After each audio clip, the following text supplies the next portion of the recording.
In the year 3659 of the martial calendar, in the city of Hui of the Great Xia, the silver moon hung high, interwoven with starlight. Inside the gravity training ground of the first martial high school, the lights were as bright as day, and the air was filled with heat. Under the pressure of double gravity, Su Zhe was making his final sprint. 498, 499, Su Zhe's arms trembled, his body soaked in sweat. As he completed the 500th push-up, a system notification sounded. Congratulations, host, for completing the task. You have earned 1 Enlightenment opportunity, 500 source points, and a beginner's gift pack. This was the first task Su Zhe received after his transmigration. As a self-made entrepreneur in his previous life, he knew well that the path to success was never easy. He just hadn't expected to suddenly find himself, at the age of 30, transmigrated into the body of a fetus in this world. What was even more peculiar was that the system only awakened on his 18th birthday. During these 18 years, he gradually uncovered the secrets of this world. This was Blue Star, a high martial world where spiritual energy was revived and myriad races thrived. In the first year of the martial calendar, when the myriad races invaded, celestial phenomena went awry. The sun was chaotic, the Big Dipper lost its light, and the universe shifted. Fortunately, the will of Blue Star awakened, using the Big Dipper as a guide to construct the celestial yin-yang formation, blocking those with the power to move heavens. Humanity rose in the face of peril, advancing both technology and martial arts. Ancient martial arts like Tai Chi, Bagua, and 5 elements were revitalized with spiritual energy. The path of martial arts was divided into 12 realms: spiritual awakening, body refining, chi gathering, pulse condensing, spirit transformation, spirit sea, ghostly communication, divine wandering, void breaking, origin returning, nirvana, and immortality.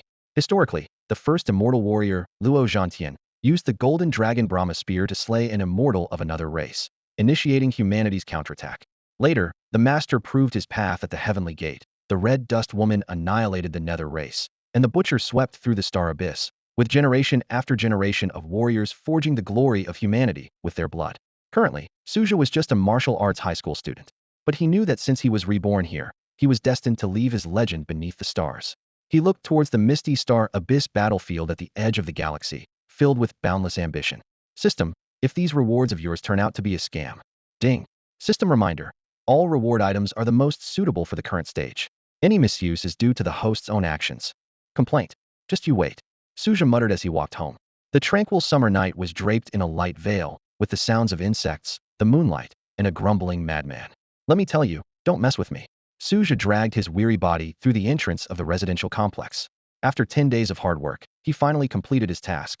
He felt a sense of accomplishment mixed with a hint of dissatisfaction. I've been exhausted for 10 days to finish this task. You should at least give me something good in return. Su Zhe complained in his mind. Suddenly, a cold voice echoed in his head. Ding.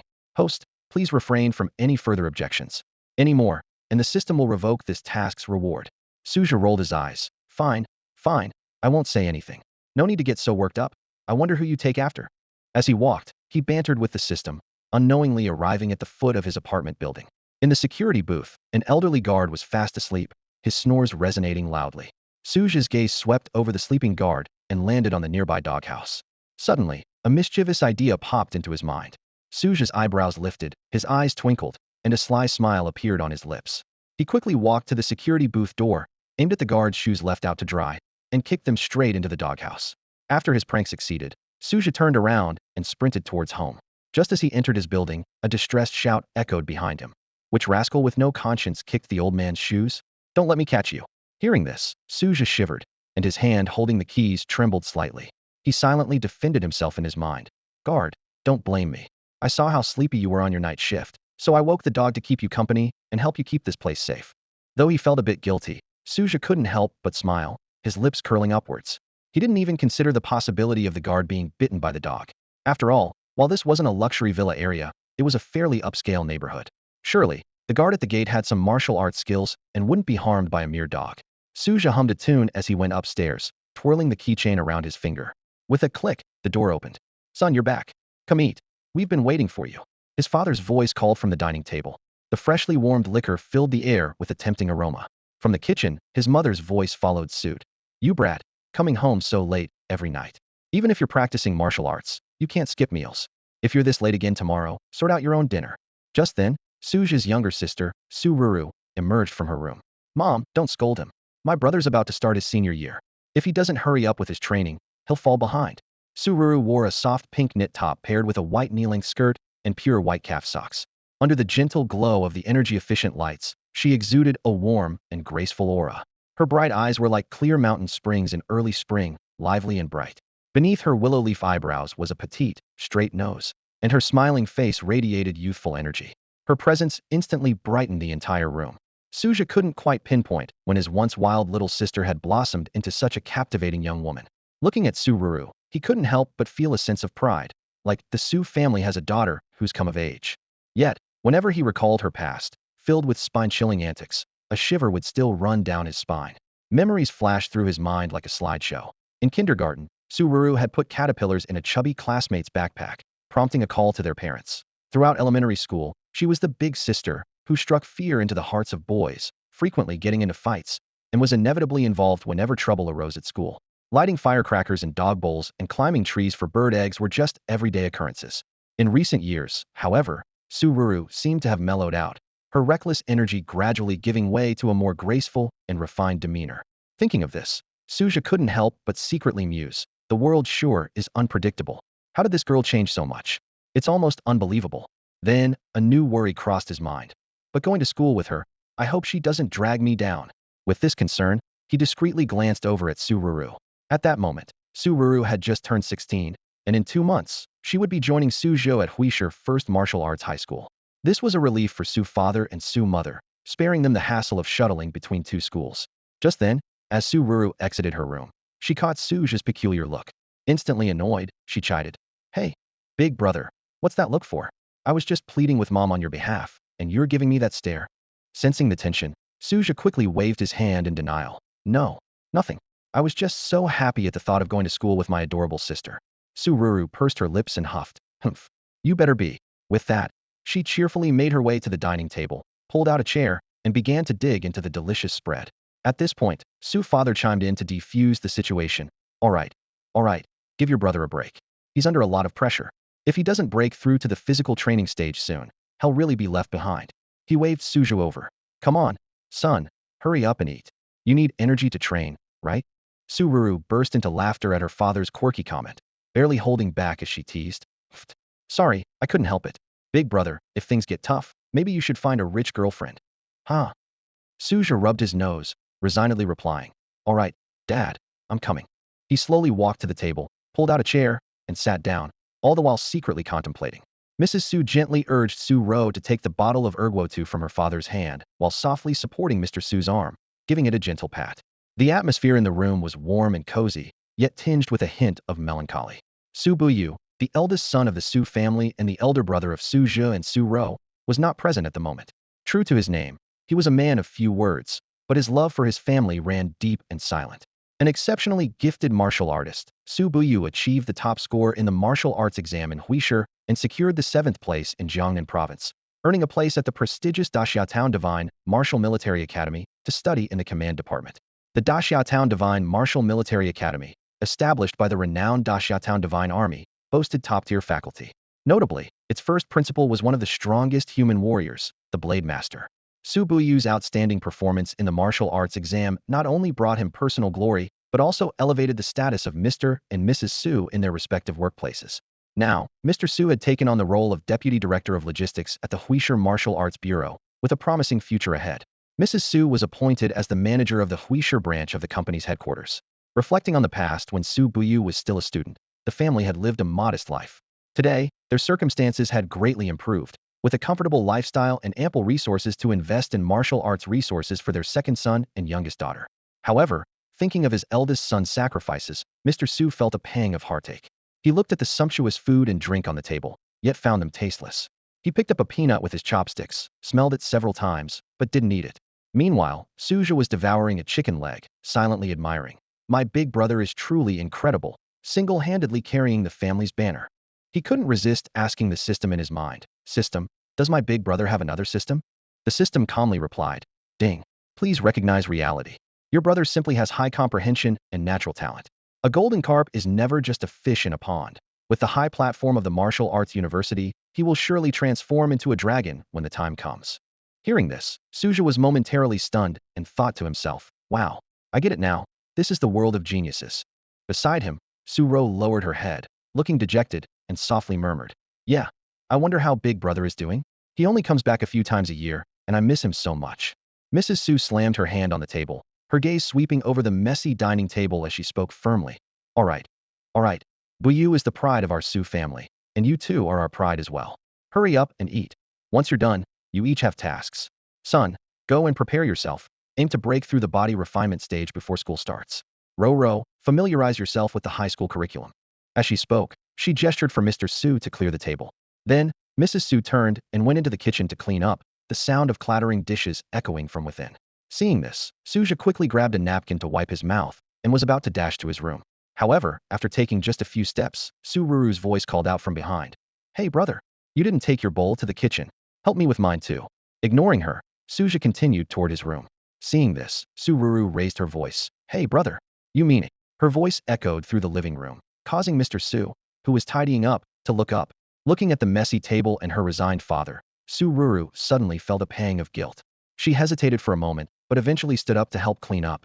This action instantly lightened the previously heavy atmosphere, as if the earlier sadness had been swept away. Meanwhile, back in his room, Su Zhe eagerly started his plan. Taking a deep breath, he silently thought to himself, System, I want to claim the reward for completing the task. Almost instantly, a mechanical voice sounded in his mind. Ding. Host task identified as completed. Rewards are being issued. 1. Enlightenment opportunities 12. 2. Source points 500. 3. Starter pack 1. Please remember to check. Su Zhe excitedly pondered. For me right now, enlightenment opportunities are undoubtedly the most precious. The Great Tao is vast, with countless smaller paths, but there's so much. If I waste the enlightenment opportunities, it would be a huge loss. System, do you have any recommendations? The system's voice responded again. Ding. Reminder to the host. This system only issues rewards and does not interfere with any choices the host makes. Reminder, the rewards issued are the most suitable items for the host at present. The starter pack speaks for itself. Source points are crucial for the host's self-improvement. As for enlightenment opportunities, the system reminds the host. In books, there is a house of gold. In books, there is beauty like jade. Su Zhe nodded thoughtfully, his eyes shining with determination. He was resolved to make a name for himself in this vast world and leave his mark in the brilliant starry sky. He was determined to traverse every mountain and river, witnessing the grandeur and wonder of this world firsthand. Is there truly a treasure trove hidden within books? Su Zhe calmed his mind, his gaze sweeping across the high school martial arts textbook on his desk, sensing that his first chance for enlightenment lay within its pages. He decisively picked up the book, sat cross-legged, and carefully examined the textbook titled Comprehensive Guide to High School Martial Arts. The slightly curled corners and the yellowing pages silently spoke of the owner's dedication and hard study. As Su Zhe opened the book, his fingers slid down the table of contents. Origins of all races, history of martial arts, introduction to grand formations, notable figures. Each title stirred ripples in his mind. He skimmed past origins of all races and history of martial arts, as he already knew these topics by heart. Introduction to Grand Formations briefly described the composition and value of the Zhou Tian Starry Sky Yin Formation, while notable figures chronicled the lives of the strongest warriors from the beginning of the martial calendar to the present. Just as Su Zhe was troubled about finding his treasure trove, inspiration struck. His thoughts surged like a flood breaking through a dam. Zhou Tian Starry Sky Yin Formation, Moon and Sun, Big Dipper, reversed Yin and Yang. His excitement was palpable. I found it. My treasure trove. Immediately, Su Zhe's thoughts wove together like a tightly knit web in his mind.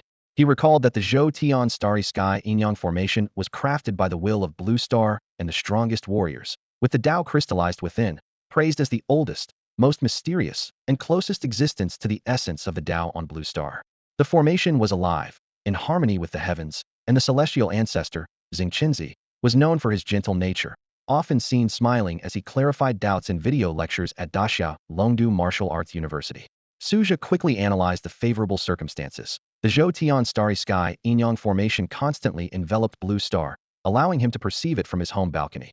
He was in Daxia territory, free from the threat of foreign races. As a loyal Daxia youth, he believed the formation spirit, Xingqinzi, would not harm him. With his thoughts racing, Su Zhe solidified his resolve. He took a deep breath, his eyes shining with determination, and thought to himself, the time, place, and people are all in my favor. This time, the advantage is mine. How could I lose? With that, he closed his eyes and devoted himself entirely to enlightenment. Su Zhe lay on the bed, his mind swirling with thoughts. He took a deep breath to calm the turbulent energy within him, then turned and got out of bed. Opening the drawer, He found a tranquility pill resting quietly on a piece of silk, emitting a faint glow. The chance to gain enlightenment is incredibly precious, Su Zhe thought to himself. I can't let my own issues cause my efforts to go to waste. This tranquility pill is just what I need right now. Recalling the New Year's gift from Su Buyu, Su Zhe felt a warmth in his heart. This pill, worth over 100,000 and priceless in the market, had a simple yet powerful effect to calm the mind, stabilize the heart, and guard against evil and inner demons. At the time, Su Buyu had earnestly said, Aja, your big brother is here for you. Don't make things too hard on yourself. A determined gleam flashed in Su Zhe's eyes. To him, his big brother was always the silent one, trying to shoulder all the difficulties and dangers for the family. Big brother, just wait. One day I'll have your back, he vowed silently. People die and birds fall from the sky, but if not, they live forever. He opened the balcony window, letting the moonlight pour into the room like a silky veil, spreading a silver glow across the floor. The boy's resolute gaze intertwined with the cool moonlight, creating a captivating scene in the small space. Su Zhe opened the window, looked up, and swallowed the tranquility pill, sitting cross-legged. The trial was about to begin, and he took a deep breath, speaking to the system. System, if I don't wake up, remember to tell my parents, my sister, and my big brother that I love them. Oh, and don't forget the security guard downstairs. Tell him to polish his shoes. They stink. No wonder the dogs keep chasing him. The system reminded him. Host, this is merely an opportunity for enlightenment. Even if you fail, it's just a matter of intelligence, not life-threatening, rest assured. Who's got an intelligence problem? You're the one who's dense. Su Zhe retorted, I'm just trying to lighten the mood. Don't take it so seriously. The system reminded him again. The effects of the tranquility pill are taking hold. If you don't want to disappoint your big brother, shut up, focus your energy, and calm your mind. Hearing this, Su Zhe immediately gathered his thoughts and concentrated on the flow of energy and spiritual power within him. The pill's effects spread throughout his body, and he felt an unprecedented clarity in his mind. A gentle breeze rustled outside, cicadas sang in the trees. The full moon shone brightly, and the Big Dipper hung high, with the stars stretching across the sky like a grand tapestry. Su Zhe's heart surged with passion. This is an era of great competition, a golden age. I, Su Zhe, have come to this world to see the peak of the mountain and explore the depths of the starry sea. As the pill's effects peaked, Su Zhe opened his eyes and looked up. The celestial array above him spun like a cosmic compass, slow and rhythmic. Engraved with the inscriptions of the great path, mountains, rivers, plants, insects, birds, beasts, and celestial bodies appeared and disappeared within the array, endlessly cycling. System, use the enlightenment opportunity. Su Zhe said quietly. As soon as he spoke, a profound aura containing an ancient call burst from within him. Under the influence of this aura, Su Zhe gazed at the celestial array in the night sky, with the lunar and solar stars crossing his sea of consciousness, ultimately suspended high above. A gentle hum resonated, vibrating throughout Su Zhe's entire being. Suddenly, the stars of the universe began to appear over Su Zhe's consciousness, showering him with starlight. The Big Dipper within the constellation array unleashed intense spiritual energy, causing the space to warp and the energy to surge. Su Zhe's aura rose layer by layer like a tide, transforming from a gentle stream into a majestic river in an instant. As Su Zhe continued to meditate and absorb the energies, the phenomena around the Big Dipper grew increasingly vivid. The seven stars Dubhe, Merak, Fekta, Migres, Alioth, Mizar, and Alkay resonated in unison, with Dubhe, Merak, and Mizar shining especially brightly. The scene shifted abruptly to the city walls of Tianmen Pass, where a handsome man in white stood by the railing, seamlessly blending with the starry sky behind him. His every gesture exuded an aura of the cosmos. He leisurely raised his cup for a drink, his gaze resting on the chessboard before him. Placing a piece, he then lifted his eyes to the Big Dipper's domain, calculated with his fingers, and smiled slightly. Suddenly, his star-like eyes shifted, and the distant space shattered like a silver mirror. A pitch-black arrow, radiating a chilling light, pierced through the sky, accompanied by howling and ghostly wails, heading straight for the Big Dipper in the human territory. The man in white smirked with a hint of mockery and said, Aren't you a bit hasty? Since you're here, why not reveal yourself? The moonlit scenery is perfect for sharing a drink. Before he finished speaking, he gently flicked his right hand, sending the white chess piece he was about to place flying. The piece collided with the black arrow, and within moments, the arrow was snapped in half, its momentum spent. From the fragmented space came a raspy, resentful voice. Don't be so smug, master. The human fate will surely break in this era. As the space restored itself, the voice gradually faded. The man in white shook his head and sighed. Ugh, pesky rat. Always up to some petty tricks. With that, he raised his cup again and drank deeply. With a smile in his eyes, Su Zhe looked up at the Big Dipper. At the peak of Jade Dragon Snow Mountain, an elderly woman in thin clothing walked unsteadily against the biting wind, which whipped at her garments.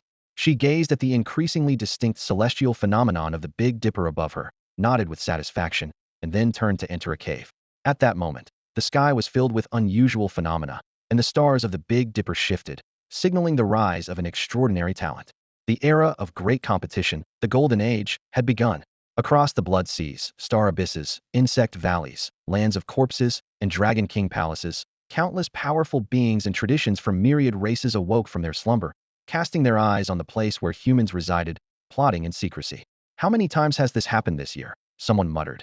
Damn it. Why doesn't the human's fortune ever decline? Who cares? Another voice responded dismissively. A genius who dies is just a dead person. The human's fortune in this era is doomed, someone confidently declared. Keep it down, a cautious voice warned. Don't let the old human folks hear you. If they go crazy, I don't know if the humans will perish, but you'll definitely die before them. It's time for the plan, a sinister voice whispered. However, these powerful beings' schemes were unknown to Su Zhe. Even if he were aware, he wouldn't care, believing that when the sky falls, the tall ones will hold it up. At this moment, Su Zhe was immersed in a state of profound insight. Under the system's protection, the cycle of celestial phenomena was confined within a small space. On the surrounding walls, ceiling, and floor, the inscriptions of the Tao and the celestial phenomena intertwined. Where Su Zhe sat cross-legged, golden lotuses bloomed. He heard the sound of Buddhist chants, as if golden Buddhas were reciting. Above his sea of consciousness, the stars Tianshu, Tianxuan, and Kaiyang hung in the air, shining brightly. The other 4 stars withdrew their light, retreating to the sides of the moon and sun, silently emitting a starry halo to aid Su Zhe's comprehension. Tianshu, the core of the Big Dipper, symbolizes center and balance, balancing the forces of the moon and sun in the Great Formation. Tianxuan, the dynamic force of the 7 stars, represents movement and vitality, providing the formation with an endless supply of spiritual energy. Kaiyang, the life of the 7 stars, symbolizes growth and hope, offering the formation resilience through cycles. In this mysterious and unfathomable celestial phenomenon, Su Zhe's insight deepened continuously, as if he were touching the secrets of the universe. Tianshu, Tianxian, and Kaiyang, these 3 stars of the Big Dipper, flashed through Su Zhe's mind as he recalled the annotations from his high school martial arts textbook. Taking a deep breath, he mobilized his entire body's energy and launched a new round of assault towards these 3 stars. As dawn began to break, a red glow pierced the horizon. The sun once again overshadowed the moon, hanging over the skies of the Great Xia territory. With a click, Su Ro pushed open the door. She rubbed her sleepy eyes, her hair a mess like a bird's nest, with heavy dark circles under her eyes, a far cry from her usual goddess-like demeanor. Mom, what's for breakfast? I'm starving, she called out, her eyes scanning the empty living room. Huh, why isn't my stinky brother up yet? Mom, I'm going to wake Su Zhe. Remembering how Su Zhe had tricked her last night, leaving her fuming, Su Ro suddenly felt energized and headed straight for Su Zhe's room. Stinky brother, you tricked me last night. Let's see how I get you this morning. You little rascal, slow down, their mother shouted from the kitchen, exasperated. Go wash your face and brush your teeth first. Just look at you. Where's the ladylike demeanor? Ignoring her mother, Su Ro went straight to Su Zhe's door. Remembering how he had tricked her last night, any hesitation she felt vanished. Today, Su Zhe is done for. Not even the teacher can save him. Su Ro, declare it, she vowed to herself. Her small hand reached for the doorknob, slowly turning it. Her face flushed with excitement, as if she could already see Su Zhe's startled expression. She couldn't help but let out a few giggles, like a mischievous uncle with ulterior motives. With a creak, the door opened. Su Ro bent down and crawled forward, but as she looked up, her words stopped abruptly, completely stunned by the sight before her. Su Zhe sat cross-legged on the balcony floor, a miniature version of the cosmic yin-yang array slowly rotating on the ceiling of his room. The moon, sun, and 4 stars of the Big Dipper stood guard, while the rest of the cosmic stars linked by Yinhai provided an endless flow of spiritual energy to his meditative state below. The celestial spectacle bathed Su Zhe in a faint halo. The spiritual energy in the room rose and fell with his breathing, the surrounding energy becoming increasingly concentrated.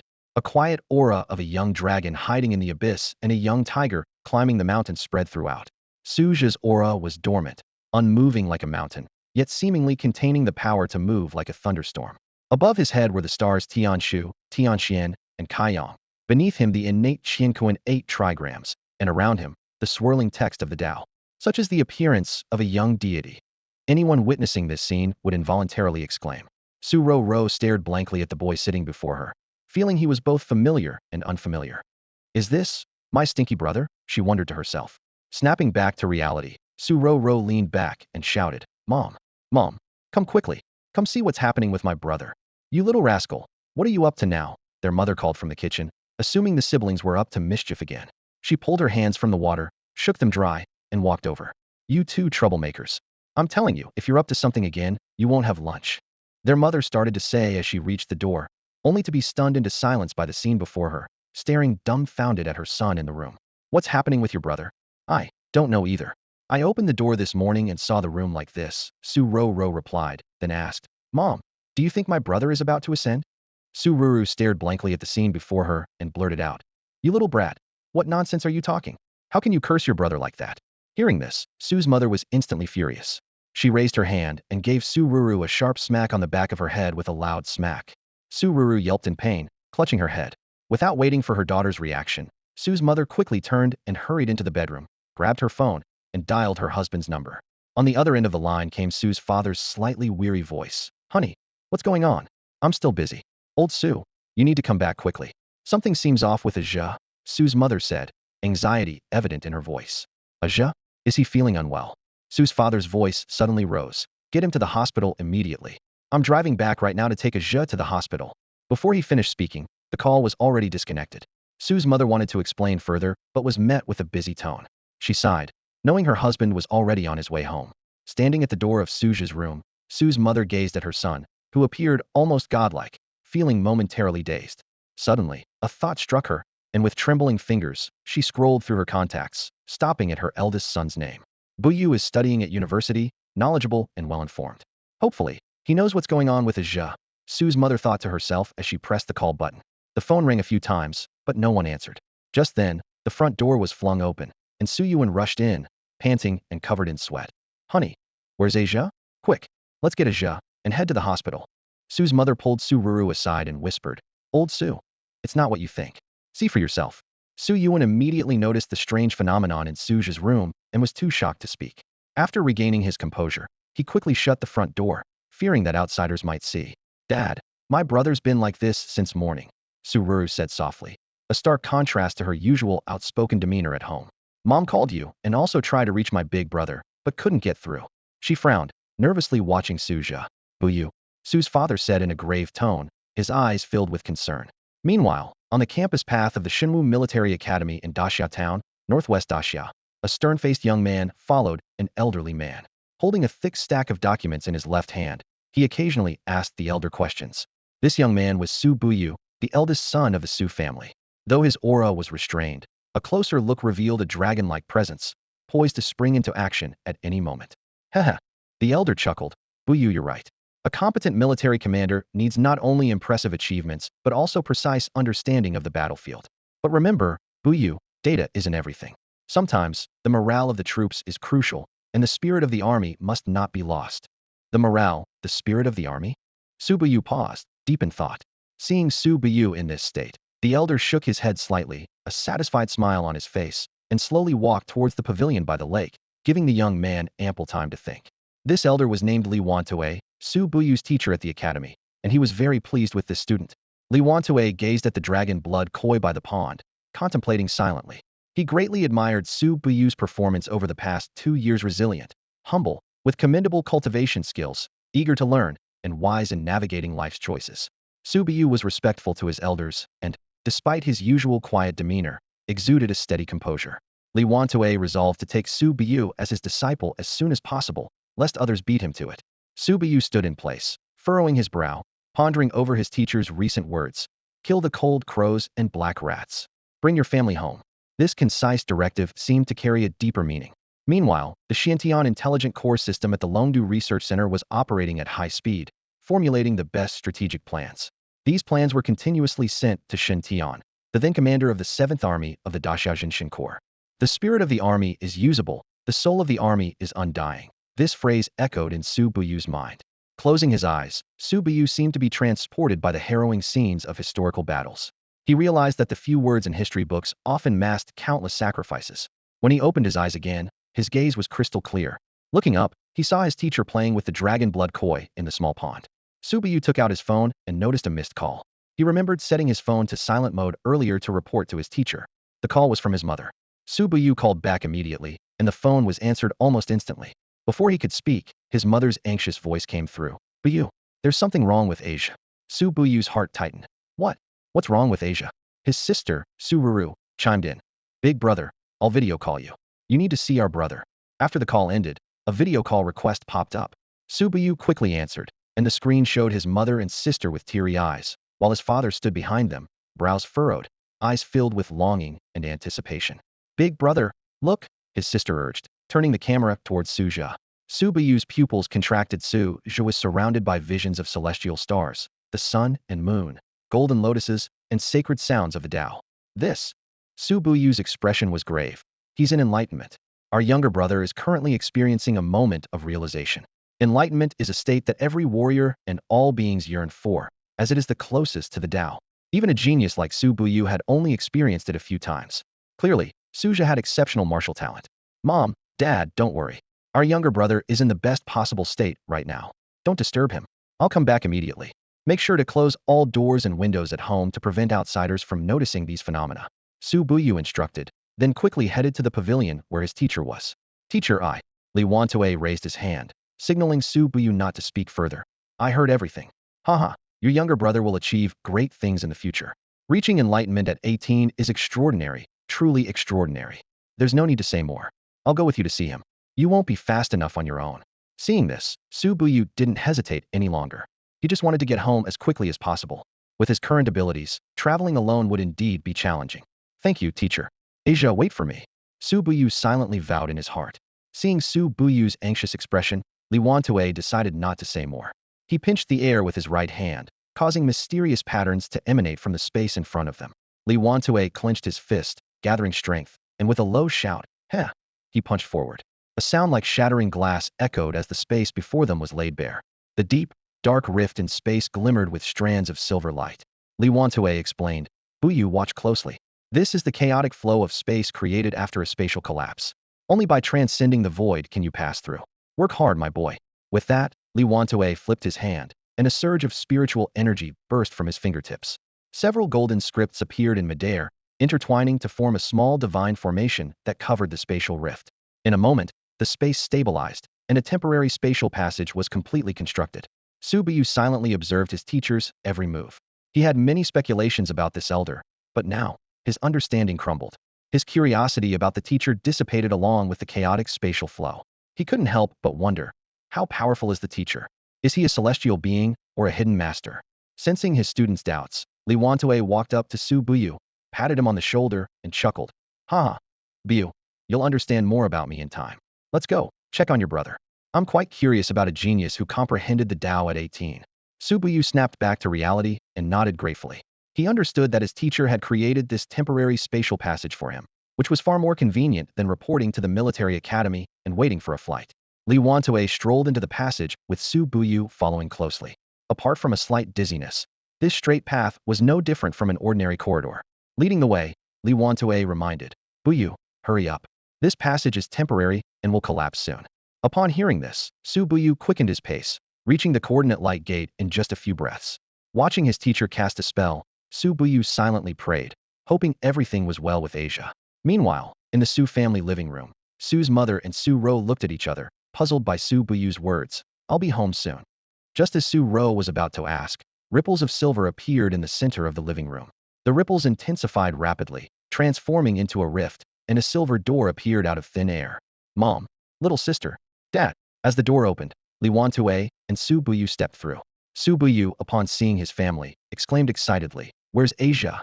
Su Ro, too preoccupied to ask how her brother had traversed such vast distances instantly, quickly opened Su Zhe's room door. The master and student, relying on their profound skills, immediately sensed that Su Zhe was at a critical stage of comprehending the Tao. Li Wantue gazed at the boy in the room who appeared almost divine, his eyes shining with admiration as he murmured, Incredible, simply incredible. Not only has he comprehended the Tao at 18, but his first enlightenment has also attracted the innate 8 trigrams and the celestial stars to align. He shines like a god. Li Wantue turned to Su's father with a respectful bow, a gentle smile on his face.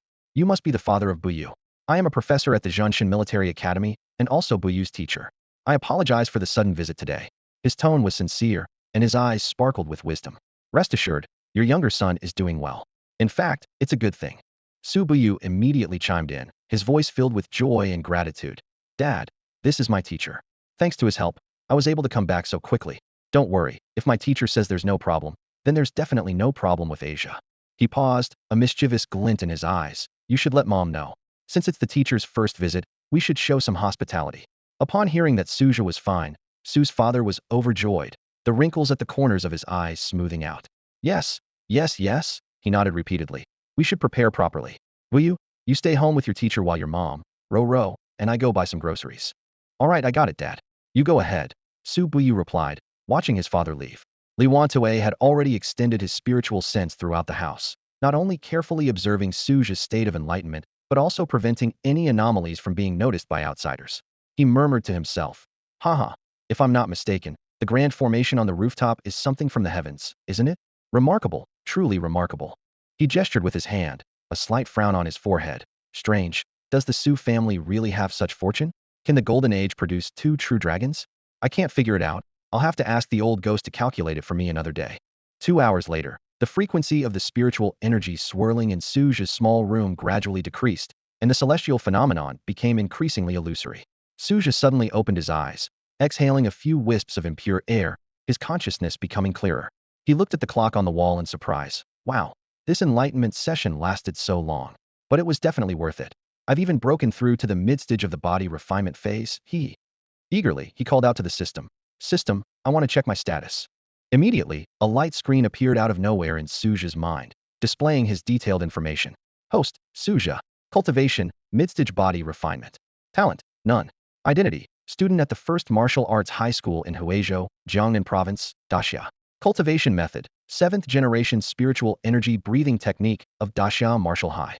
Martial skills, wild strength 1st grade minor achievement. Body refinement technique, 1st grade minor achievement. Source points, 500. Items, beginner's gift pack 1. Tasks, available for collection. Su Zhe stood up, covering half of his face with one hand, laughing towards the sky, reminiscent of a mischievous Uchiha youngster. After a moment, he composed himself and said seriously, System, open the detailed introduction of 7 luminaries convergence. The system immediately responded. 7 luminaries convergence, born from the celestial star Yin-Yang Grand Formation, connects the 3 stars of the Big Dipper, Tianshu, Tianxian, and Kaiyang. It perfectly inherits the characteristics and abilities of these 3 stars. Using the Big Dipper as a guide, it resonates with the spiritual energy within the practitioner, with Tianshu as the core, Tianxian as the chain, and Kaiyang as the source, constructing a continuous, endless cycle combat system within. 1. 7 luminaries resonance passive. Using the 7 stars as a guide, it resonates with the celestial stars, greatly accelerating cultivation speed and enhancing comprehension. Su Zhe excitedly grasped the essence of the Tianxian transformation. This skill not only inherited the characteristics of the movements and changes of the Tianxian star, but also harnessed the power of the stars to stimulate the circulation of spiritual energy within. When actively released, it could accelerate the recovery of spiritual energy and endow the practitioner with both repulsive and attractive forces of spiritual energy during combat. Even more astonishing, it could significantly enhance combat abilities, reduce pain and spiritual energy consumption, with all attributes increasing by up to 50. Wow, terrifyingly powerful. Su Zhe gasped, his eyes sparkling with excitement. He realized that the lingering of the 7 luminaries he comprehended not only possessed 2 passive traits, but also featured active traits such as combat enhancement, attribute enhancement, and recovery enhancement. This time, I've hit the jackpot, he thought to himself with satisfaction. Suddenly, a question popped into Su Zhe's mind. System, what is the purpose of the source points? The system promptly responded. Ding. Reminder to the host, source points are essential for enhancing martial techniques. Please complete tasks diligently. The more source points, the better. Su Zhe inquired further. How many source points do I need to enhance the lingering of the 7 luminaries? Ding. Just 10,000 source points. The system calmly replied. You've got to be kidding me. Su Zhe could no longer hold back, and his previously triumphant mood vanished instantly. He was frustrated, realizing that 500 source points nearly wore him out, and 10,000 would probably require sacrificing every ounce of his being. Just one lingering of the 7 luminaries consumed so many resources, not to mention the other martial techniques that would need upgrading in the future. No way. I need to find a way to get more source points. Su Zhe frowned in thought, and suddenly a brilliant idea struck him as he smacked his forehead. At that moment, the system promptly issued new tasks. 1. Complete a 100-kilometer run within 10 days under double gravity conditions. Reward: 1,000 source points. 2. Defeat 10 opponents not below the body refining stage 010. Note: long-term task rewards: 500 source points for each body refining stage opponent, 1,000 for each chi gathering stage opponent, 2,000 for each pulse condensation stage opponent.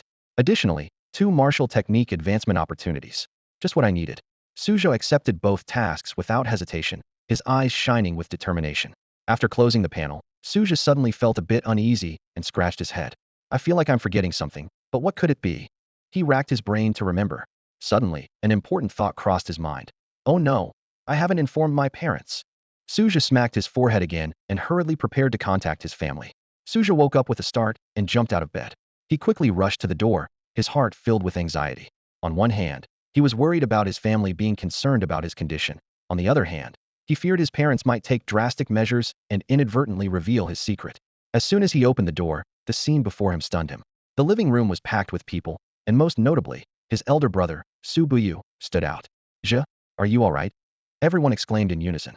Seeing Su Zhe walk out of the room unharmed, his parents, Mr. and Mrs. Su, immediately relaxed their tense expressions and let out a long sigh of relief. Mrs. Su shot Su Zhe a reproachful look and said, "You little rascal, you scared me to death. Thank goodness your brother brought his teacher over, otherwise, we wouldn't have known what to do." Su Zhe shrank his neck and chuckled awkwardly. Mom, I know, they'll be more careful next time."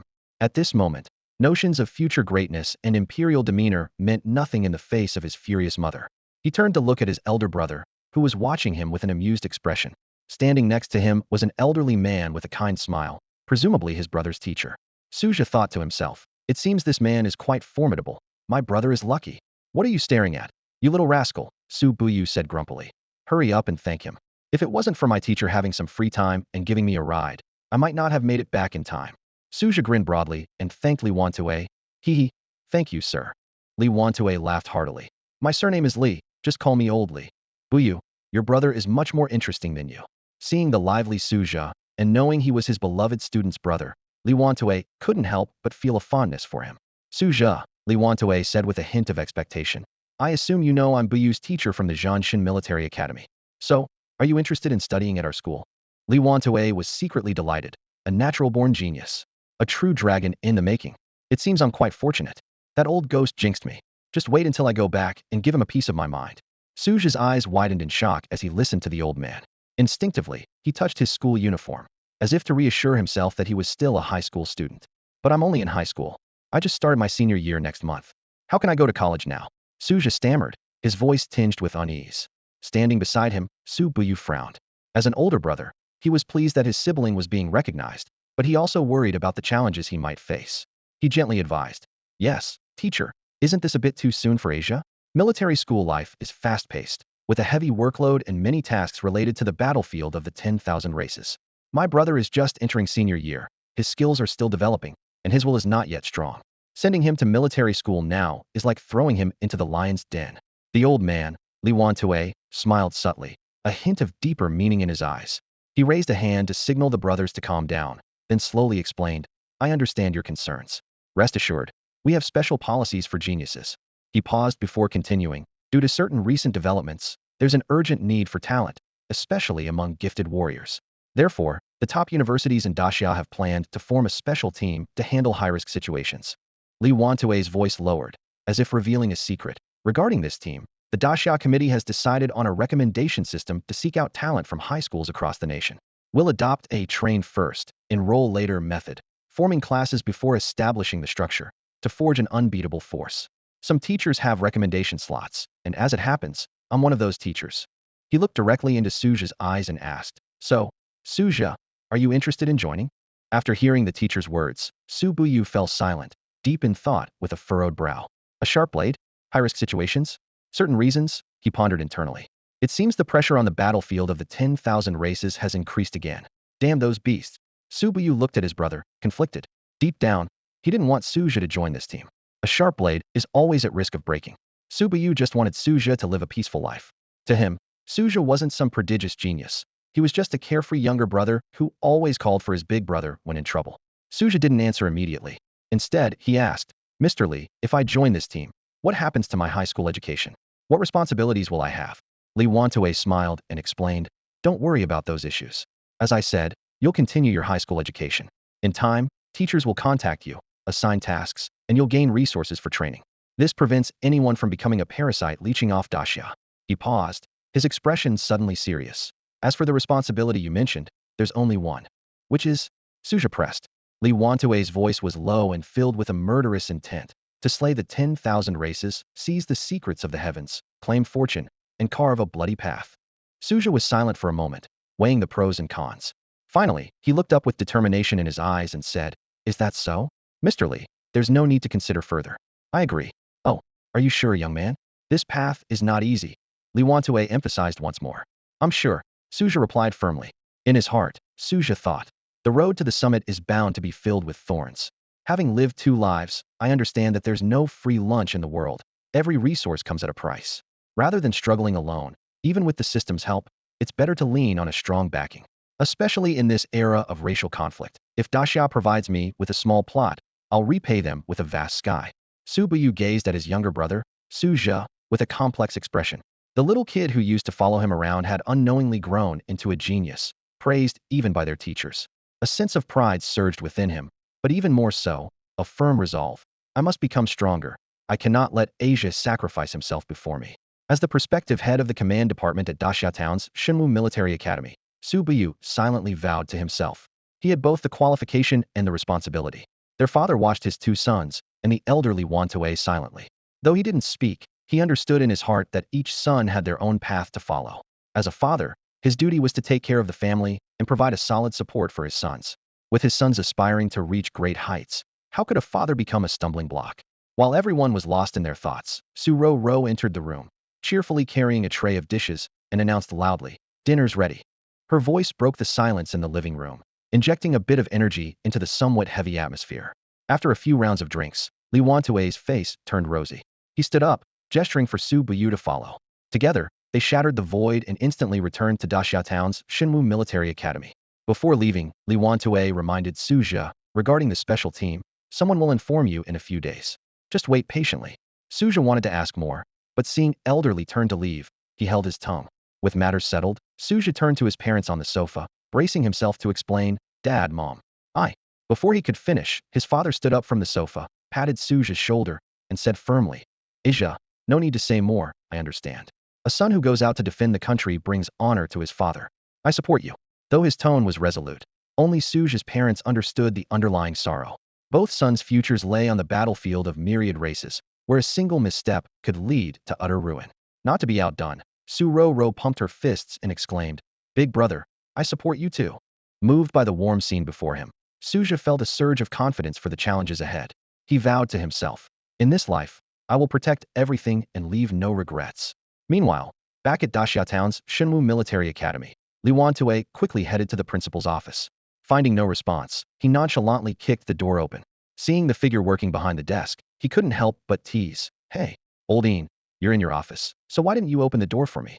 The person referred to as Old Yin was Yin Shun, the current principal of Daxia Town's Shinwu Military Academy. Unperturbed by Li Wantue's teasing, he took a sip of tea and replied leisurely, Does it matter? You're in now, aren't you? What brings you here, old buddy? Li Wantue thought to himself disdainfully. Let's see if you can still sit there sipping tea in a moment. He casually replied, Oh, nothing much. Old Yin, didn't the Daxia committee mention forming a special team? I found a promising candidate. Can you help me submit his name?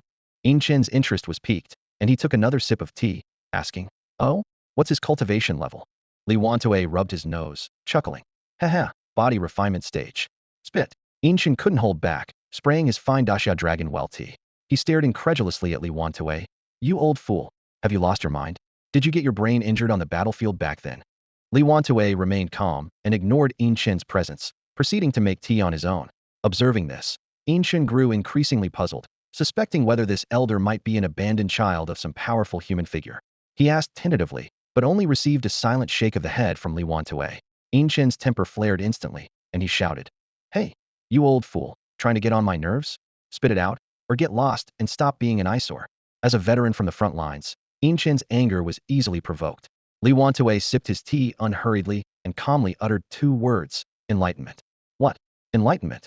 Yin Chen sprang to his feet, visibly shocked. But almost immediately he shook his head in denial, saying, Body refining stage is still too low. Just enlightenment isn't enough. Li Wantue chuckled softly, took another sip of tea, and said, I knew you wouldn't give in easily.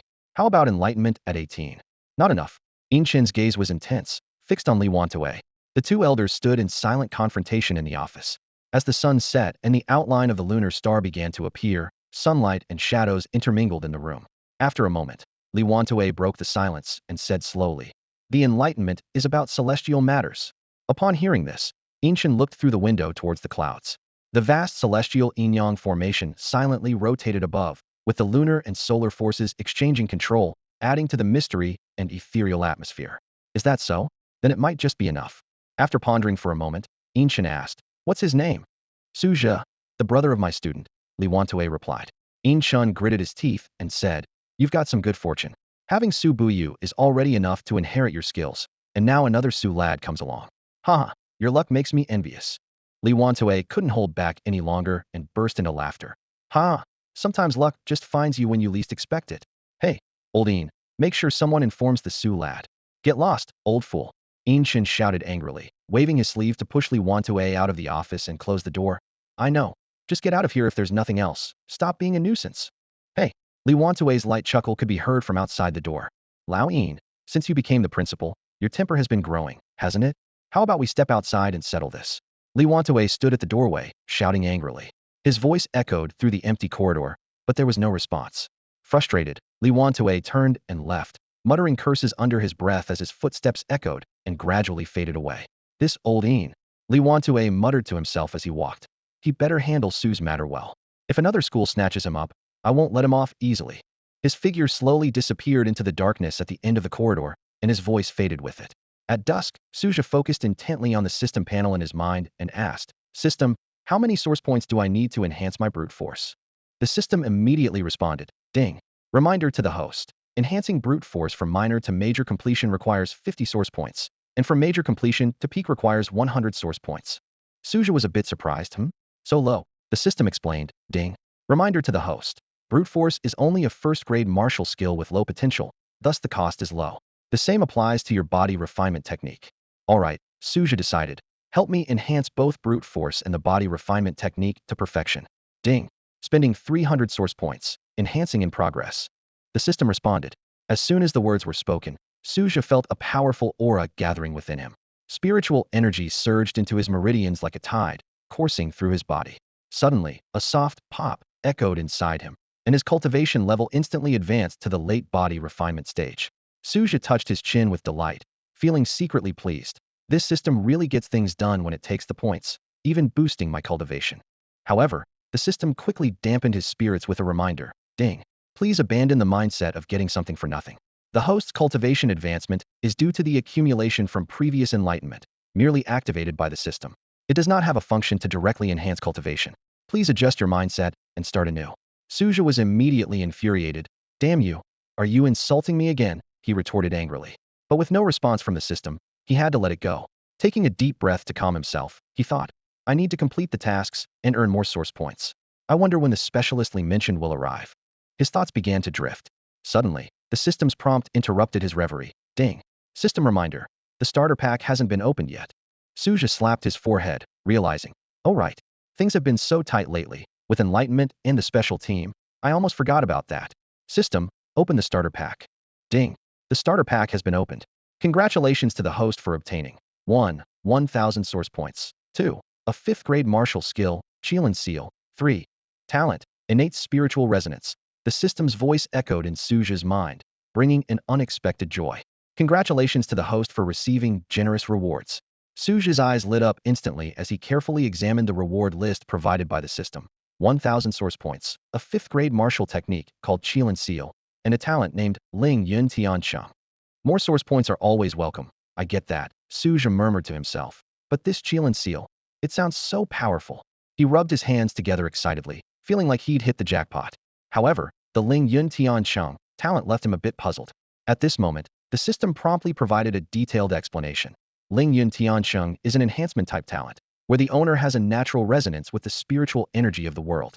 This allows them to naturally absorb surrounding spiritual energy while practicing any technique, significantly accelerating the cultivation process. Moreover, it enhances affinity with nature and elements, allowing a maximum reduction of elemental damage by 75, currently at 40.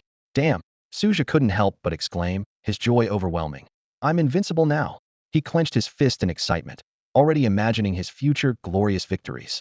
After calming down a bit, Su Zhe turned his attention to the Qilin Seal. System, how many source points are needed to learn the Qilin Seal? The system responded promptly. Raising the Qilin Seal to the entry level requires 500 source points. TSK, a 5th grade martial technique is indeed extraordinary. Su Zhe clicked his tongue, but nothing ventured, nothing gained. System, learn the Qilin Seal. As soon as he spoke, a vision of a Qilin poking its head appeared in Su Zhe's mind. With the seal unleashed, it seemed as if all demons submitted. The system warned, with the host's current cultivation level, you can only unleash one move of the Qilin Seal, and there is no follow-up strategy, so use it cautiously. What level of enemy can one move deal with? Su Zhe asked curiously. It can kill a peak condensation vein. The system replied succinctly. Hiss. Su Zhe took a sharp breath. That's enough. Having dealt with the talent and martial technique matters, Su Zhe turned his attention to the task list to plan his next moves. The first task was to complete a 100-kilometer run under double gravity within 10 days, with a reward of 1,000 source points. This was simple. The school's gravity room was open during the summer break, so he could go anytime. The second was a long-term task. Defeat 10 opponents no weaker than the body refinement stage. Rewards increased with the opponent's strength, ranging from 500 source points for body refinement stage opponents to 2,000 for condensation vein stage opponents. Completing it also granted 2 martial technique advancement opportunities. Looks like I need to visit the Lianqing Martial Arts Hall, Su Zhe calculated silently. As one of the top martial arts halls in Xia, Lianqing's branch in Hui City was renowned. Every day, countless martial artists sparred there, enhancing their combat awareness and earning substantial point rewards, truly killing 2 birds with 1 stone. In the martial arts halls, points are the hard currency, designated by the Great Xia officials as the exchange standard. All martial arts halls share this system, and as long as you have enough points, you can exchange them for martial arts techniques, rare treasures, and guidance from masters. The phrase, a warrior must compete, is vividly demonstrated here, highlighting the fierce competition. As night fell, Su Zhe sat on the balcony floor, no longer hesitating. He closed his eyes, focused his mind, and began practicing the 7 luminaries return to origin technique, honing his physical body and blending spiritual energy. Sweat trickled down his forehead, glistening in the moonlight. He thought to himself, a towering building starts from the ground up. Glory must be achieved through one's own efforts. The next morning, as the rooster crowed, a figure drenched in sweat appeared on the track of Hui City, First Martial Arts High School. It was Su Zhe, running lap after lap. He had trained until midnight the previous night and got up before dawn, focused on his tasks. The old security guard at the school was startled as he opened the gate. He couldn't imagine what kind of high school student would forego sleeping in during the holidays to run so early in the morning. Holding a steaming cup of tea, he sat on a small stool, silently counting Su Zhe's laps. Su Zhe wore gravity rings issued by the school, engraved with a miniature gravity formation that could provide 1 to 5 times the normal gravity. The perfected body refinement technique operated quietly within him, subtly enhancing his physique with each lap. In just a few days, Su Zhe's physical strength had increased 4 to 5 times. The last kilometer. Su Zhe gritted his teeth, mentally encouraging himself. Despite having experienced the Beidou epiphany, enjoyed the starlight infusion, and having the perfected body refinement technique to aid him, the double gravity made it difficult for his spiritual energy to flow smoothly. As time passed, his energy waned, and his pace slowed. However, Su Zhe did not give up. For the entire morning, he relied on sheer willpower to withstand the pressure of 50 kilometers. When he finally completed the last step, he was utterly exhausted, collapsing to his knees, gasping for air. I can't go on. The final stretch of the long-distance run was finally over, and Su Zhe collapsed onto the grass of the track, utterly exhausted. Gasping for breath, his fingers trembled as he removed the gravity rings from his body. Instantly, the suppressed spiritual energy within him surged out like a wild horse, bolstered by the innate spiritual resonance. The surrounding spiritual energy seemed to be drawn to him, continuously pouring into his body. The Qi Yao Gui Yuan technique began to operate automatically, using this vast influx of energy to assault the barrier at the peak of the body refinement stage. As time passed, the energy calmed, but Su Zhe could clearly feel the barrier becoming increasingly fragile. He estimated silently that with one more surge like this, a breakthrough was imminent. Feeling the abundant spiritual energy and his increasingly robust vitality, Su Zhe slowly got up and waved to the security guard watching from a distance. Sir, I'm heading off now. Just then, a system prompt sounded in his mind. Ding. Reminder to the host. Task 1 progress. Complete a 100-kilometer run under double gravity conditions within 10 days. Current progress 50100. Su Zhe muttered to himself, A mouse wanting to drink cat's milk? I must change my fate myself. After lunch, I should check out the Xingwu Martial Arts Hall and try to complete task 2 soon. On his way home, Su Zhe looked at the task panel in his mind, forming a preliminary plan. Pushing open the door to his house, he saw his sister, Su Zhe, engrossed in the compendium of all races. Seeing her brother return drenched in sweat, her eyes were full of envy. Su Zhe silently lamented. Why doesn't my brother have to attend extra classes? Ignoring his sister's resentful gaze, Su Zhe headed straight to the living room. His father, Su Fu, had been waiting for some time. Seeing his son in this state, a satisfied smile appeared on his face. He took a bank card from under the coffee table and handed it to Su Zhe. Zhe, ever since your older brother went off to further his studies, we've been saving up bit by bit over the years. There's $500,000 in this card. You take it. Dad? This Su Zhe began to refuse, but his father waved him off, interrupting, You rascal, don't think we're that poor.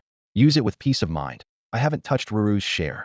Hearing this, Su Zhe no longer hesitated and accepted the card. He thought to himself that practicing martial arts indeed required money, whether for resources, martial techniques, or expenses at the martial arts hall. With this initial fund, the path ahead would be much smoother. Dad, I won't be home this afternoon. I'm going to the Xingwu Martial Arts Hall. Su Zhe waved goodbye to his father and stepped out the door. On a scorching midsummer afternoon, the relentless sun dominated the earth, its power at its peak. Su Zhe set off towards the Star Refining Martial Arts Hall, silently issuing a command to his system. System, display my personal panel. Immediately, a virtual interface unfolded in Su Zhe's mind. Host, Su Zhe. Cultivation, late stage of body refining. Talent, innate spiritual harmony. Identity, student at Jiangnan Province's first martial arts high school, Daxia. Cultivation method, 7th generation spiritual breathing method of Daxia Martial High. Entry stage of 7 luminaries returning spirit immortal technique. Martial skills, perfect 1st grade wild force, perfect 1st grade body refining technique. Entry stage of 5th grade Qilin Seal. Source points, 700. Items, none. Tasks, none. As Su Zhe gazed at the panel, a wave of emotions washed over him. In just a few short days, he had gone from struggling to break through the body refining stage to being on the brink of entering the Qi gathering stage. Such rapid progress could be considered genius level even in Daxia. Before long, the imposing buildings of the Star Refining Martial Arts Hall came into view. The grand architecture showcased the hall's extraordinary power, and the entrance buzzed with people, their faces radiating pride and confidence. Su Zhe paused to observe, his thoughts churning.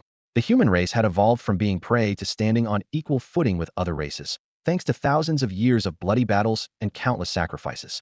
Every citizen of Daxia shared in the nation's glory and disgrace, upholding the belief that the rise and fall of the world is everyone's responsibility. Once war breaks out, everyone is prepared to take up arms. Perhaps this is the greatest significance of the martial arts halls, Su Zhe mused to himself, to ensure every citizen of Daxia has a weapon to defend themselves and their country. It benefits the present and future generations. Resolute, Su Zhe stepped into the martial arts hall. A hostess in a qipao gracefully approached him.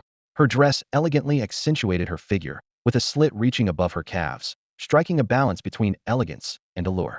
Her makeup was poised and beautiful, with a delicate nose and red lips, her hair styled in a bun secured with a hairpin, exuding mature charm with every move. Damn, Su Zhe marveled internally. The person in charge of the Wudao Hall in Huizhou sure has an eye for talent. Men really understand men. Sir, may I assist you? The hostess's gentle voice brought Su Zhe back to reality. Feigning propriety, Su Zhe directed his gaze to the hall's screen and replied, I'll have a look around first, and I'll ask if I have any questions. Certainly, sir. If you have any inquiries, please visit the front desk in the hall. We have staff ready to assist you. The hostess said, gracefully turning away. Watching her leave, Su Zhe began to explore the Star Refining Martial Arts Hall, taking in its layout. The spacious hall could accommodate thousands at once, truly deserving its reputation as the largest martial arts hall in Huizhou. As he strolled to the hall's lounge area, Su Zhe noticed a man in a black t-shirt and brown shorts. The man was using a magazine to discreetly observe the hostesses attending to the martial artists. Despite his ordinary attire, an unmistakable air of sleaziness clung to him. Even from a distance, Su Zhe recognized the man instantly. He smirked and quietly approached. Once behind the man, Su Zhe leaned in and whispered, So, is the view here nice? Haha. Nice. Really nice, came the familiar voice of a shameless man, who then realized something was off. Huh? Old Su, what the heck are you doing here? Hey, Wei Gu, I was going to ask you the same thing. Su Zhe chuckled. I'm here for a match, what about you? Su Zhe patted the man's shoulder and then sat down beside him. He quickly noticed the man was wearing sunglasses and mischievously decided to snatch them away. Hand them over. Su Zhe exclaimed, swiftly putting the sunglasses on himself. The man being teased by Su Zhe was named Zhou Wei, his lifelong friend since childhood. Zhou Wei had an ordinary appearance and a common name, yet he always harbored grand ambitions.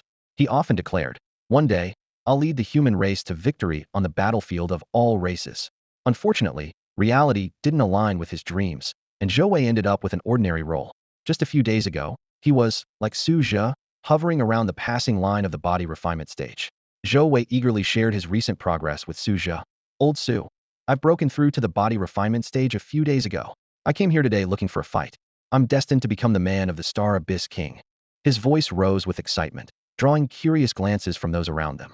Su Zhe felt a bit embarrassed, forcing a smile. Indeed, Wei is still the same, he thought to himself. Zhou Wei continued enthusiastically. "Haha. Old Su, here's more good news. My brute force has reached the minor achievement level. In the early stages of body refinement, I'm unstoppable." Seeing Zhou Wei's evident overconfidence, Su Zhe raised an eyebrow and suggested, "Well, Wei, how about we have a little spar? We still have time." Zhou Wei perked up at the suggestion, eagerly dragging Su Zhe towards the combat room. "No need to register, Old Su. I've already got a card." He waved a silver card arrogantly, saying, "Let's go.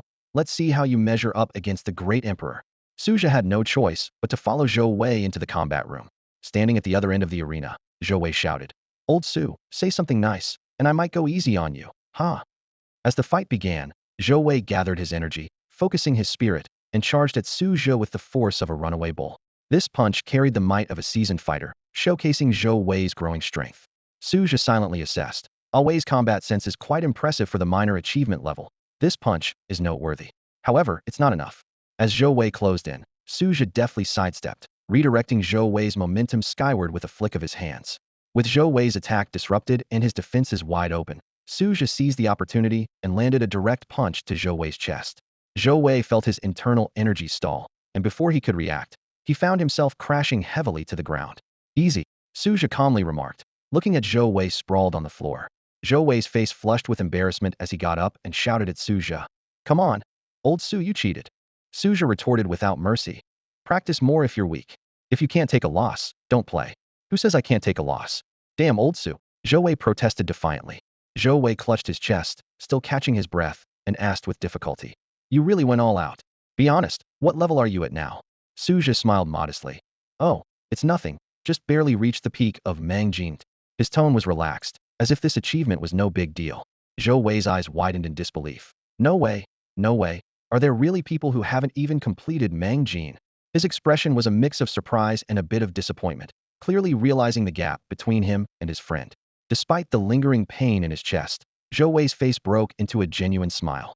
He enthusiastically patted Su Zhe's shoulder and said, "That's great. Old Su, now you have a chance to meet Brother Buyu." His eyes sparkled with joy for his friend. Seeing Zhou Wei's childlike innocence, Su Zhe felt a surge of complex emotions. He wanted to tell Zhou Wei that he had decided to join a special team within the Daxia committee, but the words just wouldn't come out. On one hand, although he hadn't signed any formal confidentiality agreement, he understood the importance of this special team couldn't be taken lightly. On the other hand, looking at his lifelong friend who had shared so many hardships with him, Su Zhe couldn't help but feel a tinge of guilt and reluctance. Su Zhe's thoughts drifted back to that rainy night.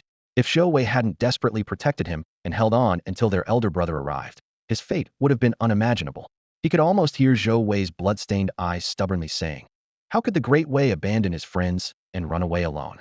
At that moment, a system notification suddenly chimed. Ding! The system has detected an abnormal emotional fluctuation in the host, initiating a long-term mission. Sharing hardships. The mission details unfolded in Su Zhe's mind. The martial path is long and arduous, with only a few gusts of wind and a couple of drinks to accompany you. Brothers and friends should not be forsaken. To reach the pinnacle, the host needs a reliable team for support. The system has detected that the host's close friend, Zhou Wei, possesses a pure heart and is willing to go to great lengths for friends, demonstrating extraordinary loyalty. The bond between the host and Zhou Wei is deep and requires no words. The host must help Zhou Wei grow and find his own martial path. The system added, rewards will be distributed periodically based on Zhou Wei's progress. Looking at Zhou Wei, whose smile was still bright and genuine, Su Zhe silently resolved that no matter what the future held, he would do everything in his power to help this steadfast brother embark on his own martial journey. A long-term mission? Sharing both hardship and joy. Talk about perfect timing. A sly glint flashed in Su Zhe's eyes as a smile played on his lips. "Hey Wei, Why don't you just work for me forever? Standing beside Su Zhe, Zhou suddenly felt a strange chill, causing him to shiver involuntarily. He instinctively patted himself down, but found nothing unusual. Puzzled, he looked up at Su Zhe with a hint of confusion in his eyes. Seeing this, Su Zhe's smile deepened. He cleared his throat and asked mysteriously, "So, Wei, what do you think of my move?" Zhou froze for a moment. Then his eyes lit up as if he'd witnessed something incredible. Excitedly, he exclaimed, "Wow, old Su, that's absolutely amazing."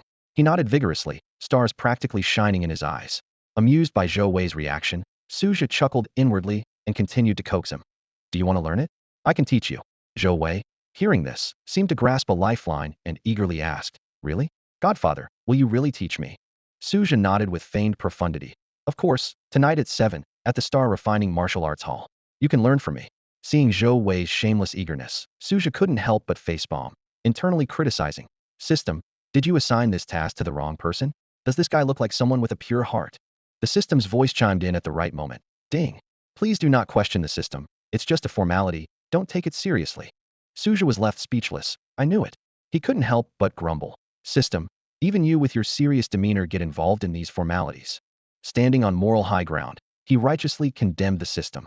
Moments later, Su Zhe and Zhou arrived at the martial arts hall's lobby. Su Zhe turned to Zhou and asked, "Are you sure? Didn't you say you came to fight and gain combat experience?" Zhou scratched his head, a bit embarrassed. "Well, old Su, I feel I'm not quite there yet fighting against you. Let me train a bit more, and then I'll return triumphantly." As he spoke, his gaze inadvertently drifted to the receptionist in the lobby. Watching Zhou love-struck expression, Su Zhe sighed in resignation and decided not to interfere further.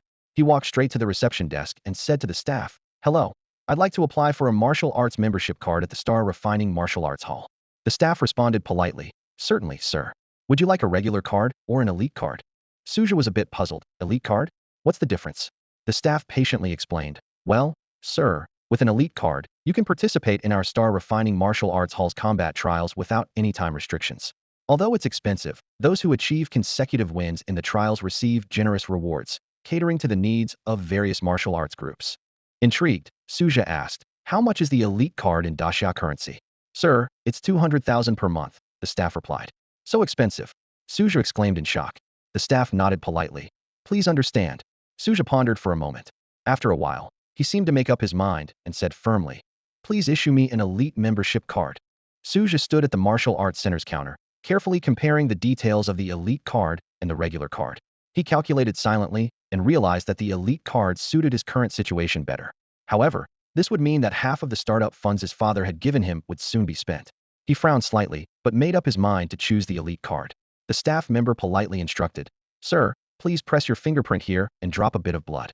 We will help you enter the system." Su Zhe nodded in agreement. After pressing his fingerprint, he picked up a small knife to cut his finger. However, after several attempts, he couldn't break the skin. He paused, remembering that his body had changed significantly first. He had undergone the 7-star body infusion, and then his physique was refined by the perfect realm body tempering technique. Now, ordinary blades could no longer harm him. He looked up at the staff member, who seemed unfazed by this scenario. The staff member retrieved a delicate box from beneath the counter and handed it to Su Zhe, saying, "Sir, you can use this."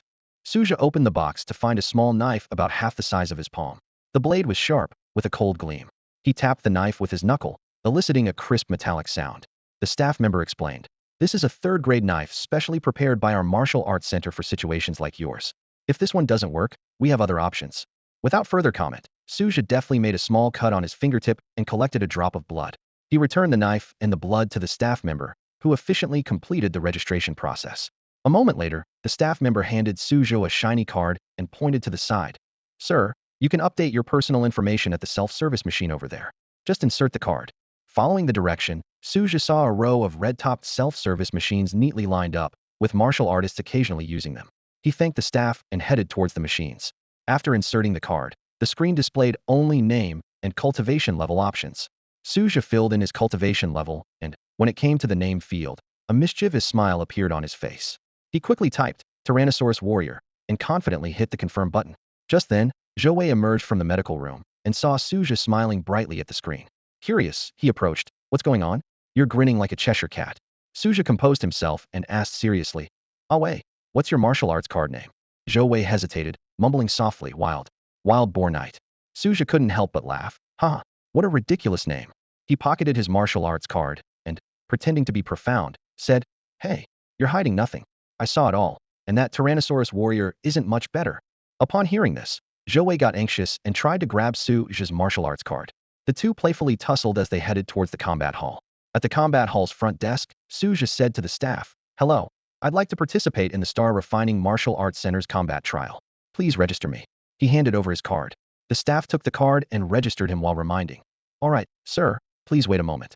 By the way, if you win 9 consecutive matches in the combat trial, the last trial will be held in the Grand Hall, and the difficulty will increase significantly. If you achieve 10 consecutive wins, your points will double." 10 consecutive wins, huh?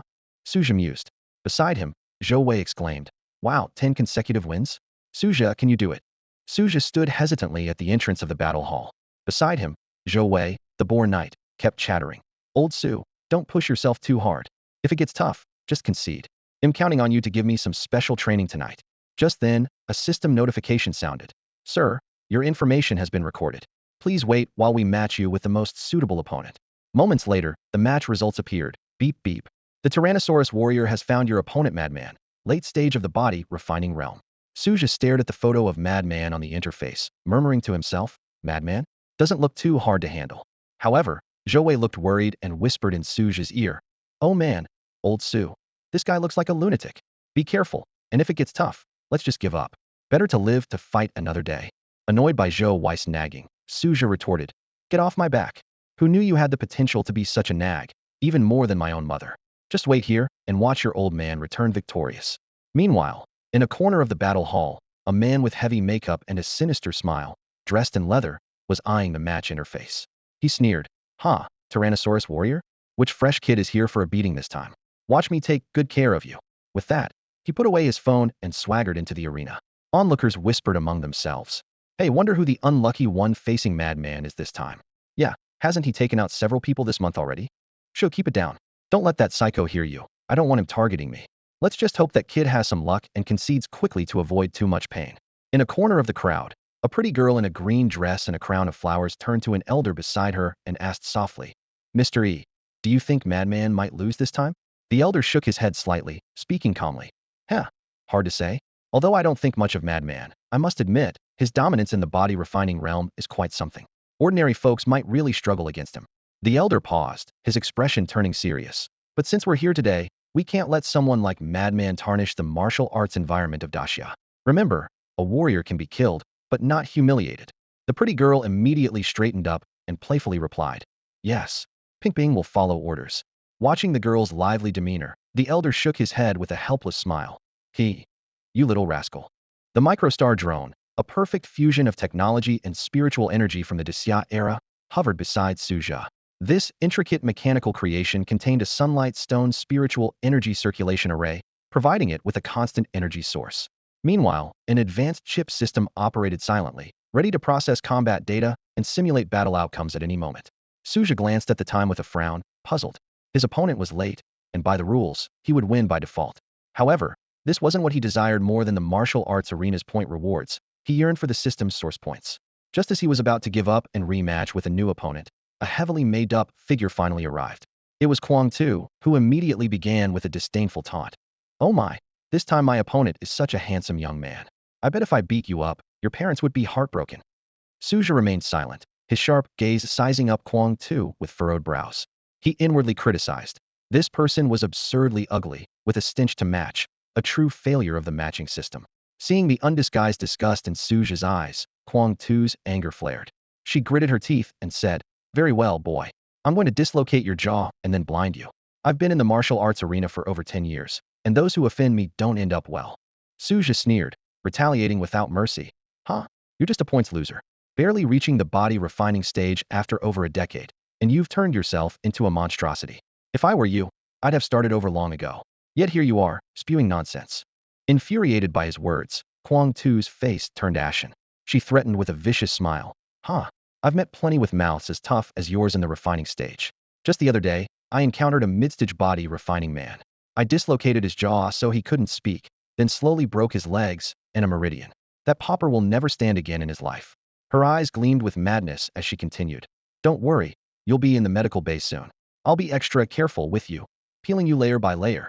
In the pre-fight trash talk, Su Zhe's eloquence, honed over his past life, easily gave him the upper hand. His words were sharp as knives, each one precisely targeting his opponent's weaknesses. Although Kuang Tu was full of harsh words, she was already losing ground in terms of momentum. The tension between them was palpable, and the battle was about to erupt. The microstar drone quietly recorded everything, ready to begin combat simulations at any moment. Last month, a girl in her early 20s came here to earn points and money through trials because her mother was seriously ill. Unfortunately, she encountered a madman. He first dislocated her jaw and then bound her limbs. Rather than assaulting her violently, he slowly removed her clothes, admiring her graceful body and the fragrance of her hair. If not for the drone flying overhead, he would have already violated her. Even so, he took the opportunity to touch her all over. Listening to the madman across from him excitedly recounting this, Su Zhe fell silent. He no longer bothered with trash talk because he understood that it only works on opponents who are also warriors and humans. This deranged madman was beyond that category. In other words, such scum wasn't worth Su Zhe's effort to provoke, nor did he deserve to be subjected to the sharp tongue of Su Zhe's past life. Having lived through 2 lifetimes, Su Zhe realized once again that even in a paradise as serene as Eden, there are vile serpents enticing others to seek the forbidden fruit's pleasure. In both his past and in Xia, countless heroes who lived and died for the people were ultimately slandered by the mouths of scoundrels. In his previous life, Su Zhe loved his country deeply, and whenever he saw someone insulting heroes, he wished he could rush over and slap them. In Xia, Su Zhe similarly cherished the land where he had grown for 18 years. Since the first year of the martial calendar, the human race had struggled to survive through hardships. Back then, there were no stars in the night sky. What they saw when they looked up were the remains of their compatriots. The ancestors walked step by step on this path, gradually making life better. The human race carved out a place for themselves, and although still oppressed by other races, they finally gained the right to negotiate at the same table. Today, ordinary people and warriors alike can make a living in these troubled times. Faced with all this, Su Zhe couldn't help but cry out in his heart. Why? Why would there still be such deranged people? Su Zhe stood in the battle room, his gaze sharp, a fire of justice burning within him. He silently contemplated the innocent victims of bullying a martial artist brother struggling to support his family, a female martial artist saving money to help her mother. These people should have been the backbone of society, yet they faced such ordeals. Su Zhe resolved to seek justice for these victims today. Above him, a drone suddenly lit up, emitting beeps to signal the imminent start of the battle. A mechanical voice announced, "Both combatants have arrived on the field. The battle will begin in 3 seconds." With the countdown, the atmosphere grew tense. The madman was no longer frenzied, but his sinister eyes fixed on Su Zhe as if to devour him whole. Su Zhe snapped back to focus, his brows furrowed, eyes locking onto his opponent like lightning. 3. Both fighters leaned forward slightly, muscles tensing, ready to spring into action. 2. The madman smirked menacingly, his right hand curling into a claw, fingertips glowing with a strange blue light. 1. Su Zhe took a deep breath, igniting the 7 luminaries' spirit fire within him. His blood surged, his power skyrocketing. Whoosh! As the drone signaled, the two shot towards each other like arrows. The madman, a seasoned fighter with over a decade of experience in the martial arts gym of Hui City, timed his move perfectly. His calf muscles tightened, and his right hand clawed like an eagle's talon, aiming straight for Su Zhe's chin. "Ha! You little brat," the madman sneered, poison swirling from his fingertips. "I've been honing my poisonousine claw for 11 years. Just the aura alone can kill a novice in the body refinement stage. And you think you can stop me? That's just a pipe dream." However, Su Zhe was equally quick to react. His right fist clenched, inner energy surging through him like a bursting river. The 7 luminaries' spirit fire operated at full capacity, boosting his attributes by 50. At the same time, his innate aura provided a 40 elemental resistance. His already robust physique seemed to transform into a raging tiger, ready to tear the enemy apart. In reality, Su Zhe could have easily used the Qilin Seal to defeat his opponent in one move. But he vowed to make the madman experience the suffering of his victims firsthand. So, he abandoned the idea of using a finishing move and instead met the attack heat-in with his fist. In the confined battle room, the two clashed with ferocious intensity. Powerful fists met sinister claws, a scene akin to a needle against a weed-on. At the moment of impact, the airwaves exploded, causing the entire room to tremble. Boom! Su Zhe and the madman collided fiercely, the massive sound waves reverberating throughout the combat room. The two were locked in a stalemate, neither able to gain the upper hand. The madman, shocked, shouted harshly, "How can a little brat like you withstand my poisonousine claw?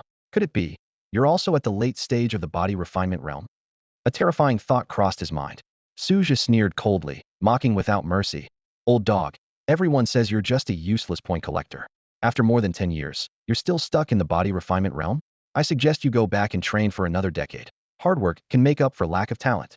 As soon as he finished speaking, a surge of energy burst forth from within him, channeling new strength into his right hand, faintly suppressing his opponent. Seeing the situation turn unfavorable, the madman immediately unleashed a wave of energy, forcibly changing the point of force in their confrontation. He seized the moment when spiritual power separated to swiftly detonate the energy. The immense repulsive force propelled the madman away from his struggle with Su Zhe. "TCH, let the old dog run away," Su Zhe muttered, curling his lip. The madman staggered backward, barely managing to steady himself. Though he calmed the turbulent spiritual energy within, an uncontrollable jealousy ignited in his heart. "Why?" he gritted his teeth. "Why is this little brat at the same level as me at such a young age? I will destroy him. Destroy him." Burning with rage, the madman gathered energy once more, this time in greater quantity and with stronger toxicity. He abandoned claw attacks, transforming his claws into palms, with tendrils of filthy green spiritual energy swirling in his palms. Little brat, you've got some strength. But in a fight, brute strength alone won't win." The madman sneered menacingly. "My 5 poison palm will ensure you're in a wheelchair for life." With that, he launched himself at Su Zhe, leveraging a powerful push off his leg. Seeing the green aura swirling around the madman's hands, Su Zhe disdainfully shouted, "Old dog, if you have no tricks, don't bother trying. Your martial skills are more disgusting one after another." Despite his contemptuous words, his movements were swift. The combat awareness granted by the 7 luminaries' return allowed Su Zhe to immediately spot the vulnerability in the madman's wrist, and with the innate protection from his perfect body refinement technique, he had no need to guard against the energy invading his body. Su Zhe swung his fist again to meet the attack, moving faster and with greater momentum than the madman. Just as they were about to clash, Su Zhe's footwork suddenly shifted, his waist and chest exerting force, his body following his steps. The madman's strike, originally aimed at Su Zhe's chest, missed, and before he could react, Su Zhe had already moved to his left front, bending down to gather strength. Bang! Su Zhe extended his waist, carrying momentum, and his punch directly severed the meridians in the madman's right wrist. Before the madman could scream, Su Zhe had already closed in again, locking his arm joint. With a sharp crack, the madman's entire right arm was forcibly dislocated, hanging limply by his side. In a flash, another heavy punch landed on the madman's chin. The crushing fracture caused his entire jaw to cave in, rendering him unable to make a sound. Not satisfied, Su Zhe swept his leg like a sledgehammer, causing the madman's legs to bend and fracture to the left. In less than a moment, the madman, who had been boastful moments ago, lay on the ground like a defeated dog, his mouth full of blood, able only to issue indistinct moans. Su Zhe noticed the drone circling above the combat room was still lit green, indicating the battle was not yet over. No wonder that old dog would dislocate others' jaws. Now I see why. Su Zhe sneered as he approached, grabbing the madman's colorful hair and yanking his head up, delivering 2 hard slaps. "Old dog, do you remember the miserable state you left those people in?" Su Zhe demanded harshly. The madman's previously vacant eyes gradually filled with fear, shaking his head in terror. Old dog, you know fear? Have you forgotten how you danced into this combat room? Have you forgotten the excitement in your voice when you described the victim's suffering? Have you forgotten how you shattered the happy, hard-working families of martial artists?" Su Zhe roared, crouching, his uncontrollable anger driving him to slam the madman's head repeatedly into the ground. "Look at me. Answer me. You won't escape the agony you inflicted even once." Then, Su Zhe grabbed the madman's only intact left arm, crushing his fingers one by one. The excruciating pain filled the madman's eyes with blood. "What's wrong? Look at yourself. Didn't you enjoy seeing others show this expression? Why, when it's your turn, do you put on this act?" Su Zhe said coldly. "Honestly, I despise humiliating opponents after defeating them. A warrior can be killed, but not humiliated. But for scum like you, a disgrace to warriors and humanity, you don't deserve to be called a warrior." Su Zhe continued to roar. "Even the immortal titans of the world must bathe in the blood of 10,000 races to be acknowledged by Xia, let alone you, the scum of scum, the trash of trash. Relying on early cultivation to shame fellow warriors, what's wrong? Are you a defective product from inbreeding? Instead of defending your country on the battlefield of 10,000 races, you hide in a corner, clinging to life. You don't deserve to be called a warrior. After today, you won't be a warrior anymore. Drag this broken body and repent for what you've done for the rest of your life." With that, Su Zhe didn't hesitate, delivering a heavy punch to the madman's dantian. Like a deflated balloon, the madman's 30 years of cultivation dissipated back into the world, his spirit and energy plummeting. Su Zhe thought to himself, depriving someone of their cultivation without cause will lead to repercussions later, but I have no regrets. Why let this trash remain unpunished? Even if there's backlash, I can appeal, considering this old dog's crimes are far worse than mine. This should count as acting on behalf of justice. Just as Su Zhe was about to signal the end of the battle, he suddenly remembered the female warriors tormented by the madman's claws. Looking at the madman lying like a dead dog, Su Zhe pondered for a moment, then stepped forward and stomped hard. Ah! The madman let out a shrill scream, his lower body a bloody mess. With another step, Su Zhe completely severed the remaining meridians in the madman's right hand. Oomph! These 2 steps are for the female warriors whose purity you defiled. Su Zhe snorted coldly, feeling refreshed and invigorated, his martial conviction even more resolute. He thought silently, though violence begets violence, and it's not the most civilized approach, when fairness cannot be sought, it's the most effective method. Then, Su Zhe raised his hand, calling out to the drone, "The battle is over." Ding! Reminder to the host, Task 2 progress, 110 Body Refinement Realm, 1 Qi Gathering Realm, 0. Zhou Wei stood among the crowd, his eyes fixed on the tightly closed door, silently praying for Lao Su. The whispers of those around him reached his ears, recounting the brutal deeds of the madman. Someone mentioned the young man who resembled a high school student who had just gone in, and Zhou Wei's heart sank, his worry deepening. "That madman is terrifying," a middle-aged woman whispered. "The girl who went in last time still hasn't regained her senses." "Exactly," a man beside her chimed in. "That old guy can even dislocate jaws, leaving people helpless." Someone interjected, "I heard the Martial Arts Bureau is aware and should be investigating soon." "What good is an investigation?" Another person scoffed. "Can it save the young man inside? I heard the madman has connections at the Lianxing Martial Arts Hall. If it weren't for the massive petition, who knows how long it'd drag on." Zhou Wei listened to these discussions, his heart heavy with anguish. Suddenly, a faint noise caught everyone's attention, and the crowd fell silent. "Hush! Stop talking. The door is opening," someone whispered. The door slowly opened, and the smell of blood filled the air. Angry murmurs rose from the crowd. "That beast, to treat a child so viciously." As the door fully opened, a figure appeared in the doorway. Backlit, the crowd couldn't make out his features. "Ping Ping, go check on the young man," an elderly voice urged a pretty girl beside him. At that moment, a familiar voice broke the tense atmosphere. "What's everyone gathered here for?" Hearing Su Zhe's voice, Zhou Wei immediately pushed through the crowd. Seeing Su Zhe covered in blood, he panicked and tried to carry him to the medical room. "Away, don't. Put me down. I'm fine," Su Zhe quickly explained. "The blood isn't mine." Then a clear female voice rang out. "Put him down first. I'm Xian Pingping, a preparatory student from Daxia Jiangnan Martial Arts University, specializing in battlefield medicine. Let me check him." Zhou Wei, albeit hesitantly, set Su Zhe down. Xian Pingping swiftly approached and used her energy to assess Su Zhe's condition. "Strong heartbeat, robust blood flow, not a hint of weakness," she murmured. "I told you I'm fine," Su Zhe said, somewhat helplessly. "The real trouble is still inside." Someone in the crowd incredulously asked, "Young man, are you saying you took down the madman? The blood on you is his." Su Zhe replied matter-of-factly, "Of course." Su Zhe stood at the entrance of the combat room, a slight smirk of disdain on his lips. He glanced around before his gaze settled on the thug lying on the ground. "How could that loser who hasn't advanced in years, a defective product of inbreeding, possibly defeat me?" Su Zhe sneered. "Not only did I knock him down, but I also crippled him. Now he's lying in there like a dead dog."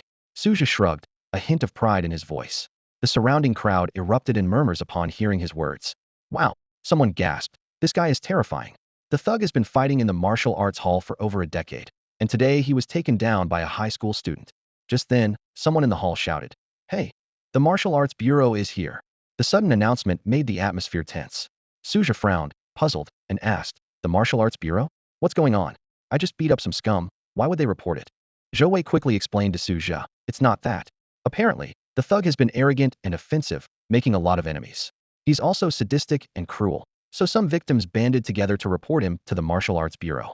Because the case is so serious, the Bureau sent a special squad to handle it." As soon as Zhou Wei finished speaking, the Martial Arts Bureau team arrived at the combat room entrance. Leading them was a tall, well-built man with a sharp haircut. He stepped forward and introduced himself. "Hello, I'm Yang Peng, captain of the 3rd Combat Squad of the Huisher Martial Arts Bureau. Can you tell me where the thug is? We've received numerous joint complaints from the public, and we're here to arrest him." Su Zhe stepped forward, meeting Yang Peng's eyes calmly, and said, "Captain Yang, the thug is inside, seriously injured with severed meridians. You can send someone to detain him directly." Yang Peng looked at the unusually young man in front of him, surprised, and asked, "And who might you be?" "I was the thug's match today," Su Zhe replied calmly. "I overdid it and incapacitated him. But he deserved it. Captain Yang can review the drone footage to verify my claims." At that moment, Zhou Wei rushed forward, spreading his arms to shield Su Zhe as if to protect him from harm. He shouted passionately, "You can't arrest Su Zhe. That thug inside is a menace, causing trouble and committing all sorts of evil. My friend acted in self-defense and accidentally crippled him. Even if he did, it was the thug's own evil deeds that led to this. We will appeal. But for now, you can't take Su away.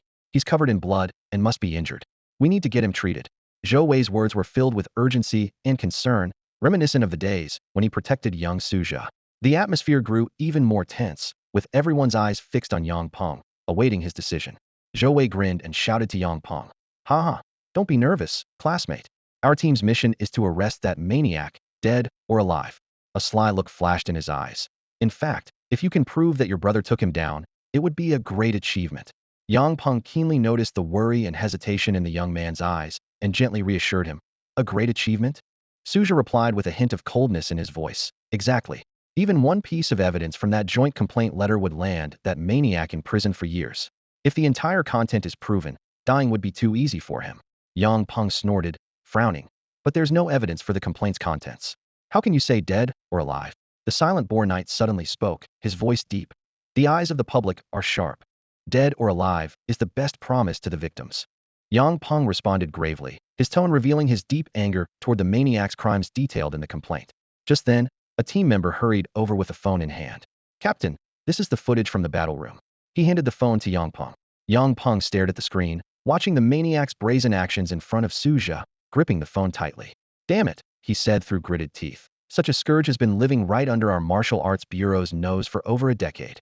Rest assured, I will report everything truthfully to the director and give you an explanation." Su Zhe looked at Yang Peng, his voice low and firm. "Not for us.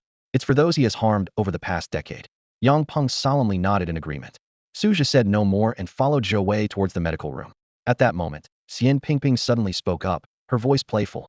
"Captain Yang, I heard that maniac has someone backing him in the Lianxing Martial Arts Hall. No one's reported him for over 10 years, so the connections must be deep." Yang Peng's eyes lit up with realization. "Thanks for the tip. I'll make sure to inform the director as well." He narrowed his eyes, thoughtful. No wonder he could run rampant in the Lianxing Martial Arts Hall for so many years without the Martial Arts Bureau noticing. Looks like Hui sure needs a thorough cleanup. Su Zhe walked out of the medical room, his external injuries having received basic treatment. Although his injuries weren't severe, the simple treatment cost him 1,000 daxia coins, making him gasp. The Tyrannosaurus warrior Su Zhe grimaced, rubbing his forehead in pain. Zhou Wei noticed and asked with concern, "Old Su, are you up for another fight today?" "Not today, let's leave it for tomorrow." Taking down a maniac was exhausting. Su Zhe replied wearily. Zhou Wei's eyes lit up with excitement as he suggested, "Come on, let's book a room so I can train you." "All right, Godfather." Su Zhe agreed reluctantly. Zhou Wei felt both admiration and a tinge of envy, seeing his buddy effortlessly defeat the maniac. He thought to himself, "I want my brother to succeed, but not so much that he forgets about me." 3 hours later, Su Zhe's roar echoed in the training room. "Are you a bot?" he shouted into Zhou Wei's ear. "I channel my energy to your left meridian, and somehow it ends up in the right. What is it, a glitch in the system? Do you need a factory reset?" Zhou Wei chuckled awkwardly, trying to defend himself. "I was just taking a shortcut." Su Zhe rolled his eyes, feeling like the 3 hours had dragged on forever. He mocked, "Dude, can you even collect sunlight in Plants vs. Zombies?" "Hey, old Su, that's uncalled for," Zhou Wei retorted. "Teach me all you want, but no need for personal attacks. I have talent too, you know. In 3 hours, I've mastered my brute force. One punch and I could take down that maniac." Seeing Zhou Wei's overconfidence, Su Zhe shook his head in disbelief. He calmly analyzed, 3 hours? If I hadn't guided you every step and transferred energy each time, the energy consumption would have been like fighting two maniacs. You wouldn't reach mastery in 3 weeks. Besides, if you face the maniac, you'll get banned for deliberately losing. Forget getting close. The energy alone would knock you out. Come on, don't be like that. Zhou Wei dismissed his words. The process isn't important, the result is. Don't be mad, let's go? I'll take you to a great place. He had a mischievous grin on his face. Su Zhe, sensing Zhou Wei's intentions, felt amused but waved him off. That's not a good idea. I'm too drained today. Let's do it another time. What are you thinking? Zhou Wei clarified. I meant the night market in Hui City, not the bathhouse. Hearing this, Su Zhe felt a bit disappointed but asked, "Oh, but don't you need a pass to get into the night market?" Zhou Wei began to explain the night market setup. The night market is a small marketplace organized by martial artists to trade their resources. You're not supposed to inquire about the origin of items, just trade if you want, or leave if you don't. It's called the night market because it operates at night. Most importantly, you can't harm others there, or the Martial Arts Bureau will detain you. Exactly. The Martial Arts Bureau, Zhou Wei continued. Otherwise, the Daxia government wouldn't allow so many martial artists to gather illegally. Just think about it. Even if 3 bachelors gather, they're monitored. If the night market were left unchecked, it could threaten Daxia's social order someday. In short, all transactions in the night market are protected by the Daxia Martial Arts Bureau, and violators are wanted across Daxia.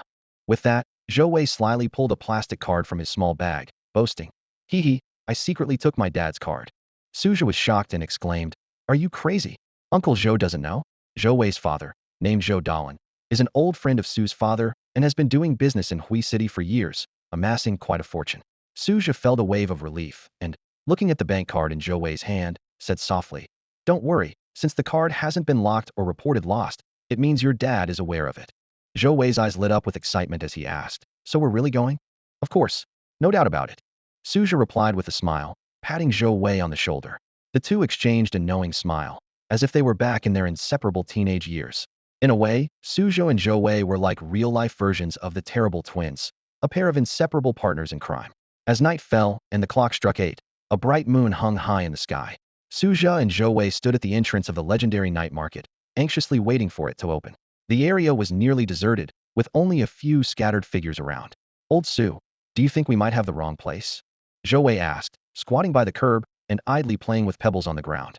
Su Zhe glanced around and noticed others waiting nearby. He reassured Zhou Wei, "I don't think so. Look, there are others waiting too." It was their first time at the Hui City night market, and they were clueless about the entry process, so they waited patiently.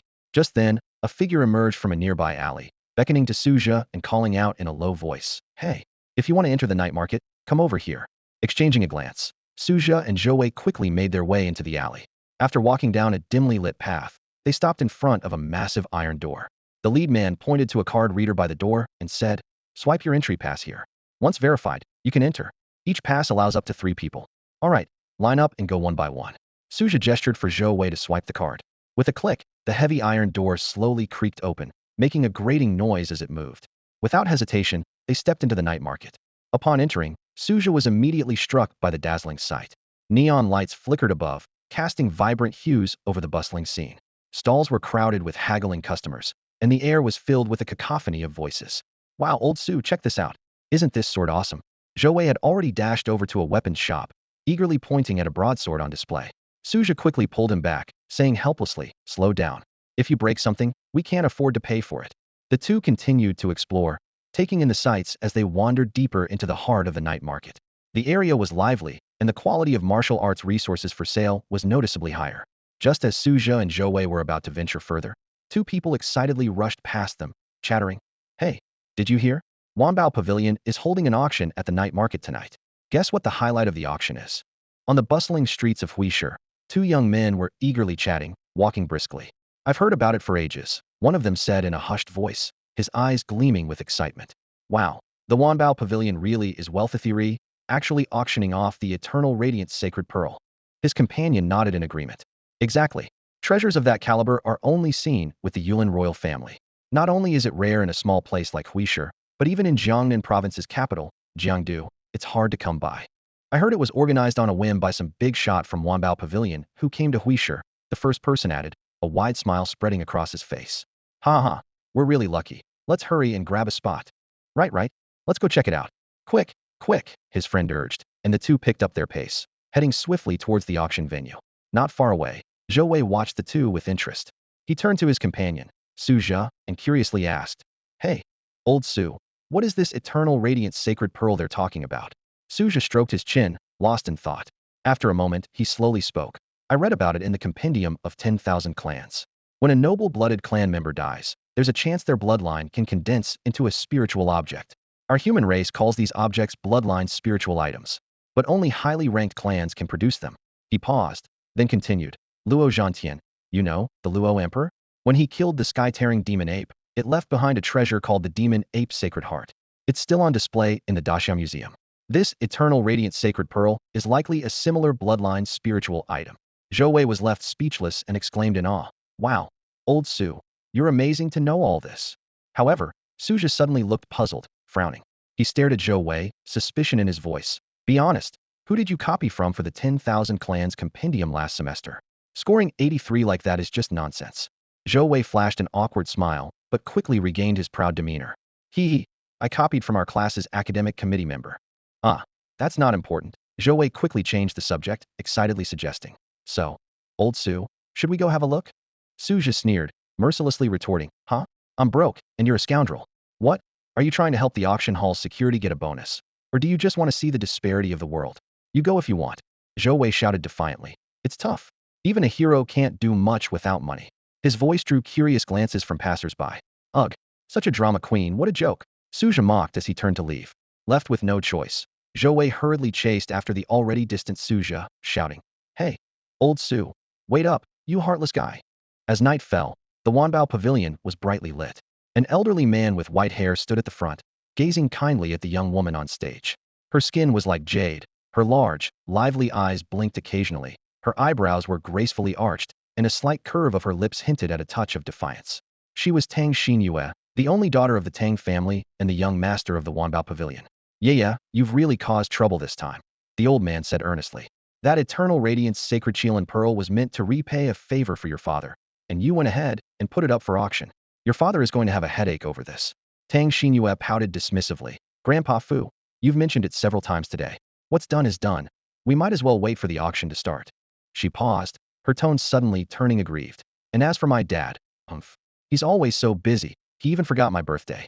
Grandpa Fu, you know, on my birthdays, it's just been my mom, the maid sisters, you, and Grandpa Shou and Grandpa Lu who are with me. That careless dad of mine hasn't been home for days. As she spoke, Tang Shinua sidled up to Grandpa Fu, acting coquettishly. Grandpa Fu, you and I are the best, right? Grandpa Fu chuckled helplessly, gently ruffling Tang Shinua's hair. You little rascal. He reassured her. As for the eternal radiance sacred Qilin pearl, the Wanbao Pavilion is wealthy enough not to worry about such things. If need be, I can personally go to the Myriad Clan's battlefield and hunt down another Jade Qilin. I knew Grandpa Fu was the best. Tang Shinua said happily. Grandpa Fu headed to the top of the pavilion to handle auction matters. Suddenly, a disturbance came from the void. Who goes there? Grandpa Fu's eyes narrowed, and he pointed his dragon head cane towards the source of the noise, sending ripples in its direction. Grandpa Fu, thank you for your hard work. Has Shinua been bothering you too much? A familiar voice called out. Grandpa Fu immediately relaxed, retracting his cane, and smiled. Master Tang, you always take the unconventional route. The newcomer was none other than Tang Zhen, the head of the Tang family and master of the Wanbao Pavilion. Master, weren't you handling matters at the Myriad Clan's battlefield? Why are you here? Could it be that the Eternal Radiance Sacred Qilin Pearl is special in some way? Grandpa Fu asked, puzzled. Tang Zhen sighed. I'll keep it brief. Recently, at the Myriad Clan's battlefield, I encountered Gue Qinswan and asked him to predict Shinua's fate. I hope to ensure her safety and prepare for any potential troubles. But do you know what he said? Grandpa Fu asked urgently. What did that old ghost say? Is something going to happen to Shinua? I must go and ask him myself. With that, he prepared to tear open the void and leave. Don't rush, Grandpa Fu. Tang Zhen quickly stopped him. I'll tell you. Grandpa Fu halted his actions, quietly watching Tang Zhen. Tang Zhen took a deep breath and slowly said, Follow the dragon and ride the storm. From here, there's no turning back. What? Grandpa Fu asked in astonishment. Uncle Fu's eyes narrowed in disbelief as he looked at Tang Zhen. The elderly man, with his hair as white as snow, could hardly fathom that the granddaughter he had watched grow up would receive such high praise from the legendary Gue Qinswan. Known as a figure of myth from the era of the great scholars, Gue Qinswan was reputed to be able to calculate the heavens, the earth, and humanity with no limits or taboos. Uncle Fu had unwavering faith in his words. Gue Qinswan had also predicted that Shinua would meet a significant person today at this very place. This was why Shinua had secretly taken the Yongyao Holy Lin Pearl and why Uncle Fu hadn't stopped her. Tang Zhen continued. I was worried something might happen, so I came to keep an eye on things myself. To my surprise, I actually found a few rats. Just as Uncle Fu was about to ask for a plan, Tang Zhen raised a hand to stop him. Speaking earnestly, Tang Zhen said, I know how much you value Shinua, but her temperament really needs some adjustment. Rather than letting her offend this important person, it might be better to let her learn a lesson or two to keep her from being too arrogant. Uncle Fu fell silent, acknowledging that it might indeed be time for Tang Shinua to learn some humility. In the past, they had thought that the three old men Fu, Lu, and Shukal take care of her forever. However, with Gue Qinswan's prophecy, Uncle Fu had to consider Tang Shinua's future more seriously. He silently glanced at the top floor behind him, contemplating his next steps.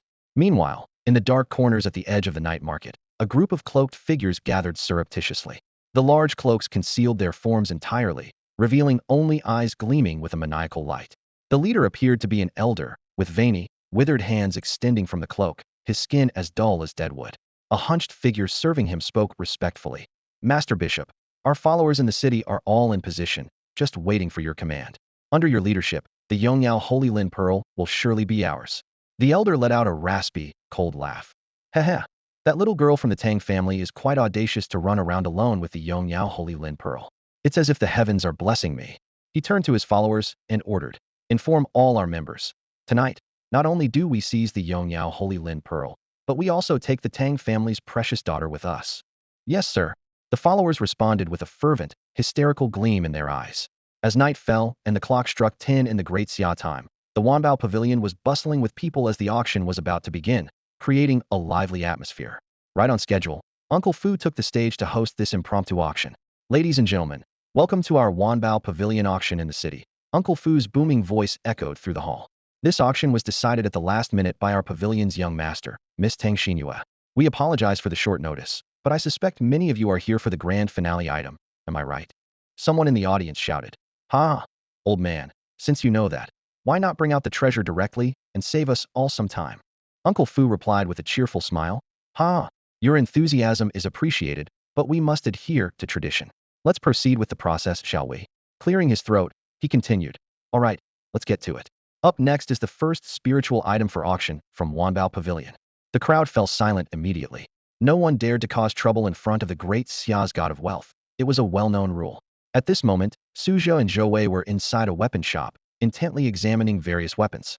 In this era of advanced martial arts, while technological firearms dominated the lower-tier battlefields, warriors still favored traditional cold weapons, especially those crafted from spiritual materials, which could perfectly harness spiritual energy, blending with ancient martial arts to create legendary martial techniques.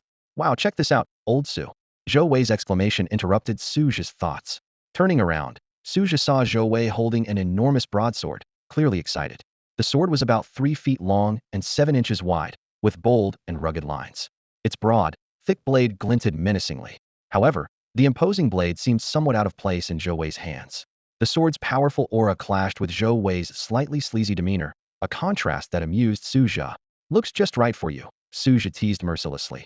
Next time you find a wild boar king, you can be the boar knight kid. Zhou Wei flushed, retorting defiantly. What do you know? Heavy blades and armor are a man's true romance. Though Su Zhe couldn't commend Zhou Wei's fashion since this self-proclaimed, dark-skinned sports guy was indeed an unconventional genius in fashion, wholeheartedly agreed with Zhou Wei's sentiment. The thrill of combat, the sweat of youth under the setting sun, was the true essence of masculine romance. Just then, Su Zhe's attention was caught by a long spear. Standing before it, his eyes gleamed with philosophical insight as he murmured, the longer, the stronger. Spears have always been lucky.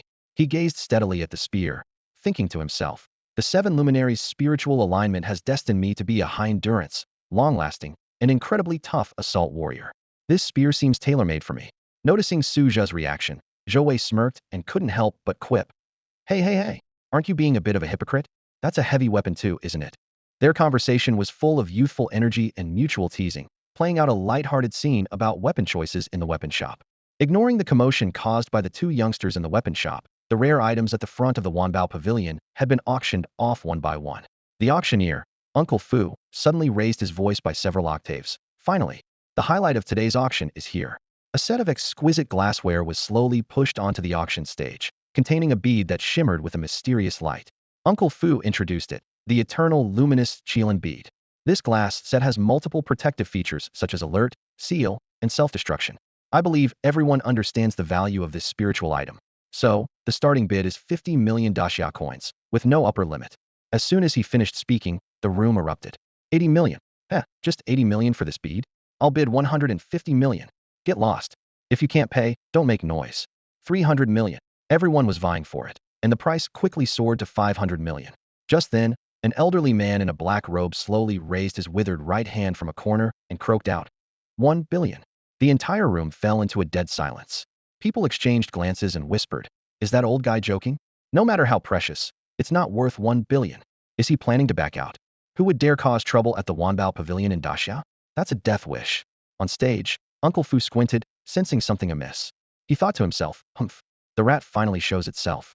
But he maintained his composure, still holding the auction hammer, and smiled at the elderly man in the corner, saying, "It seems this friend has a special fondness for the eternal luminous Qilin bead.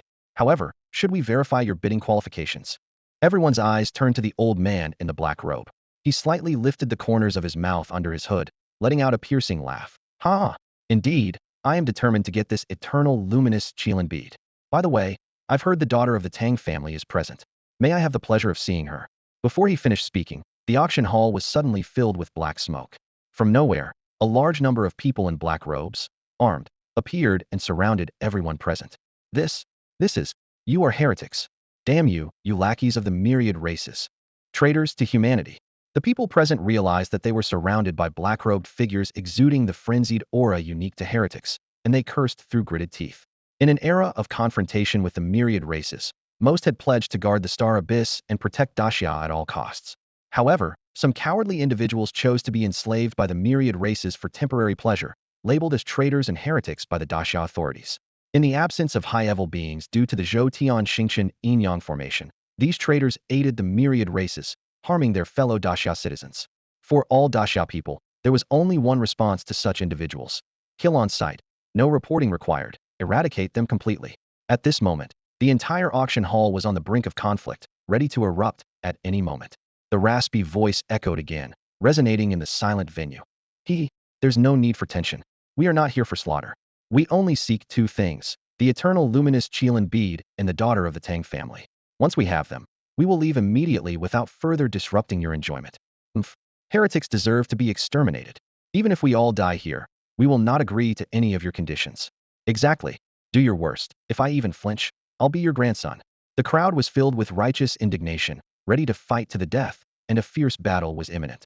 The great Xia dynasty, founded on martial prowess, has stood resilient for 1,000 years. Even under the oppression of myriad tribes, the warriors of great Xia have never bowed. Now, a group of heretics dares to be reckless here. The battle erupted in an instant, chaos reigning amidst flashes of lightning and raging flames. Techniques like the Frost Fist and Starpoint Finger were unleashed in succession. Despite the heretics' numbers, the two sides found themselves evenly matched. Grab the pearls and capture them. Don't get entangled with them for long. The elder in the black robe, seeing the stalemate, suddenly unleashed his formidable presence. Spiritual energy surged, black smoke billowed, and ghostly wails filled the air. Was clearly a powerful void-shattering realm expert. As everyone struggled under the oppressive aura of the black-robed elder, Fu Bo on the platform lightly tapped his dragon-head cane. With a thud, the elder's imposing force was instantly dispelled. "You old devil, hiding your strength all along," the black-robed elder remarked, momentarily surprised before regaining his calm demeanor. "Look at this old guy's age. He's halfway to the grave. His vitality is waning, not a threat. Speed up. The Martial Arts Bureau could arrive any moment." Hearing this, Fu Bo chuckled. "Haha, imagine Fu Xian being underestimated by a youngster like you. If word got out, where would I hide my old face?" With that, he swung his dragon head cane again, tearing through the void. In an instant, a spatial rift appeared out of nowhere. "You little rascal, come in and play with this old man." Before Fu Bo's words had faded, he struck the black-robed elder into the rift with his cane and followed suit. In the blink of an eye, the rift closed as if it had never existed. "Men, hurry up. One team, grab the Eternal Radiance Pearl, another, capture them. Once you have it, leave immediately. The Archbishop will return to deal with the old man himself," ordered a cloaked figure who had been serving behind the black-robed elder. Following the order, a team of heretics charged straight toward the top pavilion. Due to Tang Jin's arrangement, the upper floor was unguarded, and they easily kicked open the door. Who are you? Who allowed you up here?" A young girl's clear voice cried out from inside. Moments later, the team of heretics emerged hurriedly, carrying a wriggling large sack and swiftly escaping through the southwestern window. At this moment, the head of the Tang family, hidden in the void, watched as his daughter was effortlessly bundled into the sack, feeling exasperated. "This brat, just wait until we get home." With a wave of his right sleeve, the Tang family had sent a beam of white light shooting toward the heretic carrying the sack. "What is this?" The heretic exclaimed, as a new confrontation was about to unfold. A piercing scream shattered the night, as the group of cultists was struck by a sudden burst of white light, falling from the rooftop like kites with cut strings. Tang Jun observed his handiwork with satisfaction, a cold smile playing at the corners of his mouth. "That little girl has the bracelet and she's fine, but it's good for her to learn a lesson. She's always taking my things. It's about time she remembers." Not far away, in the void, An old man in a black robe had just regained his balance when he saw the elder who had been hosting the auction slowly floating towards him. The black-robed elder scoffed. "You old fool. Do you have a death wish? Perfect, I'll finish you off first, then." Before he could finish, a stern voice interrupted his rant. "Enough of your noise." Uncle Fu twirled his dragon head cane, and the sound of a dragon's roar reverberated from the void. In an instant, a gigantic dragon claw, adorned with golden mystical patterns, materialized out of thin air and crushed the unsuspecting black-robed elder. Uncle Fu glared at the fading traces of the dragon claw in the void, gritting his teeth. "If our Yia gets hurt or loses a benefactor because of you rats, I'll turn the entire Great Xia upside down to hold your leader accountable." At that moment, Tang arrived, asking immediately, "How is Yia?" Uncle Fu replied solemnly. As expected, she was taken. But with the bracelet, there shouldn't be any major issues. It's good for that little girl to suffer a bit. You didn't see it. A Qi gathering stage martial artist getting captured by a bunch of cultists, it's laughable. Seeing Tang Zhen's exasperated expression, Uncle Fu reassured him. "Yaya has been under our protection for too long. It's only natural." Suddenly, Uncle Fu remembered something and asked, "Oh, what about the everlasting radiant unicorn pearl?" Tang Zhen replied nonchalantly, "It was taken, but it doesn't matter. I know where they've taken it, and I'll retrieve it soon." "Humph. The Tang family's possessions aren't so easily taken. Let's go," Tang Zhen said, stepping into the void. "Let's see what that little girl is up to. She'd better not embarrass me. Otherwise, I'll make sure to train her well when we get back." Uncle Fu, seeing this, shook his head with a smile, lifted his cane, and followed. Their figures soon vanished into the night. Outside the weapons shop, Su Zhe and Zhou Wei were aimlessly wandering around, completely unaware of the events unfolding at the Wanbao Pavilion auction. Zhou Wei shook his head, looking dejected as he complained, "Old Su, we're really broke. That broadsword costs 500,000 daxia coins, and even an ordinary second-tier weapon is 300,000. Su Zhe, equally frustrated, agreed. "Exactly. The blue steel halberd I had my eye on costs 450,000. It's here that we truly feel the disparity in the world." At that moment, the system suddenly chimed in. Ding. System reminder. The system can also provide weapon services for the host, but the host must provide the necessary materials and source points. Su Zhe immediately retorted angrily, "Get lost. I barely have enough source points for myself, and all you care about is making money." The two continued to stroll through the vast night market of Hui City, eventually wandering into an area filled with old warehouses. Suddenly, the system spoke again. Ding. Special task. Please rescue the kidnapped young master of Daxiao Wanbao Pavilion Tang Shinua. Task rewards. 1. Berserk Potion 3. 2. Any weapon of choice. Su Zhe frowned. "System, are you out of your mind? Do you realize the magnitude of Wanbao Pavilion? Whoever can kidnap their young master is not someone I can mess with." The system quickly responded. Ding. Please rest assured, the system has verified the authenticity of this task. It will not affect the host's main tasks, so feel free to proceed. Hearing that it wouldn't interfere, Su Zhe decided to ignore it and continued wandering with Zhou Wei. Halfway through the old warehouse district, Zhou Wei suddenly started acting up. He dropped to his knees, shouting, "Oh heavens, I'll never call you the heavens again. You don't even treat me like your grandson." Su Zhe, unfazed by Zhou Wei's antics, thought to himself, "Besides being a fashion enthusiast, our Wei is truly socially anxious. Fortunately, this area is deserted, just a storage place for night market vendors. Otherwise, I'd worry he'd start begging with a bowl." Just then, a loud crash echoed from a nearby warehouse, startling Zhou Wei. "Whoa, heavens, I didn't mean to curse you. Please, stop your magic." Zhou Wei began to babble again, but Su Zhe quickly interrupted. All right, we're in the night market. Look up, where's your heavens? If you don't need your eyes, donate them. Let's go check it out." With that, Su Zhe took the lead, and Zhou Wei followed closely. The warehouse door was secured with several large locks, so they climbed through a window. It was unlocked, allowing them to easily slip inside. As soon as Zhou Wei landed, he looked up and exclaimed, "Wow, something broke through the roof of this warehouse, leaving a huge hole. Old Su, do you think this could be some kind of adventure? That's how it always goes in novels." Su Zhe rolled his eyes and replied helplessly, "Come on, man, are you fantasizing again? What do novel protagonists look like? Look at us." Zhou Wei remained unfazed. "True. Oh well, if not an adventure, maybe a Lin sister will fall through." He gazed hopefully at the gaping hole in the ceiling. Suddenly, a voice echoed in the empty warehouse. "No Lin sister here, but there is a Tang sister." "Who?" Su Zhe's instincts kicked in, and his right hand discreetly started forming the Qilin Seal. He calculated internally. "If this is trouble, they'll get a taste of my instant explosive strike. I really am a genius, predicting their move before they even make it." The two turned towards the sound and saw a petite girl slowly emerging from the shadows. Her legs had slight scratches, and she looked somewhat flustered. Zhou Wei was immediately thrilled, tugging at Su Zhe's sleeve excitedly. "See? Lao Su, you said I was imagining things? I told you, I'm destined to be the protagonist. Just walking down the street, and a beautiful girl appears out of nowhere. Oh heavens, I'll be your grandson from now on. Su Zhe, however, remained unfazed, maintaining his alertness with a ready-to-launch flash grenade in hand. Tang Shinua sized up the odd pair, her lips twitching slightly. She thought to herself, who is this loudmouth? But, that guy bent over does look quite handsome. It's just, why do my eyes feel like they've been flashed by something? Taking a deep breath, she decided to introduce herself.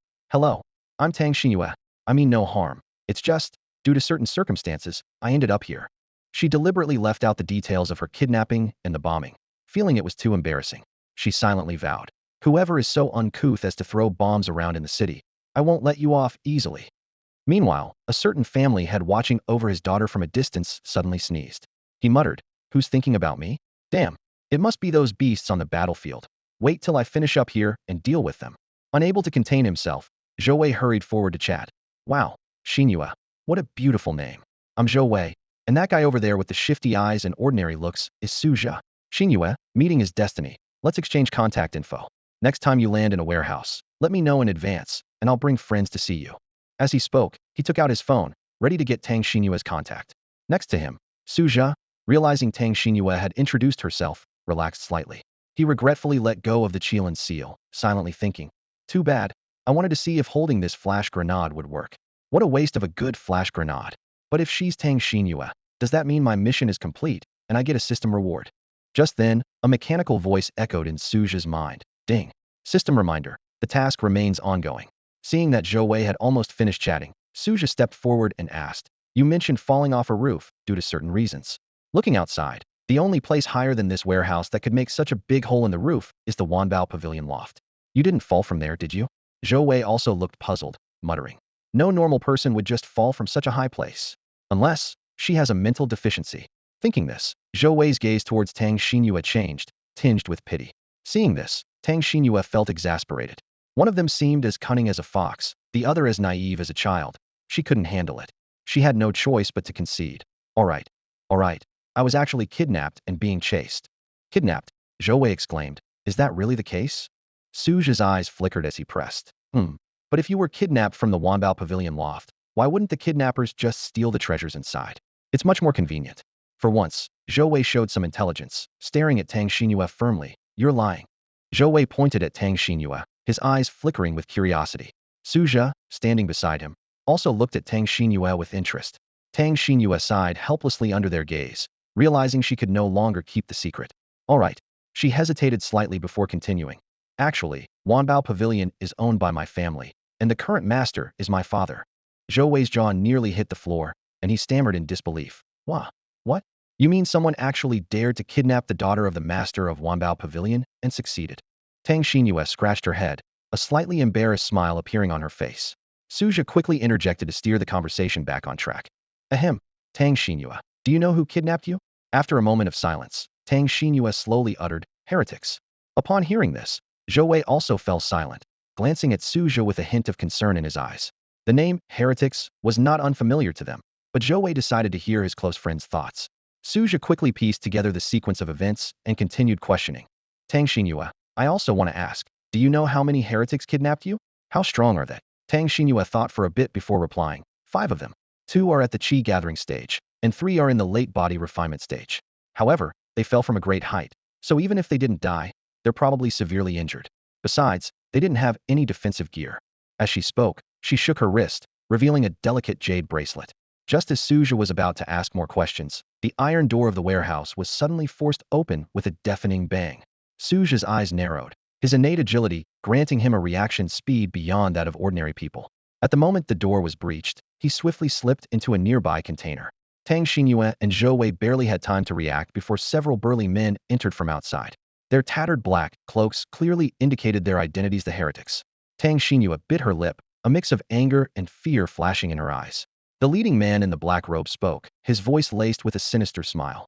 Oh, Miss Tang, you really made us search high and low for you. Please, come with us. He extended a calloused hand. It's not safe for you to be alone. Let me take you to a special place we've arranged for you on the outskirts of Huishur. It's absolutely safe there. Spit. Tang Shinua cursed angrily. You scum of the human race. I'd rather die than let you have your way. Ha ha ha, die? That's not up to you. The leader's lips curled into a chilling smile. We've already got the eternal radiance pearl. Now we just need you, the eldest daughter of the Tang family. Then, he turned his head to look at Zhou Wei, standing nearby, a hint of disdain in his eyes. Oh, did Miss Tang find herself a lover before leaving? TSK, but your taste isn't great. Why not come to me? I'll take good care of you. The black-robed man sneered, completely oblivious to the fleeting figure of Su Zhe behind him. The air was thick with tension, like a powder keg ready to explode into a fierce conflict at any moment. Under the mocking gaze of the cultists, Su Zhe had silently maneuvered over the containers in the warehouse, taking a wide detour to approach them from behind. As the cultists focused their attention entirely on Zhou Wei and Tang Shinua in front of them, Su Zhe had already stealthily positioned himself less than 3 meters away behind a container. Carefully peeking out, Su Zhe signaled to Zhou Wei, his eyes conveying a clear message. Distract them. I'll launch a surprise attack. Zhou Wei instantly understood, their years of tacit understanding coming into full play at this critical moment. With a sycophantic smile, Zhou Wei addressed the cultists. Haha, gentlemen. You're funny. I've had a tough life, only eating meat once a week, and I'm sick of this crappy life. I heard you guys are cultists, and I've long wanted to join. I wonder if joining your organization could help me with benefits like insurance and social security. Hearing this, Tang Shinua was instantly furious. She gritted her teeth and said, You bastard, I really misjudged you. You're just like them, a traitor. She instinctively touched the jade bracelet on her wrist, ready to fight to the death. The cult leader's eyes lit up at Zhou Wei's words, and he laughed. Ha! You've got potential. Let me tell you, the benefits of being a cultist are great. Insurance, social security, those are basic. We also have talent introduction policies and equity distribution. As long as you're talented, wealth and glory are yours in the cult. Watching this scene from behind the container, Su Zhe couldn't help but twitch his lips, silently thinking, Ah Wei, your acting is so convincing. I'm almost buying it. Just then, Zhou Wei's eyes narrowed, and he pointed behind the cult leader with a trembling hand, stammering, Boss, is that white-haired man behind you also one of your cultists? Startled, the cult leader quickly turned to look, only to see his followers with confused expressions. Realizing something was amiss, Zhou Wei struck. His left fist shot forward, aiming straight for the cult leader's heart. At a distance of less than 3 inches, his powerful blow exploded on the unsuspecting leader's chest. Even as a master of the Qi-gathering realm, the cult leader was caught off guard and couldn't defend himself. He felt a sharp pain in his chest, his internal energy thrown into chaos, and his blood flowed backward. Ah! He cried out, spitting blood and clutching his chest as he fell to the ground, convulsing. The sudden turn of events left the other cultists stunned. One moment, Zhou Wei was a promising youth eager to join and contribute to their cause. The next, he was a fierce fighter leaving their leader's fate uncertain on the ground. Boss, one cultist finally snapped out of it and shouted angrily, You'll pay for this. The remaining cultists, witnessing the scene before them, quickly realized what was happening and erupted into chaos. Zhou Wei's surprise attack had successfully drawn everyone's attention. Hiding behind the shipping container, Su Zhe quietly gave a thumbs up to Wei, thinking to himself, It's my turn to act. Su Zhe noticed a neatly stacked pile of reinforced steel bars beside the container, and a plan formed in his mind. At that moment, another Qi condensation stage warrior among the cultists saw what was happening. He transformed his spiritual energy into a blade and charged straight at Zhou Wei, shouting, A mere early body refinement stage weakling, prepare to die. In a flash, in an unnoticed corner, Su Zhe grabbed a dark steel bar with his formidable physical strength and thrust it directly into the heart of the cultist. This strike was incredibly powerful, far surpassing Zhou Wei's earlier sneak attack. Su Zhe thought to himself, We really are a pair. Even our favorite target spot is the same. But this time, I'm more intense. The Qi condensation stage cultist didn't even have time to scream before he died on the spot. With the seamless cooperation between Su Zhe and Zhou Wei, 2 Qi condensation stage cultists were quickly neutralized, shifting the tide of battle in their favor. Before the remaining body refinement stage cultists could react, Su Zhe charged at them like a fierce tiger. He attacked ruthlessly, aiming for each person's vulnerable spots, delivering a swift kick between their legs. 3 cultists were instantly incapacitated, writhing in pain on the ground. All of this happened in the blink of an eye. From Zhou Wei's initial attack to Su Zhe's finishing moves, it took less than 3 minutes. Yet, in those 3 minutes, the 2 of them together managed to dismantle a cultist squad whose apparent strength far exceeded their own. Suddenly, 2 crisp system notification sounds rang in Su Zhe's ears. Ding! Task 2 Progress Update. 510 Body Refinement Stage. For Qi Condensation Stage, 1 inch. Ding! Special task completed. Congratulations, you have received 1. Berserk Potion 3. 2. A weapon of your choice. Hearing these notifications, Su Zhe felt a wave of exhilaration, as if a weight had been lifted off his shoulders. Behind him, Tang Shinua watched in shock. Whether it was Zhou Wei's apparent submission and distraction tactics or Su Zhe's unscrupulous fighting style, it completely overturned everything she thought she knew. Tang Shinua realized that these two young men were entirely different from the refined and promising youths she had encountered in Longdu. They were cunning and willing to do whatever it took. When faced with danger, they had only one goal: to survive. Or perhaps, to win. The Master of the Void was silent for a moment before letting out a soft sigh. Very well. Beside Tang Zhun, Uncle Fu hesitated to speak, his eyes reflecting a complex light. Noticing Uncle Fu's hesitation, Tang Zhun gently waved his hand, indicating that he need not worry. Uncle Fu. Tang Zhun looked directly into the old servant's eyes, his tone calm, yet probing. How do you think those two compare to the prodigies of Longdu? Without hesitation, Uncle Fu replied, not even close. There was a hint of imperceptible regret in his voice. Tang Zhun nodded slightly and continued. But if they were placed on the battlefield of all races, how would they fare? This question left Uncle Fu momentarily speechless, his brows furrowed as if weighing something carefully. Just then, Tang Zhun suddenly laughed, his voice filled with delight. Haha! Those two would thrive more than the prodigies of Longdu and be more welcomed by the soldiers. Because they can ensure more people survive. Hearing this, Uncle Fu remained silent, but his eyes showed that he agreed with this view. Tang Zhun continued to reflect. In this world, many people say let go, but it's easier said than done. Look at those in high positions. How many can act as freely and unconventionally as those two? His tone gradually became passionate. Ha! Xia has been quiet for too long. The younger generation is simply a reflection of the old, not taking any new paths. Take that brat from the Long family. He's just a miniature version of his father, with the same lousy temper. And that kid practicing swordsmanship on Tianshu Mountain, always with a stern face, as if everyone owes him a fortune. Tang Zhun's voice lowered, tinged with concern. Imitating their elders, they can only do what their elders did. Defending the territory is manageable for now, but on the battlefield of all races, where the situation changes rapidly and more races are joining the fray, without innovation, the path will only get harder. His gaze fell on the video before him, speaking with admiration. I think these two are quite remarkable, not bound by convention, form, or their own identities. He pointed to the figures on the screen. Look, this is a video of that Su Zhe kid today in Huisher at the Star Martial Arts Hall, dealing with rogue martial artists. Tang Zhen's tone became more resolute. I believe that as long as one's general direction is right, why dictate the path of development? Every flower blooms in its own way. Xia doesn't lack generals to defend the territory. On the contrary, Xia needs innovative generals, bold generals, even rogue generals. Xia is vast. The Star Abyss is vast. The battlefield of all races is vast. It can accommodate a few eccentric talents. What do you think, Uncle Fu? Uncle Fu's gaze was fixed on Su Zhe in the video, listening to the young man declare passionately. Martial artists can be killed, but not humiliated. He was lost in thought. Recalling the master's earlier words, he sighed softly to himself, murmuring, indeed, Xia needs innovation. The younger generation needs change. Zhou Wei crouched in front of the gang leader he had ambushed and injured, his eyes flickering with angry sparks. He gritted his teeth and said, I've been a model student since I was a kid, the right-hand man of the class teacher, and you think I need to join your cult? Is that a tumor under your cloak? Falling for such a stupid pickup line and offering benefits too. I spit on that. With your casualty rate, you'd be bankrupt from compensation alone. Zhou Wei's words dripped with sarcasm and disdain, but he knew that these cultists were already mentally unstable.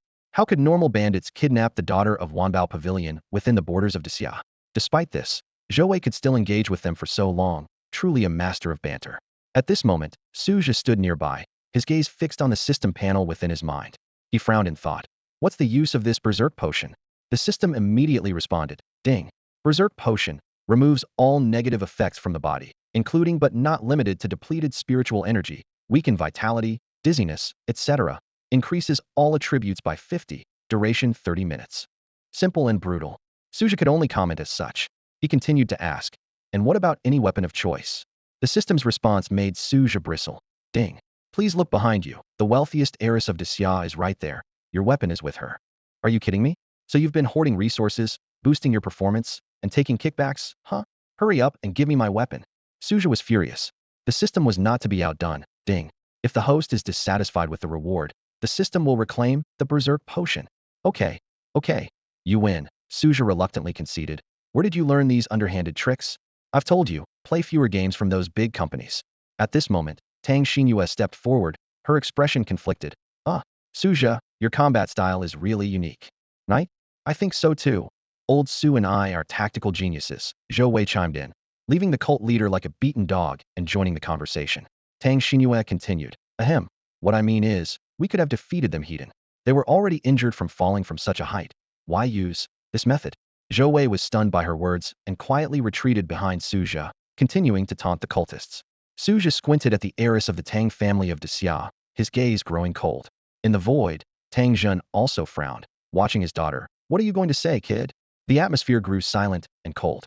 In the empty warehouse, the three of them stood quietly. Just when Tang Shinua was overwhelmed by the pressure, Su Zhe spoke up. What's the matter? Is the noble heiress of the Tang family now defending these cultists lying on the ground? Tang Shinua hurriedly explained. No. I mean, we could have used a better, more direct way to deal with them. Without being so dirty, so cowardly, so dishonorable. Su Zhe coldly interjected. Looking at the heiress, disheveled but inherently proud, Su Zhe sneered at Tang Shinua. You are the most esteemed heiress of Xia. Born with access to 99 of Xia's resources, of course you're not afraid. Even if injured, you would have professional medical personnel, renowned medical experts to help you heal. Do you think combat is that simple? Life is that simple? That's because those damn hardships. That grueling struggle. Su Zhe's words hit Tang Shinua like a heavy hammer, striking her heart with force. The privileged Tang family heiress turned as pale as paper, her lips losing all color, unable to utter a single word. Unfazed by Tang Shinua's reaction, Su Zhe walked straight to Zhou Wei, helping him search the bodies. The warehouse was silent again, save for the faint sounds of their rummaging. A moment later, Zhou Wei stood up and noticed Tang Shinua, still standing there in a daze. He frowned and approached her, his tone softening. Miss Tang, don't take Su Zhe's words to heart. We're different from you. This is our way of surviving.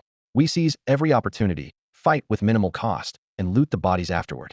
It's a rough method, but as long as it works, that's what matters. Tang Shinua took a deep breath, trying to process Su Zhe's words, and finally spoke. Just call me Shinua. No need for Miss Tang. After all, you just saved me. In the void, Tang Zhen watched his daughter's transformation with satisfaction, nodding. We've sheltered this girl too well. But without facing storms, how can she see the dawn? If she wants to become strong, she must be well trained. Next to him, Uncle Fu looked on with a serious expression, lost in thought. Away, come here quickly. Su Zhe suddenly shouted. Concerned, Zhou Wei hurried over, with Tang Shinua following. Su Zhe pulled out a phone and tossed it to Zhou Wei. I found this while searching the bodies. Zhou Wei caught it, pressed the power button, and found it password protected. But the screen displayed a solitary message. After completing the task, gather at the camp outside Hui City. This is the cultists' hideout. Su Zhe said quickly. The team that stole the eternal radiant Qilin Pearl is probably there too. Zhou Wei, worried, advised. But, old Su, didn't you say that maliciously giving ourselves up would result in penalties? If we team up like this, it's even worse. Su Zhe, exasperated, retorted. Dude, when did I say we should team up and give ourselves up? Zhou Wei scratched his head awkwardly and said, I mean, let's tell the people at Wanbao Pavilion about this, and we'll just take a little cut for ourselves. A sly gleam flashed in Su Zhe's eyes as he smirked. Did you take down a chi gathering stage and get overconfident? Haha, sounds good. We can make some more money. Zhou Wei rubbed his nose sheepishly and defended himself. Well, sometimes my brain just works differently. Careful development. No recklessness. Those words are in my DNA. At that moment, Tang Shinua, who had been silently observing, spoke up, her voice clear but tinged with doubt. Actually, there aren't many people left on that side. Su Zhe turned to look at Miss Tang with surprise, frowning slightly. What do you mean? Tang Shinua calmly analyzed. Tonight's auction was a Spuro-Femin event, and aside from the Eternal Radiant Sacred Pearl, the other items aren't that impressive. Huizhou is not an important city in the Great Xia, nowhere near Jiangjing. The cultists in the Jiangnan region are all in the capital, Jiangjing. There won't be many in Huizhou. She paused before continuing. The group that kidnapped me had a highest cultivation of only the chi gathering stage. The other group, trying to steal the pearl, can't be stronger than the vein condensing stage, and their leader definitely won't return to the camp. So their camp is absolutely vulnerable now, and Wanbao Pavilion won't let them off easily.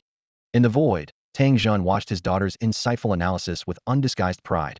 Haha, Fubo, look. Shinua is thinking for herself now. As expected of my daughter, she's quick-witted. Fubo glanced at the boasting family head and shook his head gently. Zhou Wei frowned and asked, how can you be sure their leader won't come back? Su Zhe also looked at Tang Shinua with a puzzled expression. Tang Shinua replied confidently, no one targeted by my grandpa Fu has ever come out unscathed.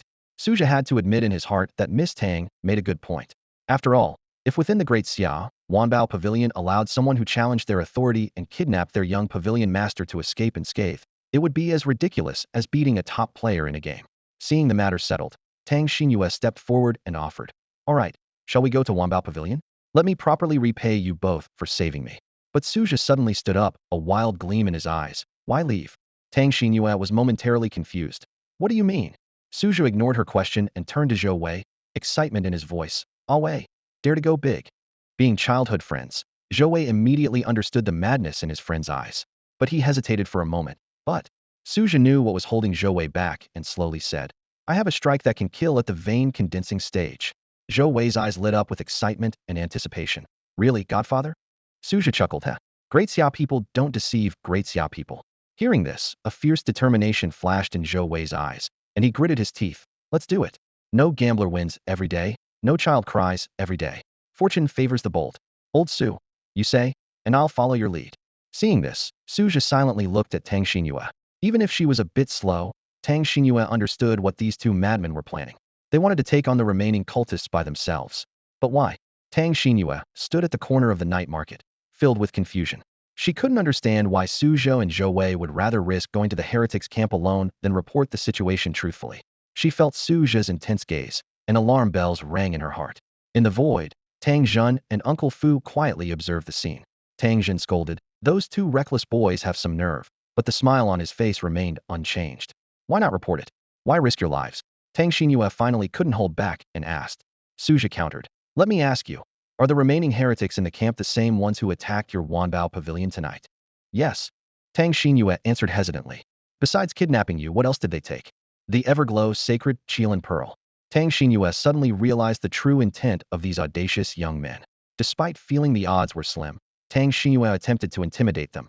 I am the young master of Wanbao Pavilion. Aren't you afraid I'll report your plot to steal the Everglow sacred Qilin pearl? Su Zhe laughed heartily. Ha, what a joke. The Everglow sacred Qilin pearl has long been lost in the wild, so how can it belong to anyone? Even if your father were standing in front of me now, I wouldn't back down. Besides, spiritual treasures of the world are for those destined to find them. Seeing the naive young lady, Su Zhe couldn't help but chuckle and continued. Miss Tang, Wei and I are just ordinary students from Huisher. We might have some talent, which is how we crossed paths with you. Spiritual treasures like the Everglow sacred Qilin pearl are something we might never see in our lifetime. But now, the opportunity is right here. As martial artists, if we don't strive for such things, why practice martial arts at all? A martial artist must strive. Strive for wealth, for fortune, and for the survival of our people on the battlefield against myriad races. As the young master of the great Xia Wanbao Pavilion, can you stand by and watch such an important treasure fall into the hands of heretics? Tang Shinua, swayed by his words, finally conceded. All right. I won't tell Uncle Fu, okay? Just as Su Zhe and Zhou Wei exchanged a smile, Tang Shinua added, but I'm coming with you. They dared to kidnap me and take my pearl. I won't let them off easily. Su Zhe hesitated, but Tang Shinua continued. Don't worry. I'm at the Qi gathering stage, and I have this jade bracelet. If you don't agree, I'll go back and tell Uncle Fu right now. Fine, but you have to follow our lead. Su Zhe reluctantly agreed. In the void, Uncle Fu said to Tang Zhen, looks like we'll have to tag along. Tang Zhen smiled. No problem. I'm curious to see what these two boys can do to snatch the Everglow sacred Qilin pearl. 15 minutes later, the three of them arrived at the Wanbao Pavilion in Huisher. Zhou Wei drooled over a broadsword hanging on the wall. Zhou Wei stood with his hands behind his back, facing piles of blinding sand and choking spray. He suddenly swung his hands and called out loudly, Private Su Zhe. Su Zhe's expression tightened as he stepped forward, stood at attention, and responded loudly, Present. Zhou Wei's gaze was sharp as he looked directly at Su Zhe. Let me ask you, how many of us are there in this battle? What's the highest level of cultivation? Su Zhe answered without hesitation, his voice strong and clear. Reporting, there are only 3 of us. The highest cultivation level is only mid-stage Qi gathering. Good. Zhou Wei nodded and continued to ask, what about the enemy? Su Zhe replied, even more detailed. They definitely outnumber us, and their highest cultivation level might be meridian opening. A glint flashed in Zhou Wei's eyes as he pointed to the mountain of props in front of them. So, Private Su Zhe, what if we throw blinding sand and spray choking mist at the enemy's eyes and nose during the fight? Su Zhe suddenly understood and exclaimed excitedly. Oh, it's a prop battle. Wei, you're both clever and brave. Tang Shinua stood nearby, stunned by their conversation.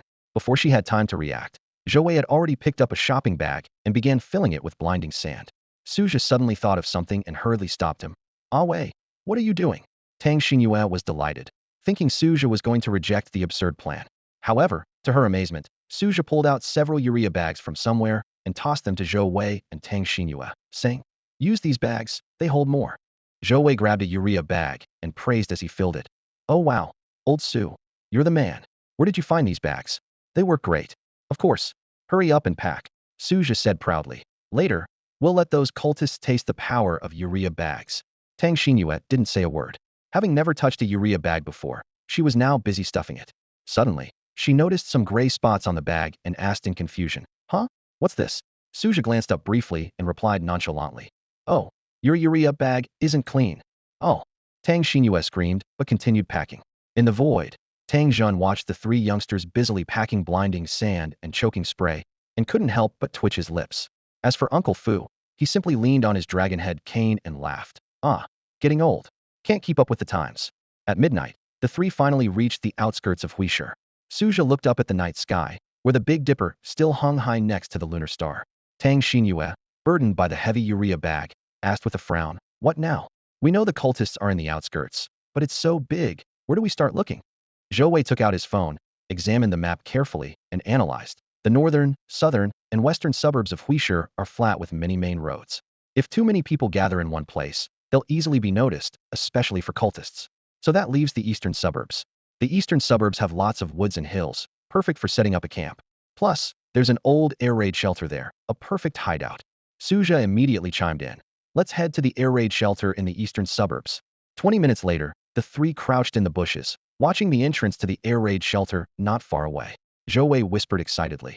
This is it, huh? Suddenly, he noticed two people standing at the entrance and wondered, Huh, it's almost 1 in the morning. Why aren't they asleep? Su Zhe scoffed, Fool. If you had just robbed the Great Xia Bank and got away with it, could you sleep? Zhou Wei suddenly understood. Oh, right. Su Zhe stopped looking at the air raid shelter and lay back on the grass to gaze at the stars. Tang Shinua curiously leaned in and asked quietly, Are we just waiting now? Waiting for what? Before Su Zhe could answer, Zhou Wei pushed Tang Shinua aside and grinned. You dummy. We're waiting for them to slip up, of course. Tang Shinua, pushed aside, retorted defiantly. You're the dummy. Tang Shinua pursed her lips and found a spot nearby to lie down. As time ticked by, the two guards outside the bunker were gradually overcome by drowsiness, swaying unsteadily at the entrance. Seizing the opportunity, the three young ones stealthily crept forward. Su Zhe and Zhou Wei moved swiftly, each armed with a handful of blinding sand, which they flung at the guards before they could react. The guards, both at the body refining stage, barely had time to widen their eyes before their vision was blurred. Before they could utter a sound, a heavy punch to the head rendered them unconscious. Away, your idea was brilliant. Su Zhe clapped his hands, tidying up the urea bag that held the blinding sand. Zhou Wei crouched to inspect the guards, exclaiming, Old Su, your urea bag is impressive too. The blinding sand works like magic, a perfect hit every time. Tang Shinua was stunned. The battle ended so quickly that she hardly had time to react. She glanced back at the urea bag on her back, marveling at its unexpected usefulness. The three approached the bunker door, where Su Zhe handed 2 vials of berserk potion to Zhou Wei and Tang Shinua, sternly advising, Don't use it unless it's a matter of life and death. Zhou Wei carefully placed the potion in his pocket as if it were a treasure, while Tang Shinua, though puzzled, cautiously tucked it into her small bag. Su Zhe pushed open the door, and the scene inside left them all stunned. Several people in black robes lay sprawled on the ground, the room thick with the smell of alcohol. Seeing this, Su Zhe sprang into action. With practiced ease, he scattered sand, dislocated jaws, and disabled energy centers in one swift motion. In less than 2 minutes, all the cultists were incapacitated. Who would have thought that after fighting the maniacs this afternoon, I'd get so practiced at this routine? Su Zhe mused, stroking his chin. Zhou Wei watched his buddy efficiently take down all the cultists, his eyes shining with admiration as he excitedly shouted, Coach, I want to learn this. Just then, a system notification sounded. Ding. The system alerted the host that Task 2 was overachieved, defeating 12 opponents, including 10 at the body refining stage and 2 at the chi gathering stage. The rewards are as follows: 7,500 source points and 2 martial arts advancement opportunities. Su Zhe was taken aback, not expecting to exceed the mission's requirements. He was secretly grateful that the system was finally generous for once, without deducting any of his source points. However, he soon realized the situation wasn't as favorable as it seemed. Among the drunken hooligans, there were actually 2 chi gathering stage cultists. If they hadn't been so inebriated, things could have gotten troublesome. At that moment, the commotion ahead drew the attention of the personnel inside the shelter. A robust voice came from the inner room, clearly not drunk. What the hell? Are those brats in the front looking for trouble? What's all the racket about? In the void, Tang Zhun and Uncle Fu watched the scene with interest, seemingly waiting to see how Su Zhe would handle the situation. Su Zhe frowned in thought for a moment, then handed his urea bag to Zhou Wei, signaling him with his eyes to take Tang Xinhua to hide aside, ready to cooperate at any moment. Zhou Wei understood and quickly pulled Tang Xinhua into the shadows of a dim corner of the shelter.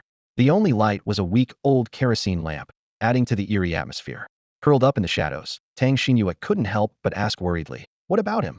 Despite her nervousness, she felt an unprecedented thrill. It was her first time facing danger without the protection of her grandfathers, and the intense emotions made her face flush red.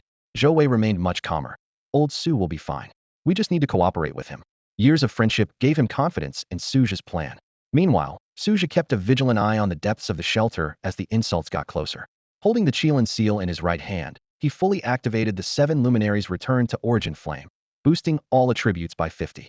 The Tyrannosaurus warrior is bending over again, doing his farming work. Pinch instant explosive thunder. Su Zhe prepared himself, ready to launch an attack at any moment. Suddenly, Ling Yun Tiancheng sensed a violent, frenzied aura approaching. Far surpassing the Qi gathering stage level, it was actually a vein condensing stage expert. Su Zhe sneered, unfazed. "Heh, no matter what stage you're at, if you dare open that door, you'll first taste my instant explosion." Bastard. His eyes were fixed on the entrance, his body tense, ready to face the imminent battle. Ling Yun Tiancheng sensed the looming malice drawing nearer, the oppressive feeling crashing over him like a tidal wave. Even the usually composed Su Zhe couldn't help but break into a cold sweat, the beads clearly visible on his forehead. The reason was simple. The disparity in power was overwhelmingly vast. On one side was a fully equipped late-game tank. On the other, an early-game marksman struggling to develop. Su Zhe swallowed hard, thinking to himself, "This pressure is getting unbearable." Suddenly, the entire space fell into a deathly silence. The violent aura halted, seemingly lingering just outside the door. Su Zhe held his breath, straining to listen. He was already at the door. The rusty red door handle began to turn slowly, emitting a faint creaking sound. Su Zhe quickly exchanged a glance with Zhou Wei, who nodded in understanding. Both of them tensed their muscles, ready to spring into action. With a click, the door opened. As the rusty red door swung halfway open, Su Zhe was met with a pair of bloodshot, frenzied eyes. They belonged to a burly man with a scarred face and a head full of wounds. His gaze was filled with a bloodthirsty desire, chilling to the bone. In an instant, as the door opened, Zhou Wei and Tang Xinhua, trained like professional agents, swiftly tossed 3 large bags of blinding sand into the room. "What?" the man exclaimed in surprise, clearly not expecting his presence to be discovered, nor anticipating anyone to have approached this closely. Shocked, he was hit squarely in the face by the bags of blinding sand. But the man was indeed a seasoned outlaw in the condensed pulse realm, his years of life and death experiences honing his reflexes. The air around him trembled, and a frenzied, violent energy erupted in the narrow bunker, forming an invisible barrier. The blinding sand, being a mere mundane substance, was scattered cleanly in just a few seconds. However, the brief distraction was enough. "Get out of the way!" Su Zhe shouted from behind his companions, his voice filled with resolve. The Qilin Seal in his hand had long been prepped, and with the aid of the blinding sand, Su Zhe had his first opportunity to unleash its full power. Trusting Su Zhe's judgment completely, Zhou Wei instinctively pushed Tang Xinhua aside to clear a path. As soon as the space opened up, Zhou Wei and Tang Xinhua witnessed a burst of golden light behind them as the Qilin Seal materialized. With Su Zhe's fierce shout, the Qilin Seal spun in the air, gathering momentum, and charged toward the man with astonishing force. The seal was accompanied by the shadow of a Qilin, as if a mythical beast was truly roaring. Qilin steps on clouds, disaster dissipates, and clears. Su Zhe muttered with determination. Boom. The Qilin Seal smashed into the man's body with a tremendous impact. Dust that had accumulated in the bunker for years was swept up, instantly obscuring everyone's vision. As the dust began to settle, the 3 young people stared intently at the spot where the man had stood, hoping to see their enemy fallen. "What?" Zhou Wei's eyes narrowed, his expression turning grim. The frenzied man emerged from the inner room of the bunker unscathed, though he appeared a bit disheveled. His clothes were dust-covered, and his hair was slightly messy, but he hadn't sustained any real damage. Tang Xinyua's expression was serious, her left hand subtly reaching for her jade bracelet. The bracelet glowed faintly, though in the chaos, no one noticed this slight glimmer. Su Zhe's face was equally troubled. The Qilin Seal had drained his spiritual energy completely, leaving him struggling to even stand. He glanced desperately at his lower back, where a solitary red potion hung, seemingly his last hope. Quietly, he prayed, "I hope the system isn't deceiving me again." The frenzied man fully entered the bunker's inner room, his expression twisted, eyes gleaming with danger. In his hand, he held a shattered small shield, which had evidently absorbed the brunt of the Qilin Seal's attack. Upon seeing the shield, Su Zhe understood. So that's what blocked the Qilin Seal, he thought, feeling a touch of despair. The man sneered, his voice dripping with disdain and contempt. Who would have thought? Just 3 little mice. Damn thing. It cost me my stone armor shield. The man spoke coldly, his eyes sparking with anger. He turned to Su Zhe, his tone full of threat. Kid, I admit you've got some skills, managing to unleash a peak condensing pulse level strike from a body refining stage. If I hadn't brought this shield today, I might have fallen for your tricks. But this is where it ends for you. Think you can get your hands on the Eternal Radiance Sacred Lin Pearl? See if you're even qualified first. Before he finished speaking, the man charged at Su Zhe like a tiger released from its cage. His condensing pulse level power was on full display as he delivered a light palm strike, sending Su Zhe flying out of the bunker like a kite with a broken string, crashing heavily against the wall. The wall cracked, with debris scattering everywhere. Su Zhe lay amidst the rubble, panting like a willow in the wind. Blood gushed from his wounds, his left rib fractured, and his body severely injured in multiple places. The remaining spiritual energy within him flowed slowly like a trickle, while the 7 luminaries returned to origin technique tirelessly worked to repair his internal injuries, drawing in surrounding spiritual energy to support him. Old Su, Zhou Wei exclaimed, rushing over to help Su Zhe up. Tang Shinua frantically searched her bag for healing pills. Cough, cough. Don't bother, Su Zhe managed to say. Just inject the berserk potion from my lower back. Without hesitation, Zhou Wei retrieved the potion and injected it directly into Su Zhe's chest. The effect surged through Su Zhe's body like electricity, rapidly improving his condition. He marveled inwardly. Isn't this just a high-level version of adrenaline? Damn system, calling it a berserk potion? It's just adrenaline. In mere seconds, Su Zhe was fully recovered. Feeling the surge of spiritual energy within him, he maintained his expression, still lying in the debris, and quietly instructed Zhou Wei. "Oh Wei, you guys distract him up front while I prepare a big one." Zhou Wei understood immediately, pretending to panic. He shouted, Old Su, don't scare me." Meanwhile, he pressed Tang Xinyue's head down, both of them effectively shielding Su Zhe, leaving only his feet visible to the man. The man, unfazed, approached with confidence. He was sure that no body refining stage fighter could withstand his attack. He advanced slowly, like a cat toying with a mouse, a mocking smile on his lips. Well, I didn't expect the eldest daughter of the Tang family to be here," the man sneered. "You've chosen the path to hell over the road to heaven. Haha, what? You think you can snatch the Eternal Radiance Sacred Lin Pearl from me, Li Feng, with just 2 body refining stage ants? Go ahead. The pearl is right here. Come and get it." Li Feng couldn't contain his joy any longer, laughing loudly. "It seems today is destined to be my lucky day. With both the Eternal Radiance Sacred Lin Pearl and the Tang family's eldest daughter in my grasp, the position of Archbishop is within my reach." Ha ha ha. His laughter echoed eerily in the silent outskirts. Without further hesitation, Li Feng quickly approached the trio, thinking he must act swiftly to avoid any unforeseen changes. However, as he reached them, Li Feng suddenly sensed something amiss. Zhou Wei and Tang Xinyu showed no signs of panic. Zhou Wei even struggled to suppress a grin. Suddenly, a handful of blinding sand was thrown directly at Li Feng's face. Alarm bells rang in Li Feng's mind as he frantically waved his hands to clear the sand. But just as he reopened his eyes, a massive Qilin Seal was already upon him, striking dead center. Bang! Su Zhe's voice echoed in the night, tinged with a hint of disdain. They had just successfully subdued another enemy, using the same tactic. Zhou Wei stood nearby, gripping a small device in his hand, the flash grenade that had just exploded. The same trick worked twice. They really never learn, Zhou Wei agreed, a sly glint in his eyes. But for someone like him, 2 flash grenades are enough to make him behave. This was the last conversation Li Feng heard before losing consciousness. With a dull thud, his tall body fell to the ground, kicking up a small cloud of dust. Zhou Wei swiftly moved forward to steady Su Zhe, then bent down to pick up the box that had slipped from Li Feng's grasp. He carefully opened the lid, and the sight inside took his breath away. A bright red, smooth, and glossy bead lay quietly in the box. Inside the bead, a lifelike image of a Qilin stepping on clouds appeared. The entire bead emitted a faint glow, standing out in the dark night. "This is it," Zhou Wei exclaimed excitedly, signaling to Su Zhe, who was resting not far away. Su Zhe also smiled with satisfaction, knowing their day's efforts had finally paid off. Tang Xinyu stood nearby, her gaze shifting between Li Feng's body, the resting Su Zhe, and the jubilant Zhou Wei. Her perspective shifted in that moment. Li Feng, a genuine mid-level master in the condensed vein realm, had been defeated by the 3 of them using strategy. Seeing the scattered sand, Tang Xinyu realized that the combat system she had built from childhood was quietly crumbling. Shaking her head, Tang Xinyu decided not to dwell on it for now. She stepped towards Su Zhe and Zhou Wei. Seeing this, Zhou Wei immediately became wary, keeping a close watch on the girl in front of him, fearing she might try to take the hard-won Eternal Radiant Qilin bead. Amused by Zhou Wei's reaction, Tang Shinua rolled her eyes and said, "You don't need to hide it. We agreed in advance and won't go back on our word. One eternal radiant Qilin bead isn't worth lowering my standards." Hearing this, Zhou Wei finally relaxed. Tang Shinua looked at the two young men before her and suddenly felt she had found something more valuable than the bead. These two were full of contradictions. Zhou Wei, usually frail-looking, was unexpectedly reliable in danger. "All right, it's getting late. Let's head back to Wanbao Pavilion. I haven't properly hosted you two yet," Tang Shinua suggested. Su Zhe checked the time. Although he felt it wasn't the best moment to return, he nodded in agreement. As for Zhou Wei, his attention was still entirely captivated by the eternal radiant Qilin bead, staring at it with eyes wider than the bead itself. Just as the trio was packing up and preparing to leave, suddenly, clap, clap, clap, clap. A series of crisp claps rang out in the quiet countryside, breaking the night's silence.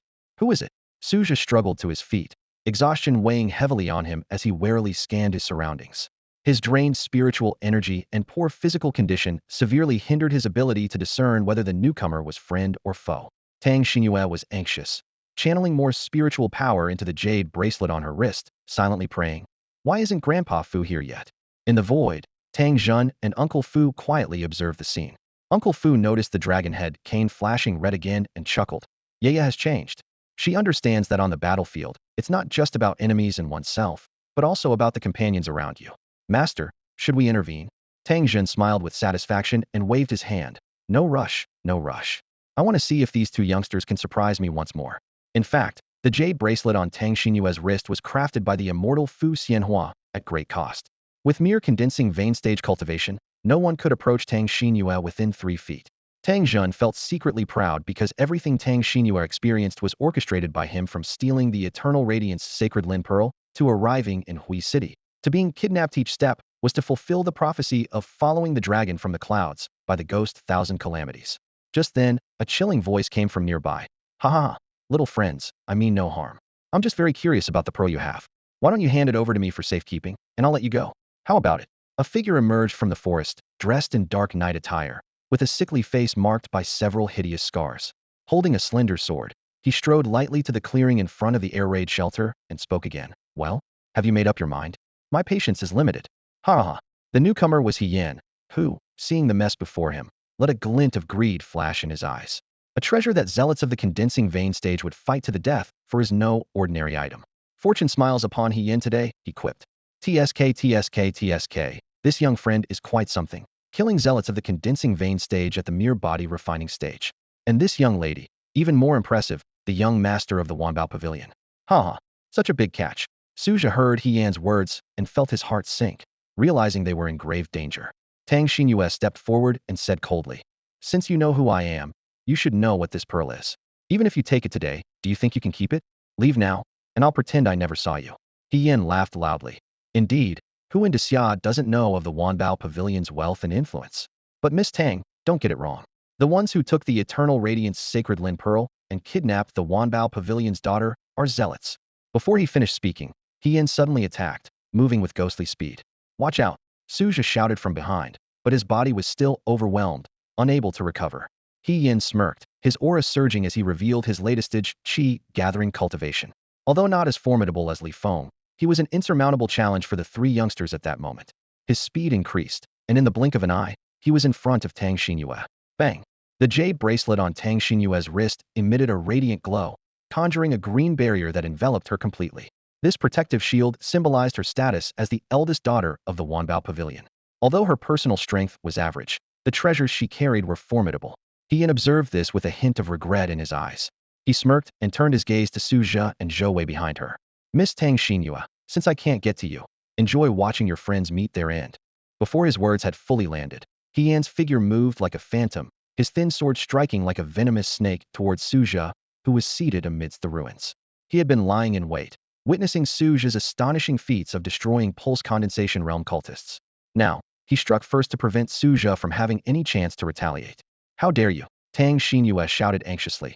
"The Great Xia will never tolerate this." Yan laughed maniacally. "Then I'll just join the cultists. Treasures like this are rare, even in decades. How could I pass it up?" His eyes were fixed on the crimson orb in Zhou Wei's hand, having become a desperate man willing to risk everything. Tang Xinyu finally understood Su Zhe's earlier words: warriors fight for what they desire. Despite the relentless pursuit of Wanbao Pavilion, Yin chose the path of murder and theft. Su Zhe desperately tried to channel the seven luminaries' convergence within him, but his body was severely exhausted, making it difficult to respond effectively. System, do something, he cried out internally. The system calmly replied, don't worry, host. Everything is under control. To hell with that. If this sword lands, I'm done for. Su Zhe despaired as Yin closed in. At the critical moment, a sharp clash of metal rang out. Zhou Wei, wielding his blood shadow broadsword, stood in front of Su Zhe. You want to harm Lao Su? You'll have to get through me first. Yin, seeing this, unleashed over 20 rapid strikes, all blocked by Zhou Wei's third-tier broadsword.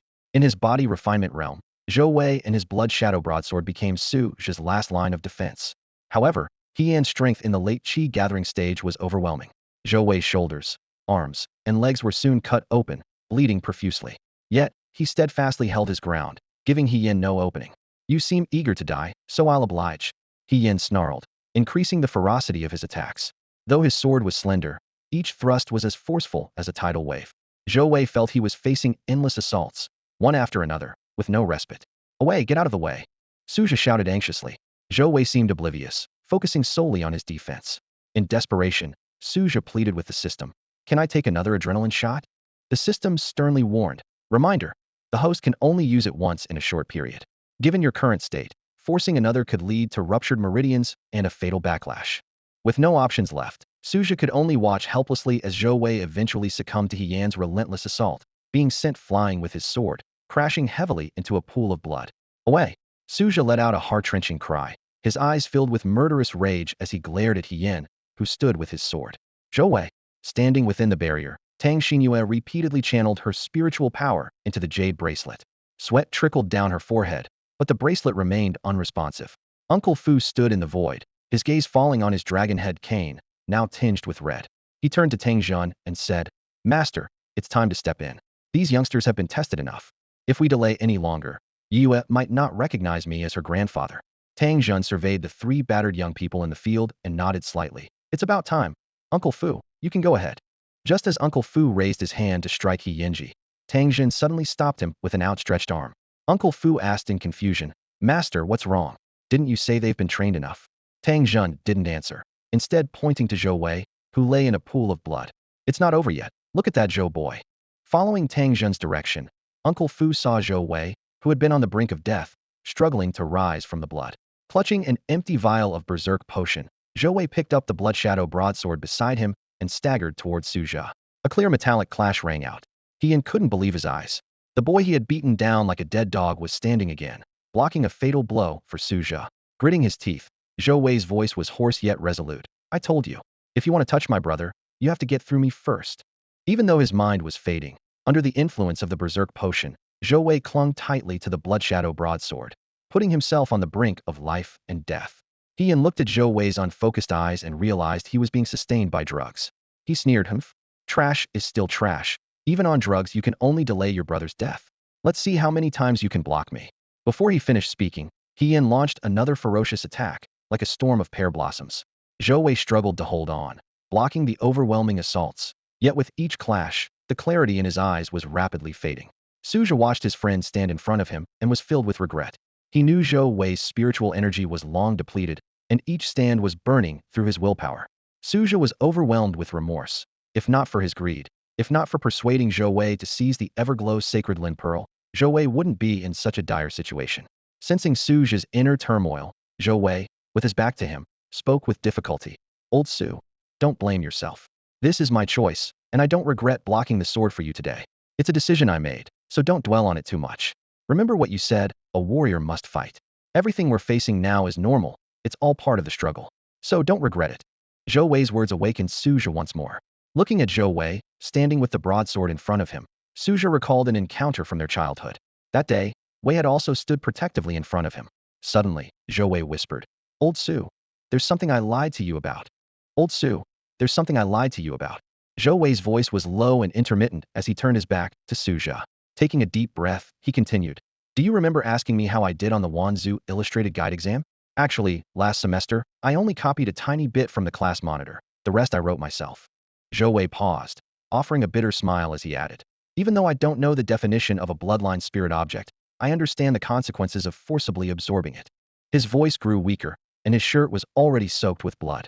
Su Zhe saw this and knew Zhou Wei couldn't hold on much longer. A bloodline spirit object interacts with the bloodline in the body, causing a malignant reaction when catalyzed by spiritual power. In short, the spirit object releases itself, compressing into the world. During this time, the person forcibly absorbing it can freely manipulate the power within the spirit object. Zhou Wei explained with difficulty, a hint of self-mockery in his voice. Haha, I don't even know if I remember it correctly. Old Su, you know my memory has always been bad. Sensing the unusual atmosphere, Su Zhe urgently shouted, "Oh wait, no. Calm down. There's still a chance. There must be a chance." He struggled to stand, but the two Qilin Seals had drained his physical strength, leaving him helpless to witness what was about to unfold. Suddenly, Zhou Wei erupted with astonishing strength. He punched the inside of the blood shadow broadsword with such force that the power reverberated down the blade, knocking He Yan's fine sword aside. Then, using his right foot, Zhou Wei pushed off the blood shadow broadsword, leveraging it to slash upwards. Caught off guard by Zhou Wei's sudden outburst, He Yan was forced to retreat several steps to steady himself. When He Yan looked up, Zhou Wei had already torn open the box and taken out the Eternal Radiance Sacred Lin Pearl. He shouted at He Yan, "You bastard, didn't you want this pearl? Come and get it." Before finishing his sentence, Zhou Wei opened his mouth and swallowed the pearl whole. The scene fell into a dead silence. Both He Yan and Tang Shinua were stunned. In the void, Tang Zhen and Uncle Fu watched the scene with furrowed brows. Tang Zhen shook his head helplessly and said, "Haha, this kid, such high ambition." Tang Zhen summoned a gold ingot with his right hand, speaking softly to Zhou Wei below. "Wealth can reach the heavens." The ingot flashed with dazzling golden light before slowly disappearing into the void. Seeing this, Uncle Fu remarked with a smile, "Master, it seems you have a keen interest in these two young men, even willing to expend your fundamental wealth." Tang Zhen waved his hand. "It's not about interest. I'm a businessman, and I value what Ghost Thousand Calculations says. By the way, Uncle Fu, keep an eye on that kid. Make sure he doesn't get carried away, and don't let good intentions turn into bad outcomes." Uncle Fu nodded. "I understand, Master." He gripped his dragon head cane, quietly observing the scene below. Su Zhe's face was a mix of blood and tears as he cried out hoarsely, "Oh wait." Zhou Wei turned his head, his ordinary face smeared with blood. He gave Su Zhe a smile and softly said, "Old Su, survive. See the world for me." Tang Shinua struggled to comprehend the scene before her. Under the starry sky on the outskirts of Huishe, she witnessed the most unforgettable scene of her life. With a red pearl in his mouth, a broadsword in hand, standing like a lone reed against the will of the heavens, He Yan roared in fury, "Ah, you deserve to die." He Yan charged at Zhou Wei, madness gleaming in his eyes. He disregarded the risk of being wanted by the Daxiao Wanbao Pavilion, solely to seize the Eternal Radiance Sacred Lin Pearl. However, when he saw Zhou Wei swallow the pearl, his rationality completely collapsed. "I'll kill you. I'll cut you open, and the pearl will still be mine." He Yan roared, swinging his sword at Zhou Wei. Suddenly, an invisible barrier blocked his attack. He Yan was astonished to find that Zhou Wei was forcibly catalyzing the power of the Eternal Radiance Sacred Lin Pearl. The air around seemed to solidify, and countless beams of golden light burst from Zhou Wei's body. These lights matched the color of the pearl's surface, and golden patterns climbed across Zhou Wei's body. His appearance began to change dramatically.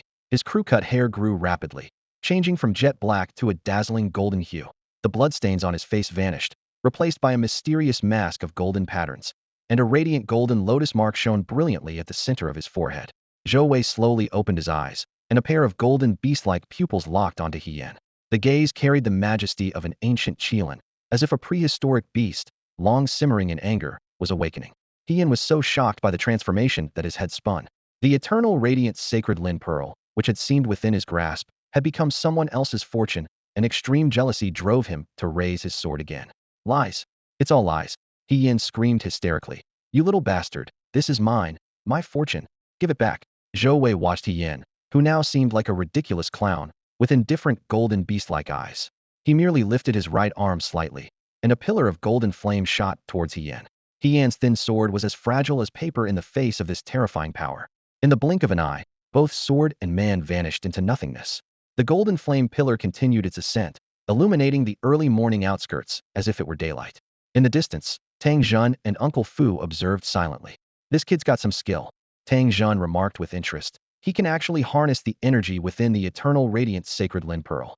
Uncle Fu, holding a dragon head cane, pointed to the void, stabilizing the surroundings. The golden flame pillar continued upwards, eventually colliding with the edge of the space and dissipating. "Master, stop watching and let's intervene." Uncle Fu hesitated as he looked at the mighty Zhou Wei below. What's the rush? Tang Zhun waved his hand. I've already used the celestial treasures to stabilize this kid's fate line. Now it's up to him to see how much benefit he can extract during this time. The eternal radiant sacred Lin Pearl is no ordinary item. Even a bit of its divine power will be immensely beneficial for his future. Besides, with the two of us here, do you think we'd let them die? We needed to see what these two promising individuals are capable of now, and we still do. Would you trust our Tang family's legacy to them without seeing clearly? Seeing that the matter was over, Zhou Wei lowered his hand and turned to Su Zhe, a trace of emotion flickering in his golden beast-like eyes. Old Su, do I look handsome like this or what? Zhou Wei joked, but seeing Su Zhe's worried expression, he added, don't look so grim. I always say, no one lives forever. It's just the manner of death that varies. Look at me now, how handsome. Huh. Zhou Wei's voice was filled with deep regret and reluctance as he rambled on. It seems I won't be able to go with you to find Brother Bu anymore, nor can I accompany you to the battlefield of the myriad races. Old Su, when I'm not around, please take care of my parents for me. Su Zhe listened to these words, feeling as if his heart was being torn apart. He gazed into Zhou Wei's eyes, those golden beast-like eyes, and saw that the original emotions were being replaced by a cold indifference. Su Zhe realized that the residual beast nature within the eternal radiance Qilin Pearl was consuming Zhou Wei's humanity. Suddenly, Zhou Wei's voice stopped abruptly. He collapsed to his knees, letting out a heart-wrenching scream. In an instant, the golden patterns on his body erupted in a dazzling light, as if they were about to engulf everything around them. Watching this unfold, Su Zhe's mind was in turmoil. He frantically called out in his consciousness, System, System, I don't care what method you use, help me bring Zhou Wei back. I know you can do it. I don't care what your purpose was for bringing me to this world, but if Zhou Wei is gone today, you can dream away in the storage room gathering dust. I mean it. In response to Su Zhe's firm threat, the system's voice chimed in, ding. The system has detected that Zhou Wei's current fate line has been fixed by an unknown power of great ability. Even if the system does not intervene, Zhou Wei will remain safe. However, the system senses the host's extreme emotional fluctuations and suggests that the host can borrow 2,000 source points from the system, adding to the host's existing 8,200 source points, to spend 10,000 source points to split the essence of the eternal radiance Qilin Pearl into two parts, the source of radiant light and the will of the Qilin. The system continued to explain, the system will seal the source of radiant light within Zhou Wei, gradually transforming his physique and alleviating the current pain of forcibly refining the eternal radiance Qilin Pearl, turning misfortune into a blessing. As for the will of the Qilin, the system will integrate it into the host's martial skill, the Qilin Seal, facilitating its evolution. However, the system also issued a warning, but the system reminds the host that if the source point loan is not repaid on time, the system will appraise and claim something from the host, including but not limited to emotions, talents, etc. Does the host accept this proposal? Su Zhe faced a difficult decision, forced to choose between saving his friend and bearing potential risks. Su Zhe was momentarily taken aback by the system's explanation, and his gaze instinctively shifted towards Tang Xinyue's direction. He quickly formed a hypothesis. The eldest daughter of the Tang family had been kidnapped, and the Wanbao pavilion of Daxia wouldn't stand idly by. The formidable figure mentioned by the system was likely a master sent by the pavilion to protect Tang Xinyue. Upon learning that Zhou Wei was not seriously harmed, Su Zhe's tense nerves relaxed slightly. However, when he looked again at Zhou Wei, who was still struggling in pain, his brow furrowed once more. System, if we rely solely on that expert's power, what will happen to Zhou Wei? Su Zhe couldn't help but ask. The system promptly responded, ding. The expert has stabilized Zhou Wei's fate line. Now, consuming the eternal radiance sacred Qilin Pearl is like a trial for him, and the benefits he gains depend entirely on himself. However, I suggest the host uses the system's method. This will not only greatly benefit Zhou Wei, but also help the host better complete the close friend task. Moreover, the Qilin will within the eternal radiance sacred Qilin Pearl is an invaluable remedy for the host. After listening to the system's analysis, Su Zhe fell into deep thought. Since Zhou Wei was not in immediate danger, he needed to weigh the pros and cons. After a few minutes, Su Zhe gritted his teeth and made up his mind. Fine. If I need to take a loan, so be it. System, let's do this. Ding. The system reminded. The contract has been established. Please proceed to Zhou Wei's side and remain there for 20 minutes. Leave the rest to the system. Su Zhe looked at the area a few meters away from Zhou Wei, which was completely engulfed in golden flames, showing no signs of life. He gritted his teeth and whispered, "Oh wait, hold on." With that, Su Zhe summoned the Crimson Dragon halberd from his weapon ring, using it to support himself as he painstakingly made his way towards the center of the golden flames.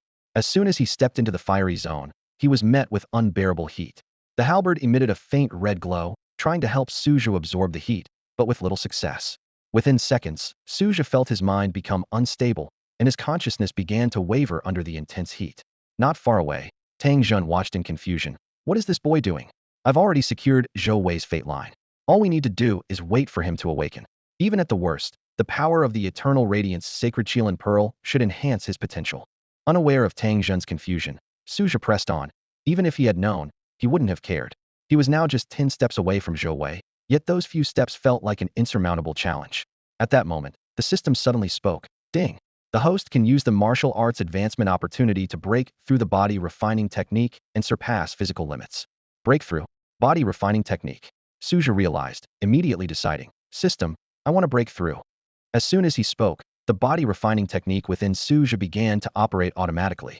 The flow of spiritual energy took an entirely new path, and as the technique advanced, Su Zhe felt the pressure around him lessen significantly. Though still unbearably hot, it became tolerable. Ding! Congratulations to the host. The body refining technique has successfully advanced to the glazed diamond body, 6th grade, entry level. The system announced again. Without hesitation, Su Zhe activated the glazed diamond body. His previously yellowish-black skin turned white as jade, reflecting the golden flames like a radiant mirror. However, Su Zhe paid little attention to his transformation. With the glazed diamond body's support, he reached the center of the golden flames, where he found his close friend lying quietly on the ground. Away! Su Zhe called out, then instructed the system. System, begin. Ding! Acknowledged. The system responded immediately.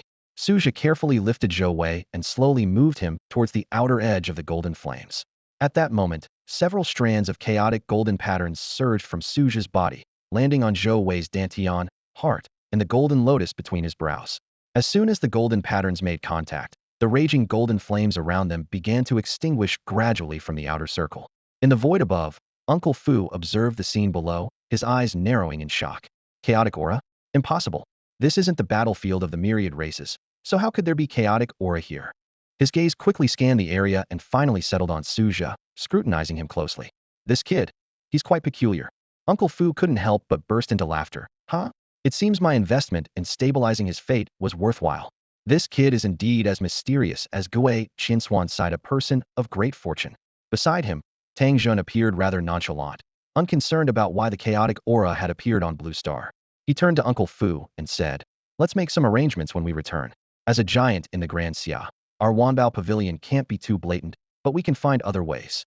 With that, he glanced at Tang Shinua not far away. Uncle Fu chuckled knowingly. Huh, why are you always scheming against your own daughter? Tang Jun waved it off dismissively. That's not right. Do you believe this girl will definitely come to me later? I know her too well. Meanwhile, beneath the void, the chaotic golden patterns on Zhou Wei's dantian gradually faded. Su Zhe sensed the spiritual energy within his friend returning to normal, no longer chaotic. The aggressive golden flames had also ceased their rampage. Soon after, the chaotic golden patterns on Zhou Wei's heart and brow completed their mission, and the surrounding flames had long dissipated. At this moment, a system prompt sounded in Su Zhe's mind. Reminder to the host. The source of everlasting light has been sealed within Zhou Wei by the system.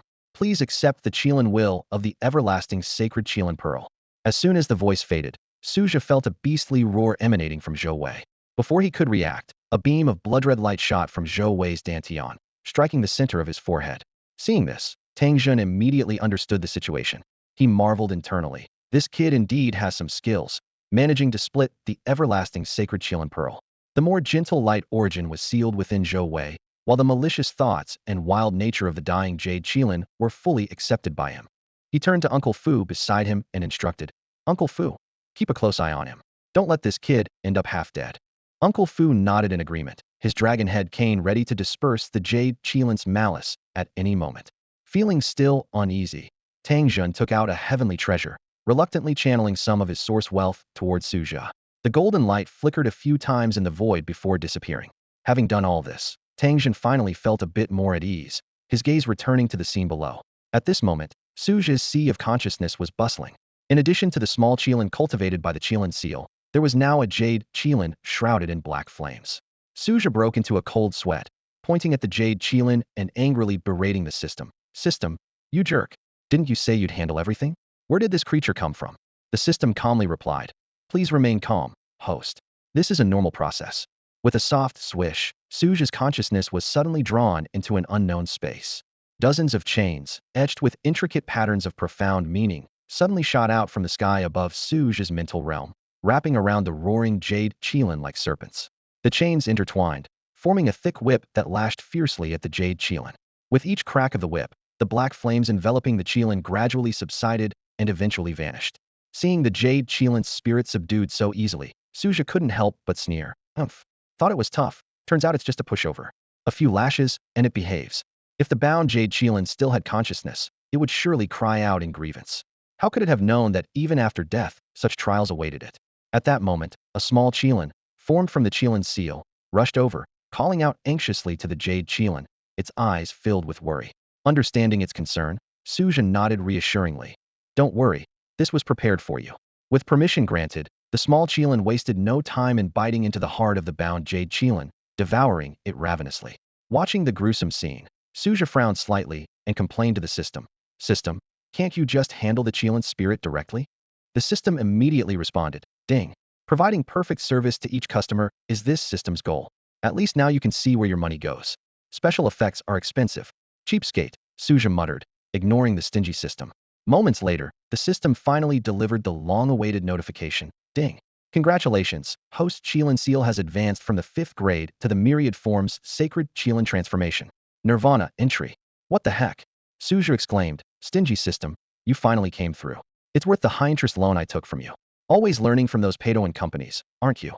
Despite his words, the tears in Su Zhe's eyes revealed his true emotions. The system suddenly reminded him. Ding. Reminder, the issue is resolved. Do you plan to stay in the mental realm? Startled, Su Zhe slapped his forehead. Away. Upon opening his eyes, Su Zhe immediately saw Zhou Wei lying quietly on the ground. Unlike before, Zhou Wei's breathing was steady, and his aura was calm, having returned to his former state without emanating golden flames. Looking at the unconscious Zhou Wei, Su Zhe couldn't help but chuckle and curse. You troublesome teammate, always trying to cheat. If it weren't for the powerful help, I wouldn't have spent money, and your account would be banned. Su Zhe slowly stood up, surveying the devastated surroundings, and couldn't help but touch his nose. He thought to himself, time to leave. If I get caught, I'll surely end up in jail. Setting fires in the mountains could land me in prison forever. Wei, your father has saved your life once again. With that, he carefully lifted the unconscious Zhou Wei onto his back and headed in the direction where Tang Shinua was. As the green barrier disappeared, Tang Shinua quickly stepped forward to help support Zhou Wei. She looked at Su Zhe, hesitant to speak, fully aware that everyone has their own secrets. Let's go to the Wanbao Pavilion, Su Zhe suggested. It's late, and with Zhou Wei still unconscious, it's not suitable for you two to go home. Plus, I can get you a new weapon. Tang Shinua picked up the Qi Jiao halberd and Blood Shadow broadsword, both warped by golden flames, and nodded in agreement. Su Zhe glanced at Zhou Wei and his own sorry state, pursing his lips in resignation. Seeing this, a slight smile finally appeared on Tang Shinua's lips. She looked at the two young men before her, marveling inwardly. Who would have thought they had just accomplished such astonishing feats? Battling condensed vein cultists with mere body refinement skills and surviving the use of spiritual power to catalyze the everlasting radiant Qilin Pearl both were achievements beyond the reach of ordinary people.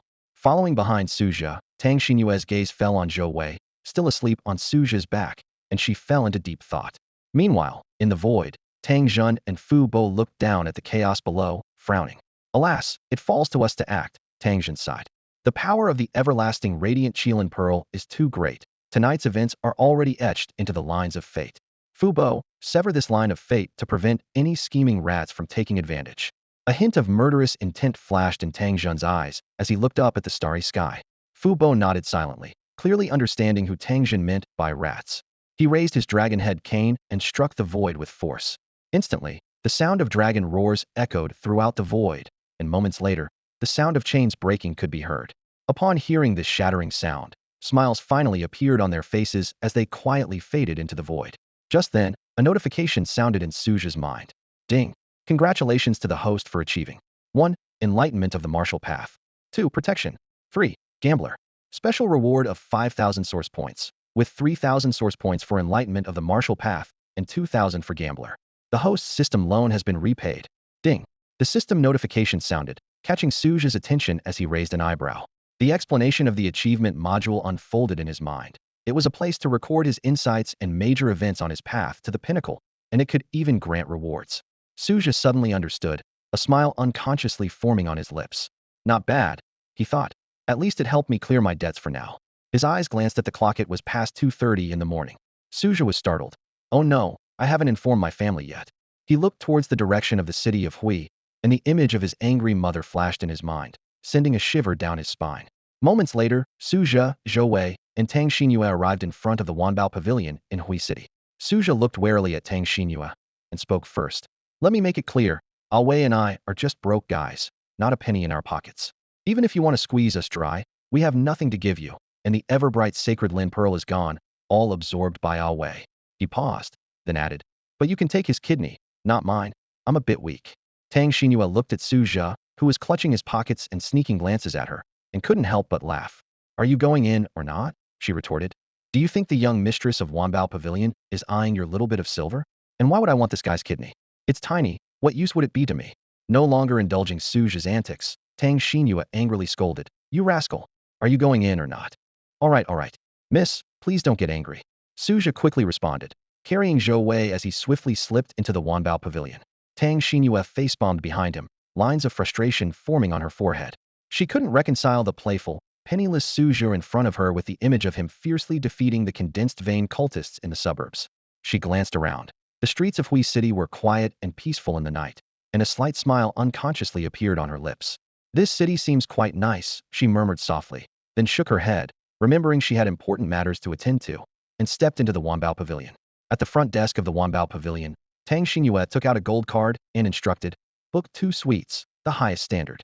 Also, prepare 3 barrels of the best medicinal baths and place them in the rooms. I need to use them. The night shift receptionist, seeing the gold card, was immediately flustered. She knew this was only held by important figures of the Wanbao Pavilion, and hurriedly took the card, her hands trembling as she notified the logistics department. Tang Xinhua noticed this, frowned slightly, but didn't say much, only urging, hurry up. Before long, Tang Xinhua, holding the gold card and 2 room keys, dragged Su Zhe, who was still lingering in the weapons area, to the highest floor of the Wanbao Pavilion in the elevator. In the elevator, Tang Xinhua watched Su Zhe still gazing longingly at the weapons area, her mouth twitching. You have quite a nerve. Your brother is lying on your back like a dead dog. Aren't you afraid he might die on you? Su Zhe chuckled awkwardly, explaining. How could that be? Brothers are like limbs. Don't I know my own hands and feet? He'll be fine, he won't die. Tang Xinhua rolled her eyes at his words, too lazy to argue further. I've already arranged for the medicinal bath. Once we get up there, you can use it directly, and also let Zhou Wei soak in it. Don't let him die in my family's Wanbao Pavilion. Hearing there was a medicinal bath available, Su Zhe's eyes lit up, and he excitedly tried to hug the young lady beside him. Miss Tang, you're truly a beautiful and kind-hearted goddess. Get away, you stink. Stay away from me. Tang Xinhua pushed Su Zhe away in disgust, though a hint of a smile flashed in her eyes. Hey, Su Zhe exclaimed exaggeratedly, but obediently stepped back, a simple smile on his face. That's not quite right. Inside the elevator, Su Zhe and Tang Xinhua playfully bantered, reflecting on the day's thrilling experiences. The 3 of them had indeed danced on the edge of death, with Wei nearly losing his rank. However, as the system described, they were like lucky gamblers who ultimately clinched victory. The elevator reached the top floor with a crisp ding. Tang Xinhua gave Su Zhe and Wei a playful shove out of the elevator and confidently strode into her room. Su Zhe, rubbing his sore back, grumbled about the girl's strength, jokingly saying it was an insult to their revolutionary friendship. He helped Zhou Wei stumble into the adjacent room. Once inside, Su Zhe quickly removed Zhou Wei's clothes, preparing to place him in the bath. Seeing Zhou Wei's exhausted state, Su Zhe mischievously snapped a photo with his phone, planning to save this little gift as a birthday surprise for Zhou Wei. He then gently placed Zhou Wei into the bath, ensuring his breathing was stable, before slipping into the adjacent tub himself. A powerful surge of energy flowed from the medicinal bath, causing Su Zhe to let out a contented sigh. He marveled at Tang Xinhua's generosity, befitting the heiress of Daxia's Wanbao Pavilion. After soaking for a while, Su Zhe was astonished to find his energy levels significantly increased and called up the system to check his status. The system revealed that Su Zhe had advanced to the early stage of the Qi condensation realm, with a natural talent for Ling Yun Tian Cheng and proficiency in techniques like the 7th-generation spiritual power breathing method of Daxia Martial Academy. Excitedly, Su Zhe asked about the timing of his breakthrough, to which the system explained it had happened gradually during battles and training. Reflecting on the heart-pounding events of the day, Su Zhe felt utterly exhausted. He fully relaxed into the emerald green medicinal bath, and before long, drifted off to sleep. The next day at noon, Su Zhe awoke in the luxurious room of the Wanbao Pavilion. He yawned and glanced at the still sleeping Zhou Wei, feeling a twinge of concern. System, can I rely on you? Why hasn't Wei woken up yet? Su Zhe asked, just as the system was about to respond. The system conveyed an important message to the host. Zhou Wei's martial arts foundation had been completely destroyed by the golden flames of the eternal radiance Holy Luan Pearl, but the system had sealed the source of eternal light within Zhou Wei, reconstructing his foundation. This was a transformation akin to rebirth, and Zhou Wei was about to awaken. As soon as the words were spoken, Su Zhe noticed Zhou Wei's eyelids twitch slightly. Moments later, Zhou Wei, lying on the bed, slowly opened his eyes. The once godlike golden beast eyes were gone, replaced by a pair of bewildered eyes. Old Su, did you die too? Zhou Wei asked dazedly. Is this hell? I didn't expect us two brothers to die together. Looking at the confused Zhou Wei on the bed, Su Zhe's forehead veins bulged. He slapped Zhou Wei on the forehead, waking him up immediately. Hell no. Open your eyes wide and see clearly. We're both alive and well, and so are you. Su Zhe then repeated the system's words to Zhou Wei. After hearing it, Zhou Wei perked up. So, I'm a genius now. Ha ha. He laughed triumphantly but then frowned. Ouch. But why does my whole body hurt? Seeing Zhou Wei's boastful demeanor, Su Zhe's expression darkened. But upon hearing Zhou Wei complain about the pain, his eyes twinkled, and he jokingly said, Oh, when I dragged you out of the golden flames yesterday, I accidentally let the fire burn your crotch. The situation was urgent, so I didn't pay much attention, so… Halfway through, Su Zhe's face showed a mischievous smile. Congratulations. The surgery was a success. You're a beautiful sister now. What? Zhou Wei exclaimed, ignoring the pain all over his body, and quickly lifted the blanket to check.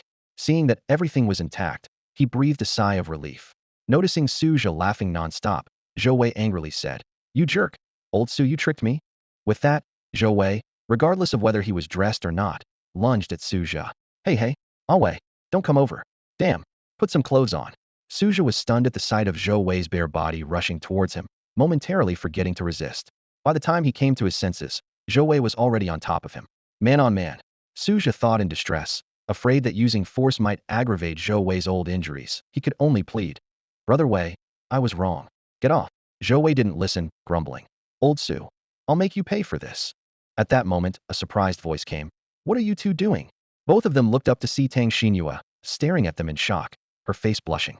Su Zhe slowly buried his head under the blanket, crying out in despair, I'm doomed. Tang Shinua groggily got out of bed, realizing it was already noon. She looked around and noticed that Su Zhe and Zhou Wei were nowhere to be seen. Feeling a pang of worry, she immediately asked the receptionist, who informed her that they hadn't seen the two high school students leave that morning. Concerned that something might have happened to them, Tang Shinua hurried to their room without bothering to freshen up. Just as she was about to knock, a shout came from inside the room. I'll make you pay for this. Zhou Wei's voice was filled with menace. Tang Xinyue's heart raced, and without thinking, she quickly pulled out a spare keycard and fumbled to open the door. The scene that greeted her was like a sledgehammer, shattering her perception of reality. Zhou Wei, clad only in a pair of flamboyant boxers, was straddling Su Zhe, his hands moving restlessly. Su Zhe appeared to be resisting, but anyone could see his feeble struggles were almost negligible. Stunned and embarrassed, Tang Xinyu finally found her voice, her scream piercing the bizarre atmosphere of the room. 10 minutes later, the three of them sat on the room's sofa. Tang Xinyu was in the middle, her gaze shifting suspiciously between the now fully dressed Su Zhe and Zhou Wei. So, you're telling me this was just a prank? Tang Xinyue's voice dripped with sarcasm. Not some perverted behavior. Su Zhe and Zhou Wei nodded in unison, looking like chastised schoolboys. Tang Xinyu sneered. Do you take me for a child? Who in their right mind, after recovering from an illness, would strip down and grin like an idiot while sitting on their friend? She turned to Su Zhe. And you, Su Zhe? You seem to be enjoying it. No, it's not like that. The two exchanged helpless glances, unable to explain. They could only try once more to clarify the situation to Tang Xinyu. Seeing that the prank had run its course, Tang Xinyu waved her hand dismissively. All right. I'll believe you this time. Get your things together and come downstairs. I have something important to discuss with you. With that, she left the room, leaving the two boys looking at each other in silence. As they packed up, Zhou Wei suddenly exclaimed excitedly to Su Zhe. Hey Su, I've got it. Hearing this, Su Zhe couldn't contain his anger anymore and kicked at his friend. Damn it. What do you mean you've got it? Zhou Wei nimbly dodged Su Zhe's kick, realizing how his words could be easily misunderstood. He quickly clarified. No, I mean my cultivation has improved. I've reached the peak of the body refinement stage. I'm just one step away from entering the qi gathering stage. Hearing this explanation, Su Zhe's anger subsided a bit, but he couldn't help twitching his lips. He waved dismissively, trying to act nonchalant. Of course. With such a massive source of light sealed within you, reshaping your martial foundation. If your cultivation didn't improve, it would be like feeding ginseng to pigs. Hey Su, Zhou Wei protested. While there's some truth in your crude words, that analogy is just too harsh. What's with the feeding ginseng to pigs nonsense? Zhou Wei heard the news about Tang Shinua and couldn't help but roll his eyes, muttering under his breath, but he quickly started to gather his things. He wondered what scheme this young lady was up to now. Beside him, Su Zhe didn't even look up, focused on disposing of the leftover residue from last night's herbal bath. A moment later, the two of them took the elevator down to the first floor of the Wanbao Pavilion. As the elevator doors opened, they saw Tang Shinua lounging on a sofa in the lobby, her eyes glued to her phone screen. When she saw them, she simply gestured for them to follow without bothering to say a word. Exchanging puzzled glances, Su Zhe and Zhou Wei followed her. They arrived at the weapons section from the previous night, where Tang Shinua deftly grabbed two weapons from the top of a shelf, a spear and a broadsword, tossed them to the two men. Su Zhe caught the spear, looking puzzled, and asked, "What's this?" Tang Shinua glanced at him and explained, "The weapons I gave you last night wore out in less than a day. These are custom versions enhanced with diamond crystal, offering better spiritual energy conduction and higher durability, perfect for intense battles." Su Zhe admired the brand new red dragon spear in his hands, secretly impressed. No man could resist such a magnificent weapon, not even a self-proclaimed rational Sigma male. He hesitated for a moment and then said, "I understand. For these two weapons, I—" Before he could finish, Tang Shinua impatiently interrupted, "Oh, please. I'm not that stingy. I find you too agreeable, so consider it a gesture of friendship. The debt from last night's rescue is settled, and you don't owe me for the weapons. I find dealing with small sums bothersome." Her unabashedly confident statement left Su Zhe and Zhou Wei, the duo of modest means, stunned. But Tang Shinua paid no mind to their reactions, elegantly walking towards the reception desk and calling back, "What are you standing there for? Let's go." As Tang Shinua's figure receded, Zhou Wei asked quietly, "Old Su, what do we do now?" Su Zhe replied in exasperation, "What do we do? We take them. We aren't losing anything, and if anything, we owe her a favor. If she ever needs help, we just repay her then." Hearing this, Zhou Wei beamed, quickly storing the blood shadow broadsword into his weapon ring, and followed Su Zhe to the reception area. At the reception, Tang Shinua took out her phone and said to Su Zhe, "Hey, add me on Lingduan. We might need it in the future." Without much thought, Su Zhe shared his Lingduan account with her. He politely said, "Miss Tang, if you ever come to Huishur again, we'll make sure to show you a good time. Until we meet again." After exchanging contacts, Su Zhe and Zhou Wei left Wanbao Pavilion, heading home. Watching their figures fade into the distance, Tang Shinua's lips curled into a mysterious smile as she murmured to herself, "Is that so? That day may not be too far away." At a crossroads, Su Zhe and Zhou Wei parted ways. As they bid farewell, Su Zhe reminded, "Ah Wei, make sure to explain things to your dad when you get home. Tonight, we'll meet at the usual place, the Star Martial Arts Gym." Zhou Wei nodded silently, his heavy steps moving in the direction of home. The events of the past few days had overwhelmed him, especially his inexplicable transformation and the mysterious source of eternal light sealed within him. He needed time to process it all. Su Zhe watched Zhou Wei leave, a complex emotion flickering in his eyes. He understood all too well that since the light source had been sealed in Zhou Wei, a peaceful life was now a luxury for him. A twinge of guilt passed through Su Zhe's heart as he acknowledged his own selfishness, didn't want to stand alone when he reached the peak in the future. Sigh? Better head home.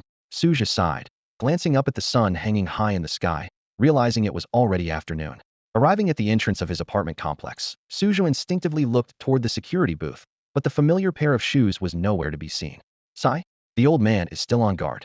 Can't there be just a little trust between people? He muttered to himself, feeling the increasing heat, and quickly made his way into his building. Su Zhe carefully pushed open the door to his home, leaving only a narrow gap, peeking into the living room. Great. No one's here, he thought, relieved, quickly changing his shoes, and was about to sneak into his bedroom when a voice that made his hair stand on end suddenly sounded from the coffee table in the living room. "Where do you think you're going?" Su Zhe turned stiffly to see his parents sitting upright on the sofa, staring at him intently. "Hee Mom, why aren't you at work today?" He forced out an awkward smile, trying to bluff his way through. However, his mother was not so easily fooled.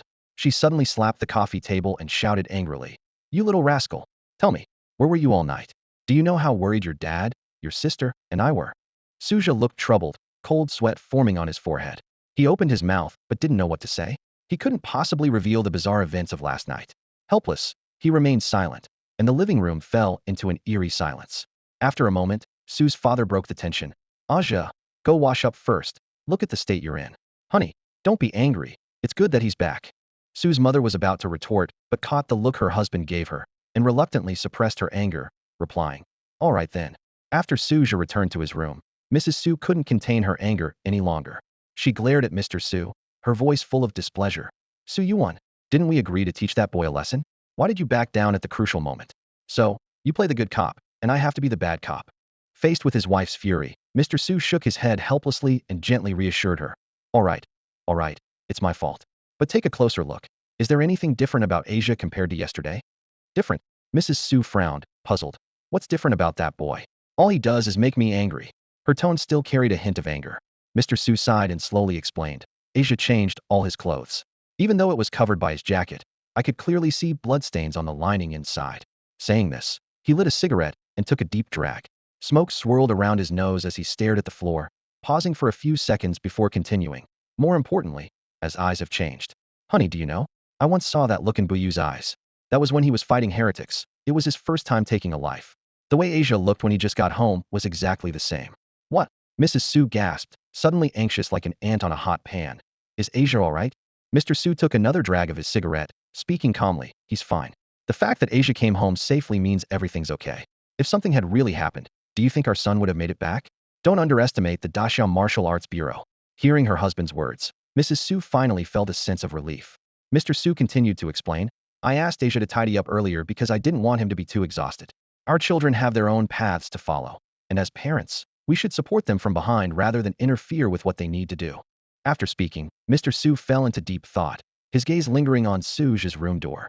Seeing this, Mrs. Su no longer lashed out. Instead, she quietly wiped the tears from the corners of her eyes, her heart filled with concern and affection for her son. Unaware of everything happening outside the door, Su Zhe lay on his bed, phone in hand, eyes glued to the latest messages in the class group chat. The homeroom teacher's announcement stood out on the screen. After discussions with school leadership and relevant officials, the school has decided that the new semester for senior year students will begin in 7 days, on August 20th. Please be prepared and adjust your mindset for the new term. 7 days from now, Su Zhe muttered to himself, casually tossing the phone onto his bed. He rubbed his temples and began planning for this brief holiday. He pondered. There's no chance of advancing the 7 luminaries convergence. It costs too many source points, far more than I have. With determination in his eyes, Su Zhe resolved.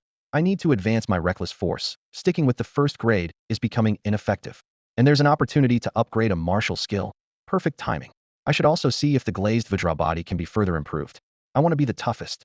He stroked his chin, contemplating the newly acquired martial skill system. As for the myriad manifestations sacred Qilin transformation, what kind of martial skill is this? Is it also a body refining technique? At that moment, a voice from the system echoed in his mind. Ding. Reminder to the host. The myriad manifestations sacred Qilin transformation is formed by the host's original Qilin Seal, merging with the dying will of an eternal nirvana level Jade Qilin. At the introductory level, which is the host's current stage, you can transform your arm into a Qilin, wielding the strength of a Qilin arm, and can also conjure a Qilin Seal to confront enemies. At the minor achievement level, you'll have prominent antlers and be clad in Qilin armor, impervious to water and fire. At the great achievement level, you can transform into a Qilin, soaring through the skies and diving into the seas, battling all clans. At the perfect level, you'll be blessed with auspicious clouds and a fortune cauldron, shielded by luck and fate. Wow! Su Zhe was astonished by the system's introduction, his jaw nearly dropping, drool forming. This martial skill is off the charts. Eagerly, he asked, System, how many source points are needed to advance the myriad manifestations sacred Qilin transformation to the minor achievement level? Only 30,000 source points, the system replied calmly. What the heck? You've got to be kidding me. Su Zhe exclaimed, his eyes darkening, his mouth agape as he launched into a tirade. Even though he knew advancing the myriad manifestations sacred Qilin transformation wouldn't be cheap, possibly as much as the 7 luminaries convergence, the reality still far exceeded his expectations. System, have you lost your mind? Just tell me, why is it that this nirvana-level myriad manifestations sacred Qilin transformation is more expensive than the immortal level 7 luminaries convergence? The 7 luminaries convergence only costs 10,000 source points. Why? The system explained unhurriedly. Ding. Reminder to the host. The 7 luminaries convergence is a cultivation method, and even if it's upgraded, it won't reach the minor achievement level, only unlocking additional method traits. The host should understand this clearly. Furthermore, if the host finds the myriad manifestations sacred Qilin transformation too costly, the system can offer alternative martial skills with lower costs, rest assured, without any additional charges. Upon hearing the system's reply, Su Zhe chuckled awkwardly. Hey, look at you, getting all worked up? I'm just saying. We're buddies, no need to talk about swapping. Without waiting for the system's response, Su Zhe sat on his bed, determined. In these 7 days, I'll advance my reckless force and find a way to see if the glazed Vajra body can be further improved. He sighed, his thoughts drifting. I wonder how Wei is doing over there. In the blink of an eye, 3 days had passed. Inside the Star Refining Martial Arts Hall, an intense battle was underway. Bang! A figure, hands blazing with golden flames and eyes shimmering with a strange light, suddenly retreated. This figure's footwork was unpredictable, forcibly altering the backward momentum and barely stopping at the edge of the combat room. Huff, huff. The figure panted heavily, a hint of surprise in their voice. Old Su. This is ridiculous. I can't even beat you in my eternal radiance form. Zhou Wei's voice echoed through the battle room, his face a picture of disbelief. Just 2 days ago, he had mysteriously invited Su Zhe to the outskirts of Hui City to show off his newly discovered form. At that time, Su Zhe was baffled as he watched Zhou Wei surrounded by golden flames and quickly consulted the system. The system's response was concise and powerful. Golden flames lay the foundation. Blazing fire seeds the golden lotus, with the potential to soar. Hearing such praise, Zhou Wei was over the moon. He dragged Su Zhe around the outskirts all day, repeatedly boasting, I have the makings of an emperor. Su Zhe, annoyed by his bragging, finally couldn't take it anymore and arranged for today's match. Hey, Wei, if you're not good enough, just practice more, Su Zhe teased from the other side of the room. His arms had transformed, covered in Qilin armor, with radiant golden patterns swirling across the surface. Anyone who saw them couldn't help but admire. What a pair of Qilin arms. Su Zhe held a Qilin Seal in his right hand, a Qilin phantom looming above him, roaring defiantly at Zhou Wei. Zhou Wei, young and hot-headed, was infuriated by Su Zhe's taunt. Old Su, if you can take this move, you can be my dad, he shouted. He then harnessed the source of eternal radiance within him, as threads of light erupted from his core, quickly extending to his right hand. In an instant, Zhou Wei's right hand became brilliantly red and dazzling. In a flash, the condensed source of light in his right hand released into the air, forming a massive handprint that hovered silently to Zhou Wei's right. Heh, Old Su, how about that? Zhou Wei boasted. I learned this move from the memory inheritance of the light source last night. I forgot the original name, it was too long, but I named it Radiant Handprint. Pretty cool, huh? Su Zhe felt the rising momentum of the radiant handprint beside Zhou Wei, sensing the surge of spiritual energy within him, as if confronting the most ancient of powers. He took a deep breath, thinking to himself, wow, I didn't expect Wei to actually pull off something impressive. Su Zhe's eyes gleamed with a hint of mischief, though he was relentless with his words. He straightened his back and shouted loudly, Wei, you're definitely calling me dad today. Before the echo of his voice faded, Su Zhe activated his glazed Vajra body. His already fearsome Qilin armor took on a lustrous sheen, and his entire presence surged to its peak. He clenched his fists, muscles taut, ready to strike at any moment. Seeing Su Zhe so serious, Zhou Wei hesitated no longer. He took a deep breath, quickly formed seals with his hands, and launched his attack first. Boom! With a thunderous roar, the radiant great handprint appeared out of thin air, bearing down on Su Zhe. The surrounding spiritual energy was compressed to the extreme, devouring the space around Su Zhe like an ancient call. The air was thick with an oppressive force that was suffocating. Facing the fierce oncoming attack, Su Zhe remained calm. He raised his right fist, delivering a seemingly simple but immensely powerful strike. The Qilin armor suddenly glowed, infusing the Qilin's immense strength into it. Su Zhe's fist was like a spear piercing through legions, thrusting straight at the center of the radiant great handprint.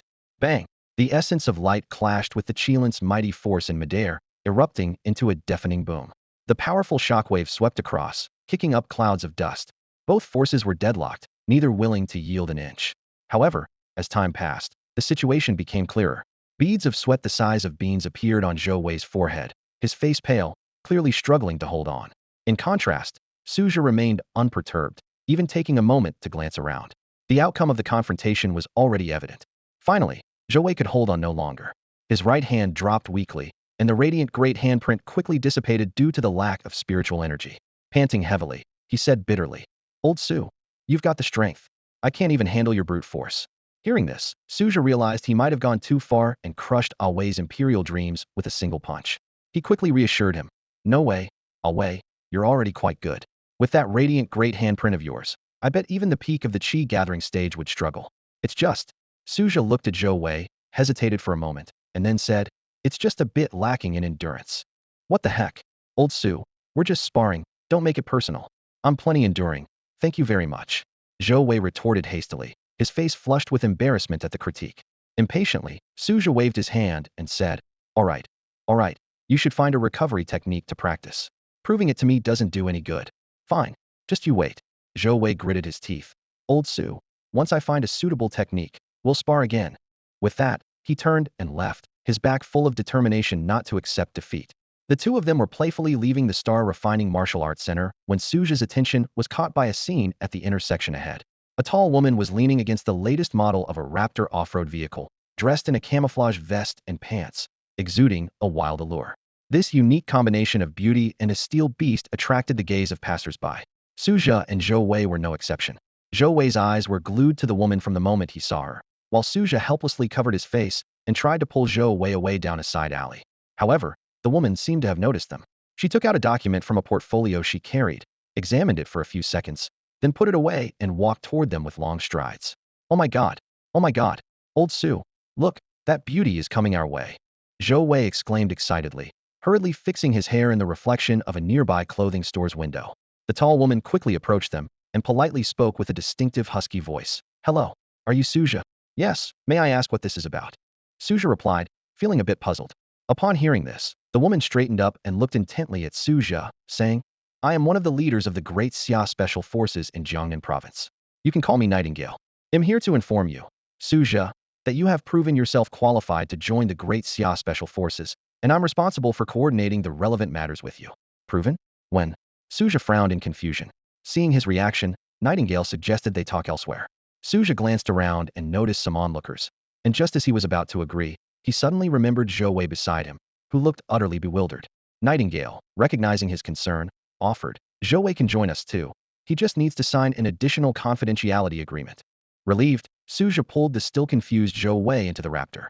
Nightingale drove skillfully and soon brought them to a private room in a tea house.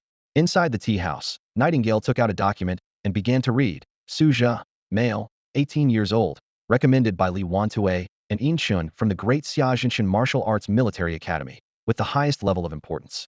Reasons for recommendation are as follows. 1. At 18, you comprehended the Tao independently at home, under the protection of the celestial Yin-Yang array, and experienced the Beidou 7 stars body tempering, blessed by the Beidou constellation.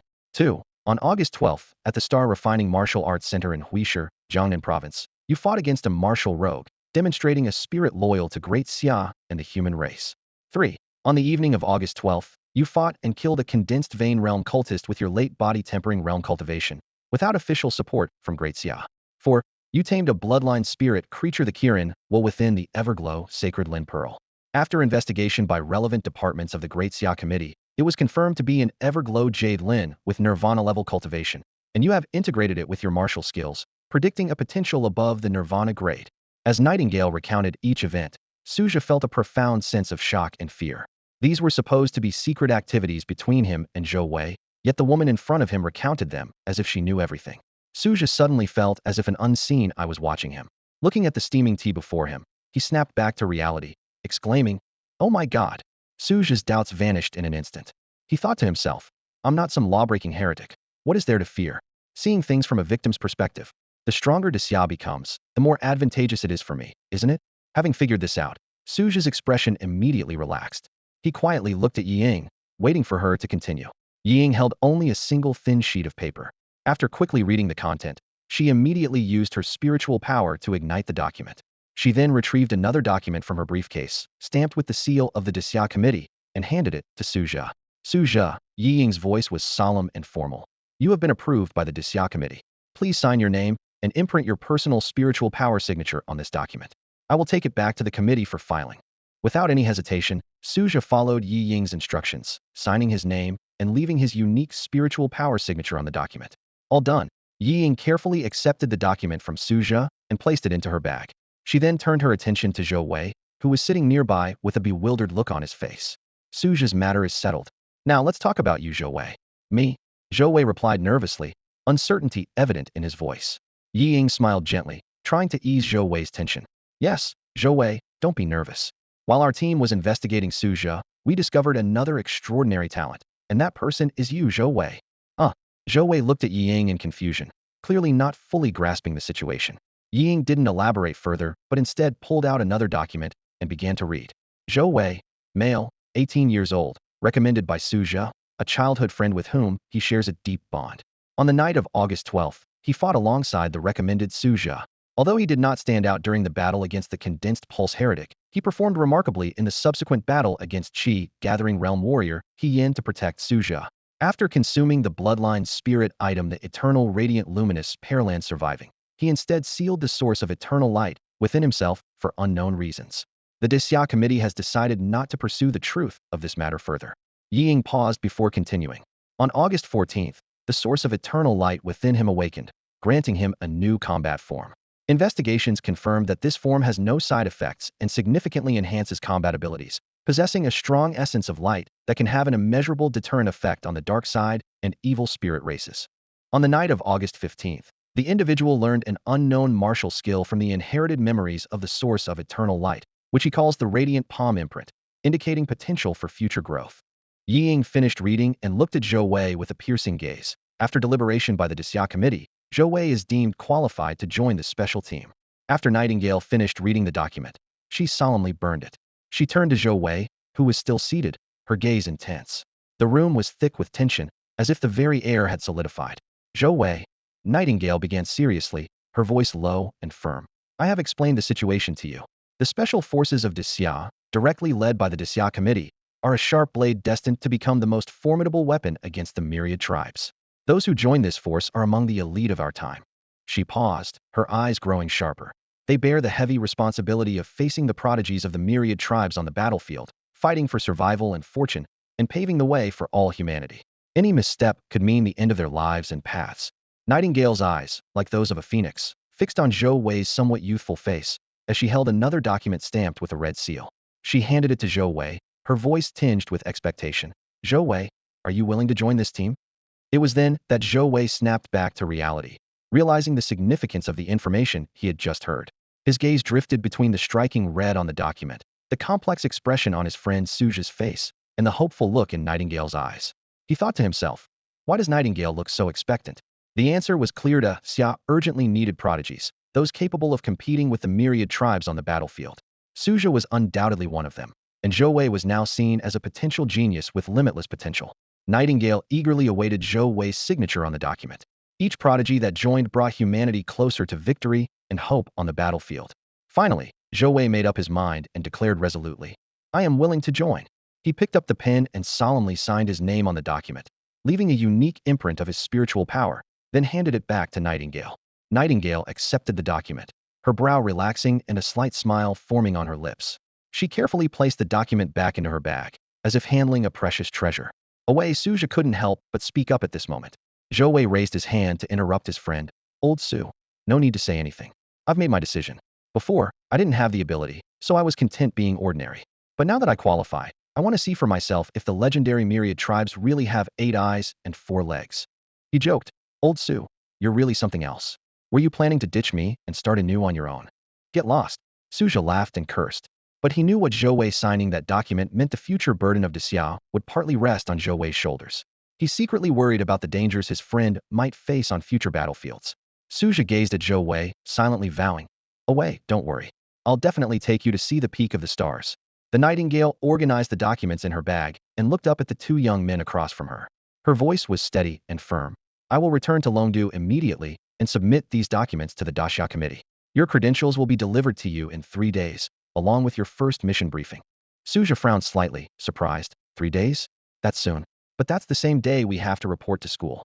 The Nightingale smiled reassuringly. Don't worry, there will be dedicated personnel handling your logistics. As the group exited the tea room, the Nightingale keenly noticed Su Zhe's hesitant expression. She raised an eyebrow and asked, Su Zhe, do you have any other questions? Zhou Wei also looked at Su Zhe curiously, waiting for him to speak. Su Zhe took a deep breath, looked directly into the Nightingale's eyes, and slowly voiced his doubts. Ms. Nightingale, I'm curious why Xia is in such a rush. In a rush? The Nightingale looked at Su Zhe with a meaningful gaze. Yes, in a rush, Su Zhe continued, undeterred by the Nightingale's probing look. In a rush to find prodigies, in a rush to form teams, in a rush to assign tasks to train these prodigies.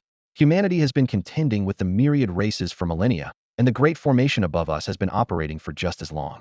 What has happened that makes Xia start forming special teams so early? After all, Wei and I are only 18, just high school juniors. No matter how talented we are, it's unusual to have professionals handle our trivial matters, let alone ask us to abandon our senior year studies for missions. So, Su Zhe's gaze sharpened, locking onto the Nightingale's eyes. Ms. Nightingale, can you tell us what's really happening? Zhou Wei also turned to the Nightingale. his eyes brimming with a thirst for knowledge. The nightingale's eyes flashed with a hint of admiration. She clapped her hands lightly, praising. No wonder you're classified as the highest level of prodigies, discerning the unusual from just a few words. She paused before continuing. All right, it's not exactly a secret. You'll find out sooner or later. But for now, I can only tell you a little. Knowing too much isn't good for you at this stage. The nightingale looked up at the sky, her gaze lingering on the brilliant celestial expanse for a few seconds before she spoke slowly. The golden age is coming. Destiny belongs to humanity, and the beings of the star abyss are getting anxious. With that, she said no more, opened the door of the off-road vehicle, and got in. Before leaving, she left them with a thought-provoking remark. Grow wildly. The battlefield needs you. As the vehicle drove off into the distance, Su Zhe and Zhou Wei's expressions turned serious. Old Su this. Zhou Wei hadn't fully processed what the nightingale had said. Su Zhe sighed. Looks like the battlefield of the myriad races is about to get chaotic. Let's go, Wei. We need to prepare for the mission in 3 days. He turned and started walking towards home. Suddenly remembering something, Zhou Wei hurried to catch up and asked, Oh right, old Su, my dad doesn't know I'm joining the Daxia special team. How should I bring it up? Su Zhe replied nonchalantly, no big deal. My dad already knows I'm joining the team. I'll just let him know, and he can talk to Uncle Zhou. Don't worry. Hearing this, Zhou Wei was overjoyed. That's great. If your dad talks to him, my dad will probably agree too. Realizing that Su Zhe had already walked quite a distance, Zhou Wei shouted, Hey, old Su, wait up. 15 minutes later, Su Zhe opened the door to his home and saw his father sitting on the sofa, engrossed in his phone. Taking a deep breath, he approached him. Dad, do you remember the special team that Mr. Li mentioned? Su Zhe asked directly. Today, senior personnel from Longdu came and informed me that I'll be on a mission in 3 days. They said not to worry about my high school studies, that someone will take care of it. Upon hearing this, Su's father immediately put down his phone, his face filled with concern. In 3 days? So soon? He asked with a frown. A mission?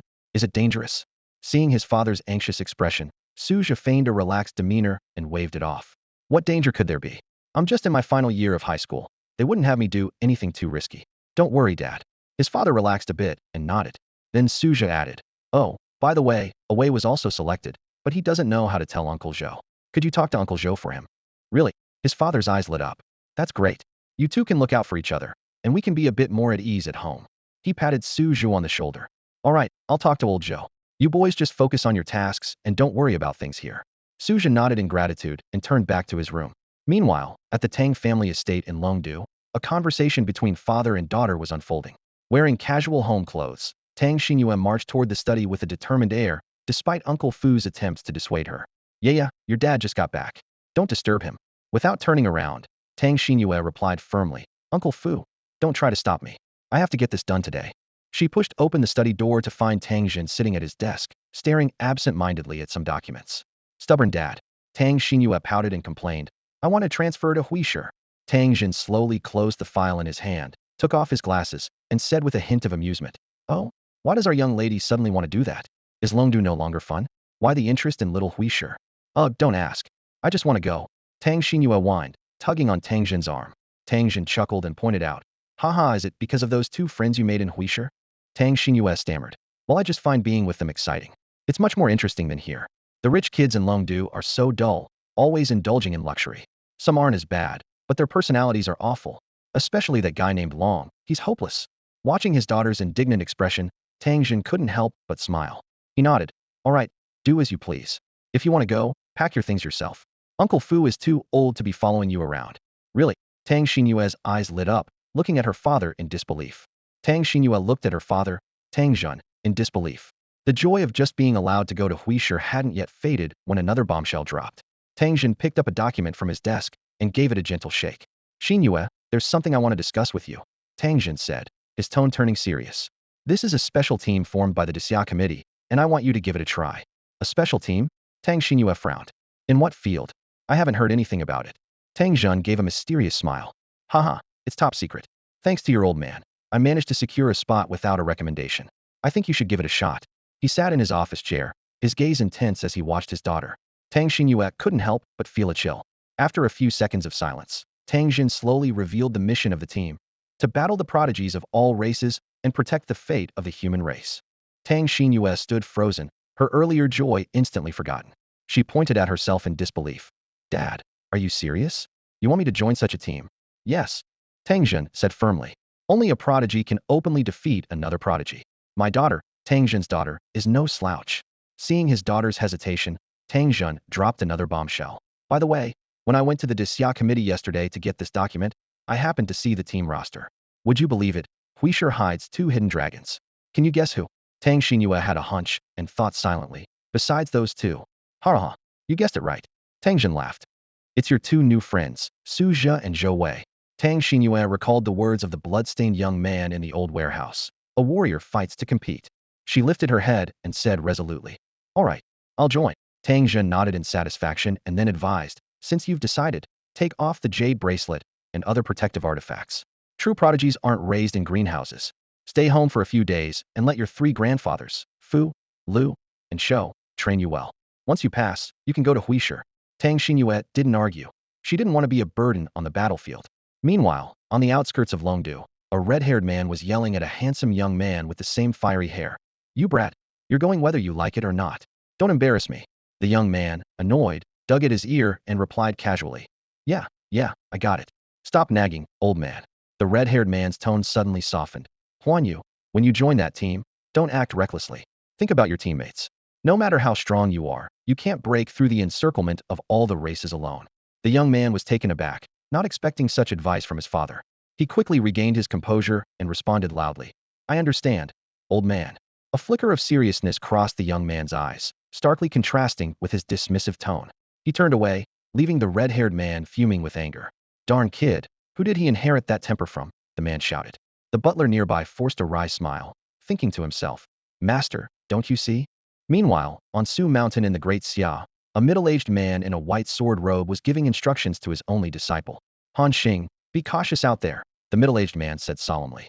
The young man in front of him replied coldly. Understood. His sharp features and aloof demeanor exuded an aura that kept others at a distance. The middle-aged man couldn't help but smile wryly at his disciple's icy demeanor, thinking, I hope this journey down the mountain will change Han Xing's personality. It's too cold.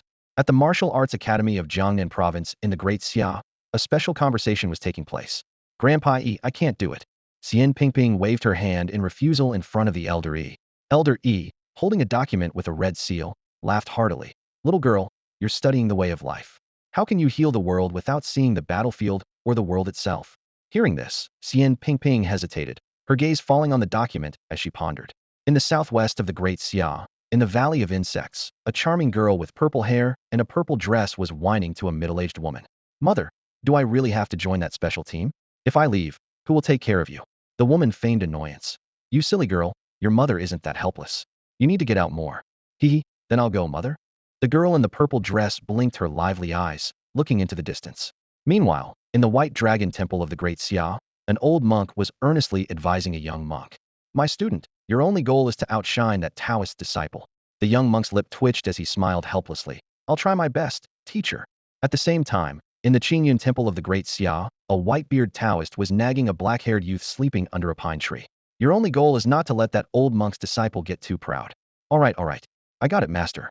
Go to your thing and stop bothering my sleep. The black-haired youth waved dismissively. You rascal.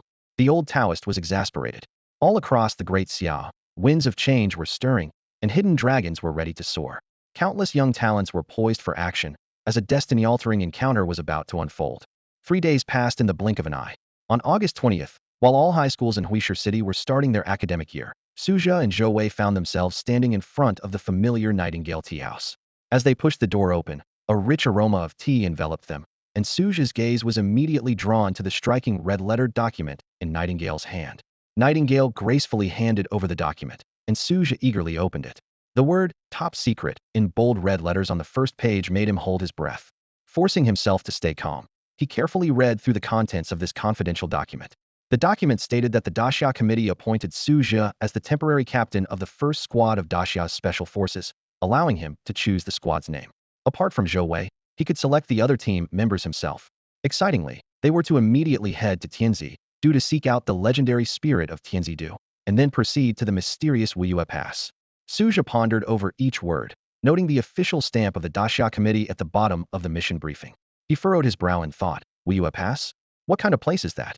With questions lingering in his mind, he handed the document to Zhou Wei beside him and looked up at Nightingale, his eyes full of inquiry. Sensing Su Zhe's confusion, Nightingale unhesitatingly began to explain in detail. Her voice was low and magnetic. Wua Pass, as the name suggests, stands alongside Daxia's Tianmen Pass as a barrier against the myriad tribes. It is kept secret from ordinary citizens. The battlefield of the myriad tribes is vast, stretching millions of miles north and south, and one Tianmen Pass alone is insufficient. She paused briefly before continuing. Therefore, the Daxia Committee decided to establish another pass, giving rise to Wua Pass. Like Tianmen Pass, Wua Pass is permanently garrisoned by Daxia's strong warriors. Tianmen Pass is guarded by the renowned Confucius, while Wua Pass is jointly guarded by those recognized by the 5 mountains within Daxia. Even I am unaware of their exact identities. Nightingale's tone grew more serious. In fact, the existence of the entire Wua Pass is based on the awakening of the mountain spirits of Daxia's 5 mountains. Compared to Tianmen Pass, its scale is smaller because it only faces 5 of the top-ranked tribes: Thunder Leopard, Flashwing Eagle, Blood Sea Rakshasa, Bloodthirsty Azura, and the Scavenger. Within Wua Pass, each mountain guards one tribe, maintaining a delicate balance for nearly 1,000 years. With a slight frown, she continued. However, with the advent of the Golden Era, some restless alien tribes have joined the battlefield. The region guarded by Wua Pass has suddenly seen the emergence of the Flesh Giant and Purple-Eyed Centipede tribes, increasing the pressure on the soldiers there. This is why the Daxia Committee initiated this mission. Nightingale added. Tianzi-do is conveniently located near Huisher City, and recently, the relevant departments have confirmed the awakening of Tianzi-do's mountain spirit. Your task is to find the mountain spirit at Tianzi-do and then proceed to Wua Pass. Since this is a covert operation, the authorities cannot provide much assistance to prevent being detected by cultists lurking in Huisher City. Finishing her explanation, Nightingale elegantly picked up her teacup and sipped her tea. Su Zhe was momentarily overwhelmed by the wealth of information, trying to digest it all. Zhou stood quietly by, patiently awaiting Su Zhe's response. Su Zhe's heart was racing with excitement. Wua Pass, a mysterious barrier unknown to the world? This world is far more fascinating than I imagined. His eyes sparkled with enthusiasm. Just then, Nightingale seemed to remember something and put down her teacup, saying, "Oh, and on your way to Tianzi-do, don't forget to pick up another team member in Suzhou City. He is also part of the team and has been assigned to this mission." She took out 2 ID documents and a note. "Here are your passes and the contact information for that teammate. Make sure to keep them safe." Su Zhe and Zhou took the documents and were about to examine them closely when suddenly, a system notification sounded in Su Zhe's mind. Ding. The system interface suddenly popped up, catching Su Zhe's attention. The task prompt was clear. Go to Tianzi-do, reward 1,000 source points. He frowned and asked, "System, why not release all tasks at once?" The system coldly responded, "The randomness of this task is too high, hence it's being released in batches." Su Zhe's expression turned serious as he muttered to himself, "Too random? Looks like I need to prepare." Nightingale stood up and gave Su Zhe and Zhou a standard military salute. "My task is complete. I must return to Longdu to report. I wish you success and a safe return." With that, she quickly exited and drove away. Zhou turned to Su Zhe. "Old Su, when do we leave?" "Book the tickets. We're leaving tonight," Su Zhe replied seriously. "We'll first go to Suzhou to pick someone up, then head out immediately. I have a feeling a storm is coming." Seeing his friend's grave expression, Zhou quickly took out his phone to book the tickets. A moment later, Su Zhe spoke up. "Away, we need to make a stop at Wanbao Pavilion to get some supplies." Zhou looked up and said seriously, "Okay, I'll call my dad to wire some money." Su Zhe's mouth twitched as he quickly pulled out a gold card. "No need to trouble Uncle Zhou. Tang Shinua gave me this card, saying we can charge it first, with a limit of 1 billion Daxia currency. We'll buy now and pay later." Zhou nodded in agreement. The two left the tea house and headed straight to Wanbao Pavilion. Halfway there, Zhou suddenly changed direction. "Old Su, you wait for me at the entrance. I need to go home and grab something." With that, he ran off. Su Zhe stood there, bewildered, watching Zhou Wei's figure disappear into the distance. 20 minutes later, Zhou Wei finally returned, carrying a large backpack. Curious, Su Zhe asked, "Wei, what's in your bag?" With a mysterious smile, Zhou Wei opened the backpack, and an indescribable stench hit them. Su Zhe covered his nose and backed away in horror. "Oh my god, did you bring a bag of rotten stuff? The smell is overwhelming." Zhou Wei said nothing, carefully pulling out several large bags of urea. He held back his disgust and angrily retorted, "What are you saying? This is top quality stuff I managed to get. Are you trying to undermine me from the top?" At noon, the sun was blazing overhead. Su Zhe and Zhou Wei stood outside, surrounded by an overwhelming, nauseating stench. The heat only intensified the smell, making it nearly unbearable. Su Zhe frowned, unable to resist covering his nose, and quickly said to Zhou Wei, "Hurry, put that bag of urea back in the backpack." Zhou Wei promptly complied, stuffing the bag back and zipping it up. A few breezes passed, slightly refreshing the air, allowing Su Zhe to finally breathe easier. Put the bag down and go wash your hands, Su Zhe ordered. After Zhou Wei did so, Su Zhe immediately questioned him. Ah Wei, what on earth are you up to? It's so stinky. Zhou Wei chuckled, clasping his hands behind his back, and said mysteriously, Old Su, let me ask you, when we snatched the Everglow Sacred Lin Pearl in the suburbs, did the blinding sand work well? Su Zhe was momentarily taken aback by the question. Clenching his fists, he recalled the scene and couldn't help but respond excitedly. Perfectly. It worked like a charm. My combo moves felt unstoppable, absolutely flawless. Huh. Zhou Wei laughed heartily. I thought the same. Whoever invented this blinding sand is a genius. But as we grow stronger, its effect diminishes. I can't let such a gem go to waste.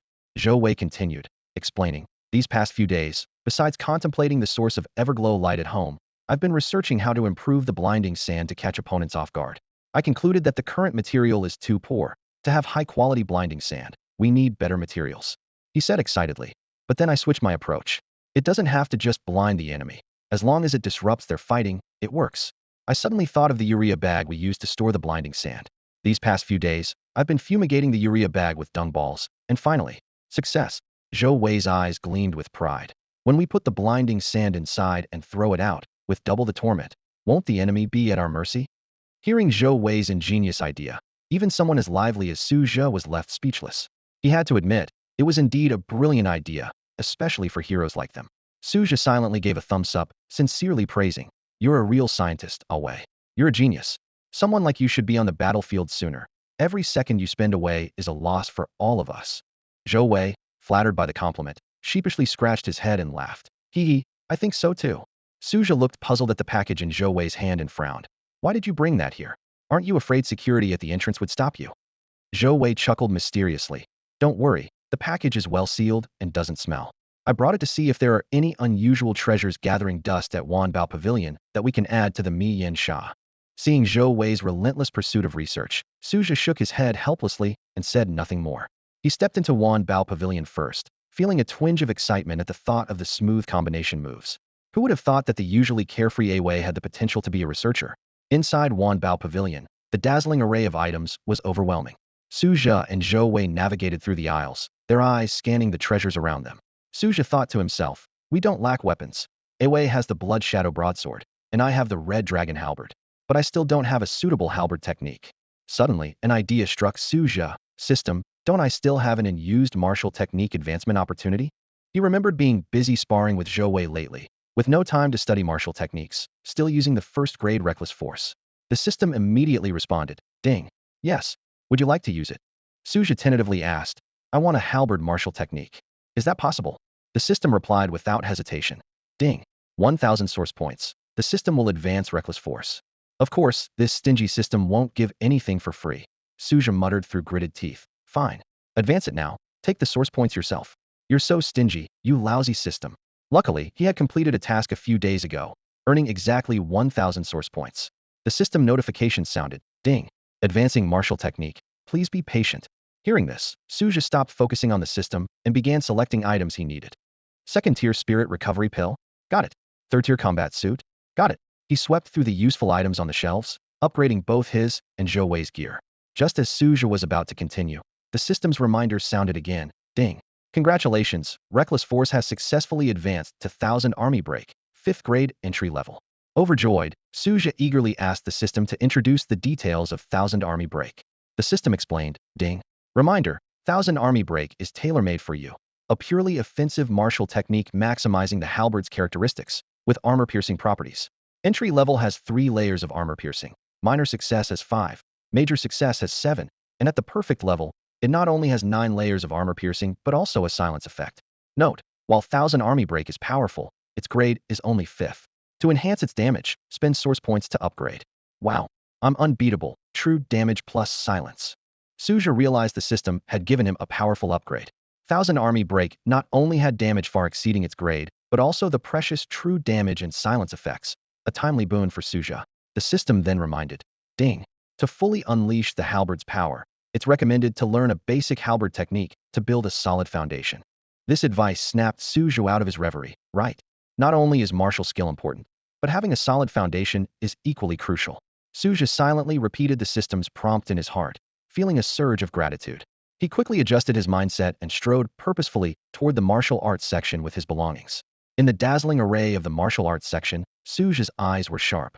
He not only selected a book called Basic Spear Techniques for himself, but also thoughtfully picked up Comprehensive Guide to Heavy Weapons for Zhou Wei. Carefully placing these valuable martial arts manuals into the shopping cart, he then pushed it toward the miscellaneous section, searching for Zhou Wei. The miscellaneous section was a mess, but Su Zhe immediately spotted the uniquely charismatic Zhou Wei.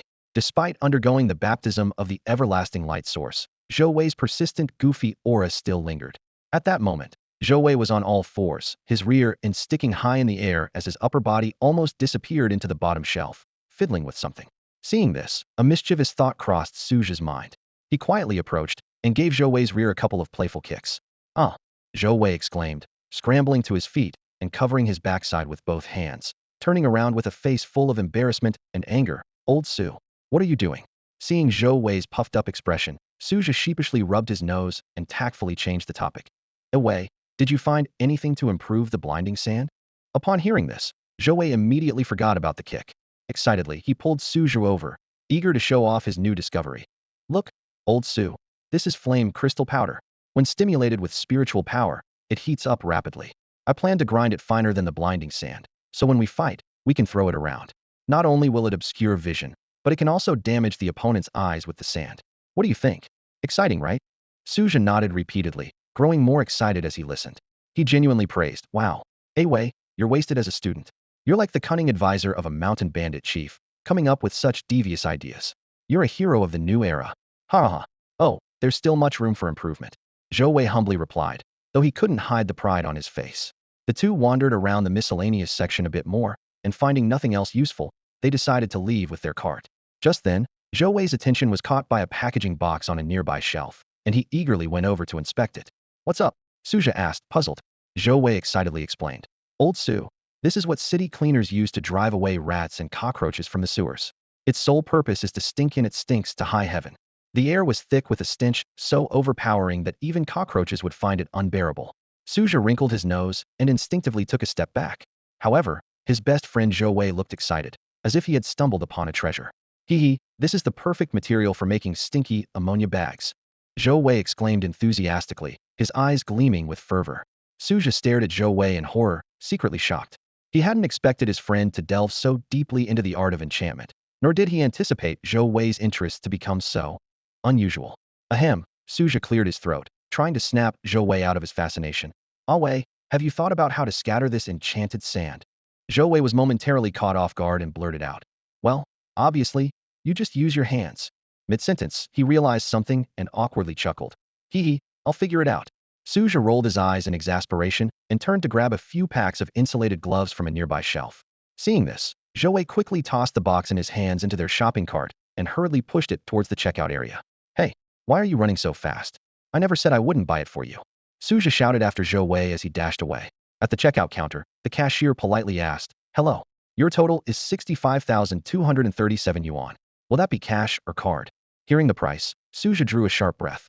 "So expensive," he muttered, then boldly declared, "Put it on my tab," as he pulled out a gold card under the cashier's respectful gaze. Unexpectedly, the cashier showed no disdain, maintaining her respectful demeanor.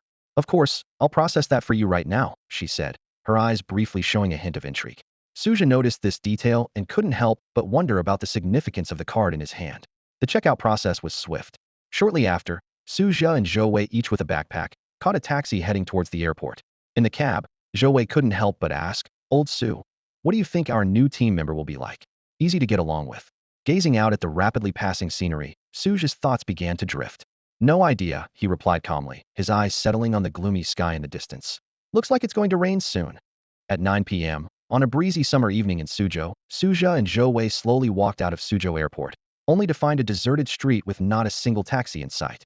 Zhou Wei, looking perplexed, turned to Su Zhe and asked, "Old Su, did we get on the wrong flight? We were supposed to fly from Huisher to Suzhou, yet there's not a soul here." Su Zhe seemed unfazed, as if he had anticipated this, and adeptly took out his phone to call a taxi. Glancing at the still surprised Zhou Wei, he explained with a sigh, "Didn't you read up on the city before coming? Suzhou is quite unique.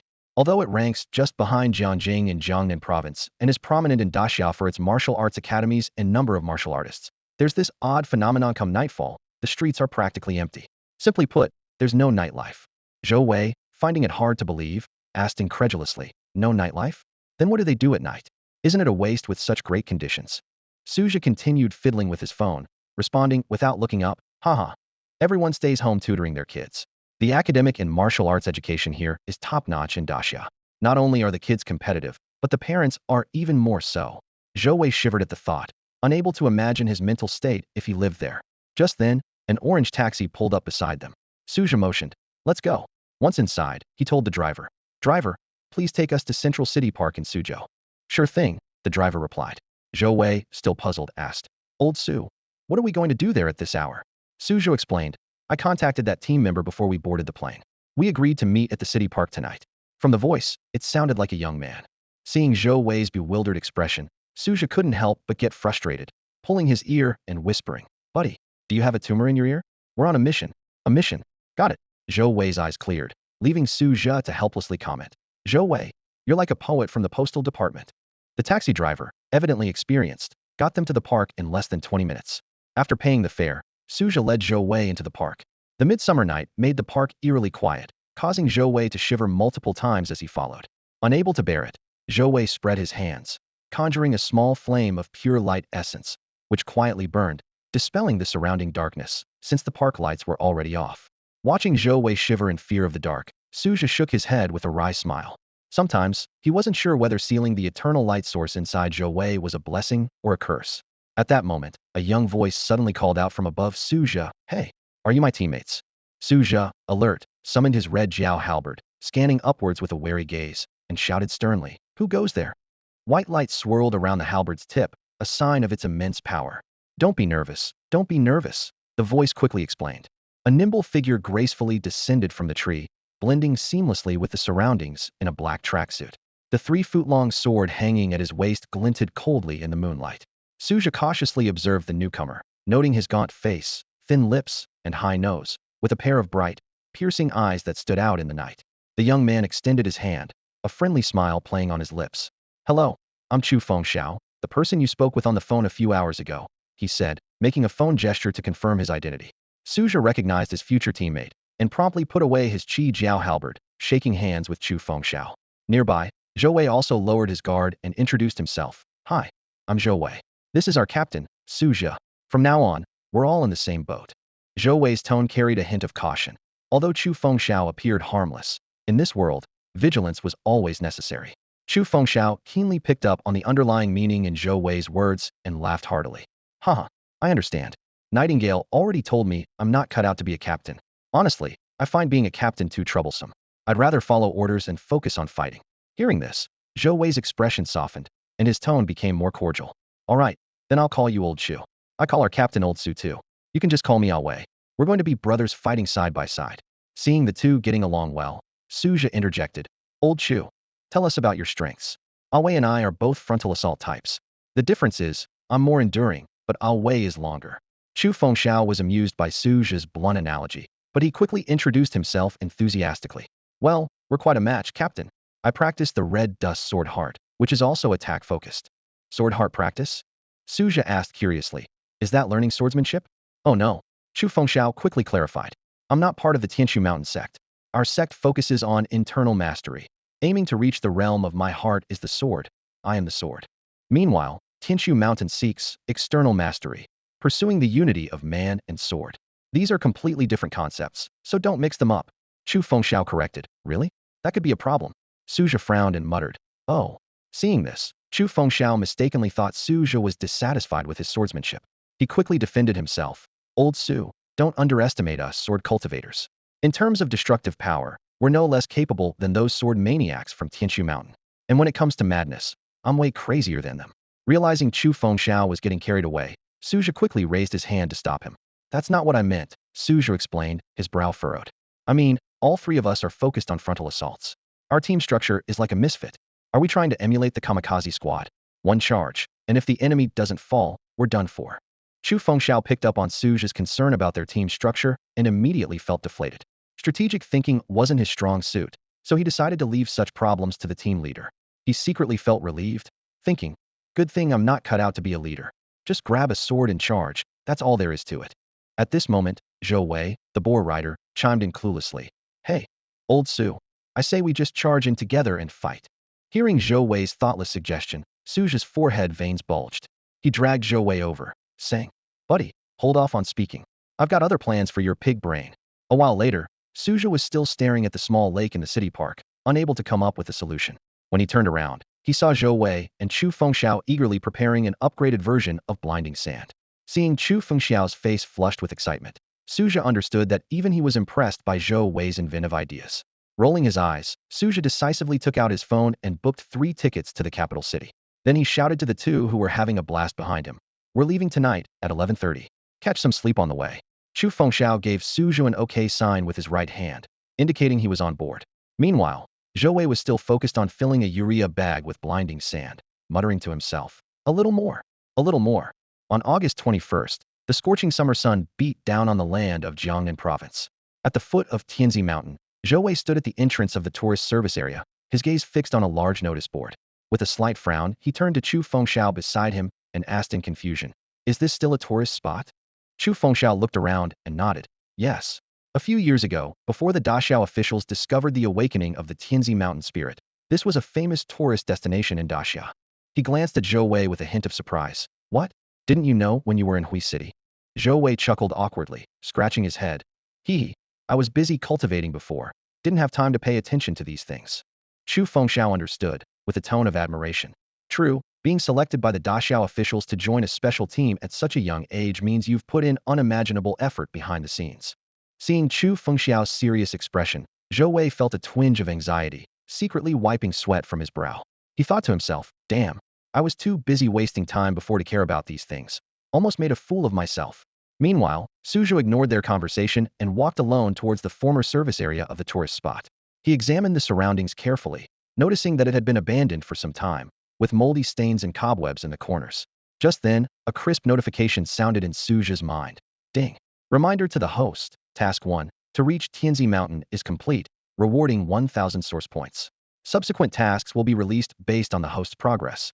Su Zhe took out his phone to check the time and realized it was getting late. He turned and shouted to the two of them.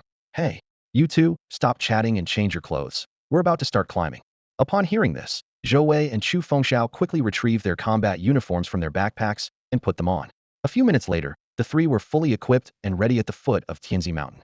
Chu Fengxiao looked up at the expanse of lush greenery and the clear, cloudless sky, sighing. With such a vast area to cover, finding it will take forever. Su Zhe didn't respond to their complaints, continuing to walk up the mountain without looking back, leaving only one sentence hanging in the air. We have to find it, no matter how long it takes. Zhou Wei and Chu Fengxiao exchanged glances and reluctantly followed Su Zhe's lead. Old Su, what do we do now? Zhou Wei asked as they walked. Chu Fengxiao also looked on inquisitively. Su Zhe stopped and turned to face them, his gaze sweeping over the distant, layered mountains. He explained succinctly.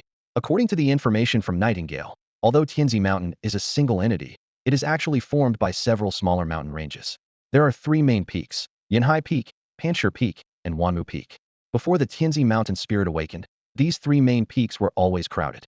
Based on Nightingale's intel, the day the Tianzi Mountain spirit awoke was when the spiritual energy fluctuations at these 3 peaks were most intense. So, to find the spirit, we must check these 3 main peaks. Which peak should we go to now? Chu Fengxiao asked. Su Zhe pointed to a towering mountain in the distance, Pansure Peak. It stands significantly taller than the surrounding peaks, with a solid and imposing presence, living up to its name. The 3 set off towards Pansure Peak. However, as the saying goes, seeing the mountain but running a horse to death. Even in this high martial world, it was no different. What seemed like a short distance took them all morning to cover, reaching the foot of Pansure Peak by noon. It's worth noting that this was with all 3 having cultivation skills. Especially Zhou Wei, who, after getting off the plane this morning, had the eternal light source within him surge, propelling him into the Qi gathering realm. At this point, all 3 in Su Zhe's team had reached the Qi gathering realm. Standing at the base of Pansure Peak, gazing at the majestic mountain before them, Zhou Wei couldn't help but exclaim, wow, this is incredible. It didn't look far, but who knew it would take the entire morning to get there? At the foot of the mountain, Zhou Wei gasped for breath, shouting loudly as sweat trickled down his cheeks. Beside him, Chu Fengxiao was equally flushed and panting heavily. Though he said nothing, it was clear he was also at his limit. Phew, I need a break. Zhou Wei wiped the sweat from his forehead and suddenly noticed something unusual. Hey, Lao Su, why aren't you sweating? Standing in front of them, Su Zhe looked completely unfazed, not a drop of sweat on him. This sight left Zhou Wei and Chu Fengxiao stunned, repeatedly glancing at Su Zhe in disbelief. Su Zhe felt secretly pleased, but maintained a calm facade. He thought to himself, tired? What a joke. With the chi of the 7 luminaries supporting me, I can continuously absorb the surrounding spiritual energy to recover. Unless I choose not to, walking for another day would be no problem. However, he feigned nonchalance and said casually, Tisk, TSK, TSK, I've told you guys before, but you never listen. This is what endurance looks like, understand? Watching his friend show off so blatantly, Zhou Wei twitched his lips, about to retort, but saw Su Zhe already heading up the rocky path of Pansure Peak. Rest here and regain your strength. I'll go ahead and check things out. Su Zhe called back before turning to continue up the mountain. Left with no choice, Zhou Wei and Chu Fengxiao sat down to meditate, silently recovering their energy. As Su Zhe walked alone on the mountain path of Pansure Peak, he observed the surroundings and found the scenery vastly different from Tianzi Mountain. There was hardly any greenery, the only plants being some unknown wildflowers growing in the crevices of rocks. As he ascended, Su Zhe saw many oddly shaped rocks. They lay quietly along the path, some resembling crouching mythical beasts, others like soaring cranes, as if they were miracles crafted by nature. Suddenly, an unsettling feeling crept over him. Su Zhe couldn't shake the sensation that every strange rock was watching him. This isn't good, something's off here, he thought, summoning his red jiao halberd as he cautiously scanned his surroundings. Just then, Zhou Wei and Chu Fengxiao, who had been meditating at the foot of the mountain, arrived belatedly. Seeing Su Zhe's wary stance, they immediately became alert. Zhou Wei summoned his blood shadow broadblade from his weapon storage ring, while Chu Fengxiao drew the 3-foot sword from his waist. Lao Su, what's going on? Zhou Wei asked nervously. Su Zhe replied in a low voice. Look at the strange rocks lying by the road. Do you feel like they're watching you? Zhou Wei looked puzzled. No matter how he channeled his spiritual energy, all he saw were oddly shaped, ordinary rocks. No, I don't, he shook his head. No, they are. They're watching us. Surprisingly, it wasn't Su Zhe who spoke, but Chu Fengxiao, who was already poised with his sword. Su Zhe glanced at Chu Fengxiao in surprise, puzzled as to how he could sense the anomaly too. Understanding Su Zhe's confusion, Chu Fengxiao smiled and explained, I practice the sword heart technique, which gives me a stronger perception than most martial artists. But you, Lao Su, you really keep your abilities hidden well. Zhou Wei finally caught on and exclaimed, Damn, am I the weakest in this team? The 3 of them stood back to back, facing off against the surrounding rocks for a long time. However, the rocks remained motionless. Zhou Wei began to waver. Lao Su, is there a chance you guys are sensing it wrong? No way. Chu Fengxiao firmly denied, his right hand trembling slightly on his sword. It's obvious, they're watching us. At that moment, Chu Fengxiao's voice grew even more tense. There are more of them now. Su Zhe cautiously scanned his surroundings, noticing that the strange rocks showed no signs of attack for the moment. He suggested, let's head to the summit of Pansure Peak. We might make an important discovery. Zhou Wei and Chu Fengxiao responded in unison. All right. The 3 maintained a back-to-back defensive stance as they carefully climbed toward the summit. As they ascended, the presence of the peculiar rocks gradually faded. Upon reaching the top, they finally laid down their weapons and took a moment to catch their breath. While Su Zhe was still vigilantly observing the situation below, Zhou Wei suddenly exclaimed, Old Su, look. Turning around at the sound, Su Zhe's gaze was immediately drawn to a massive stone tablet. This towering monument stood at the peak of Pansure, covered in cracks, exuding an ancient and weathered aura. In front of it was inscribed a simple hexagram formation, within which lay a peculiar creature, a small being with wings, emanating an earthy energy. Chu Fengxiao tentatively asked, Is this the spirit of the Tianzi Du Mountain? Relying on his innate sense of spiritual perception, Su Zhe sensed the little creature's emotions. No, it's not. It's very anxious and scared right now. Let me inquire. With that, he quickly snapped a photo and sent it to Nightingale for verification. Soon, Nightingale replied with a voice message, speaking solemnly, Su Zhe, the Daxiao Research Department has confirmed that this is indeed a part of the Tianzi Du Mountain spirit, recently awakened and still in its infancy. You must protect it. Zhou Wei questioned, puzzled, protect it? It's the spirit of the entire Tianzi Du Mountain. How could it be in danger? Su Zhe approached the edge of the summit, looking down at the restless group of strange rocks below, and explained gravely. Just like humans, many beings in the era of myriad races invasion strive to rise higher. These rocks, having been bathed in spiritual energy, have developed rudimentary intelligence and know no hierarchy. He turned to Zhou Wei. Away, if you had an elixir that could transform you completely, how would you choose? Clearly, this little mountain spirit is that elixir of immortality. Just as he finished speaking, another crack appeared in the stone tablet behind the hexagram. Su Zhe peered down keenly, his expression turning serious. Something's coming up. At that moment, he finally understood the true purpose of this stone tablet. Su Zhe raised the red dragon halberd in his hand, his gaze fixed intently on the narrow path up the mountain. Old Chu, away, we've got company, he said sternly. Zhou Wei and Chu Fengxiao immediately went into battle mode at his words, forming a defensive triangle around the six-pointed star formation, weapons at the ready. Old Su, what did you notice? Chu Fengxiao asked seriously. The stone tablet has cracked, Su Zhe replied gravely. The strange stones at the foot of the mountain are starting to move, crawling our way. When the mountain spirit here at Tianzi Peak awakened, those stones were already restless. If it weren't for this stone tablet's suppression, the small mountain spirit of Pansure Peak would have been in danger long ago. As he finished speaking, another crack sounded from the stone tablet. The ground trembled, and the three of them quickly channeled their spiritual power, their aura reaching its peak. Moments later, several giant stone wolves appeared at the end of the path, each exuding a formidable early-stage aura of the Qi gathering realm. A system prompt immediately sounded. Ding. Detecting the host environment. Issuing Task 2. Protect the small mountain spirit of Pansure Peak. Rewards. 1. 5,000 origin points. 2. The protection of the small mountain spirit of Pansure Peak. The stone wolves locked their eyes on the small mountain spirit within the six-pointed star formation, their rock-formed eyes glinting with greed. Suddenly, the entire pack charged forward like arrows released from a bow. Su Zhe was the first to meet the attack. Myriad Phenomena Sacred Qilin Transformation, activate. Armor covered his arms, and the red dragon halberd shone with dazzling white light. Break through 1,000 troops. With one strike, 3 stone wolves shattered. Chu Fengxiao's sword shadows followed closely, easily slicing through the stone wolves in the air. Old Su, you're too fast. I almost couldn't keep up.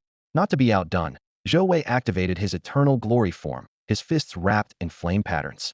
Despite using a first-grade martial technique, he displayed extraordinary power, smashing the remaining stone wolves in 3 moves. Old Su, that wasn't so hard, Zhou Wei said triumphantly. This is just the beginning. Su Zhe shook his head. These are just the vanguard. The Real army is still behind.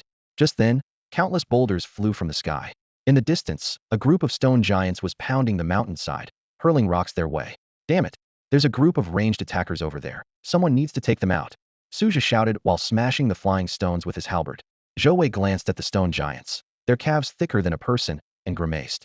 You've got to be kidding me, Old Su. Your idea of a ranged attacker looks like that. More rock creatures climbed to the mountaintop: stone tigers, stone leopards, stone monkeys, all possessing Qi gathering realm strength, ranging from early to peak stages. Seeing this, Chu Fengxiao unleashed a crescent sword energy to clear a path. Old Su, I'll handle those stone giants. You protect the small mountain spirit. Old Su, can Old Chu handle it? Zhou Wei asked worriedly. Trust your teammates. Our task is to hold this position, Su Zhe said, blocking a stone tiger. We must eliminate these creatures to ensure the small mountain spirit's safety. Chu Fengxiao swiftly reached the stone giants, unfazed by their roars. He nonchalantly picked at his ear. As the stone giants charged, he smiled, swinging his sword. Sword shadows danced gracefully, vanquishing evil between heaven and earth. Sword energy transformed into a storm, shredding the stone giants layer by layer. Only 3 latest-stage Qi gathering stone giants remained, struggling. Chu Fengxiao stepped on the leader's head. Didn't your mom teach you not to litter? Bringing your whole family to litter. Now look, your whole family has to restart. Having dealt with all the stone giants, Chu Fengxiao turned back towards the quaking mountaintop. Don't rush into battle. I'm coming back after taking out the shooters. The commotion caused by Chu Fengxiao resonated across the mountain peak, clearly heard by Su Zhe and Zhou Wei. While fending off an attacking stone monkey, Zhou Wei, panting heavily, exclaimed, Wow, Old Su, look at that. Old Chu's pretty impressive, isn't he? Su Zhe crushed a stone leopard and frowned. No good. There are too many of these monsters. He glanced at the stone tablet, noticing more and more cracks forming, and said worriedly, If these creatures hit it, who knows what might happen? Just as he finished speaking, a massive flying shadow suddenly emerged from the group of stones, charging towards them at high speed. Su Zhe focused his gaze and saw a colossal bird made of rock, its aura reaching the peak of energy concentration. The bird's wings spread wide, taking up most of the mountaintop, making Su Zhe and Zhou Wei appear particularly small in comparison. Zhou Wei assessed the disparity between the two sides and turned to ask, Old Su, how do we fight this? Gritting his teeth, Su Zhe glared at the bird in the sky. Damn it. Away, break its wings. Upon hearing this, Zhou Wei immediately unleashed the full power of the eternal radiance source within him. Fully clad in the complete eternal radiance form, he clenched his right hand, as several lines of light emerged from his dantian, wrapping around it and transforming into flame patterns. Golden flames bloomed in his hand, his aura reaching its peak. The flame patterns and golden flames detached, forming a large handprint in Zhou Wei's right hand. Radiant palm, Zhou Wei shouted, as the dazzling golden radiant palm heavily struck the bird's wings. The bird, having previously underestimated Su Zhe and Zhou Wei, was caught off guard and forced to endure the full impact. Its wings shattered, and fragments of rock rained down onto the mountain peak. The bird let out a mournful cry as it plummeted from the sky. Su Zhe was already prepared below. His red dragon halberd was enveloped in white light, with divine patterns fully displayed on the two Qilin armored arms. With a powerful swing, the combined might of the Qilin's strength and armor-piercing force, aided by the bird's falling momentum, shattered the entire bird's body like a brittle object. Only a lifeless bird head remained, landing at Su Zhe's feet. Zhou Wei exited the radiant form, panting. That bird was tough. It took my radiant palm, and only its wings broke. I thought I could shatter it in the air. Su Zhe retracted his halberd, surveying the shattered monsters around them, and exhaled heavily. How could it be easy? This bird seemed to be made from the windward slopestones of the Tianzi, incredibly tough. If it weren't for the red dragon halberd, even with the Qilin armor, it wouldn't be easy to break. But thankfully, these stone creatures are shattered, and the danger is temporarily lifted. Suddenly, Zhou Wei exclaimed, "Old Su, look at that stone tablet. How did it break?" Su Zhe quickly turned around to see that the stone tablet, which once stood tall at the summit of Pansure Peak, was now shattered into pieces, scattered around the hexagram formation, intermingled with rocks similar to the bird's. Unbelievable, Su Zhe muttered with a frown. I didn't notice during the fight with the bird, but the flying debris must have broken the stone tablet. Zhou Wei looked at Su Zhe in bewilderment, but before he could respond, a familiar voice called out, "Old Su. Oh wait, I'm back." At that moment, Chu Fengxiao finally arrived, panting heavily as he reached the mountaintop. He looked around at the chaos and exclaimed, "Wow, I rushed all the way here, and you guys have already started the battle?" Zhou Wei remained silent, his gaze fixed on the pile of rubble on the ground. Sensing something was amiss, Chu Fengxiao was about to ask when Su Zhe patted his shoulder and said casually, "You're just in time. We messed things up a bit. The monument accidentally got smashed, and now that you're here, let's get ready for the battle." Before he could finish his sentence, a thunderous roar echoed from the base of the mountain, louder than any normal creature, causing the entire peak to tremble. This tremor was more intense and lasted longer than before, as if a giant beast was shaking the very foundation of the mountain.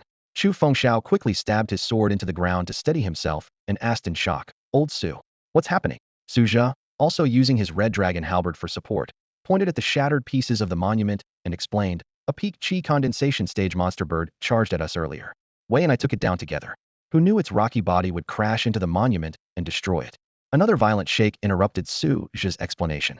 Once the ground settled a bit, he shrugged and continued, "Looks like whatever was sealed by the monument has broken free and is now throwing a tantrum." Hearing this, Chu Fengxiao was completely frustrated. "I just left for a moment, and you guys messed things up like this?" He began to doubt the reliability of their leader. At that moment, Zhou Wei's voice, tinged with fear, called out, "Old Su, Old Chu, look down the mountain." The three of them peered over the edge and saw that the winding mountain path had been completely buried by boulders. Instead, there were two gigantic, hollow stone eyes staring coldly at them. Chu Fengxiao's voice trembled. "Is this?" Su Zhe's face darkened as he replied, "It's here." The biggest guest of this gathering finally revealed its true form. Su Zhe looked serious, his gaze fixed on the base of the Pansure Peak. A colossal mountain giant was clinging to the steep cliff, inching its way towards the summit. In those hollow, vacant eyes, Su Zhe clearly saw urgency and greed. This creature was undoubtedly after the little mountain spirit. "What do we do, Lao Su?" Zhou Wei gripped his long sword tightly, a hint of tension in his voice. Chu Fengxiao stood beside him, his eyes intensely focused on Su Zhe, hoping he would come up with a brilliant plan. A trace of madness flickered in Su Zhe's eyes as he quickly retrieved a box of elixirs from his backpack. Without hesitation, he poured out various pills like Qi Gathering Dan and Spirit Returning Dan and stuffed them into his mouth. "What else can we do?" Su Zhe swallowed the elixirs, his voice hoarse yet resolute. "Brothers, take your pills. Let's take it down." Hearing this, Zhou Wei and Chu Fengxiao exchanged a smile, the same madness gleaming in their eyes.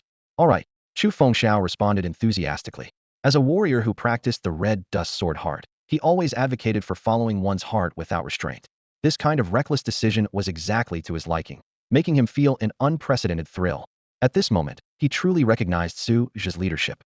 Despite Su Zhe only being in the early stage of the Qi Gathering realm and not as advanced as himself, few dared to lead two Qi Gathering realm warriors against a pulse consolidation monster. Exciting, truly exciting. Chu Fengxiao roared inwardly, his blood boiling. Zhou Wei needed no further encouragement, having dared to confront Qi Gathering enemies with his early body refinement realm strength at the night market. He had always unconditionally supported his best friend's decisions. The three quickly consumed their elixirs, standing still at the edge of the mountain peak. They watched the giant below closely, waiting for the medicine to take effect. Moments later, Su Zhe spoke. We can't fight it on the peak. The aftermath of the battle would definitely affect the little mountain spirit. We can't make the same mistake again. We must stop it halfway up the mountain. Before he finished speaking, Su Zhe had already grabbed his red dragon halberd, his figure like lightning, charging straight at the climbing mountain giant. Zhou Wei and Chu Fengxiao, seeing this, followed without hesitation. No one knew that at this unremarkable place in the Great Xia Empire, the future renowned generation of human elites in the Star Abyss was having their first breathtaking collaboration. Su Zhe charged forward, his body rapidly replenished with spiritual energy from the gathering Qi pill and spirit restoration pill. The scarlet flood dragon spear in his hand glinted with white light, while the Qilin armor on his arms surged with wild spiritual power. Behind him, the radiant golden Qilin apparition followed, making him seem like a divine warrior descending from the heavens as he rushed downward. The mountain giant seemed to sense something and raised its enormous head. At that moment, a blinding golden light surged toward it. The giant was enraged, and the entire area was suddenly filled with flying sand and stones, the ground shaking violently. Since the mountain giant gained intelligence, it had been drawn to the small mountain spirit at the summit of Pansure Peak. But for years, it had been suppressed by that cursed stone tablet. Now, finally free, it had the chance to devour the treasure at the peak. However, just halfway up, someone came to stop it. Even with its limited intelligence, the mountain giant was furious. The giant raised its arm, like a colossal pillar, and swung it fiercely at Su Zhe. Bring it on. Su Zhe's eyes narrowed. Seeing the giant arm descending, instead of retreating, he advanced. With his momentum at its peak, how could he retreat without a fight? In an instant, Su Zhe's aura surged again. His innate talent for spiritual resonance was pushed to the limit, absorbing the surrounding spiritual energy of heaven and earth. Combined with the refined pills within him, the massive spiritual energy flowed into the Qilin apparition behind him. It seemed as though the Qilin's eyes sparkled, its tail flicked, and it charged at the giant arm.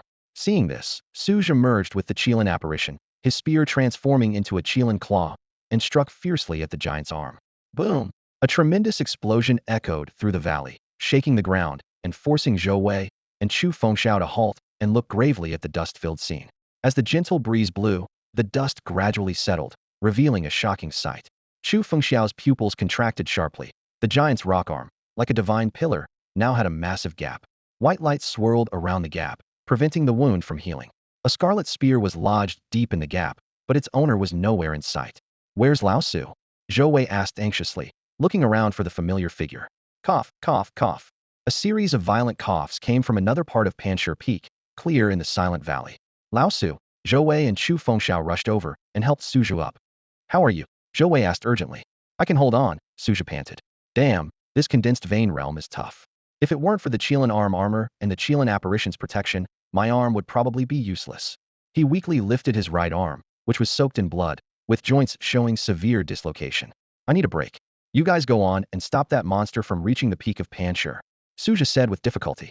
He watched as the mountain giant, with a gaping wound in its left arm, wreaked havoc on the surroundings.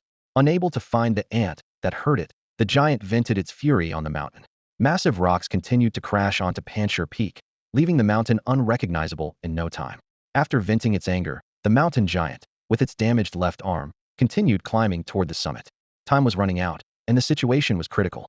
Zhou Wei and Chu Fengxiao had no choice but to take immediate action to prevent the terrifying giant from achieving its goal.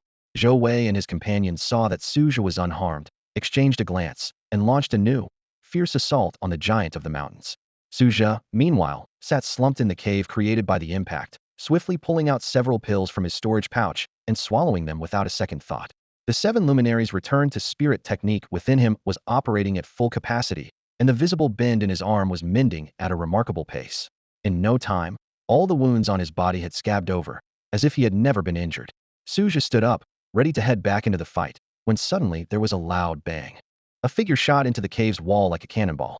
He waved away the dust to see who it was, and exclaimed in surprise, "Wow, Lao Chu, that was fast. It hasn't even been 5 minutes. Do you need to see a doctor?" Sure enough, it was Chu Fengxiao who had been knocked into the valley. He sat there in a pit he had created, looking disheveled and coughing up blood, clutching a broken sword clearly. He had just been through a tough battle. Hearing Su Zhe's words, Chu Fengxiao was both embarrassed and angry. Come on, Lao Su. That's a low blow. What do you mean, I'm too fast? Sure, I went down quickly, but I made significant progress. Su Zhe smirked, intrigued, and asked, Oh? How so? Chu Fengxiao grinned confidently, clearly proud of his plan. Heh, Wei and I decided to disable the giant's left arm. We'll widen the breach you created until the whole arm comes off. This way, the giant won't be able to climb back up. Su Zhe nodded in agreement upon hearing the plan, but he was still puzzled. And what does that have to do with you getting knocked down so quickly? Seeing Su Zhe still fixated on this, Chu Fengxiao couldn't help but shout, "Come on!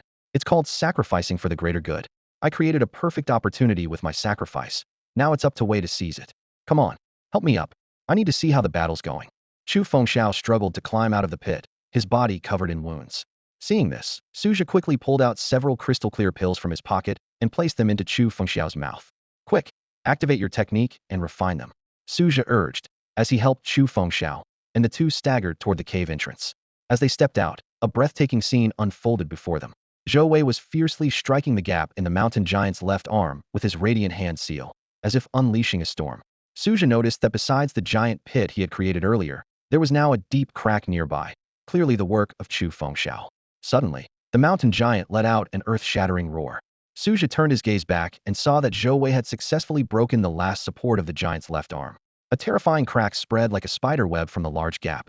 As the gap connected with the crack, the giant arm, akin to a pillar holding up the sky, collapsed with a thunderous crash at the foot of the mountain, raising a cloud of dust and creating a deafening noise. However, the enraged mountain giant was not finished. With a mighty swing, it sent Zhou Wei flying. In a moment of urgency, Su Zhe dropped Chu Fengxiao and extended his hands to catch the retreating Zhou Wei. "Old Su, how awesome am I?" Zhou Wei exclaimed excitedly as Su Zhe caught him securely. Su Zhe had to admit that Zhou Wei and Chu Fengxiao's strategy was indeed brilliant. He patted Zhou Wei on the shoulder and praised, "Amazing, brother Wei. Cough damn. Old Su, look at me." Chu Fengxiao, losing his support, stumbled and fell to the ground again, struggling to get up and complaining. Just as Su Zhe was about to explain, the mountain giant in the distance let out a series of deafening roars. It looked down at its severed left arm, and for the first time, a flicker of anger appeared in its hollow eyes. "Oh no, guys, it looks like we've really pissed it off," Su Zhe warned Zhou Wei and Chu Fengxiao, sensing the danger. The mountain giant, now without its left arm, abandoned its attempt to climb Pansure Peak. Instead, it tore off a nearby small mountain, wielding it like a weapon, and charged towards Su Zhe and the others. Seeing this, the three quickly activated their techniques, starting to refine the pills they had just ingested, preparing for the second round of confrontation. In this round, the mountain giant made the first move. It grabbed a small hill and hurled it fiercely at Zhou Wei, remembering clearly that it was this young man who had broken its left arm. Damn, Zhou Wei barely withstood the initial attack, but, due to a moment of carelessness, was sent flying backward. The mountain giant's massive size meant that each of its attacks left a large window of opportunity. Su Zhe and Chu Fengxiao keenly seized this chance, launching a fierce assault on the giant's right calf while it targeted Zhou Wei. They hoped to repeat their previous tactic of limiting the giant's mobility. However, the mountain giant was not about to let them succeed. As it retracted its right arm, it quickly sensed the two ants scheming against its right leg. Enraged, the giant let out a furious roar towards the sky. In an instant, dozens of massive stone pillars erupted from the ground, sealing the area around the giant like a rocky prison. More terrifyingly, the ground within the prison suddenly split open, and countless sharp rock spikes shot up from below, aiming to trap and kill Su Zhe and Chu Fengxiao on the spot. "Damn it, old Su, this big fool has gotten smarter." Chu Fengxiao cursed angrily upon seeing their plan fail and finding themselves trapped. Su Zhe used his Qilin armored arm to block the incoming spikes, his expression grave. "This isn't good. We need to find a way to break through." He glanced at the broken sword in Chu Fengxiao's hand, a hint of hesitation in his eyes. Sensing Su Zhe's concern, Chu Fengxiao grinned and said, "Don't worry, old Su. The broken sword doesn't affect me. I cultivate the sword heart, not external objects." He took a deep breath. "Old Su, hold on a bit longer. I'll break through." With a loud shout, Chu Fengxiao raised his broken blade and closed his eyes. Instantly, spiritual energy surged, and threads of sword intent emanated from him. While Su Zhe continued to fend off the flying spikes, he glanced back and was surprised to find he could no longer sense Chu Fengxiao's presence. At that moment, Chu Fengxiao exuded an aura of endless desolation and sharpness. "The red dust sword heart, is it?" Su Zhe murmured to himself. The time to gather momentum was brief. Moments later, Chu Fengxiao slowly opened his eyes, which were now filled with ancient, intricate patterns. He lifted the broken sword and resolutely walked towards the giant stone pillars blocking his path to the mountain giant's right leg. Su Zhe intended to intercept the spikes aimed at Chu Fengxiao, but was astonished to see them dissipate and vanish as they neared him. A restrained yet subtly explosive sword intent surrounded Chu Fengxiao, continuously erasing any threats that approached. Finally, Chu Fengxiao reached the stone pillars.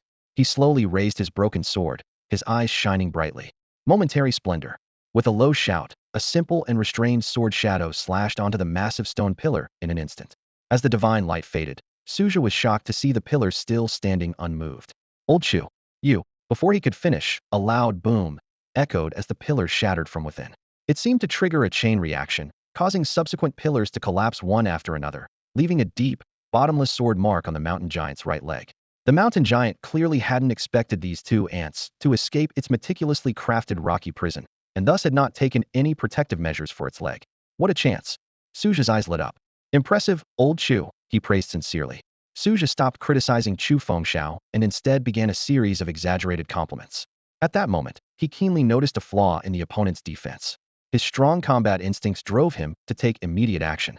He formed his fist into a spear and unleashed the powerful 1,000-army charge, striking fiercely at the sword mark, delivering another heavy blow to the mountain giant. Under this double assault, the mountain giant was forced to kneel. It looked down at the two tiny figures jumping around its feet like fleas, burning with anger. Just as it raised its hand to crush Su Zhe and his companion, a loud shout suddenly echoed from above. "Hey big guy, your grandpa Zhou Wei is here." Zhou Wei stood in midair, unleashing the formidable radiant palm against the mountain giant's head, bombarding it relentlessly. The mountain giant roared to the sky, and under the fierce attacks from all three, this behemoth of the condensed vein realm was momentarily suppressed. However, the condensed vein realm was still the condensed vein realm. A strange red light flashed in the giant's eyes, and it slowly raised its only remaining right hand, pointing to the sky. Zhou Wei, puzzled, asked, "Old Su, what's this big guy doing? Is he just waiting for us to hit him?" With that, he quickly flipped back to Su Zhe's side. Su Zhe frowned, a sense of unease rising within him. Something's not right. I have a bad feeling. His innate intuition was warning him. He quickly got up, moved to the giant's severed left arm, and pulled out the slightly bent crimson dragon halberd from the rock crevice, gripping it tightly as he stared intently at the skyward-looking mountain giant. Zhou Wei, seeing this, also summoned his blood shadow broadblade to guard beside Su Zhe, while Chu Fengxiao held his broken sword, silently preparing for action. None of them dared to act rashly. They could only wait in place, watching the mountain giant's mysterious actions. Before long, Su Zhe noticed the giant's surface beginning to shake violently, with large amounts of rock debris falling and piling up into small mounds on the ground. This unusual sight also caught Zhou Wei and Chu Fengxiao's attention. "What's this big guy doing? Is it shedding its skin like a rock person?" Zhou Wei asked in confusion. Su Zhe was equally puzzled, mumbling to himself, "This isn't right. Did we hit it into submission?" Suddenly, a loud thud sounded, and instead of small debris, massive chunks of stone began falling from the giant's surface. The small mounds on the ground gradually turned into stone hills. As the giant's size continued to shrink, Zhou Wei's tense nerves relaxed slightly. Looks like this big guy really did submit. It's even starting to self-destruct. However, Su Zhe remained on high alert, as his intuition continued to warn him. Zhou Wei saw that the giant was just shedding stones and lowered his guard, stepping forward to investigate. At that moment, Su Zhe noticed the giant's eyes flickering with an increasingly bright red light beneath its massive body. Alarm bells rang in Su Zhe's mind, and he urgently shouted, "Oh Wei, get down." With that, he hurled the crimson dragon halberd with all his might. Zhou Wei instinctively dropped to the ground, just as a massive stone spear burst from the giant's body, hurtling toward Zhou Wei's direction. Thanks to Su Zhe's timely warning, disaster was averted. Boom! The crimson dragon halberd collided violently with the giant stone spear, creating a deafening noise and kicking up a cloud of dust. When the smoke cleared, all that remained was the solitary crimson halberd standing amidst a pile of rock rubble. "What the heck just happened?" Zhou Wei exclaimed, as everyone stood in stunned silence, shocked by the sudden turn of events. Cold sweat dripped from Zhou Wei's forehead as he stared, pale-faced, at the gap where the stone spear had flown out. Suddenly, the sound of short, heavy footsteps emerged from the opening, and Su Zhe and the others squinted, fixating on the shadow. A stone figure over 2 meters tall slowly walked out, clad in a massive rock armor, holding a dim yellow stone spear. Its face, made of piled rocks, bore a pair of blood-red eyes that scanned the three of them with murderous intent. Zhou Wei quickly retreated to Su Zhe's side and blurted out, "Is this the big guy's son?" Chu Fengxiao corrected him, "No. This is the mountain giant. Its spiritual energy wave is exactly the same as that thing pointing to the sky behind us. It abandoned its bulky mountain form and transformed into a humanoid shape." Su Zhe added, "Why? Probably because it didn't want to be a sitting duck." Hearing this, Zhou Wei's face became even more troubled. "So how do we fight it?" Su Zhe activated his innate ability with full force, scrutinizing the enemy before them. With an odd expression, he said, "This fool. Abandoning the mountain form means it gave up part of its cultivation. It's no longer in the condensed vein stage. Now, it's just a stone man at the peak of the gathering chi stage. Zhou Wei and Chu Fengxiao exchanged strange looks as they eyed the stone figure. Chu Fengxiao teased, "Hey, away, did you just blast its brain and damage it?" Zhou Wei rolled his eyes, his expression gradually calming. "How would I know? But honestly, the big guy's head felt pretty good to hit." Not far away, the mountain giant, having shed its mountain form, roared, "Roar, roar, roar." It seemed oblivious to the disdainful and relaxed expressions on Su Zhe and his friends' faces, solely focused on tearing apart the three who blocked its path to devour the little mountain spirit. In an instant, the mountain giant charged with its stone spear. Seeing a stone man at the peak of the gathering chi stage seeking death, Su Zhe grabbed the red dragon halberd from the ground and rushed forward. "Damn it! I was afraid of you in the condensed vein stage, but now you dare to rush up in the gathering chi stage." Su Zhe shouted angrily. His arms shimmered with golden light as the Qilin armor appeared. A Qilin apparition roared to the sky behind him, and a glaze-like hue covered him. Glazed Vajra body. Qilin roars to the sky, divine might across thousands of miles. "Scatter the army," Su Zhe shouted, swinging the white glowing halberd fiercely at the stone man's torso. With a cracking sound, the entire rock armor shattered, and the stone man was knocked back. Zhou Wei and Chu Fengxiao, seeing this, charged at the retreating stone man with excited, blood-red eyes and grinning faces. The sound of crack, crack, echoed as they forcefully dismantled the stone man's limbs. As Zhou Wei dismantled the stone man's arm, he muttered, "Damn it! You really thought I was a top student in school? Ugh, you hit me so hard." Die. Chu Fengxiao was equally relentless, his broken sword whirling like the wind. "Exactly. You don't even know how to win an easy game. Serves you right." The poor stone giant, who had been suppressed by the steel at the summit of Pansure Peak since its creation, finally managed to break free, only to be ambushed by three young men lacking martial integrity. Under the punches and kicks of Zhou Wei and Chu Fengxiao, the red glow in the stone giant's eyes gradually faded, and eventually, its entire rocky body shattered into pieces. Watching Zhou Wei and Chu Fengxiao still attacking the rubble, Su Zhe helplessly called out, all right. The guy's practically reduced to ashes, stop messing with him." Upon hearing this, Zhou Wei and Chu Fengxiao finally ceased their actions, collapsing to the ground, gasping for breath. Zhou Wei complained, "Phew. Old Su, this task is tough. Right off the bat, we have to fight a condensed vein creature. If we hadn't held something back, we'd be buying tickets home by now." Chu Fengxiao didn't even have the strength to speak, lying flat on the ground, greedily inhaling and exhaling the spiritual energy of the world in an attempt to recover his strength. Ignoring Zhou Wei's grumbling, Su Zhe's sharp eyes noticed flashes of light on the mountain body abandoned by the stone giant. With a few agile leaps, he reached the mountain body. Upon closer inspection, he found that they were spirit stones formed from the spiritual power abandoned by the stone giant. "Holy crap, we've hit the jackpot," Su Zhe exclaimed, picking up a stone and throwing it at Zhou Wei to signal them over. Zhou Wei dragged his weary body closer, and his eyes lit up instantly, as if he had seen endless wealth. Without a word, the three of them immediately got busy. Until dusk, they finally collected all the spirit stones, totaling over 120 pieces, with each person getting more than 40. Holding the spirit stones, Zhou Wei couldn't stop smiling and said repeatedly, "Huh? It was worth it." Su Zhe nodded in satisfaction, saying, "Indeed. These spirit stones are formed from the stone giant's spiritual power and are of high purity. If we didn't take them, they'd return to the earth in a few years, so it's a windfall for us." "All right," Su Zhe suggested, looking around. "Let's call it a day and continue the task tomorrow. For now, let's check on the little stone spirit and rest here. With these spirit stones, maybe we can break through tonight." Hearing this, Zhou Wei and Chu Fengxiao felt invigorated. Despite their aching bodies, they smiled broadly, put their arms around each other, and headed toward the summit of Pansure Peak, eagerly anticipating the potential breakthrough that night. The three of them traveled together, their spiritual energy completely depleted by the relentless assault of the strange rocks. Despite consuming numerous pills to replenish their strength along the way, Su Zhe still felt an overwhelming fatigue at this moment. Suddenly, the system's notification sounded. Ding! System alert. Mission 2: Protect the Little Mountain Spirit of Pansure Peak completed. Rewards: 1. 5,000 source points. 2. Protection from the Little Mountain Spirit of Pansure Peak. Su Zhe raised an eyebrow and curiously asked, "System, can you explain what the protection from the Little Mountain Spirit of Pansure Peak does?" Ding! It reduces physical damage by 5. The system succinctly replied. "Not bad, pretty cost-effective." Su Zhe nodded in satisfaction, then added, "System, open the panel." The panel appeared before Su Zhe, detailing his various attributes and skills. After carefully reviewing it, Su Zhe began to plan how to allocate the newly acquired source points. System, how many source points are needed to upgrade Qianjun Bai to the minor level? 2,000 source points. And 4 Liuli Vajra body. 4,000 source points. As Su Zhe walked and pondered, he calculated in his mind. Forget about Wanxiang Shenglin transformation and Qiao returning spirit. They require tens of thousands of source points. Where am I supposed to get that? Damn system. I definitely need to upgrade Qianjun Bai and Liuli Vajra body. Just as Su Zhe was deep in thought, the system chimed in again. Ding. Reminder to the host. The system recommends upgrading the basic halberd technique to perfection. A perfected basic halberd technique can grant the host an additional 20 halberd damage. What? Su Zhe was startled. How many points? Ding. Only 2,000 source points.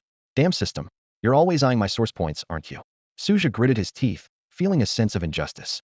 Ding. Honest business. Take it or leave it. Fine, fine. I'll take it. I'll deal with it after I get up there. Su Zhe resentfully closed the system panel, his face reflecting the helplessness of the poor. The night enveloped the capital in silence, stars surrounding the lunar star, and the bright moonlight bathed the path on Pansure Peak. The three of them trudged along the winding mountain road, taking half an hour to finally reach the summit. The long climb was not just due to their depleted spiritual energy, but also as a chance to rest their bodies and minds. Even the usually carefree Zhou Wei showed signs of fatigue. At the summit, the little mountain spirit remained quietly floating at the center of the hexagram array, emitting a faint white glow. Zhou Wei curiously approached, easily reaching the little mountain spirit. Just as he extended his hand to touch it, Su Zhe intervened in time. Don't touch it. Who knows what might happen? Hearing this, Zhou Wei curbed his curiosity, turned to the open space, and skillfully began preparing a meal. Meanwhile, Su Zhe took out his phone, hesitated for a moment as he stared at the familiar number on the screen, and then pressed the call button. Beep. Soon, a voice answered on the other end of the line. Hello. After ending the call with Nightingale, Su Zhe immediately updated his companions on the progress of their mission. Nightingale's voice was grave as she explained in detail. The spirit of Tianzi Du dispersed into several parts upon awakening and is likely hidden within each of the main peaks. You must personally investigate each mountain. Nightingale continued. To ensure the mission goes smoothly, we've secretly sealed off the entire Tianzi Du mountain range. Feel free to proceed without any concerns. Her words conveyed her care for these prodigies after all. Each one is the hope for Dixia's future. Upon hearing that the mountain range had been sealed, Su Zhe secretly breathed a sigh of relief. He recalled the rats they encountered in the outskirts of Hui City. If they were to meddle, the situation would undoubtedly become tricky. Old Chu, come eat. Zhou Wei called, waving a spatula. The rich aroma of chicken soup wafted from a military pot, and on a simple stone grill nearby, several roasted chickens dripped with red oil and emitted an enticing fragrance. Attracted by the smell, Chu Fengxiao hurried over to Zhou Wei, flattering him. Ah Wei, I didn't know you had such skills. I helped you out today, creating a perfect opportunity. So could you give me a bit more of that roast chicken? Yeah, right. Su Zhe grabbed a roast chicken and said disdainfully, stop bragging, and wipe your drool first.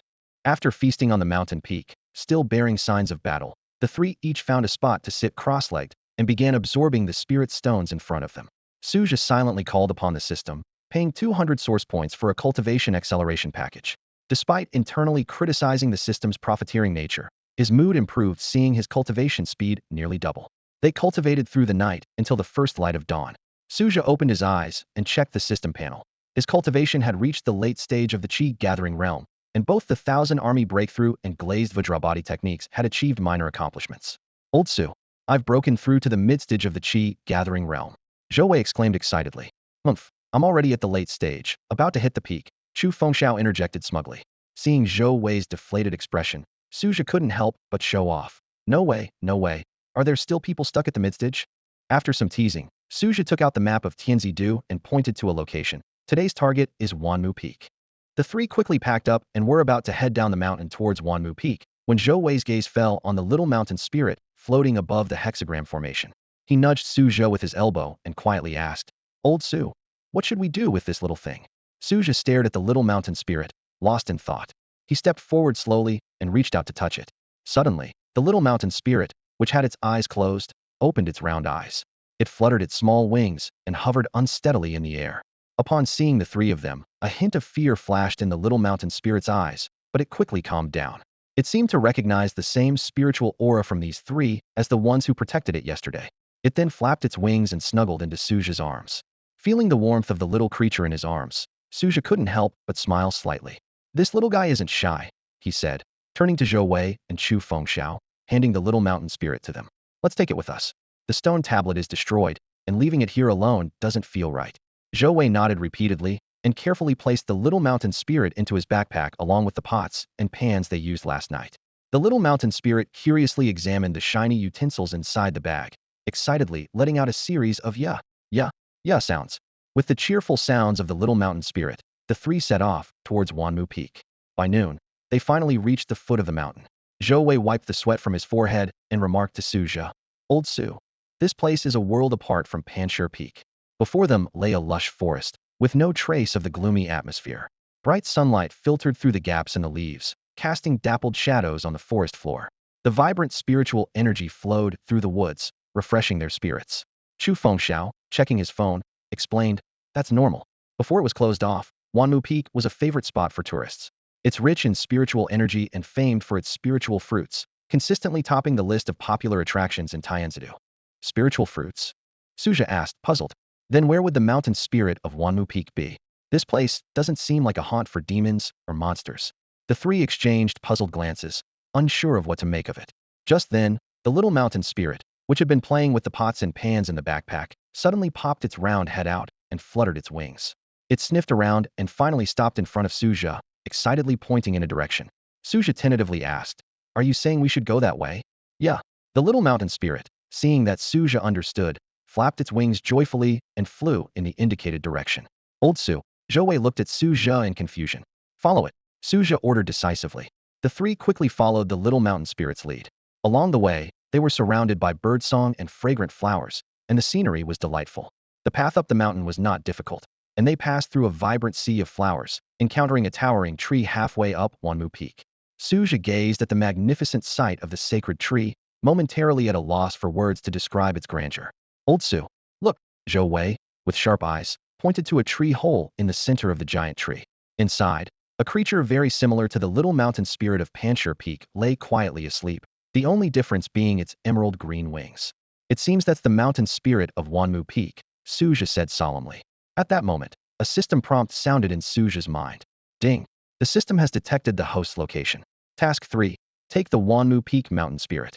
Rewards: 1. 5,000 source points. 2. Protection of the Wanmu Peak mountain spirit. "So what do we do now?" "Wake it up," Chu Fengxiao suddenly asked. "Old Chu." Su Zhe shot a wary glance at Chu Fengxiao and fell into deep thought. "If you don't want to end up with a giant tree spirit in the condensation realm, go ahead and try." Zhou Wei stood to the side, a mocking smile on his face. Just then, a small mountain spirit from Pansure Peak spread its wings and flew straight toward the center of the giant tree. It deftly maneuvered through the branches and leaves, arriving in front of a large hollow in the trunk. The little mountain spirit craned its neck, curiously peering inside. Suddenly, a pair of bright eyes opened in the darkness. "Ah!" A soft, clear exclamation came from the tree hollow. It was the Wanmu Peak mountain spirit, delighted to discover the arrival of a companion. The two little creatures immediately started chatting away, lively and animated. Seeing this, Zhou Wei quickly claimed credit. "See, Old Su, bringing this little guy here wasn't in vain. I totally set the pace for this." Before Su Zhe and Chu Fengxiao could respond, Zhou Wei eagerly stepped forward to get a closer look. Just then, a thick willow branch lashed out like lightning. "Watch out!" Chu Fengxiao shouted, drawing his broken sword in an instant to slash the branch apart. Zhou Wei finally realized what was happening, and with the light source surging within him, he summoned his blood shadow broadsword, warily eyeing the giant tree before him. As the three stood on guard, the rugged patterns on the tree's trunk started to wriggle, slowly parting to reveal an ancient human face, sending chills down their spines. "Whoa!" Zhou Wei was startled by the eerie sight, and was about to unleash his golden flame when Su Zhe stopped him. "Away, don't. It means no harm." Su Zhe, sensing the natural spirit within him, felt no malice from the old tree. Chu Fengxiao hesitated for a moment before asking softly, "So, what do we do about this?" Just as the three were undecided, the tree face spoke. "Hee.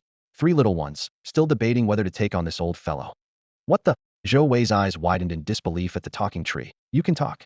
Before he could finish, another willow branch lashed out. This time, Chu Fengxiao hadn't recovered in time to block it. "Ouch!" Zhou Wei yelped as he took the hit. The old tree let out a cold snort. "Humph. Little one, where's your manners? By seniority, you should call me ancestor." It smirked. "This is your punishment for disrespecting your elders." Seeing this, Su Zhe realized the elder truly meant no harm. So he lowered his guard and stepped forward to explain. "Elder, we mean no harm. We're just completing a task, please understand." "Humph. At least you have some manners, kid." The old tree retracted its branches. "So, what task brings you to this old man?" Su Zhe explained truthfully. "It's like this, senior. We need to take the Tianzi Mountain Spirit. It's very important. Yesterday, we just rescued the Pansure Peak Mountain Spirit from being surrounded by stone monsters. And today we've come here to take the Wanmu Peak Mountain Spirit.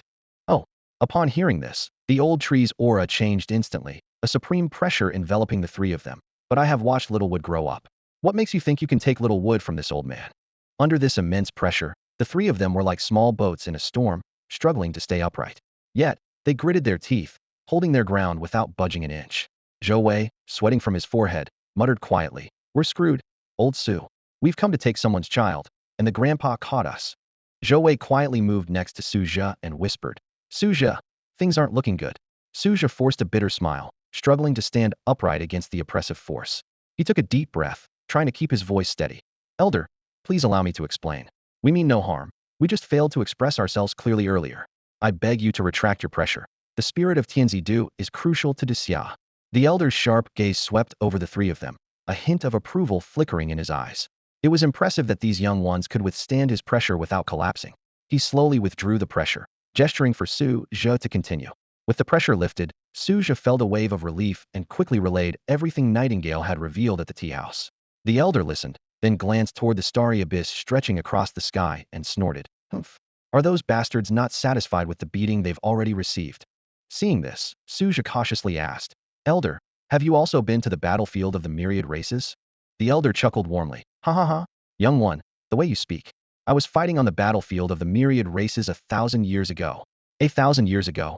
the three exclaimed, their eyes filled with awe. The elder's gaze drifted into the distance, as if lost in memories.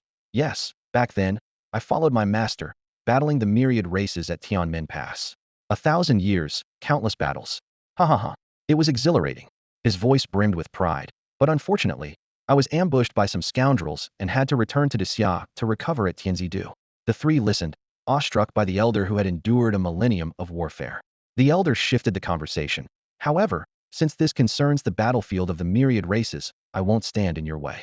But Littlewood is like a grandson to me, not someone I can let just anyone take away." His weathered face took on a scrutinizing look. The three exchanged glances, and Su Zhe stepped forward, solemnly pledging, "Elder Shu, rest assured. The three of us will safely escort Littlewood to Wua Pass." Time seemed to freeze as Elder Shu locked eyes with Su Zhe, who met the elder's gaze without flinching, accepting the scrutiny. After a long pause, Elder Shu laughed heartily. "Ha ha ha. Good," he continued. "But you'll have to prove yourselves to me first. Only then can I entrust Littlewood to you." The three of them looked at Shu Lao in confusion, waiting for his explanation. Stroking his beard with a smile, Shu Lao said, "Of course, you need to prove that you have the ability to protect Xiao Mutu and the others." Su Zhe stepped forward eagerly and asked, "How do we prove it?"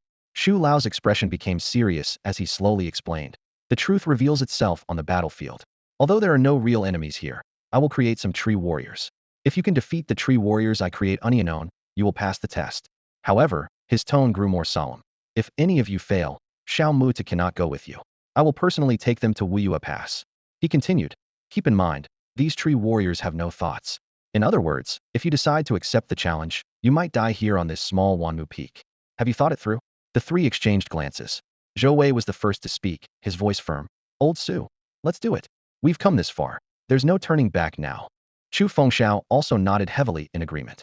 Seeing his companion's determination, Su Zhe hesitated no longer. He stood tall and said to Shu Lao, "Shu Lao, on the path of a warrior, you either advance or retreat. If you don't fight, then why practice martial arts?" Shu Lao's eyes glimmered with appreciation. "Good. The warriors of our generation in Xia haven't lost their spirit," he praised. "All right then, prepare yourselves. I'll go bring Xiao Mutu and the others down." As soon as he finished speaking, Shu Lao's figure blurred and vanished into thin air. Witnessing this, Su Zhe's pupils contracted as he speculated silently. Void breaking? Return to origin? Or nirvana? Although breaking the void is a characteristic of the void-breaking realm, Shu Lao's effortless disappearance left Su Zhe uncertain of his true level. Su Zhe shook off his distractions and began to adjust his state, quietly awaiting the impending test. Before long, Shu Lao reappeared with the playful Xiao Mutu. He surveyed the ready trio and nodded in satisfaction. "Then, let's start with the glowing boy." Shu Lao pointed at Zhou Wei. "Glowing boy? Who's that?" The three of them exchanged puzzled looks before realizing Shu Lao was referring to Zhou Wei. "Me?" Zhou Wei asked, bewildered. "Yes, you." Shu Lao confirmed. "Kid, you do have some potential. By right, at your level, you shouldn't possess the light origin, but it's there, and it's innately connected to you. You're quite lucky." Su Zhe, hearing Shu Lao easily identify the eternal light source sealed within Zhou Wei, couldn't help but break a sweat. He quietly asked the system, "System, is everything all right?" Ding. "You paid for the service, rest assured, host." The system's reply eased Su Zhe's mind a bit. Shu Lao continued explaining to Zhou Wei, "Haha, don't worry, this light origin won't harm you. You can freely develop and use it." 5 minutes later, after finishing his explanation, Shu Lao clapped his hands and said, "All right, that's about it. Zhou Boy, your opponent is over there." Following Shu Lao's direction, they saw a green figure slowly emerge from within a giant tree. The tree warrior, clad in vine armor and wielding a wooden sword, had dark green eyes that, although vacant, were fixed intently on Zhou Wei. Its aura was intense and powerful, clearly indicating its condensing meridian realm strength. Zhou Wei stood under the giant tree, his expression heavy as he forced a smile. Turning to the old tree spirit beside him with a hint of uncertainty in his voice, he asked, "Tree Elder, are you sure you didn't mess up the matching mechanism? I'm only at the mid-stage of Qi gathering, and you want me to face an opponent at the vein condensation stage alone." The tree elder listened, a flicker of confusion in his eyes before he chuckled. "Matching mechanism? I don't understand you young folks' terms." His tone suddenly turned serious. "Young man, proving oneself is no simple task. If you can't even battle across a major realm, what talk is there of being a great talent of the Xia dynasty? What talk is there of defending your country? What talk is there of proving to me that you have the right to safely lead the young ones to Wua Pass?" Zhou Wei was taken aback, but soon stopped dwelling on it. He silently gripped his blood shadow broadsword, preparing himself. In his heart, he thought, "It's just a vein condensation stage opponent, right? I can do this." At that moment, the figure in front of the giant tree began to move slowly. Zhou Wei's eyes sharpened, and he steeled himself for the battle. Seeing Zhou Wei ready, the tree elder stroked his beard with a smile. With a wave of his right hand, a flash of white light appeared. Before Su Zhe knew it, he found himself standing on the trunk of the giant tree. "Let's leave the clearing for young Zhou. We can watch from up here," the tree elder said. Standing beneath the giant tree, Zhou Wei focused intently on the tree person not far away. Although it hadn't moved yet, he already felt a mountain-like pressure bearing down on him. His right hand, gripping the sword, trembled slightly. "Ah." Zhou Wei took a deep breath. "The last time I felt this pressure was in the suburbs of Huishur. Back then, old Su was the one causing trouble. But this time I have to rely on myself." Suddenly, the tree person moved.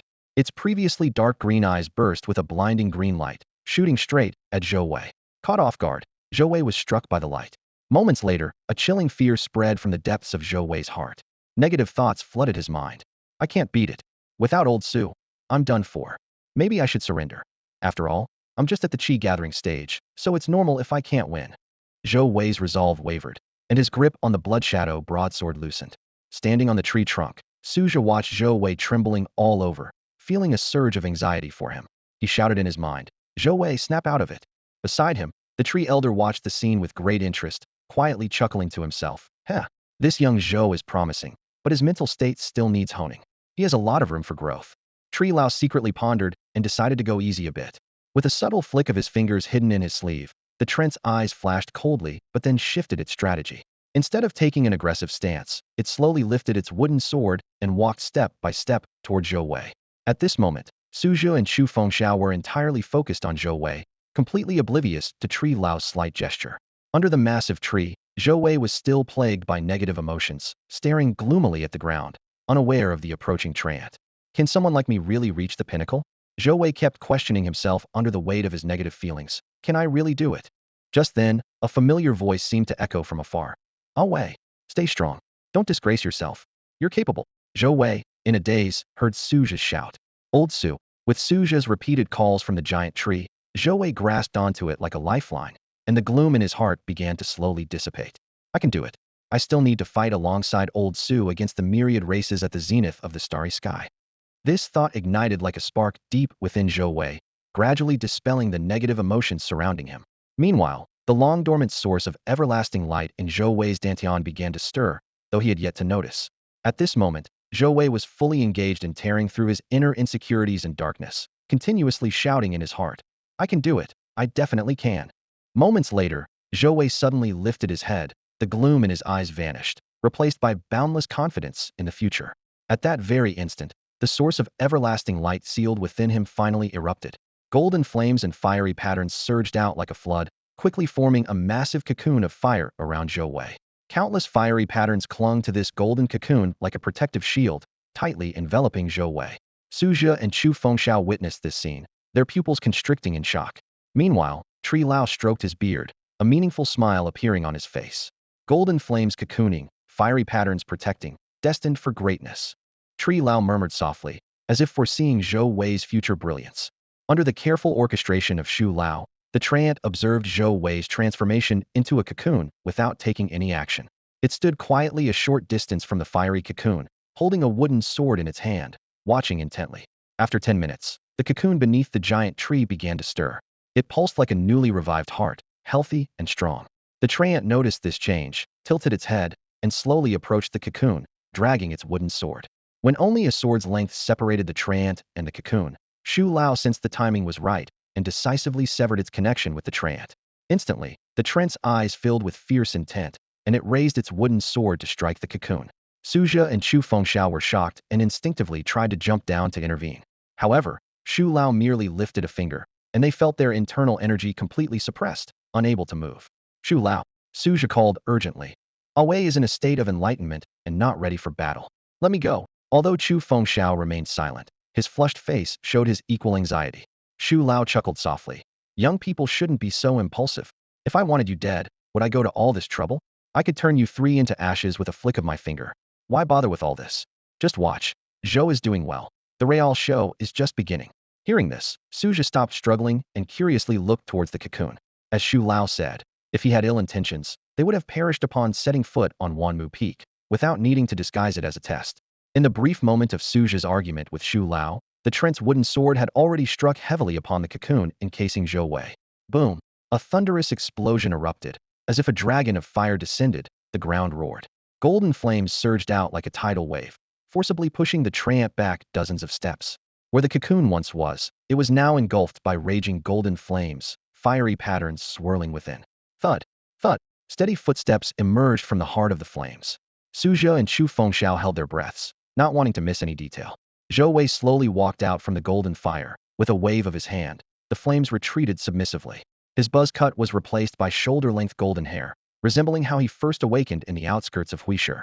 However, his eyes were no longer cold beast-like, but deep and filled with divinity, yet retaining humanity. Zhou Wei first looked at Su Zhe and Chu Fengxiao on the tree trunk, nodding slightly to indicate he was unharmed. Then, he turned and respectfully bowed to Shu Lao, understanding that without Shu Lao's arrangements, he wouldn't have safely comprehended under the threat of the wooden sword. Shu Lao waved his hand and pointed towards the Triumphant, indicating the test wasn't over. Zhou Wei understood, refocused his attention on the Triumphant. Roar! The Triumphant, now devoid of reason, roared and charged at Zhou Wei with its sword. Though the attack seemed simple, in the hands of a Triumphant at the condensed vein stage, it was incredibly powerful. With its aura locked onto Zhou Wei, there was no escape. But Zhou Wei had no intention of dodging. He decisively grabbed the blood shadow broadsword beside him. Fiery patterns quickly spread from his right palm across the entire blade. The blade shimmered with fiery golden lotuses, dazzling to behold. Radiant slash. With a powerful shout, Zhou Wei swung the massive blood shadow broadsword to meet the Trent's wooden sword. Clang! A sharp metallic clash echoed throughout the scene. Surprisingly, Zhou Wei, at the Qi gathering stage, held his ground against the condensed vein stage Triumphant, and the two were locked in a temporary stalemate. Though Shu Run was a level above Zhou Wei, as the force continued to increase, Zhou Wei began to show signs of exhaustion. Su Zhe quietly observed from above, feeling a sense of pride as Zhou Wei held his ground against the condensed veins realm Treeman alone. Just when everyone expected Zhou Wei to lose this test of strength, he made an unexpected move. With all his might, Zhou Wei shifted the force point of the broad knife duel, redirecting the wooden sword's attack. The wooden sword struck Zhou Wei's left shoulder with such force that it seemed to cut into his bones. The intense pain made Zhou Wei cry out, but he gritted his teeth and used the blood shadow broad knife to firmly suppress the Treeman's wooden sword, immobilizing it. For a moment, they were locked in a stalemate. Seeing its weapon stuck in its opponent's shoulder, the Treeman's eyes glowed green with rage, roaring furiously. Unyielding, Zhou Wei head-butt the Treeman's face, leaving it dazed and disoriented. Zhou Wei's eyes were already filled with a wild intensity, resembling a beast that had forgotten its own life. He desperately restrained the Treeman, with golden flames enveloping and scorching it. As time passed, the wound on Zhou Wei's shoulder was temporarily sealed by the golden flames, stopping the bleeding. Heh, no wonder you're a condensed veins realm beast. Even after being burned by my golden flames for so long, you show no signs of weakness. Zhou Wei panted heavily, his face pale from blood loss. Good thing you're just a brainless brute with condensed veins power. If you had any intelligence, I'd be on my knees by now. The treeman continued to roar, unaware of how to escape its predicament. Zhou Wei's eyes gleamed with cunning. Heh, I just want to see what happens when you take a full blast of my radiant palm strike at this range. It turned out that the treeman had been trapped in a deadly setup by Zhou Wei from the start. With great effort, Zhou Wei raised his right hand, guiding the golden flames and flame patterns to gather there. After this rebirth, the golden flames seemed more alive, dancing beneath his right hand to help him form the radiant palm strike. As more golden flames amassed, the temperature between them soared. Even the dull treeman instinctively sensed danger, desperately shaking its wooden sword to break free. But Zhou Wei had already fixed them in place with flame patterns, making it difficult to separate the wooden sword from his shoulder blade. The treeman's struggle increased the burden on Zhou Wei's shoulder, threatening to cripple his entire arm if it continued. Yet, Zhou Wei, consumed by madness, endured the excruciating pain to complete the construction of the radiant palm strike. The detached radiant palm strike, like a death hammer, was ready to strike. Heh, you wretch. Still not behaving? This time, I'm going all out. Even if you survive, you'll lose a life. Zhou Wei roared, unleashing the radiant palm strike violently at the treeman's face. Boom. With an earth-shattering explosion, dust and smoke engulfed the entire area. Away! A voice called out anxiously from afar. On the tree trunk, Su Zhe and Chu Fengxiao watched the dust-filled battlefield with concern. The old tree beside them, however, had already foreseen the outcome, stroking his beard with a meaningful smile on his lips. Good lad, that's ruthless, the old tree murmured in admiration. As the dust began to settle, a solitary figure emerged. Su Zhe squinted and realized it was a tree person holding a wooden sword. Away lost, Su Zhe felt a sinking feeling in his heart. Yet, in the next moment, another figure struggled out of the rublight, was Zhou Wei. He limped towards the tree person, dragging a broad knife with his right hand. Upon closer inspection, the tree person's face was unrecognizable, blasted by the radiant handprint, devoid of any life. Zhou Wei did not stop there. He summoned a golden flame, effortlessly reducing the lifeless remains of the tree person to ashes, which scattered in the wind. With the dust settled, Zhou Wei could no longer support himself and collapsed heavily to the ground. Seeing this, the old tree waved his sleeve, moving Zhou Wei onto the tree trunk, and then raised his hand to send a green light into Zhou Wei's body. Moments later, Zhou Wei's complexion visibly improved. Cough, cough, damn. That hurt like hell, he exclaimed, feeling safe once more. Well done, Away. Su Zhe patted Zhou Wei on the shoulder. What happened while you were in the fiery cocoon? How did you come out so strong, even taking down someone in the condensed vein realm? Su Zhe asked, with Chu Fengxiao also looking on curiously. Oh, it was nothing really, Zhou Wei boasted. The light source in my body saw I couldn't win and gave me a boost. I comprehended an incredible cultivation technique in the fiery cocoon. What technique? Everyone asked eagerly. Zhou Wei chuckled before adopting a serious tone. It's called the Golden Radiance World Technique. When I first emerged from the cocoon, the fiery wave I used with my blood shadow broadsword against the tree person was a martial skill from that technique, called the Radiance Slash. How's that for impressive? Haha, I've always said I have the demeanor of a great emperor. Zhou Wei bragged openly to Su Zhe and Chu Fengxiao, since they were all friends. Watching Zhou Wei, who was now lively and talkative, Chu Fengxiao shook his head and whispered to Su Zhe, Old Su. From the looks of it, Away's in great shape. How about we let him go down and fight another one? I think that's a good idea. Su Zhe replied, exasperatedly eyeing Zhou Wei, and suggested this to the old tree. Ha ha. Enough. The old tree laughed heartily, stopping them. Young Zhou has passed the test. He smoothed out the uneven terrain below, and then turned to Chu Fengxiao with a smile, saying, Next up is you, young swordsman. Old tree, my surname is Chu, not Jian. I'm not that cold sword guy from Tianshu Mountain. Chu Fengxiao said with exasperation, looking helplessly at Old Tree. Old Tree stroked his long beard, gazing thoughtfully into the distance towards Tainzadu, and said leisurely, I don't know the sword bearer of this generation from Tianshu Mountain. What's wrong with calling you Sword Kid? Chu Fengxiao shrugged, resigning himself to the nickname. Zhou Wei curiously interjected, Old Chu, what kind of place is Tianshu Mountain? Are you familiar with them? Not really, Chu Fengxiao replied with a smirk. The people from Tianshu Mountain only care about sword practice. Old Tree's right, they're all sword maniacs. Especially the sword bearer of our generation's a real sword nut. But never mind, you'll find out soon enough since he's also joined the special team of Daxia. Su Zhe noticed Chu Fengxiao's indignation and became even more curious about his past with this generation's sword bearer from Tianshu Mountain. Old Tree interrupted the trio's whispering, pointing to the new flat ground beneath the giant tree. All right, Sword Kid, put aside your grievances with Tianshu Mountain. It's your turn. Just as Chu Fengxiao was about to jump down with his broken sword, Old Tree suddenly stopped him. Wait, use a different sword. With a wave of Old Tree's hand, A 3-foot-long sword with a jade-like green blade flew through the air and hovered before them. A look of reminiscence flashed in Old Tree's eyes. This was my weapon in my younger days. I don't need it anymore. It's called Qingmu. I hope you won't disgrace its name. Chu Fengxiao grasped Qingmu, feeling the smooth, jade-like texture of the blade, and couldn't help but admire it. A fine sword. But he quickly returned Qingmu to Old Tree, stubbornly picking up his broken sword again. Old Tree, this sword isn't right for me. You should keep it safe and give it to someone worthy in the future. With that, he jumped down and walked to the ground in front of the giant tree.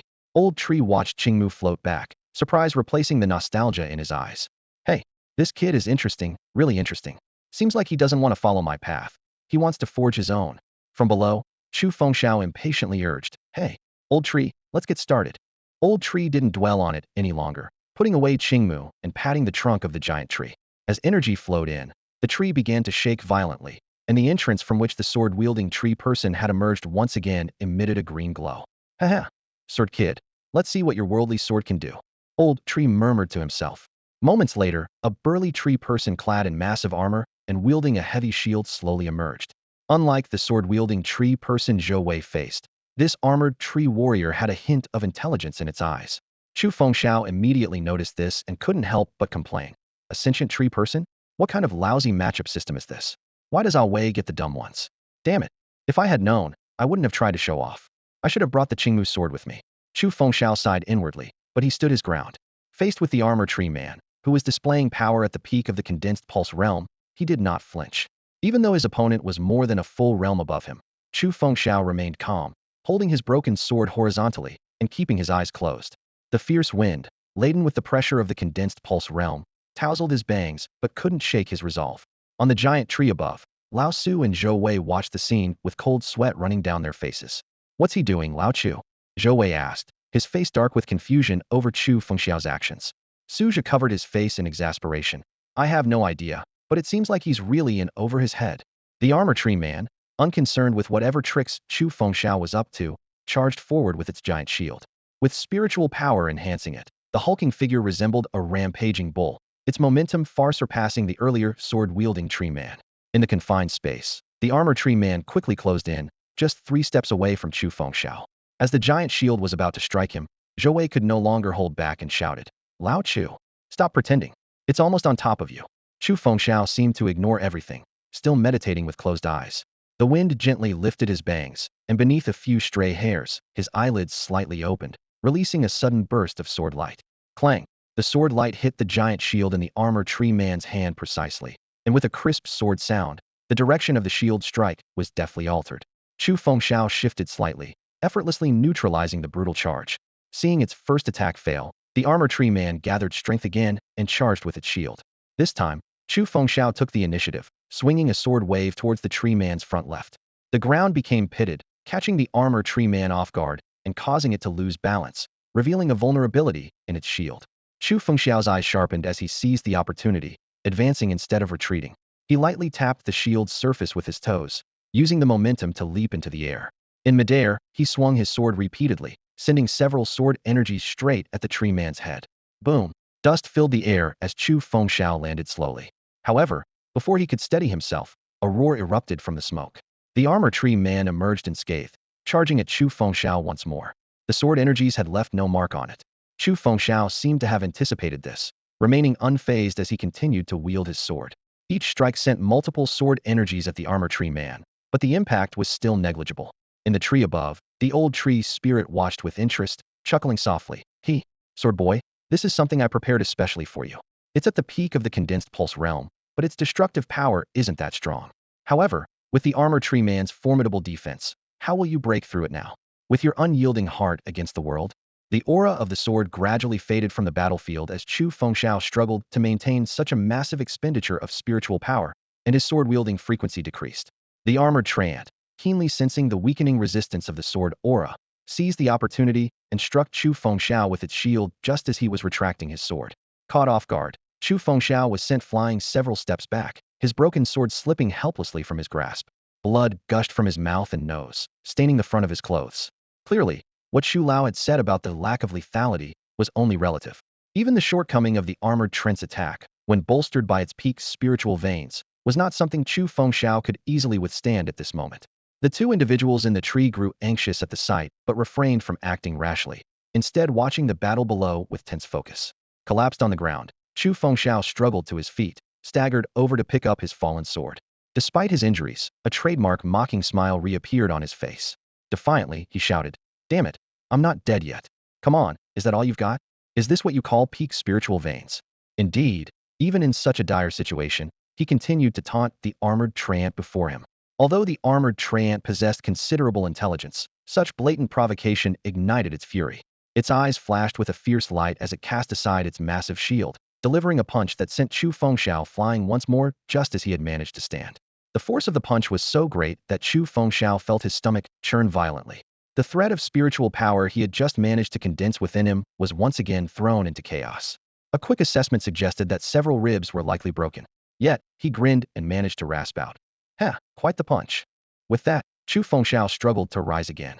However, as soon as he steadied himself, the armored treant struck him down once more. And so it went. Over the span of a few minutes, Chu Fengxiao was knocked down repeatedly, yet each time, he tenaciously got back up. His body was soon covered in blood and dirt, and his once handsome face, marked by his sword-like brows and bright eyes, was now a picture of disarray. Finally, the armored treant seemed to lose its patience. It stepped on Chu Fengxiao's back, applying increasing pressure, as if attempting to crush this unyielding human completely. However, Chu Fengxiao continued to brace himself against the ground, refusing to submit. Inside him, the red dust sword manual was running wildly, and his eyes, filled with sword-like determination, shone with an unusual light amidst the blood and grime on his face. "I am a defiant wanderer of the mortal world, neither envying immortals nor worshipping gods," Chu Fengxiao suddenly shouted. In an instant, the sword aura around him condensed, forcing the armored treant's foot off his back. Chu Fengxiao extended his right hand, and the broken sword seemed to return to him with a will of its own. In that moment, his entire aura underwent a dramatic transformation. Watching from the giant tree, Shu Lao once again picked up the greenwood sword he had just put away. With a touch of resignation in his voice, he said to the sword, "Old friend, it seems we really are getting old. Our path may not be worthy of that youngster." The greenwood sword trembled slightly, emitting a faint glow, as if communicating something to Shu Lao. "Oh, are you sure, old friend?" Shu Lao asked, somewhat surprised. The greenwood sword trembled again, as if firmly expressing its thoughts. "Heh, I understand now," Shu Lao chuckled softly. "Let's wait until the lad finishes his fight first." Under the giant tree, as the old tree spirit was conversing with the spiritual sword Qingmu, Chu Fengxiao suddenly sprang into action. The Hongqian sword manual within him was in full operation, granting him the strength to fight once more. With a swift maneuver, Chu Fengxiao launched himself into the air using the giant shield, but this time it was different. Midair, Chu Fengxiao's lips moved slightly as he softly chanted, "Sword shadows dance, banishing demons from the world." These 10 words encapsulated his pursuit and yearning after more than a decade of sword practice. Born into an ordinary family in Jiangnan province, Chu Fengxiao was undoubtedly a prodigy. At 3, he wielded a sword, and his sword heart naturally emerged. By 5, he was training with the sword, and his sword intent started to manifest. At 15, he ventured alone to Tianshu Mountain and fought the top swordsman of his age to a draw. Despite the hardships and pain along the way, he never let them weigh on his heart. Chu Fengxiao was rebellious and unrestrained, always seeking excitement and holding onto his own pride. How could a mere armored treant bend his spine? He thought to himself. Even Zhou Wei has the resolve to defeat the condensed vein treant. So how could someone like me not be prepared? In an instant, the sword light in Chu Fengxiao's eyes intensified, the skies changed, and sword energy surged. Gripping his broken blade, he shouted fiercely, "One sword to shatter the mortal world." The fierce sword light swept forward, striking the armored treant with full force. Thousands of sword waves battered its armor, not enough to shatter it, but causing the treant to howl in pain. Before long, the armored treant stomped the ground, causing it to crack and split, and the terrifying counterforce shattered the overwhelming sword light, leaving only faint traces of sword intent drifting in the air. The treant slowly stepped out of the crater, its cold, sinister green eyes fixed on Chu Fengxiao. Though its armor was covered with mottled sword marks, indicating it was not unscathed, the damage was superficial. The treant clenched its fist and struck out again. Seeing the oncoming fist, Chu Fengxiao quickly raised his broken sword to block. This time, he wasn't sent flying, only pushed back dozens of steps, but the Hongqian sword intent around him noticeably dimmed. It was evident that even with the full power of the Hongqian sword manual, Chu Fengxiao was at his breaking point. Cough, cough, still too much to handle. Chu Fengxiao coughed up a mouthful of blood, the sand mixed with his blood, making him feel miserable. Yet, Despite being beaten down to the ground, Chu Fengxiao stubbornly held on, refusing to let his sword heart be tainted. The body may fall, but the spirit must not die. Zhou Wei could hardly bear to watch any longer and turned to Su Zhe for help. Old Su. This. Su Zhe took a deep breath, trying to calm his emotions, and firmly shook his head at Zhou Wei. No, old Chu hasn't lost yet. Even if he's knocked to the ground, at least for now, he still possesses an undefeated sword heart. Zhou Wei turned away, unable to watch. He knew in his heart that for Chu Fengxiao, losing wasn't the real fear, but losing the invincible spirit would be the end of his martial path. The old tree spirit, seeing the two unable to bear watching, explained, Don't worry, you two youngsters. The sword boy still has a chance. It's just a matter of whether he can figure it out. The sword boy is different from you two. He's too proud. Not that a sense of pride is bad, but the old tree shifted his tone, becoming serious. He emphasized that arrogance must be built on a foundation of strength. Otherwise, it could lead to disaster. Especially in the brutal battlefield of the myriad races, where countless perish in resentment every day. For Jin Xiaoji, this experience might not be entirely negative. The old tree hinted that when lacking strength, concealing one's abilities and avoiding confrontation is a wise choice. Su Zhe and Zhou Wei picked up on the old tree's implication, wasn't optimistic about Chu Fengxiao's chances of successfully slaying the armored tree warrior and passing the test. Zhou Wei looked dejectedly at the stubborn figure in the center of the battlefield. Su Zhe, on the other hand, watched Chu Fengxiao with a deep gaze, silently pondering. Old Chu, how will you break through this predicament? As if sensing their attention, Chu Fengxiao struggled to lift his head towards the top of the giant tree. Despite his eyes being smeared with blood, he managed a strained smile. Cough, cough. Chu Fengxiao mocked himself. I've been underestimated again. Heh, the last time was when I was 15, competing with that ice brat in swordsmanship. It's been 3 or 4 years since then. If that ice brat saw me now, he'd probably mock me again. That mouth of his is utterly unnecessary. Chu Fengxiao's body wavered, clearly at his limit. Yet, his blood-covered eyes gleamed with a chilling light, as if declaring that the battle was far from over. No one knew Chu Fengxiao's plan, nor could anyone predict how he would prevail in this uneven match. Roar! The armored tree warrior let out a furious cry not far away, indifferent to any notions of sword spirit or resolve. As a combat machine created for destruction, it had one purposito: obliterate everything in its path. It picked up the massive shield it had dropped, charging with it, determined to deliver the final blow to end this farce. The old tree watched as the armored tree warrior charged halfway, yet Chu Fengxiao remained motionless. He assumed the latter was at the end of his rope, ready to intervene and stop the test. At that critical moment, Chu Fengxiao moved. He had no intention of waiting for death. Zhou Wei was a gambler, betting that the blade-wielding tree wouldn't kill him in one strike. And Chu Fengxiao was no different. He poured the last of his spiritual energy into the broken sword in his hand, causing it to glow faintly. But this wasn't enough. He then gathered all the surrounding sword intents, whether whole or fragmented, and infused them into the broken sword. The pressure from the broken sword in Chu Fengxiao's hand grew heavier, surpassing any previous attack force. The old tree above frowned in confusion. He admitted that Chu Fengxiao's desperate sword technique was impressive, but it still wasn't enough. Failure seemed inevitable. Sword boy, what exactly are you trying to do? The old tree squinted, observing Chu Fengxiao engulfed in a storm of sword energy. However, Chu Fengxiao soon provided an unexpected answer. He infused all his insights and experiences from nearly 2 decades of cultivating his worldly sword heart into the already charged broken sword. In an instant, the battlefield's atmosphere transformed. The sky above Wanmu Peak gathered low atmospheric pressure, and Chu Fengxiao's gamble astonishingly altered the weather. This kid, the old tree exclaimed, a flicker of disbelief crossing his eyes. Elder Shu gazed at the young man holding the broken sword, his shock evident. This boy had poured all his insights from years of sword training into this one strike. Elder Shu realized he had misjudged. He initially thought that a puppet at the peak of condensing vein would be enough to teach Chu Fengxiao the value of hiding one's strength. Yet, who could have predicted that this young man, so proud, would bet his entire future in swordsmanship on this single moment? If this strike succeeded, Chu Fengxiao's path in swordsmanship would be as vast as the open sky, free to soar. But if he failed, nearly 2 decades of sword insights would be lost, and he might never again wield a sword with such grace. At this moment, Elder Shu felt a tinge of regret, lamenting that such a prodigy might be lost within the confines of this small city. Chu Fengxiao's eyes blazed with an astonishing light, and he shouted, Big oaf! Taste the fruits of my 20 years of sword practice. His aura surged, his pride transformed into a sword, and his spirit coalesced. Under immense pressure, having just recently broken through to the late gathering chi stage, Chu Fengxiao now unexpectedly stepped into the peak of that stage. However, Chu Fengxiao no longer cared about his cultivation level. His entire being was focused on the sword in his hand. As the sword rose, the wind surged. Chu Fengxiao leaped into the air, the broken sword following. A blade cutting through autumn, refining the heart amidst the mundane. Harnessing the power of the wind, his eyes gleamed as he murmured, "Cut through the mundane threads of my life." In an instant, the broken sword flew from his hand. The terrifying insights in swordsmanship and the lingering emotions of the world erupted, transforming into a brilliant sword light. The seemingly impenetrable armor and shield of the armored tree warrior were as fragile as paper, instantly torn apart by the sword light. In the last moment before fainting, Chu Fengxiao's blurred consciousness caught the sight of the armored tree warrior disintegrating into dust. A faint smile tugged at his lips as he thought, "This time, I won." Elder Shu looked at the devastation below and sighed softly. He raised his hand to bring Chu Fengxiao to his side, gazing at the battered young man.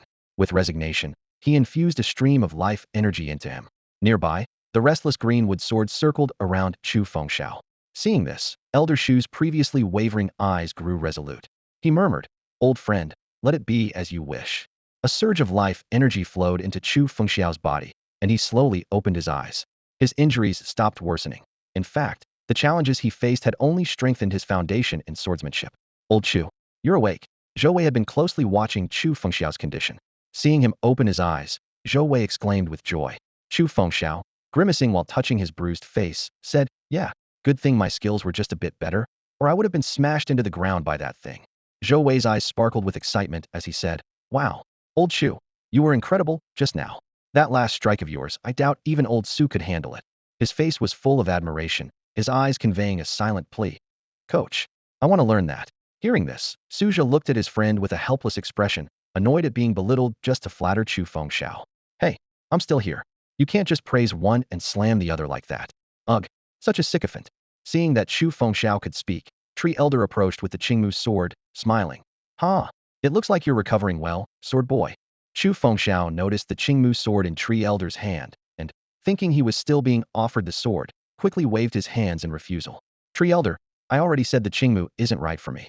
Let's leave it for someone more suited." Tree Elder gave him a sharp look. "Hey, you brat. Others would kill for this sword, and you won't even take it when it's handed to you." Then he continued, "But this time, it's not me looking for you, it's the sword." He presented the Qingmu sword to Chu Fengxiao. Tree Elder explained, "Qingmu just communicated with me. Simply put, it doesn't want to gather dust any longer and has chosen to be reforged and merged with your broken sword. Qingmu has its own spirit, and its decision is not something I can deny. Since I retired from the battlefield, Qingmu has rarely been used. For a spirit sword, that's truly a waste. Not many catch Qingmu's eye. What do you say, sword boy? Consider it." Chu Fengxiao looked at the broken sword beside him, deep in thought and unsure. Suddenly, the broken sword started to shake violently on the ground. Tree Elder's eyes narrowed. Then he smiled wryly. "Looks like your old partner has made its choice." A faint consciousness appeared in Chu Fengxiao's mind. Confused, he picked up the broken sword. "Are you talking to me?" In response, the sword shook again. Curious, Su Zhe asked from the side. "Tree Elder, what's happening here?" Stroking his beard, Tree Elder explained. The sword boy just channeled his lifetime of sword insights and his worldly sword heart into this broken sword. The world responded. Now, like Qingmu, this broken sword has its own spirit, though it's still weak. Hearing this, Chu Fengxiao stared at the sword in his hand, murmuring, "From now on, you'll be called Chuanjieborn from the mundane, transcending tribulations." The sword quivered slightly, as if acknowledging its new name. Tree Elder watched this scene and softly said, "Ah, old friend, it's time to come back." The old tree gazed at the sword and its wielder before him, his brow slightly furrowed. With a sigh, he revealed an unexpected truth. The broken sword has gained sentience. It is no longer suitable for reforging. However, the Aoki sword, hovering in the air, seemed oblivious. Its blade suddenly shone with a clear light, streaking through the air like a meteor as it headed straight for the broken sword. This scene left everyone present dumbfounded, unsure of what it meant. The fact that the broken sword had gained sentience was already established, but what was the Aoki sword trying to achieve? As the two swords met, their brilliance intertwined. Under the nurturing glow of the Aoki sword, the faint consciousness within the broken sword gradually stabilized. Moments later, the Aoki sword returned to the side of the old tree, and a sudden influx of spiritual insight entered the old tree's mind. The old tree was instantly enlightened, shocked by the Aoki sword's intentions. He widened his eyes in disbelief and asked, "Old friend, are you really going to go this far?" "There's no need. While the young swordsman is indeed talented, there are countless heroes in this vast land. There's no need to cling to him." The Aoki sword ignored the old tree's advice, its entire blade vibrating intensely as if urging the old tree to agree quickly. Faced with the sword's persistence, the old tree had no choice but to nod in agreement. He then gazed intently at Chu Fengxiao before him. Chu Fengxiao felt uneasy under this gaze and chuckled awkwardly, saying, "Heh, old tree, there are plenty of flowers everywhere. Why cling to this one?" Bah! The old tree was disgusted by Chu Fengxiao's shamelessness and retorted, "I don't know what the Aoki sword sees in you, that it's willing to give up its own blade to coexist with the newly born consciousness in that broken sword. In other words, one sword, two souls."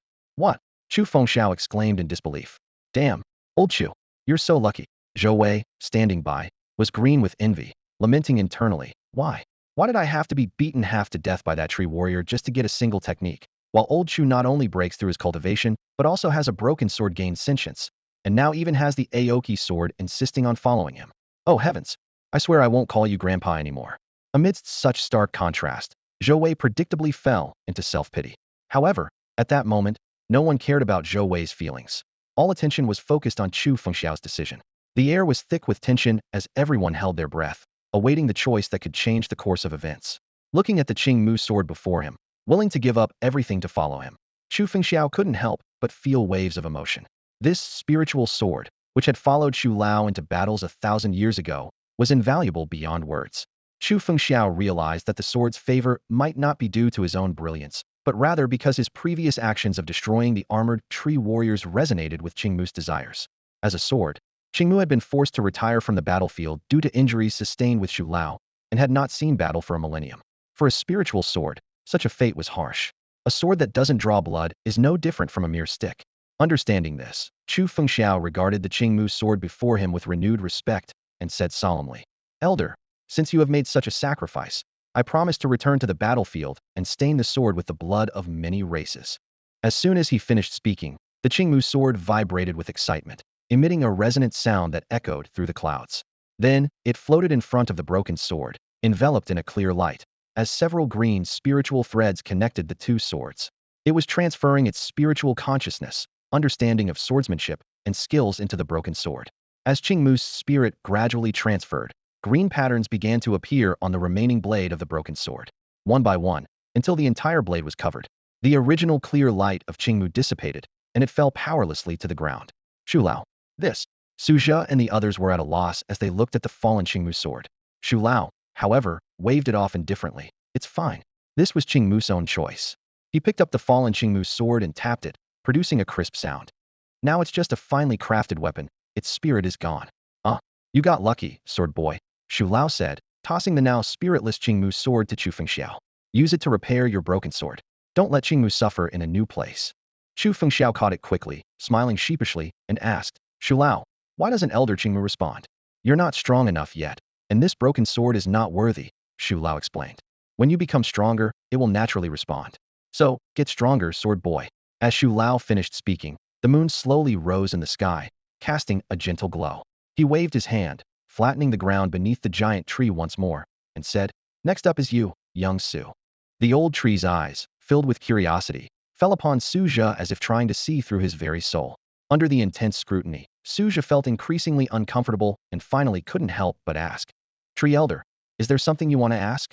The tree elder waved his hand and candidly replied, "Haha, Su lad, of the three of you, it's you who puzzles me the most."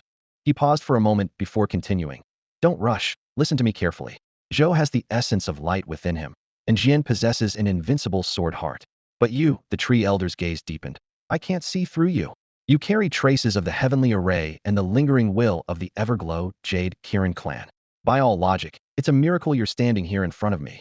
Su Zhe inwardly thought, "No kidding. I've got a golden finger, after all. If I were that easy to figure out, what would be the point? Right, system?" Yet, the system remained silent, offering no response to Su Zhe's internal musings. Unfazed, the tree elder continued, "Su lad, precisely because I can't see through you, I can't give you a specific test. So now you have two choices. First, you can take Xiao Mu and the others with you, and I'll consider your trial passed." Zhou Wei excitedly chimed in from the side. "That's great. Old Su. You don't have to fight. Let's hurry to Yinhai Peak." However, Su Zhe wasn't swayed by the sudden joy and instead asked, "What about the second option?" The tree elder's smile widened. "The second choice back in the battlefield of myriad races, I captured a foreign entity. I found his potential impressive, so I erased his consciousness. But his nature is too violent. Even without consciousness, he's driven by the bloodlust within. He's troublesome to deal with, yet I can't bring myself to destroy him. Now, I'm giving you an opportunity. Fight this entity, and as long as you don't lose within the time limit, you've passed. How about it, Su lad? Which will you choose? The tree elder looked at Su Zhe expectantly, thinking, in a team where even the members are exceptional, the leader can't be ordinary. Su Zhe pondered, weighing the options of leaving directly or accepting the challenge. He crouched down, eyes scanning the rough ground beneath the giant tree, still marked by Zhou Wei's golden flames and Chu Fengxiao's final sword strike. Suddenly, Su Zhe laughed at his own indecision. He stood up, eyes resolute as he faced the tree elder. Tree elder, I'm in. I want to fight that entity. And so, Su Zhe decisively chose the second option, ready to embrace the unknown challenge. Su Zhe lifted his head, his determined gaze sweeping over the crowd. As the captain of the first squad of Xia's special unit, he should logically lead the Xiaoshanlings forward at this moment. Yet, the fiery spirit of an 18-year-old surged within him. If Zhou Wei and Chu Fengxiao could do it, why couldn't he? Youthful recklessness? Why not? The old tree smiled with satisfaction. He had indeed chosen the right person. Someone who could command the loyalty of 2 dragons and phoenixes was no ordinary person. He slowly revealed. That alien creature is a Blood Sea Rakshasa, just half a step away from the spirit transformation realm. Blood Sea Rakshasa? The 3 of them echoed in unison, their brows furrowed. The old tree asked with puzzlement, what's wrong? Is there an issue? Chu Fengxiao interjected. Elder, do you remember our mission is to escort the little woodlings to Wua Pass? The old tree nodded. Of course I remember, but what does that have to do with the Blood Sea Rakshasa? Zhou Wei added solemnly. The Blood Sea Rakshasa is one of the 5 main alien forces attacking Wua Pass. Upon hearing this, Su Zhe's eyes burned with an even stronger desire to fight. This was not only an opportunity to prove himself, but also an excellent chance to gather intelligence on the enemy. The old tree laughed heartily. I never expected that my unintentional actions would hit the mark. Then let there be a battle tomorrow. Su, my boy, rest up well. The old man eagerly anticipates your performance. With that, he turned and walked towards the Xiaoshanlings. Zhou Wei followed closely behind Su Zhe, chattering away. Old Su, if things look bad tomorrow, just concede. There's no shame in losing to someone half a step into the spirit transformation realm. You're only in the late stage of the Qi condensation realm. You have plenty of time ahead of you. Su Zhe impatiently kicked him aside. All right, stop dampening my spirits. Let me think quietly. He crouched by the giant tree, carefully contemplating his strategy. After weighing his options, Su Zhe decided to rely on the endurance from the 7 luminaries' spirit return and spiritual resonance, along with the defense from the myriad phenomena, sacred Qilin transformation, and glazed Vajra body. As long as his armor was thick enough, he would dare to challenge even a god. Having made up his mind, Su Zhe exhaled deeply, relaxing against the tree trunk. As the gentle breeze brushed against his face, he couldn't help but recall the various experiences since the system awakened. Comprehending the celestial star and yin-yang formation, defeating rogues, battling in the outskirts, taming the Qilin's will, mastering the myriad phenomena sacred Qilin transformation. Past events flashed through his mind like a slideshow. It's been a while since I felt this relaxed. Su Zhe stretched lazily. Under the soft glow of the lunar star, everything seemed so natural. Suddenly, an arm wrapped around his shoulders. Without turning, Su Zhe knew who it was. Sure enough, Chu Fengxiao's carefree voice sounded. Old Su, don't worry, just treat it as enemy reconnaissance. If we can't win, we can always surrender. Chu Fengxiao stood behind Su Zhe with a few cans of beer, smiling warmly. Su Zhe turned around to look at him, and Chu Fengxiao shook the beer in his hand, exclaiming, that kid away is a genius. The largest thing he packed in that big backpack was seasonings and beer. He tossed a can to Su Zhe, and the two sat down, drinking and chatting in the evening breeze. After a few rounds, Su Zhe suddenly asked, Old Chu, what are your plans after this mission is over? Going back to Jiangnan. Chu Fengxiao was caught off guard by the question and hesitated. He gathered his thoughts and said, yeah, the mission from the Daxia Committee is just to escort the spirit of the Emperor to Wua Pass. We haven't received further tasks yet. I really should think about what to do in the next year. What about you? Chu Fengxiao asked in return. Su Zhe laughed heartily and replied, me? I've already decided to take Zhou Wei to see what the myriad tribes look like. Do they really have 8 eyes and 4 legs? With that, he suddenly tossed his empty bottle away. Chu Fengxiao looked at Su Zhe in surprise, instantly understanding his meaning. Actually, I'm also quite curious to see what the chieftains of Xingyuan look like. He handed another can of beer to Su Zhe. They exchanged knowing smiles. Just then, a system notification sounded with a side quest. Ding. Detected the host's environment. Issuing side quest. Survive in front of the Blood Sea Rakshasa from the half-spirit transformation realm. Rewards. 1. 5,000 source points. 2. a map of the Blood Sea Raksha's stronghold before Wua Pass. Su Zhe had just swallowed a mouthful of beer when he heard the tempting reward. A map of the Blood Sea Raksha's stronghold? System, have you finally wised up? This time you're not setting me up, he thought to himself. With this map, we won't be like headless chickens at Wua Pass. Su Zhe resolved to hold on in tomorrow's battle. As they were lost in their thoughts, Zhou Wei's voice came from a distance. Hey, old Su, old Chu, dinner's ready, come eat. Chef Zhou called out, banging a pot lid as he did. The three arrived at the dining spot to find Shu Lao already devouring the meal with gusto. Delicious, Shu Lao praised. Since I got injured, it's been years since I've had a hot meal. Zhou, I didn't expect you to have such skills. With that, he waved his sleeve and packed up the remaining food, leaving the three to clean up the mess. As he left, Shu Lao, picking his teeth, advised Su Zhe. Young Su, if things don't look good tomorrow, get out of there quickly. Don't waste your life. With those words, he vanished into the void, his destination unknown. Su Zhe stared at the rippling space, standing there for a long time. The night deepened, and the hours slipped away in an instant. As noon approached the next day, Su Zhe stood in the clearing beneath the giant tree. Zhou Wei and Chu Fengxiao watched him anxiously, fully aware that challenging a half-step transformation realm with his current power was a near-suicidal endeavor. Yet, Su Zhe appeared calm and composed, showing no signs of nervousness. He glanced at Shu Lao and the others, nodding slightly to signal his readiness. Seeing this, Shu Lao hesitated no longer. With a wave of his right hand, a pale green spatial vortex slowly formed beneath the tree. Su Zhe bent down cautiously, swiftly assuming a combat stance, his eyes fixed intently on the swirling vortex like a poised predator. A few seconds later, the vortex stabilized, and an eerie silence enveloped the scene. Suddenly, the storm struck. A vengeful ghost trident shot out from the vortex like a bolt of lightning, carrying immense force, hurling sand and stones as it aimed directly at Su Zhe. Reacting swiftly, Su Zhe activated his 7 Luminaries Spirit Return combat talent. Crossing his arms in front of his chest, he shouted, Universal Sacred Unicorn Transformation, activate. In an instant, the unicorn arm armor enveloped Su Zhe's arms, divine patterns flowing and armor spikes bristling, gleaming in the sunlight. The vengeful ghost trident crashed into his crossed arms with tremendous force, causing his internal energy to surge turbulently, as if struck by a colossal hammer. Su Zhe was forced to slide back several meters, with the unicorn arm armor trembling and its menacing spikes snapping one by one. Finally, the unicorn arm armor shattered, leaving Su Zhe's arms covered in blood as he fell heavily to the ground, spitting out a mouthful of blood. Zhou Wei and Chu Fengxiao were stunned, unable to believe what they were witnessing. They never expected that even before the true form of the Blood Sea Rakshasa appeared, a mere trident throw could bring Su Zhe to such a state. Despite the excruciating pain, Su Zhe struggled to his feet. His arms hung limp, his body trembling slightly from the agony, but his determined gaze remained fixed on the trident hovering in the air. Inside, the 7 Luminaries Spirit Return surged, working alongside his innate spiritual harmony to rapidly heal his arm injuries. Moments later, his once battered arms regained their strength, the shattered unicorn arm armor restored to its former state with the infusion of spiritual energy.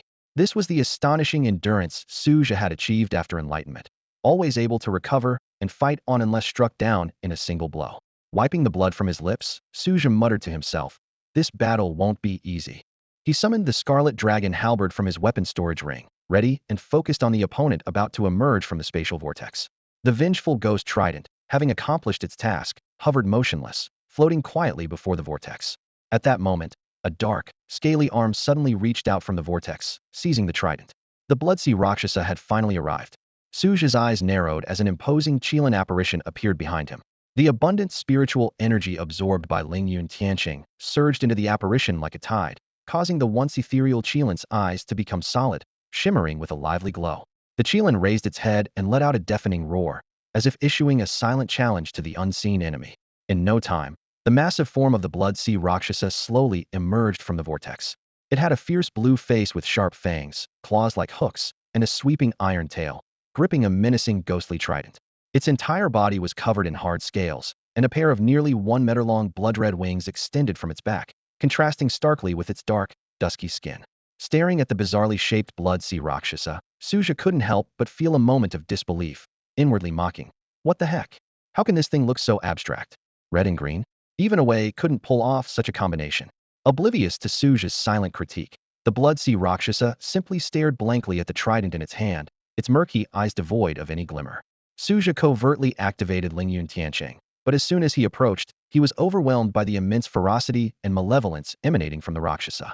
What shocked him even more was the complete absence of spiritual energy within its body, replaced entirely by endless malevolent energy coursing through its veins.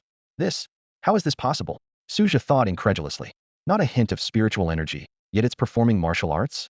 Damn, it's like a cheat. Suddenly, Su Zhe had a realization, recalling what the old tree had told him the previous night.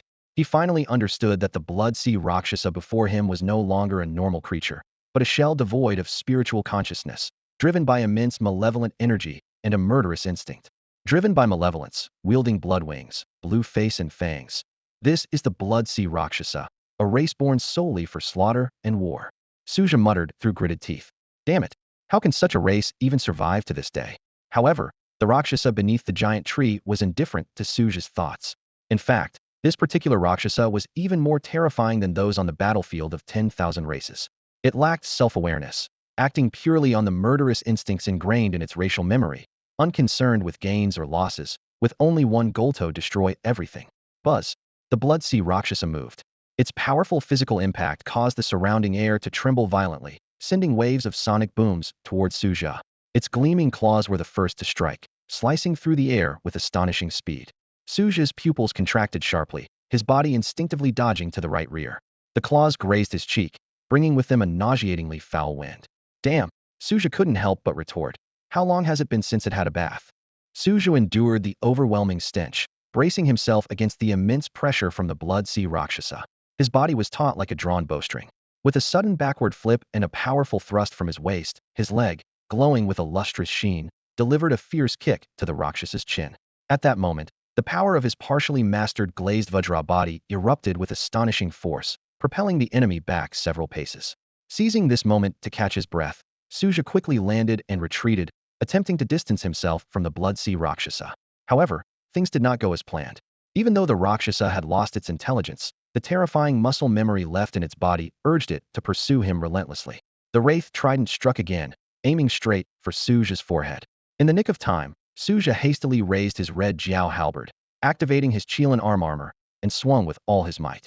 Enhanced by speed, he managed to deflect the incoming wraith trident, though his right shoulder was unfortunately wounded. The malevolent aura clinging to the wound hindered its healing. Seeing its attack fail, the blood sea Rakshasa accelerated towards Su Zhe again, its claws slicing through the air towards his face. Despite lacking spiritual power, these claws were hardened like stone, nourished by the malevolent energy. Su Zhe could only fight while retreating, using all his strength to fend off the Rakshas's fierce assault. Nearby, Zhou Wei watched Su Zhe with concern, while Chu Fengxiao, though silent, revealed his unease by gripping a tree trunk tightly. The old tree spirit stroked his beard and murmured, "Young Su is in a tough spot this time. This blood sea Rakshasa has been dead for nearly 1,000 years. Although its spiritual power has dissipated, leaving only a husk at the brink of spiritual transformation, the accumulated malevolent energy is growing stronger. Now that it's unleashed, relying solely on young Su to suppress this beast, well." Before the tree spirit could finish, Su Zhe's wounds worsened.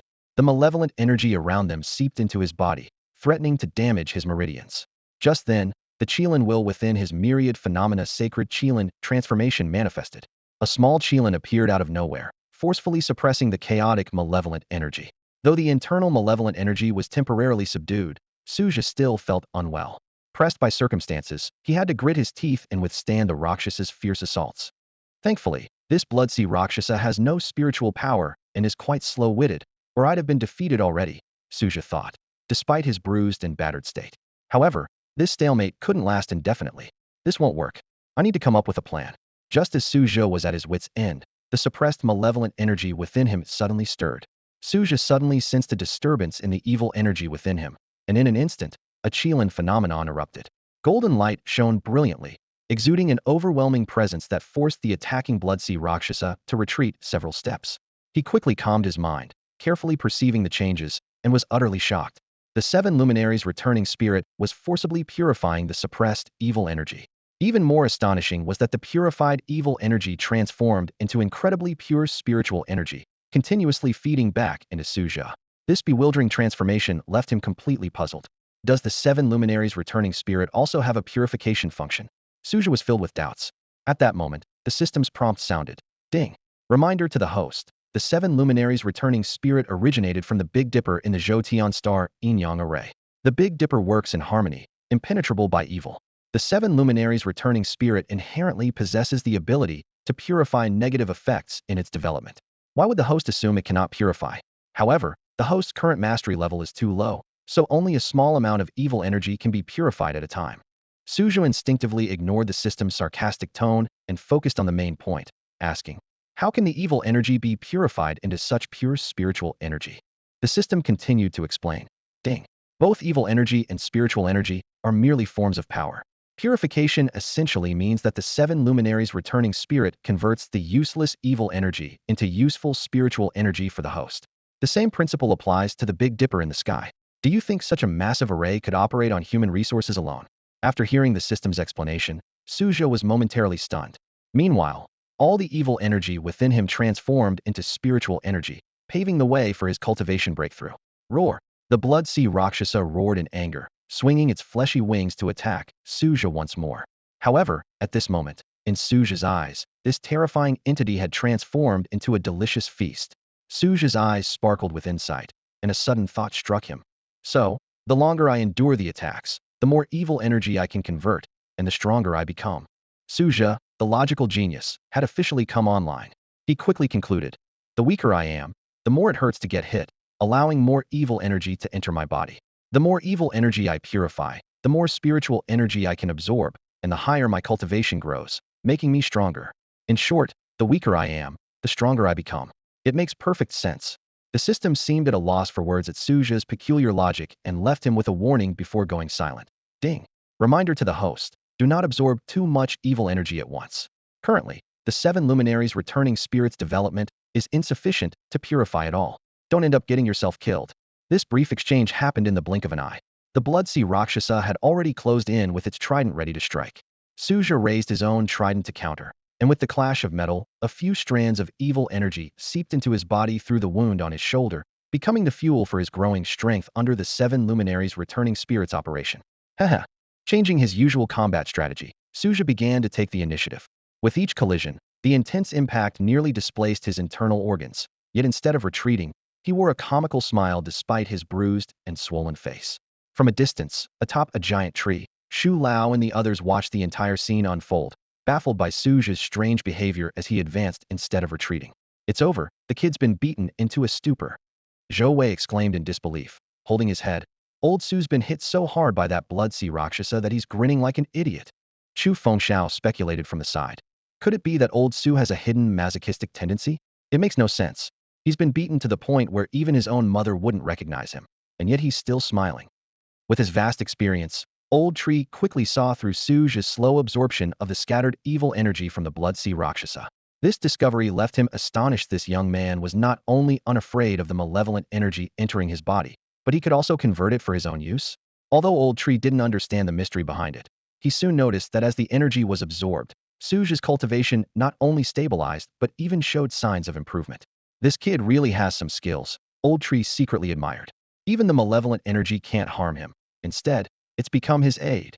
Having figured everything out, Old Tree stroked his beard with a gleam of anticipation in his eyes. Su, let's see if you can create a miracle. To wear down a half-step spirit transformation puppet with gathering chi cultivation is a rare feat among the myriad races.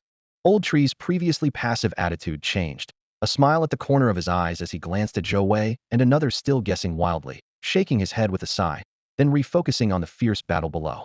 Unaware that his ability to purify the malevolent energy had been seen through by Old Tree, Su Zhe was fully concentrated, intent on using his Qilin armor to pierce the unprotected chest of the Blood Sea Rakshasa. Huh. Su Zhe grinned, his eyes locked on the dark spot on the opponent's chest. Look there, quite a reservoir of energy, isn't it? Despite the pain from the battle, he gritted his teeth and took a few sharp breaths.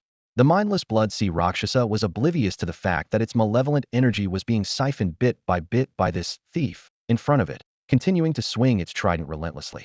Over time, the situation became more pronounced. Su Zhe grew bolder and more energized as he fought. Finally, the continuous conversion of malevolent energy pushed Su Zhe's cultivation to a new peak, the pinnacle of the gathering chi stage. Feeling the re-energized spiritual power coursing through his meridians, and looking at the still roaring Blood Sea Rakshasa, a fierce glint flashed in Su Zhe's eyes. He steeled his heart. You wretched creature, still making noise. Let me give you something to remember. With that thought, Su Zhe poured all his spiritual power into the Qilin apparition behind him. Its divine eyes glowed, bringing the image to life. Under Su Zhe's command, the once illusory Qilin's giant claw solidified, striking the Blood Sea Rakshasa with immense force. With its internal malevolent energy being continuously drained by Su Zhe, the Blood Sea Rakshasa could no longer effectively resist external damage. The claw, imbued with divine light, pierced its chest effortlessly. Whoosh! As the claw withdrew, a torrent of dark energy gushed out. Watching the once radiant Qilin claw now appearing corroded, Su Zhe shivered. Wow, I can't absorb this stuff. He quickly dispelled the now deformed and corroded claw, wary of any contamination. The Blood Sea Rakshasa, taken aback by Su Zhe's powerful strike, was slow to react.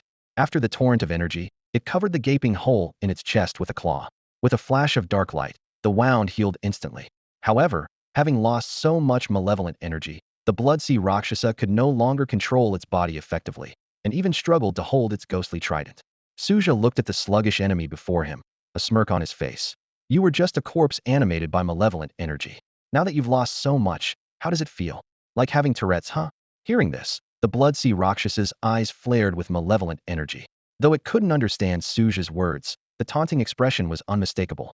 Suddenly, it shot a short arrow formed of malevolent energy from its mouth. Caught off guard, Su Zhe took the blow heeded. Damn it! No honor. Su Zhe cursed. Boom! Su Zhe was blasted several meters away by the sinister short arrow, his Lili Vajra form shattering instantly. The iridescent glow vanished, and he spat blood from his mouth and nose, his mind dazed. A torrent of malevolent energy surged toward his dantian, and the crisis loomed imminently.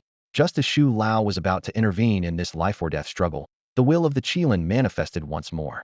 A small Qilin appeared out of thin air in front of Su Zhe's dantian, roaring furiously. The Qilin's overwhelming presence was like a mountain pressing down, and the invading malevolent energy was completely subdued. Behind Su Zhe, the Qilin phenomenon surged again, letting out a resounding roar. The Qilin armor arms on both sides resonated simultaneously, with divine patterns emerging and the armor spikes menacingly exposed. In just a few minutes, Su Zhe had stabilized the situation within himself. He opened his bloodshot eyes, staring intently at the Blood Sea Rakshasa, teetering not far away. The opponent had lost a significant amount of malevolent energy after shooting that lethal arrow. Even so, this half-step spirit transformation realm alien puppet was not to be underestimated. Su Zhe took a deep breath and once again summoned the Lili Vajra form. The iridescent glow enveloped him anew, and he picked up the red Jiao halberd, charging forward without hesitation. This time, the halberd shone with a dazzling white light, its tip emitting a heart-stopping aura pierced through thousands. The halberd struck fiercely at the Blood Sea Rakshasa's right calf, with dark cyan scales sparking upon impact. Despite the significant power gap, the third-tier red Jiao halberd was sufficient. The Blood Sea Rakshasa's right leg visibly trembled, its entire body tilting to the right. The armor-breaking effect was evident. The fifth tier, pierced through thousands, was having its moment of glory. With no malevolent energy to block it, the 5-layer armor-breaking effect at the small success stage was enough to tear through the flesh beneath the Blood Sea Rakshasa's scales. Seeing the successful strike, Su Zhe aimed to repeat the move, targeting the opponent's left calf with another pierce through thousands. However, the Blood Sea Rakshasa was no ordinary foe. Its formidable combat instincts drove it to block with its halberd. Boom! The two halberds clashed fiercely, sparks flying everywhere, resulting in a stalemate. Su Zhe continuously channeled energy and strength, attempting to break the deadlock, but the immense force from the red Jiao halberd shattered his hopes. Finally, Su Zhe's strength gave out, and the powerful recoil sent him flying backward, his red Jiao halberd slipping from his grasp and falling to the side. Damn it! How is this beast so strong? Su Zhe cursed inwardly. Even with his robust physique, he was beginning to struggle in this intense melee, his breathing growing increasingly ragged. At this moment, both sides were locked in a fierce confrontation, and victory would belong to the braver one who dared to fight on. The battle had reached its fever pitch, with the outcome hanging by a thread. Huff! Huff! Su Zhe struggled to get up from the ground, gasping for breath. His eyes were fixed on the Blood Sea Rakshasa, which was moving sluggishly ahead, and he was secretly amazed by the creature's strength. Even with its malevolent energy weakened, that strike still left his arm faintly aching. Gritting his teeth, Su Zhe bent down to pick up the Qi Jiao halberd that had fallen nearby. As soon as he held the weapon, he mustered his courage again and charged at the Blood Sea Rakshasa. Although this half-step spirit formation creature was powerful, it lacked intelligence and relied solely on its malevolent energy. To Su Zhe, this was not an insurmountable foe. Moreover, the 7 luminaries' convergence within him was continuously converting the residual malevolent energy, gradually tipping the advantage in his favor. Bang! A sharp metallic screech echoed across the battlefield as the Qi Jiao halberd scraped against the Blood Sea Rakshasa's hard scales, sparking a shower of sparks. Having been previously injured by Su Zhe's 1,000-army cleaving slash, which wounded one of its legs, the Blood Sea Rakshasa's movements were clearly hindered. At this moment, it could only passively use the resentful ghost trident to fend off Su Zhe's fierce onslaught. The tide of battle shifted rapidly, and Su Zhe surprisingly managed to suppress the Blood Sea Rakshasa. This astonishing turn of events left the onlookers gaping in disbelief. Holy crap, did old Su take some kind of potion? He's so fierce. Zhou Wei couldn't help but exclaim. Chu Fengxiao was equally shocked, and Su Zhe's standing in his mind rose once again. He thought to himself that if it were Bing Donji facing the Blood Sea Rakshasa, he'd likely be searching for his teeth on the ground by now. Who would have thought that a martial artist at the Qi gathering stage could suppress a half-step spirit formation creature? Especially one from the Blood Sea Rakshasa clan, infamous for their bloodlust on the battlefield of myriad races. Even if the opponent was a mindless puppet, it was still astonishing. However, despite the seemingly favorable situation, old Shu frowned in concern. With his profound insight, he immediately recognized the hidden danger of Su Zhe's rapidly depleting spiritual energy. The clusters of malevolent energy suppressed by the Qilins were stirring restlessly, ready to strike back at any moment. Old Shu pondered to himself, Su kid, things aren't looking good. If the Blood Sea Rakshasa spits out those malevolent energy arrows again, with the vast malevolent energy attacking from inside and out, can you maintain your balance? Do you have any cards left to play? Despite his worries, old Shu did not rush to intervene. He knew that only by reaching the brink could one truly reveal their potential. More importantly, he was confident that even if the malevolent energy invaded Su Zhe's body, he could intervene in time to save him. Old Shu's concerns soon proved valid. The scant spiritual energy left in Su Zhe's body was no longer sufficient to support such intense attacks, and the frequency and power of his Qi Jiao halberd swings visibly declined. Even formidable skills like the Seven Luminaries Convergence and the Spirit Resonance, known for their endurance in battle, began to show signs of fatigue. In an instant, the tide of battle reversed again, as if a harsh winter suddenly descended. Su Zhe swung the Qi Jiao halberd once more, but this time, the fatigue and pain in his body caused a momentary lapse in his consciousness. That crucial strike came a moment too late. It was that very moment of delay. The Blood Sea Rakshasa's keen combat instincts drove it to channel a massive amount of malevolent energy into the resentful ghost trident, which it then swung fiercely at Su Zhe. Despite his dazed state, Su Zhe's reaction was swift. He quickly adjusted, redirecting the Qi Jiao halberd intended for the Blood Sea Rakshasa, barely managing to block the incoming resentful ghost trident. However, while the resentful ghost trident was halted, the malevolent energy attached to it flowed unhindered towards Su Zhe. The malevolent energy surged towards Su Zhe like a tidal wave, ensnaring him in an instant. Worse yet, the malevolent energy that had been suppressed within him was provoked by the external force, breaking free from the suppression of the Qilin's will. The internal and external forces were stirring, ready to join forces and completely destroy Su Zhe's martial foundation. The situation changed in the blink of an eye. Just moments ago, Su Zhe was suppressing the Blood Sea Rakshasa, and now he was being pushed to the brink. Zhou Wei was dumbfounded, knowing that if the malevolent energy succeeded in its upheaval, his close friend's martial future would be utterly ruined. With no options left, Zhou Wei turned to Xu Lao, pleading in his voice, "Elder, I know your powers are beyond comprehension. Please save old Su. He can't be destroyed here." Chu Fengxiao was equally anxious, chiming in, "Yes, Elder. The upheaval of the malevolent energy will ruin his martial foundation. Su Zhe's life will be over. Please, intervene and save him." Xu Lao snorted, "Humph. You two kids. Do you think this old man doesn't know the consequences of the malevolent energy's upheaval? Su Boy has long been entangled with it, and now the internal and external energies are simply joining forces to revolt. This is a hurdle he must overcome on his own." Xu Lao's sharp gaze swept over the two. "Saving him would be a piece of cake for me, but who among you can bear the consequences of his martial spirit being damaged?" Zhou Wei and Chu Fengxiao were rendered speechless. While they desperately wanted Su Zhe to survive, they couldn't bear the thought of his martial spirit being harmed. As the three engaged in a heated debate, Su Zhe was struggling to hold on. "Ah!" he cried out in agony, blood gushing from his wounds, each drop tinged with dark energy.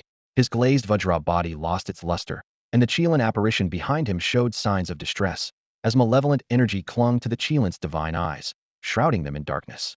Despite the excruciating pain, Su Zhe's remaining rationality kept him focused on the staggering Blood Sea Rakshasa approaching. "No, if this continues, it's certain death. I must stop him at any cost." Su Zhe roared internally, dropping all defenses and allowing the malevolent energy to surge even more violently. The Blood Sea Rakshasa stood before Su Zhe, gazing coldly and mercilessly at his fallen opponent. He slowly raised his trident, ready to deliver a fatal blow. In that critical moment, Su Zhe silently screamed, "Now's the time." As the Blood Sea Rakshasa raised the vengeful ghost trident, Su Zhe seized the opportunity when his opponent left an opening. The metallic sheen of the Qilin armor on his arms glistened, and the Qilin apparition behind him became more distinct.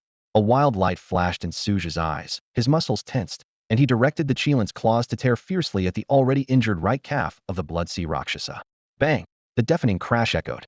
Su Zhe's attack succeeded, sending the Blood Sea Rakshasa flying, and its already wounded right calf snapped with a sound. However, the attack came at a great cost to Su Zhe. The vengeful ghost trident pierced through his entire right arm unimpeded, blood gushing out like a fountain and pooling into a glaring red on the ground. Su Zhe's breathing grew increasingly faint, his consciousness starting to blur.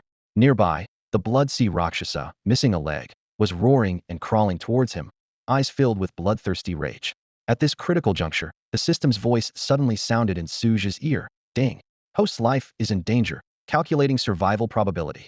With difficulty, Su Zhe lifted his eyelids and weakly cursed, "Damn system.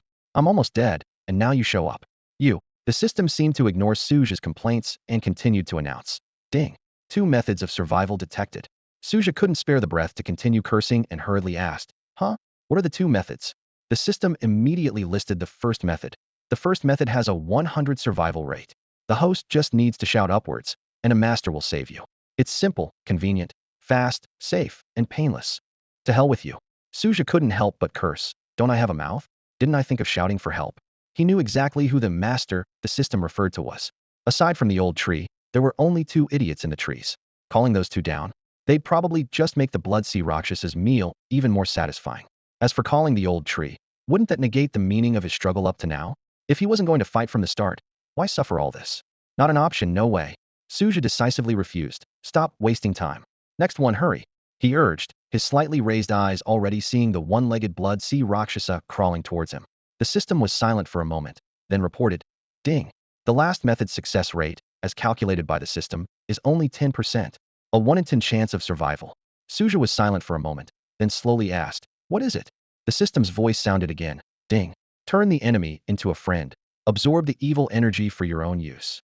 Su Zhe lay on the ground, covered in blood, his consciousness slowly fading. A cold, mechanical voice echoed in his ears, suggesting something seemingly absurd. Turn enemies into allies and harness the malevolent energy for his own use. System, are you crazy? Su Zhe gritted his teeth. Using this malevolent energy is practically suicidal. No sooner had he spoken than he coughed up a mouthful of blood. The system immediately clarified, "You've misunderstood. I'm referring to the malevolent energy within the corpse of the Blood Sea Rakshasa, not the battlefield kind. This corpse has been dead for years, and the toxic blood curse has mostly dissipated with time. What's left is pure energy." Struggling to support himself, Su Zhe frowned in thought. The system continued, "If that weren't the case, given your current mastery of the 7 luminary spirit return, you would have collapsed at the first wave of malevolent energy. Both spiritual power and malevolent energy are forms of power. If spiritual power can be utilized, so can malevolent energy." After hearing the system's explanation, a light sparked in Su Zhe's eyes, and he urgently asked, "How do I do it?" "No comment," the system replied coldly. "Ugh." Su Zhe spat out another mouthful of blood, enraged. "Are you messing with me? Aren't you afraid I'll die here?" The system remained indifferent. "Your source points are insufficient. Even if I allowed a system loan, your current performance wouldn't qualify for that much. But don't worry, with that master around, you won't die even if you want to." Gritting his teeth, Su Zhe muttered, "Fine, you wretched thing. I'll figure it out myself." As he prepared to explore on his own, the system suddenly reminded him, "Master one method, and all methods become possible. Think about which technique you're most familiar with right now." With that, the system fell silent again. Su Zhe lay there, enduring the intense pain, thinking rapidly. 7 luminary spirit return? No, his proficiency was too low. Innate spiritual harmony? That's a talent, not applicable. Diamond body of glazed glass? Too fragile against this malevolent energy. He painfully turned over, his gaze landing on the weakened Qilin apparition behind him. Suddenly, inspiration struck. Universal sacred Qilin transformation. Su Zhe murmured to himself, a glimmer of hope in his eyes. Yes, it's still at the beginner level, but it's definitely the technique I'm most familiar with. With this realization, Su Zhe felt enlightened and immediately took action. He decided to channel all the malevolent energy into the Qilin apparition, but needed something to stabilize it. Racking his brain, a thought finally dawned on him. System, was all the malevolent intent in the Qilin Seal consumed by the little Qilin born from the Qilin Seal? The system responded, "That was just for effect. In reality, the Qilin Seal was influenced by the Qilin's will, transforming into the universal sacred Qilin transformation. All influences, whether positive or negative, were absorbed by the Qilin Seal. But it didn't harm you. So, you're saying the universal sacred Qilin transformation I'm practicing now contains the Qilin's malevolent intent?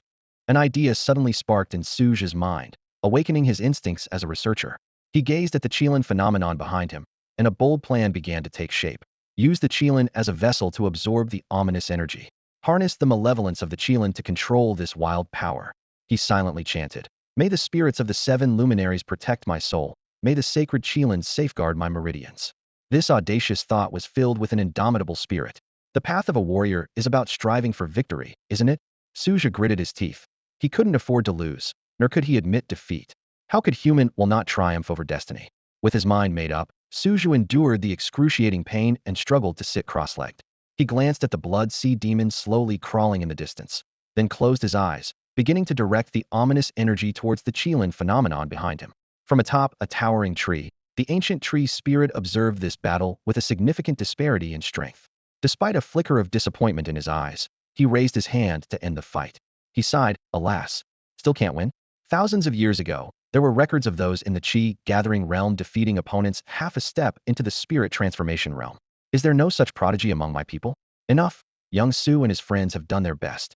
Just as the tree spirit prepared to clear the battlefield, he noticed Su Zhe, who had fallen earlier, sitting up and closing his eyes. The tree spirit watched in confusion, murmuring, "What is this boy doing?" Then, the tree spirit witnessed a shocking scene. Tendrils of ominous energy, guided by Su Zhe, surged into the Qilin phenomenon behind him. Before long, the once majestic and mystical Qilin appeared sinister and malevolent due to the tainted energy. The tree spirit shook his head, chuckling softly. Transferring the ominous energy? It's useless, just a delay. Seems young Su isn't ready to give up. He watched with interest, not optimistic about Zhou Wei and Chu Fengxiao's situation. Zhou Wei and Chu Fengxiao also noticed the sinister Qilin phenomenon behind Su Zhe. Chu Fengxiao glanced towards the tree spirit and whispered to Zhou Wei, "How would I know what's happening? Look, even the tree spirit is about to intervene. Let's just be ready to support old Su later." Just as the tree spirit was about to act, the now darkened Qilin phenomenon behind Su Zhe suddenly moved. Its beastly eyes flared with black light, like obsidian, fixed on the meditating Su Zhe before diving into his body. What? This scene shocked everyone present, including the ancient tree spirit. He restrained his eager hand, afraid to disturb Su Zhe at this moment. Squinting at the meditating Su Zhe, the tree spirit pondered, "Aren't you just buying time? What are you really up to?" Seeing Su Zhe not resisting the influx of ominous energy, but instead fully embracing it, hope rekindled in the tree spirit's eyes. He felt a surge of excitement. "Boy, you're truly daring." The tree spirit yearned to see such a prodigy emerge in the Grand Xia, like those among the myriad races.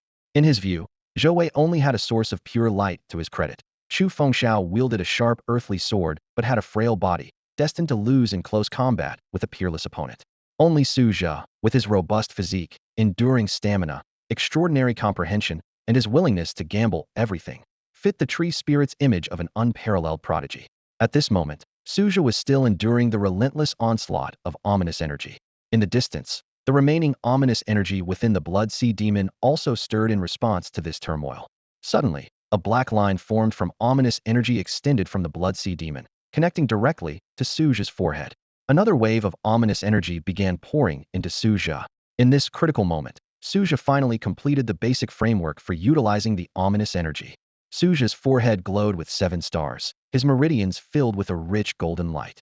In his dantian, a small Qilin roared skyward, creating a 3-inch safe zone, impervious to the invading malevolent energy. However, other parts of his body, like his eyes, ears, mouth, and nose, were precariously vulnerable to its erosion. The calm in Su Zhe's eyes was replaced by madness, as the overwhelming malevolent energy began to affect his emotions. He forcefully pushed the demonic Qilin towards his dantian.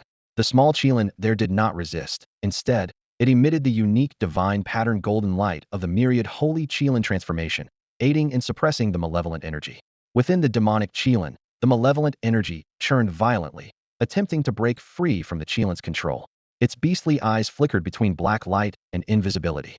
After a fierce struggle, the energy failed to breach the blockade, and the demonic Qilin gradually stabilized. The demonic Qilin in the dantian slowly opened its eyes and nodded at the small Qilin. With a long howl, it transformed into a dark Qilin Seal, hovering above the dantian. The rampant malevolent energy inside was absorbed by the seal, which grew increasingly lustrous. With that, the crisis of the malevolent energy outburst was finally resolved.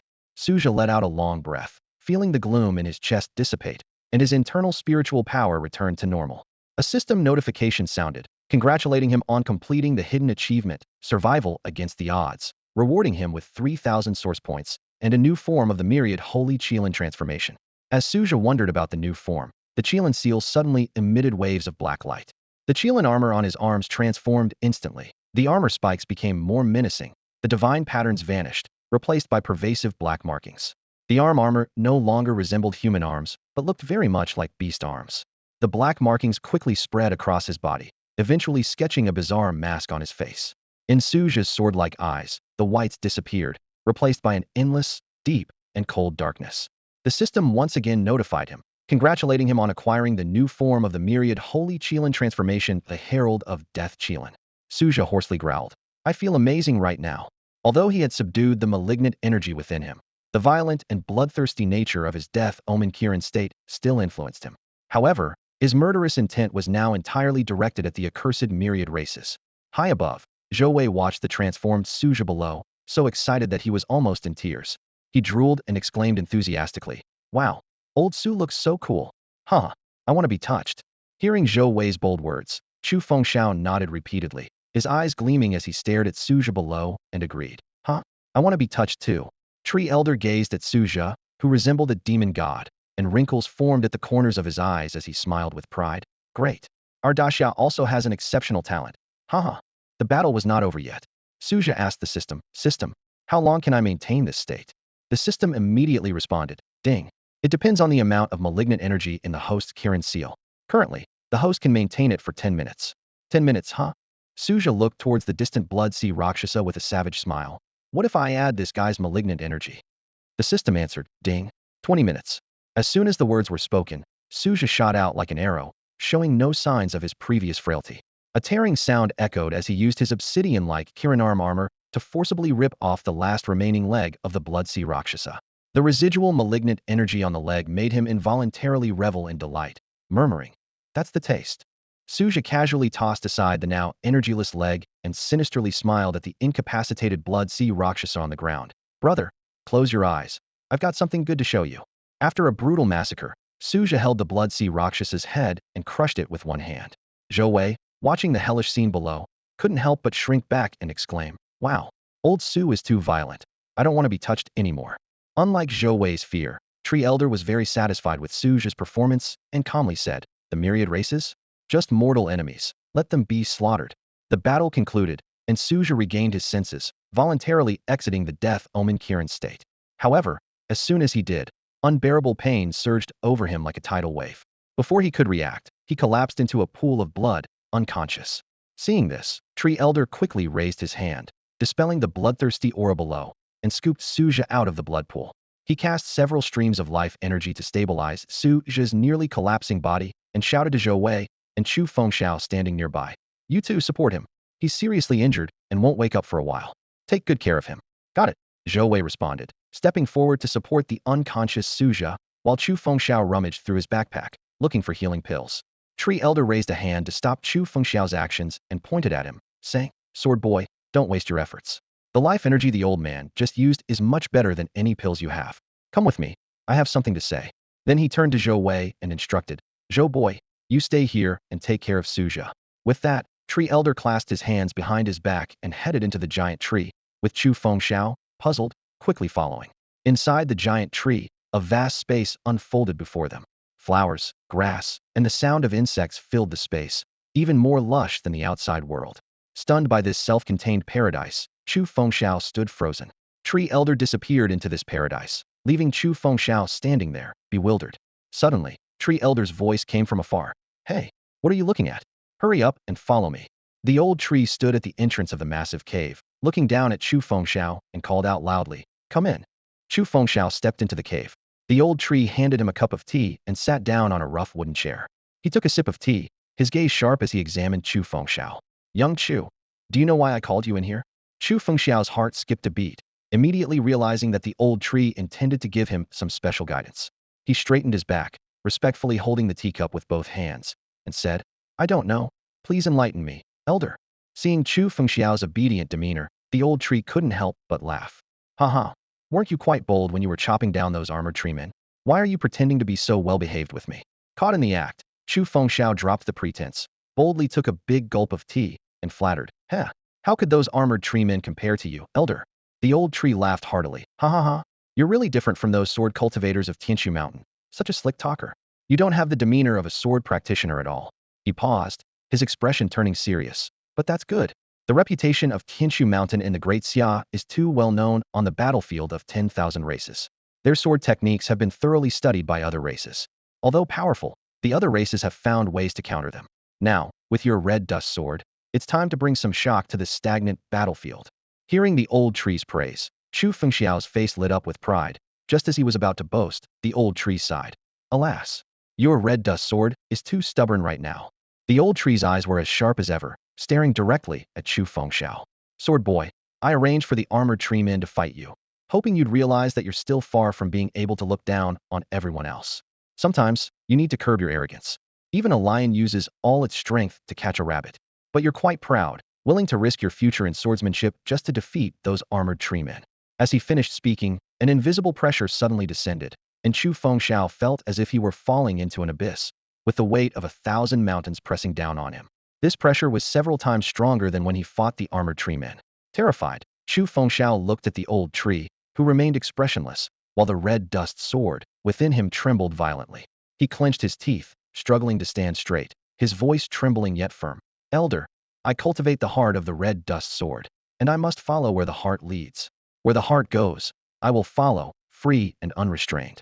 If I can't swing my sword freely, what's the point of practicing swordsmanship or cultivating my heart? Chu Fengxiao took a deep breath and continued. Su Zhe and the others are right. Warriors fight to win. Everyone is taking risks. Weren't you, elder, also betting that the three of us could pass your test? When old Su was in a critical situation, didn't you think about stepping in? Weren't you betting that old Su could take down that blood sea Rakshasa? His eyes grew more determined, his voice louder. You won your bet, elder. Old Su won his. Even Ah Wei, with the lowest cultivation, won his. So why can't I, Chu Fengxiao, win mine? Chu Fengxiao stood before Shu Lao, a determined light flickering in his eyes. He took a deep breath, his voice low but resolute. If you don't agree with what I say, you can destroy my red dust sword heart right here. I won't complain, because this sword is not worth practicing without your approval. With each word that left Chu Fengxiao's mouth, his emotions grew more intense. The last sentence was almost a roar, and the sword intent around him suddenly burst forth, breaking through the invisible pressure. At that moment, Chu Fengxiao's eyes were filled with madness, and his pride radiated from his very bones as he angrily shouted at the old man before him. Shu Lao looked at Chu Fengxiao's hysterical demeanor, and, instead of getting angry, he smiled with satisfaction. He stepped forward, patted Chu Fengxiao on the shoulder, and laughed. Ha! Good, good. I will protect your red dust sword. Shu Lao's tone became serious and solemn. It's not just me. In the future, on the battlefield of all races, don't hesitate to draw your sword, and don't be afraid. Countless human predecessors will compete to be your backing because of this sword. His eyes flashed with anticipation. I hope the leader of this generation's swordsmanship won't be the sword bearer of Tianshu Mountain anymore. With that, Shu Lao took out a piece of charred wood from his pocket and handed it to Chu Fengxiao. This is something I acquired on the battlefield when I killed a Nirvana-level alien. It contains an unparalleled sword technique. I don't use a sword, so it's yours, sword boy. Shu Lao's voice carried a touch of affection. Go and call Zhou in. Before Chu Fengxiao could react, Shu Lao waved his sleeve, instantly sending him out of the giant tree space. Still dazed from his previous emotions, Chu Fengxiao found himself standing in front of the giant tree and blankly walked toward Zhou Wei. As soon as Zhou Wei saw Chu Fengxiao come out, he excitedly rushed forward. Hey, old Chu, you're out. How did it go? What good stuff did Shu Lao give you? Let me see. He reached to grab what was in Chu Fengxiao's hand. Chu Fengxiao snapped back to reality, quickly dodging Zhou Wei's claws, and waved his hand. Nothing, nothing, just a piece of broken wood. Here, he thought to himself. Huh, unparalleled sword technique. One day I'll master it and show off in front of all of you. Seeing it was just a piece of broken wood, Zhou Wei lost interest immediately and was about to turn away. Chu Fengxiao quickly stopped him. Hey, don't rush off. Shu Lao wants to see you. Me? Zhou Wei asked, puzzled. Yes. Hurry up, don't dawdle, or you'll miss your chance. Chu Fengxiao gave Zhou Wei a kick in the backside, secretly believing that Shu Lao had prepared something good for Zhou Wei too. All right, old Chu, just wait. My sweet talking will definitely get me something better than your broken wood. Zhou Wei caught the hint in Chu Fengxiao's words and eagerly ran toward the giant tree. Watching Zhou Wei's departing figure, Chu Fengxiao smirked. Humph. Sweet talker indeed. Zhou Wei hurried to the giant tree, looked up at its towering height, and scratched his head in bewilderment. He walked around the trunk, muttering in confusion. There's no entrance. How am I supposed to get in? Just as he was at a loss, the voice of the tree elder suddenly urged in his ear. Zhou, just come in directly. Hearing this, Zhou Wei tentatively extended his hand and was astonished to find his palm passing through the tree trunk without any resistance. In the next moment, his whole body was pulled inside the tree. Wow, this is incredible. Zhou Wei steadied himself, his eyes shining as he took in his surroundings. Hey, kid, get over here, the tree elder's voice called from above. Zhou Wei looked up and saw the tree elder standing at the entrance of a large hollow, waving at him. All right, Zhou Wei responded, and began to climb up. Moments later, Zhou Wei stood where Chu Fengxiao had been before, holding a cup of tea. The tree elder sat in the wooden chair, looking at him with bright eyes. Zhou Wei felt uneasy, keeping his head down, occasionally sneaking a glance at the tree elder, then quickly focusing on the tea leaves in his cup, pretending to be occupied. The tree elder chuckled at Zhou Wei's demeanor and lightly tapped his forehead with a twig. Lift your head. I'm not going to eat you. What are you afraid of? Where's the courage you had when you faced the sword-wielding tree man? Zhou Wei flinched, like a student caught daydreaming by a teacher, and stammered. Tree elder, how can you compare to the sword-wielding tree man? All right. The tree elder waved his hand dismissively. Zhou, I called you here to talk. He took a sip of tea and began to speak slowly. Zhou Wei relaxed and waited quietly for him to continue. Zhou, how do you think you compare to Sword Boy? The tree elder asked. Zhou Wei answered honestly. No comparison. Old Chu has a natural talent for the sword. He's been a genius since he was young. Although he hadn't known Chu Fengxiao for long, Zhou Wei wasn't oblivious to the gap between them. And how about compared to Su? The tree elder inquired further. Zhou Wei couldn't help but smile wryly. Tree elder, please don't tease me. How could I compare to old Su? If there's nothing else, I should go back and look after old Su. With that, he turned dejectedly to leave. Whack! Another twig tapped Zhou Wei's forehead precisely. Hey, you rascal. I've lived this long, and you think I called you here just to joke around? Get back here and stand properly. Zhou Wei, resigned, turned back while rubbing his head. The tree elder took another sip of tea and said to Zhou Wei, you may not be as good as those two, but it's not fatal. Remember, there won't be two commanders in an army. Upon hearing this, a thoughtful look crossed Zhou Wei's eyes. The tree elder continued candidly. If there's anyone Su trusts the most, it's probably you. Of course, old Su and I have been buddies since we were kids. Zhou Wei answered without hesitation. The tree elder smiled slightly. That's enough. If Su ever becomes a general, there's no other choice for his right-hand man, but you. Hearing this, the gloom in Zhou Wei's eyes dissipated. He finally understood the deeper meaning in the tree elder's words. If old Su becomes a general, I'll be his deputy. Lao Su battles among the stars, and I too have the chance to witness the pinnacle of this world. Zhou Wei stood before the giant tree, his heart a whirlpool of complex emotions. The old tree spirit gazed at him with a knowing look in his eyes. Rising slowly, his voice was steady and powerful. Every era has its leading figures. Zhou, you should be grateful that Su Zhe is your brother since childhood. The old tree spirit's words pierced straight into Zhou Wei's heart. Most people in this era can only look up to Su Zhe's shadow. He is destined to stand at the pinnacle of humanity, closest to all races. Turning to Zhou Wei, the old tree spirit's tone grew serious. And you, Zhou, although you may fall short compared to those two outside, you possess the essence of light, making you exceptional in any era. You should be confident. I don't know your past with Su Zhe, but I must warn you, self-doubt and fear are deadly to any warrior, even one with the essence of light. These words struck Zhou Wei like a thunderbolt. Seeing his reaction, the old tree spirit slowly sat back down, a faint smile on his face. All right, you'll understand my words in time. Don't get stuck comparing yourself to others. People cannot be compared. From a small hole in the tree wall, the old tree spirit retrieved a cloth bag and tossed it to Zhou Wei. Since you've passed my test, I owe you a gift.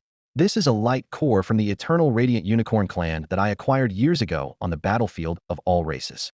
One is enough for you to train for 2 months. It's not much, but sufficient for you now. As for the future, well, you'll have to seize it on the battlefield of all races. Eternal radiant unicorn? Zhou Wei took the bag, instinctively reaching for the source of eternal light in his dantian at the mention of the familiar name. The old tree spirit noticed Zhou Wei's subtle movement, but said nothing. He sipped the now lukewarm tea and continued. Zhou, think carefully about the path you want to take. Relying solely on a light essence won't secure your position. Yin and Yang are distinct, yet the sun and moon coexist under the same sky. There are mysteries beyond common understanding. I won't say more to avoid complicating things. With that, the old tree spirit waved his hand, sending Zhou Wei out of the giant tree just as he had with Chu Fengxiao. In a flash of green light, Zhou Wei found himself standing in front of the tree, holding the bag, bewildered. The old tree spirit watched Zhou Wei leave, a smile in his eyes. Ah, just awakened and already meeting such outstanding talents of the Great Xia. It was worth it. Haha. I wonder if the Great Xia Council is still run by those old folks. Might find a chance to visit Longdu. He stepped out of the hollow, looking up at the starry sky above with a cold snort. Humph. Disgusting rats. Let's see if the prodigies of all races you pride yourselves on can still run amok in this era. The old tree spirit's gaze grew colder, recalling unpleasant encounters on the battlefield of all races. Finally, he coughed lightly. Cough, cough. Su Zhe slowly opened his heavy eyelids, and a wave of pain washed over his entire body. He fought through the discomfort and weakly called out to the system, asking about his condition. The system promptly responded, reminding the host, you've undergone intense combat, pushing your body to its limits. Forcing yourself into the death omen Qilin form nearly caused your body to collapse. Fortunately, a master infused you with life energy, allowing you to recover so quickly. Hearing the system's explanation, Su Zhe's memories rushed back to him. He instinctively felt for the Qilin Seal in his dantian and let out a long sigh of relief. Is it over? Luckily, I didn't lose. Hey, Lao Su, you're awake. Chu Fengxiao, who had been keeping watch nearby, exclaimed in surprise as Su Zhe opened his eyes. Su Zhe weakly replied, yeah, luckily Tree Elder was here, or I wouldn't know how long I'd be out. He glanced around but didn't see Zhou Wei, prompting him to ask, where's Wei? I'm here, Lao Su. Zhou Wei's voice came from not far away. He emerged from the woods with a spatula in hand, his face beaming with joy. Dinner will be ready soon. With the help of the life energy, Su Zhe was able to sit up and join the meal. The three of them sat on the ground, enjoying a simple dinner. Zhou Wei suddenly remembered something and said, oh right, Lao Su, Tree Elder wants you to visit him tomorrow. Su Zhe was puzzled why. Chu Fengxiao winked and explained, what else? A little special training. Wei and I have already been through it. Special training, huh? Su Zhe's eyes lit up with anticipation as he looked towards the towering tree. After dinner, the three of them tidied up the mess and lay on the soft grass, gazing up at the starry night sky. Before long, the sounds of snoring came from Zhou Wei and Chu Fengxiao, who had been worn out by the past few days and were now fast asleep. Listening to his companion's snores, Su Zhe still had his mind on the task rewards. He quietly spoke to the system. System. Task settlement. Even during his unconscious state, Su Zhe had never forgotten about his task rewards. The system's notification sound immediately followed. Ding. Ding. A series of system notifications rang out, marking the successful completion of Su Zhe's tasks. Having just escaped danger, he was bombarded with a flood of reward information, leaving him feeling dizzy. Stop, stop, stop. Su Zhe raised his hand helplessly. Mute the system notifications for now. Instantly, the noise vanished, and he let out a long sigh of relief. Ah, finally some peace and quiet. After a moment, Su Zhe collected himself and said in a deep voice, System, open my personal panel. The panel appeared before his eyes, and Su Zhe carefully examined his current status. At the peak of the gathering Qi realm, possessing the innate talent of Ling Yun Tiancheng, and a member of the special team of Xia. His skills, martial techniques, and abilities were all comprehensive, with the most striking feature being the impressive total of 38,000 source points. A satisfied smile spread across Su Zhe's face. Haha, I've never been so well equipped for a fight in my life. All the hardship was worth it. He wiped the corner of his eye, clearly moved. Turning his attention to the inventory, Su Zhe curiously asked, System, what is the protection from the Wanmu Peak's Little Mountain Spirit? Is it also 5 physical immunity? The system quickly responded, Ding. It's also 5 damage reduction, but it's 5 magic immunity, not physical. Su Zhe suddenly understood and remembered his Ling Yun Tiancheng talent. He quickly followed up, System, does Ling Yun Tiancheng have extremely high magic immunity? Ding. Yes, it can reach up to 75, currently at 40, the system replied. Su Zhe was amazed and tentatively asked, how many source points are needed to enhance Ling Yun Tiancheng? The system's response was prompt. Ding. Just 20,000 source points. Fair pricing, no deception. Get lost. Su Zhe shouted angrily. Are you manipulating prices on purpose? My only big reward was those 20,000 source points from the task. What? Are you trying to rob me? In his agitation, he aggravated his unhealed wound, wincing in pain. Taking a deep breath, Su Zhe calmed himself and thought, I already have 45 magic immunity, which is sufficient for now. I'll figure out how to enhance it when I reach the battlefield of myriad races. He decided to hold off for the time being and wait for a better opportunity. Su Zhe's gaze shifted to the map of the Blood Sea Rakshasa, deep in thought. Is this map of territorial points really reliable? The Blood Sea Rakshasa isn't foolish. It would definitely try to escape. Just then, the system promptly reminded him, Ding. This map is updated in real time. No need to worry, host. Anything produced by the system is top-notch. Hearing this, excitement flashed in Su Zhe's eyes. He stared at the map in his inventory and exclaimed, "What a treasure! With this map, I can lead away and Lao Chu in guerrilla warfare at Wua Pass." Su Zhe had never considered returning to Jiangnan after completing his mission. After experiencing such thrilling adventures, he couldn't bear the thought of going back to school and living a mundane life with high school peers. "What is this compass for?" Su Zhe asked curiously. The system immediately replied, "Ding. It can be used for treasure hunting, fortune borrowing, position determination, and discerning good and bad omens. The Tang Sunqian Kuan compass can do it all. Most importantly, it has a pinpoint group teleportation ability that can be used once every 7 days, unstoppable by anything but immortals." Upon hearing this, Su Zhe was left speechless. "Wow, is such a divine artifact really something I can possess now?" he murmured in disbelief. After a while, the system spoke again, "Ding. The system has detected that Zhou Wei's fortune has shifted from mediocrity to the level of a prodigy, reaching the status of a great Xia celestial talent. This transformation is rated as the highest by the system. Please do not underestimate yourself, host." Su Zhe fell silent, turning to look at the sleeping Zhou Wei with a complex expression. "Away, has he really grown this much?" Indeed, after enduring so much hardship, there should be some progress. Time quietly passed, and Su Zhe suddenly opened his eyes, excitement gleaming in them. He called out to the system, "System, I want to upgrade the myriad forms sacred Qilin transformation." The system reminded him, "Ding. Reminder to the host. Upgrading the myriad forms sacred Qilin transformation to the minor completion stage requires 30,000 source points due to its high grade." "I'm sure," Su Zhe replied firmly. He recalled the system's introduction to the myriad forms sacred Qilin transformation, his face full of anticipation. "Heh, once I cultivate it to minor completion, I'll stand out with Qilin armor, impervious to water and fire. Who could possibly resist that? Tomorrow, I'm going to blow away and Lao Chu's minds." Suddenly, Su Zhe remembered something and quickly asked, "System, after reaching minor completion with the myriad forms sacred Qilin transformation, what about the death omen Qilin form?" The system answered, "Ding. It transforms into Qilin armor. The normal form is a radiant gold color, while the death omen Qilin form is a profound ink color. 2 functions for the price of 1. System, I have to commend you for this." Su Zhe was filled with excitement. Profound ink-colored Qilin armor. And later on, I can even transform into a Qilin. How is this different from piloting a giant robot? As Su Zhe indulged in his fantasies, the system's alert pulled him back to reality. Ding. The myriad forms sacred Qilin transformation is being upgraded to the minor completion stage. Please do not move, host." Hearing this, Su Zhe relaxed his body and gazed up at the vast starry sky. The power of the Wanxiang Holy Lin transformation surged through his meridians like a tidal wave, and the black Qilin Seal at his dantian glowed even brighter.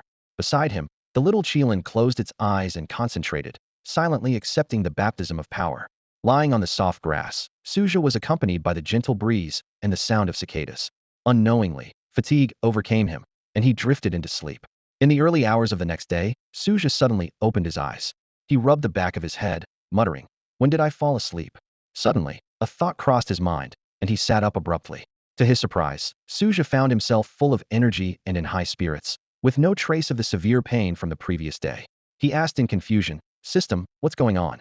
Wasn't I seriously injured?" The system immediately responded, "Ding. Reminder to the host. During the process of Wanxiang Holy Lin transformation reaching a small accomplishment, the life energy within the host was refined as well, allowing for such a quick recovery." Su Zhe suddenly understood and exclaimed with joy, "Wanxiang Holy Lin transformation. System, open the personal panel." Ding. The system responded, and the panel was displayed. Host, Su Zhe. Cultivation, early stage of condensed pulse realm. Martial skills. 1000 Army Evasion 5th rank, small accomplishment. Glazed Vajra Body 6th rank, small accomplishment. Wanxiang Holy Lin transformation. Death Omen Qilin form, Nirvana, small accomplishment. Techniques. Basic halberd technique perfection. Source points, 8000. Su Zhe's gaze lingered on the martial skills section, and seeing that Wanxiang Holy Lin transformation had broken through to a small accomplishment, he could hardly contain his excitement and was eager to witness the might of the Qilin armor. Just as he was about to close the system panel, he noticed the cultivation section showing early stage of condensed pulse realm. A double surprise. Su Zhe asked in astonishment, "System, what's with my cultivation level?" The system replied succinctly, "Ding. The life energy was of such high quality that its refinement naturally propelled the host's cultivation breakthrough." Su Zhe realized this and silently expressed gratitude for the life energy bestowed by the ancient tree. A few minutes later, Su Zhe arrived at an open space, ready to try the small accomplishment stage of Wanxiang Holy Lin transformation, when suddenly he heard the voice of the ancient tree. "Su Kid, You're awake so soon. Come over here. I have something to discuss with you. As soon as the words fell, a branch from the nearby tree extended, gently floating in front of Su Zhe. The branch lightly tapped Su Zhe's head, then floated towards the distant giant tree. Seeing this, Su Zhe quickly followed. The branches swayed like the wind, and 5 minutes passed in the blink of an eye. Su Zhe approached the giant tree, watching the branches effortlessly pass through the tree's wall, and without hesitation, he followed. Upon entering the space within the tree, Su Zhe found his surroundings suddenly broadened. The strange scene before him made him stop and gaze intently. The floating branches danced slowly in the air, dreamlike and ethereal. However, just as Su Zhe was entranced by the sight, the green glow surrounding the branches quietly faded, and they fell powerlessly to the ground. Hey, Su boy, stop staring. Get up here. The voice of the old tree came from the giant hole, breaking Su Zhe's reverie. It's just some flowers and plants, nothing special. Su Zhe snapped back to reality and quickly replied, "Oh, coming." With that, he hurried toward the old tree. Moments later, the elder and the young man sat facing each other, sipping tea in a brief silence. The old tree was the first to speak, breaking the calm. "Good lad. I never expected you to defeat that blood sea Rakshasa, and I certainly didn't foresee you wielding such troublesome fiendish energy. That fight yesterday was impressive." Su Zhe set down his teacup and responded modestly, "You're too kind, elder. I was just lucky, like a blind cat stumbling upon a dead mouse." The old tree waved dismissively, unconcerned. "Ha. Luck is also part of one's strength. 9 out of 10 martial artists at the Qi gathering stage wouldn't last to the end. Most would meet a gruesome fate at the claws of that blood sea Rakshasa." Taking a sip of tea, the old tree changed the subject. "Su boy, what do you think about the current state of affairs in Xia?" Su Zhe paused, uncertain, and asked tentatively, "Which aspect are you referring to?" The old tree was direct. "I'm talking about the battlefield of the myriad races." Seeing Su Zhe remain silent, he continued, "The battlefield isn't stable these days. I've contacted some old friends, and they all say a golden era has arrived. Hidden races that previously didn't participate are now joining in, and the human race's position on the battlefield is precarious." The old tree elaborated on the current situation, and Su Zhe listened with a furrowed brow. The old tree added, "So if you three go to the Five Peaks Pass, you might face danger. The alien races have always pursued human prodigies with a principle of better to kill mistakenly than to let go." After speaking, the old tree picked up his teacup and quietly enjoyed his tea. A moment later, Su Zhe looked up with a bright smile. "Old tree, we've actually been prepared for these circumstances for a while. But what does it matter? The rise of the human race isn't something achieved overnight, and everyone might have to sacrifice, including us three. Some things can't be avoided just because we're afraid of sacrifice." Su Zhe's smile revealed his determination, as if he was ready to face death. Even if he fell on the battlefield, he would have no regrets in this life. Elder Shu held his teacup and, after hearing Su Zhe's words, couldn't help but let a slight smile cross his lips. He slowly set the cup down, stood up, and strode forward, placing his hands firmly on Su Zhe's shoulders. There was a gleam of satisfaction in Elder Shu's eyes, and his voice was filled with excitement. "Good lad. I knew I wasn't wrong about you. It's a great fortune for Xia to have a talent like you."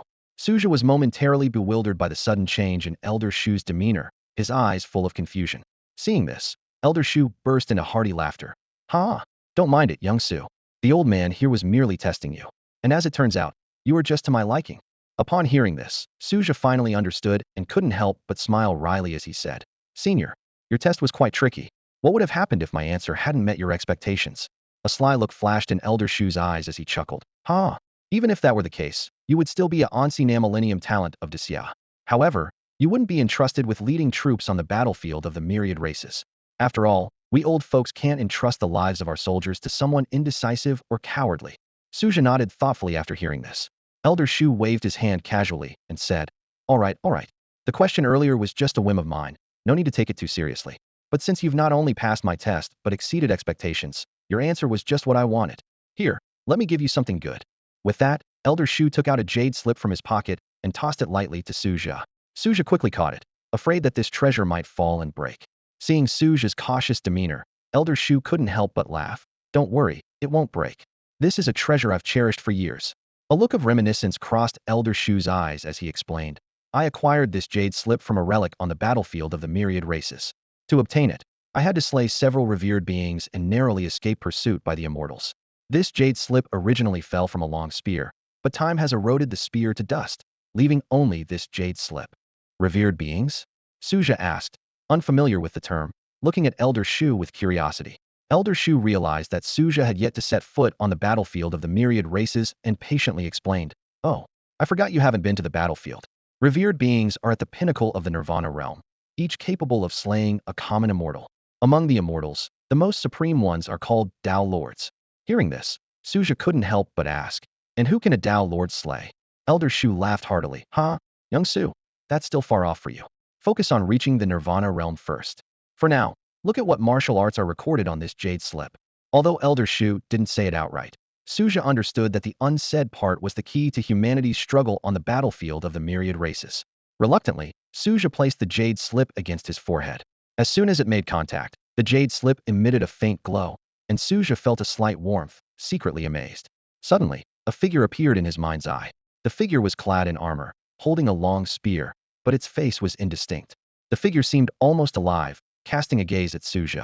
In an instant, Su Zhe felt his hair stand on end, watching the figure warily.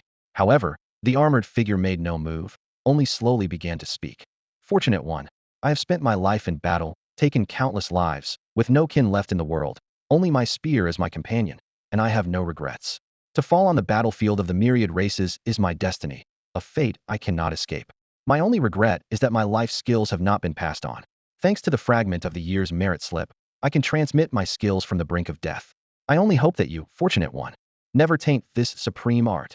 The voice of the faceless man thundered through Su Zhe's heart and mind. Before the echoes faded, the mysterious inheritor turned to demonstrate the culmination of his life's work to Su Zhe. Remember, my ultimate technique is called the Star River Rift Halberd. The faceless man's voice was deep and solemn, as if revealing a world-shattering secret. As his words hung in the air, the halberd in his hand began to emit a faint starlight. The surrounding atmosphere seemed to thicken, the energy becoming oppressively heavy. The faceless man began to wield the halberd, each swing drawing upon an invisible force of the starry river. Dazzling starlight flowed with the halberd's edge, and wherever it touched, space seemed mercilessly torn apart. The halberd's tip struck like a meteor, each blow carrying the potential to destroy worlds. In mere seconds, the starlight on the halberd grew ever more intense, as if it would dispel all the surrounding darkness. Suddenly, the faceless man gathered all his strength and swung the halberd fiercely. A blinding rift of starlight cut across the night sky, tearing a gash in the dark canopy. Yet, this was not the full extent of the Star River Rift halberd's power. The faceless man's figure suddenly blurred, and in a heartbeat, he had shifted positions dozens of times on the battlefield. Each movement was accompanied by a brilliant starry river, as if the entire universe was his chessboard. After completing the demonstration, the faceless man's figure halted abruptly. He solemnly addressed Su Zhe once more. Fated one, remember, never taint this supreme art. With these parting words, his figure gradually faded into the night. What remained with Su Zhe was the image of the Star River Rift, imprinted deeply in his mind from their first encounter. Although the entire demonstration lasted only a few minutes, it felt to Su Zhe as though he had lived through an eternity. Star River Rift halberd, huh? Su Zhe murmured to himself, clutching the now dull jade slip. He vowed resolutely, rest assured, Elder, I will honor your legacy and pass on your will. Just then, the system's notification chimed in. Ding. New martial skill detected. Star River Rift halberd, grade, pseudo-immortal. The system detailed the characteristics and cultivation requirements of this supreme art, including its astonishing spatial manipulation, destructive power, and defensive capabilities. From entry level to mastery, each stage held unique might. However, even just reaching the entry level required 10,000 source points. Confronted with such a steep cost, Su Zhe surprisingly refrained from arguing with the system. He chuckled wryly, complaining, "Oh, system, look at the elder, at least he gave a demonstration when passing on his legacy. You, on the other hand, don't even show a single image and expect me to spend source points?" At that moment, the system's tree elder opened its eyes, looking at the newly conscious Su Zhe, and chuckled. All right. You can ponder over the martial skill in the jade slip later. Those two youngsters outside have also awakened. Go call them over. There's something important I need to discuss with the three of you. Hearing this, Su Zhe nodded in agreement and turned to fetch them. Despite his inner turmoil over the impending significant expenditure of source points, he knew there was a more pressing matter awaiting him. A few minutes later, Su Zhe, Zhou Wei, and Chu Fengxiao stood neatly in front of Xu Lao. Xu Lao was intently searching for something, while Zhou Wei couldn't resist tugging on Su Zhe's sleeve and whispering, "Hey, old Su, what good stuff did Xu Lao give you?" Chu Fengxiao, standing nearby, perked up his ears, his eyes shining with curiosity. Su Zhe touched his nose, a hint of pride in his voice. A martial skill. Pretty impressive, right? Zhou Wei's eyes lit up as he asked, "What level is it?" "It has to be top-notch," Su Zhe replied, his face beaming with pride. Zhou Wei immediately deflated, muttering under his breath, "Damn. Both you and old Chu got amazing martial skills, and all I got was a bag of glowing stones. Shu Lao is so biased. Just then, Shu Lao appeared beside the three of them, wearing a knowingly amused smile. Zhou Wei suddenly realized this, and cold sweat drenched his back. He quickly put on a flattering expression, stammering, "No, no way. You must have heard wrong. How could I possibly say anything bad about you?" Shu Lao, amused by Zhou Wei's change of demeanor, raised a branch and lightly tapped Zhou Wei's forehead, saying with mock annoyance, "Humph. What I gave you all is the most suitable for you right now. There's no bias. Besides, Zhou, even if I forced a martial skill on you, could you learn it?" Zhou Wei was left speechless, only able to laugh awkwardly. Su Zhe and Chu Fengxiao couldn't help but chuckle at the scene. Shu Lao surveyed the three, his expression suddenly turning serious. "All right, now that everyone is here, I need to tell you something very important. Zhou, you wanted a martial skill, right? What I'm about to share is far beyond any martial skill." The three of them looked at Shu Lao in unison, eyes filled with surprise and anticipation. Chu Fengxiao couldn't help but ask, "Shu Lao, haven't you already given us something?" Shu Lao laughed heartily, a hint of mystery in his voice. "Ha! Sword boy, what I'm going to teach you now is a secret technique that our ancestors of the Daxia Empire developed after countless battles on the battlefield of all races. Every race has its unique ultimate move, known as divine abilities or hidden techniques. Our human race's ultimate move is called the human secret transmission. Today, I'm going to teach you one of these moves. Tear the sky." Shu Lao's tone grew increasingly solemn, and even the usually carefree Zhou Wei and Chu Fengxiao became serious, their eyes burning with intensity as they focused on the elder before them. Tear the sky. The seemingly ordinary name carried an overwhelming sense of power, exuding an aura of unmatched dominance and despair. It was a despair that stretched endlessly, without light or day. Su Zhe was struck by the name, instinctively speaking up, "Senior." Shu Lao raised his hand to stop Su Zhe, continuing, "I know what you want to ask, but the origins of this name are in the past, and there's no need to dwell on it. This move, Tear the Sky, was created by Luo Zhantian, whom you know as the Luo Emperor." Shu Lao's voice was deep and powerful, as if recounting an ancient and sacred legend. At that time, the human race faced a coordinated attack from over a dozen immortals and 3 supreme Dao, lords of other races, and the situation was dire. Luo Emperor had only been an immortal for 100 years, his foundation shallow, and it seemed like the heavens were set against our race. But in such a desperate situation, Luo Emperor transcended life and death, daringly detonating his immortal foundation, giving birth to the human secret transmission. Tear the Sky. Shu Lao's eyes sparkled with excitement, his voice rising. On that day, Luo Emperor stood alone at Tianmen Pass, tearing the sky with a single hand. With his immortal body, he fought against Dao lords. The 3 young men listened, their blood boiling as if they were witnessing that earth-shattering moment. Their eyes burned with a thirst for power, a longing for the future, and an infinite anticipation for the ultimate move about to be taught to them. On that day, the earth trembled as Luo Di Mu Daojun fell amidst creation. However, he did not perish. Instead, he spent a century rebuilding his indestructible foundation and eventually ascended to the position of Daojun in a single day. This remarkable achievement astonished all races, prompting humanity to abandon their reliance on the elusive and indifferent heavenly Dao and unite in defiance. In this earth-shattering battle, humanity achieved an overwhelming victory. The glory of their triumph deterred other races from daring to approach the heavenly gate for over a century. The old tree recounted this bloody history of humanity with a distant look in his eyes, lost in memories, unaware of the excitement in Su Zhe and his companions. "Master, teach us the sky-splitting technique," they shouted in unison, their eyes no longer filled with the joy of gaining powerful skills, but with resentment for the heavenly Dao and sympathy for their predecessors. They despised the merciless heavens, yet admired those ancestors who persevered in despair and ultimately tore through the abyss. The old tree turned and sat down, fixing his sharp gaze on the trio. After a long pause, he spoke solemnly. "Remember this.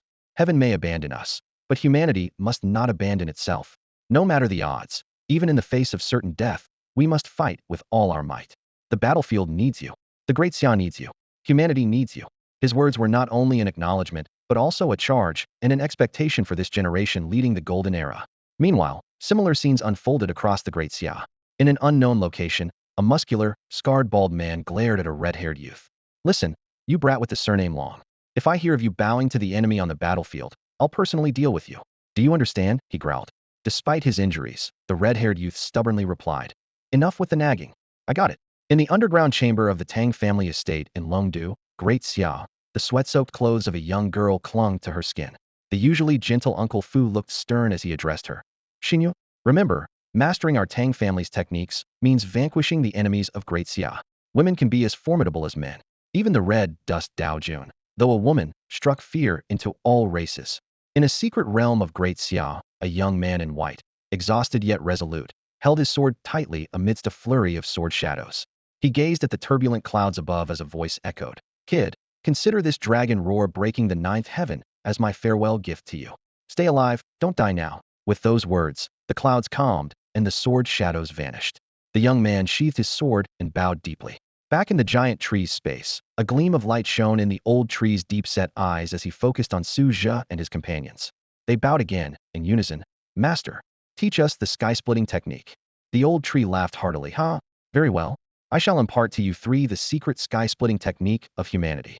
With that, the light in the old tree's eyes intensified, and Su Zhe and his friends were momentarily taken aback. Su Zhe suddenly snapped back to reality, finding himself enveloped in an endless expanse of darkness. This darkness was so dense it felt as if it could swallow a person whole, instilling a sense of despair. He quickly realized this was strikingly similar to the scene when the faceless man had taught him the Star River boundary spear. With this understanding, Su Zhe swiftly calmed his mind. However, Zhou Wei and Chu Fengxiao couldn't maintain their composure.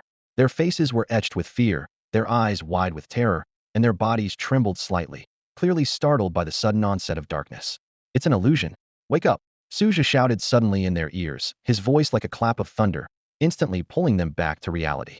Zhou Wei came to his senses, still looking shaken, and stammered, "Old Su. What? What is going on?" Su Zhe took a deep breath and explained solemnly, "The scene before us is false, but the fear you felt was real. The human predecessors once felt the same despair and helplessness in this darkness as you did." Hearing this, Zhou Wei and Chu Fengxiao fell silent. Their eyes reflected shock and shame as they realized how lacking their reactions were compared to their forebears. At that moment, Su Zhe keenly sensed something amiss. He pointed into the distance and whispered, "Look over there." Following Su Zhe's direction, Zhou Wei and Chu Fengxiao saw a faint light slowly emerging. The darkness there seemed less oppressive, offering a glimmer of hope. Suddenly, Tree Elder's voice resonated through the space, carrying a hint of mystery and anticipation. "Boys, watch closely. This is one of humanity's secret transmissions to the sky." As soon as he finished speaking, the faint light grew bright. Then, a pair of giant hands, inscribed with mysterious patterns, extended from the light. These hands stood in stark contrast to the surrounding darkness. Though the light was dazzling, the hands appeared unusually small. There were no extravagant elements swirling, nor any divine presence. The giant hands simply and quietly pierced through the darkness. What happened next was an unforgettable scene for Su Zhe and the others.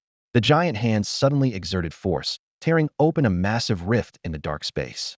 The rift expanded, and finally, with a firm grasp, the giant hands erased the despairing shroud. Light once again enveloped the trio, dispelling all gloom. Tree Elder slowly emerged from the light, a satisfied smile on his face, and said, "This is Tear the Sky." With that, he waved his right hand, bringing Su Zhe and the others back to the great tree space. Tree Elder picked up a teacup, took a sip, and continued, "I've left the imprint of Tear the Sky in each of your minds. Study it whenever you can and strive to master it soon." Upon hearing this, Su Zhe immediately checked his mind. Indeed, the imprint of Tear the Sky lay quietly beside the Star River boundary spear. Zhou Wei and Chu Fengxiao also saw the imprint of giant hands parting the sky in their minds, mysterious and powerful. Tree Elder took another sip of tea and said casually, "All right, everything that needed to be done is pretty much completed. You three should hurry to Yinhai Peak. Don't delay the mission at Wua Pass." Upon hearing this, Zhou Wei raised an eyebrow in surprise and looked at the old tree spirit. "You know about Yinhai Peak?"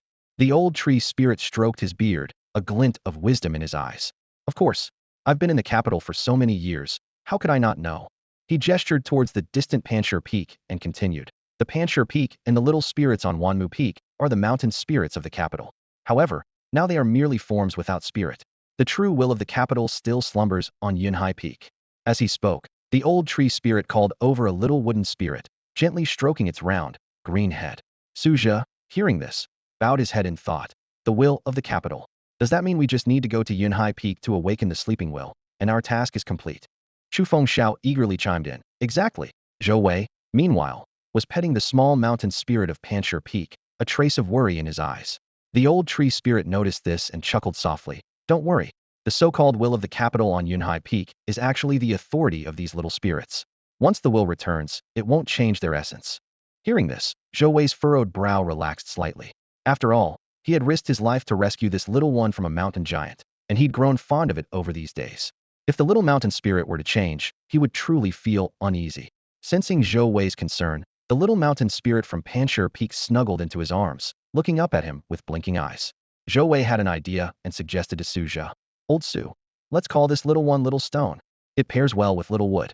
Upon hearing this, Little Stone fluttered its small wings excitedly and flew towards Little Wood, and soon the two little spirits were playfully tussling together. At that moment, the old tree spirit spoke gravely. "You three, this is all the old man can give you. The road ahead is yours to walk." He paused, then added sincerely, "Let me give you one last piece of advice. On the battlefield of all races, those who are not of our human race will have different intentions. If they offend us, don't hesitate to strike." No sooner had he finished speaking than the old tree spirit coughed violently and turned to sit on a wooden chair. Chu Fengxiao, seeing this, felt his eyes moisten and nodded vigorously, his voice trembling. "Yes. Rest assured, old tree spirit. The three of us will do our best." Snap! A sharp sound echoed in the tree hollow. The old tree spirit, holding a twig, glared at Chu Fengxiao with a dark expression. The latter clutched his head, a bright red mark now visible on his forehead. "You brat," the old tree spirit scolded. "I'm not dead yet. If I survived the dangers of the battlefield back then, do you think a mere curse from you could kill me?" He waved them off. All right. I've given you what I can, and said what I needed to. You three better get going." Before the words had fully left his mouth, the three found themselves inexplicably at the foot of Wanmu Peak. Su Zhe looked at Chu Fengxiao, who was still rubbing his head, and couldn't help but twitch his lips. "Old Chu, you have such a nice face. How come you have such a mouth on you?" "Ow, it hurts." Chu Fengxiao grimaced. "How was I supposed to know? I thought the old tree spirit looked like he was on his last legs, and I—" Before he could finish, Zhou Wei quickly covered Chu Fengxiao's mouth. "Don't say another word. You shouldn't be a wandering swordsman anymore. You should be a taunting swordsman dog. I'm sure there's a future in that." At that moment, a flash of green light appeared before the three of them, and Shu Lao tossed two small mountain spirits out from the giant tree's space. Zhou Wei, quick on his feet, stepped forward and carefully placed the still dazed little creatures into his backpack. Shu Lao's gaze pierced through the void, landing on the three at the mountain's base. Su Zhe, Zhou Wei, and Chu Fengxiao bowed deeply in the direction of the towering tree atop Wanmu Peak, sincerely expressing, "Thank you, Elder, for your guidance and teachings." Without hesitation, the three turned and headed towards Yinhai Peak. Watching their retreating figures, Shu Lao smiled slightly and murmured, "These three youngsters, very well. I'll see you off a little further." With that, he silently stepped out of the giant tree, his form gradually merging into the sky, quietly following behind them. In the blazing summer heat, the cicadas chirped incessantly, and the sun hung high in the sky. Su Zhe and his companions finally reached the highest peak of Tianzi Dunhai Peak. Standing at the mountain's base, Su Zhe looked up at the towering summit, a flicker of determination in his eyes, and without hesitation, he set foot on the mountain path. However, the scene before them made the three frown. The man-made stone steps, built years ago, were now dilapidated and crumbling. Abandoned pavilions leaned precariously, broken stones scattered around, and dark green moss crept into every corner. This series of desolate sights heightened their alertness. Zhou Wei clutched the backpack holding the two small mountain spirits tightly, shivering slightly as he spoke with a tremor in his voice. "Damn. Old Su, this place is too eerie. Don't tell me there's something spooky here." Su Zhe frowned, his sharp eyes scanning the surroundings with a hint of surprise in his voice. "It is indeed a bit strange. This doesn't seem like a place where the will of Tianzi Du would manifest." Uncertain, he immediately used the Qilin Seal to sense carefully, only to find that the death omen Qilin showed no reaction. Chu Fengxiao stepped forward, shaking his head at the other two, and whispered, "The red dust sword heart doesn't sense anything unusual either." With no other choice, the three stood back to back, vigilantly watching their surroundings. After a long while, nothing peculiar happened. Su Zhe took a deep breath and decisively commanded, "This won't do. We need to move up. Whatever comes, we'll deal with it as it happens." The group quickened their pace, bypassing the broken stone steps, and headed towards the summit. Meanwhile, Shu Lao, observing the eerie scene of Yinhai Peak from the sky, frowned and muttered, "Strange. How did the layout of Yinhai Peak turn into a dangerous formation?" Nevertheless, he didn't reveal himself to stop Su Zhe and the others from climbing, thinking to himself, "A dangerous formation it may be, but if they truly encounter peril, I can break it from the outside with force."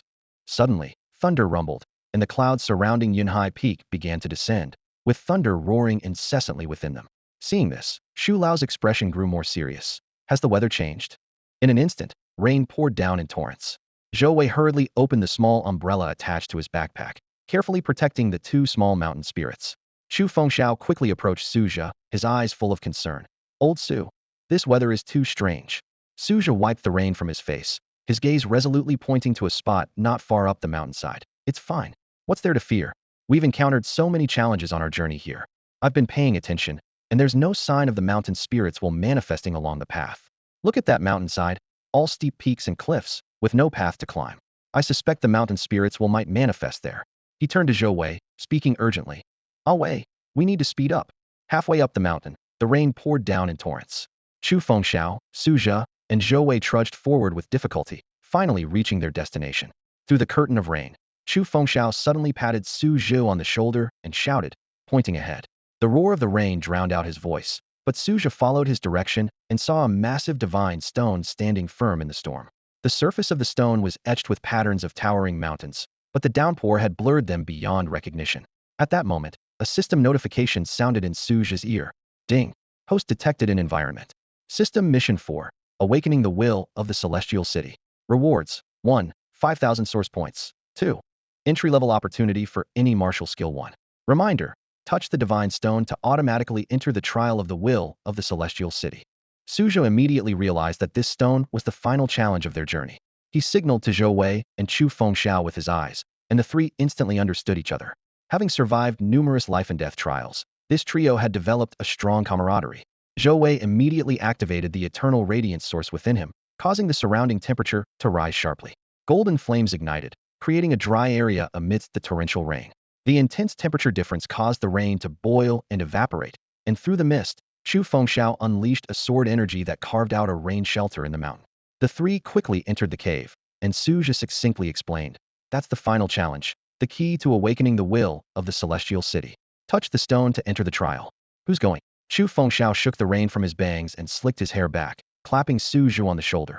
Old Su, come on, we've always shared our fortunes and faced hardships together since entering the Celestial City. Is there even a question? We go together. Zhou Wei nodded in agreement. Su Zhe turned to look at the little mountain spirits in his backpack and asked, what about these two little ones? Zhou Wei stepped forward, speaking gently to the mountain spirit. Little stone, the brothers need to handle something. You must protect your sister, okay? Hearing this, little stone fluttered its wings and nuzzled affectionately against Zhou Wei's head.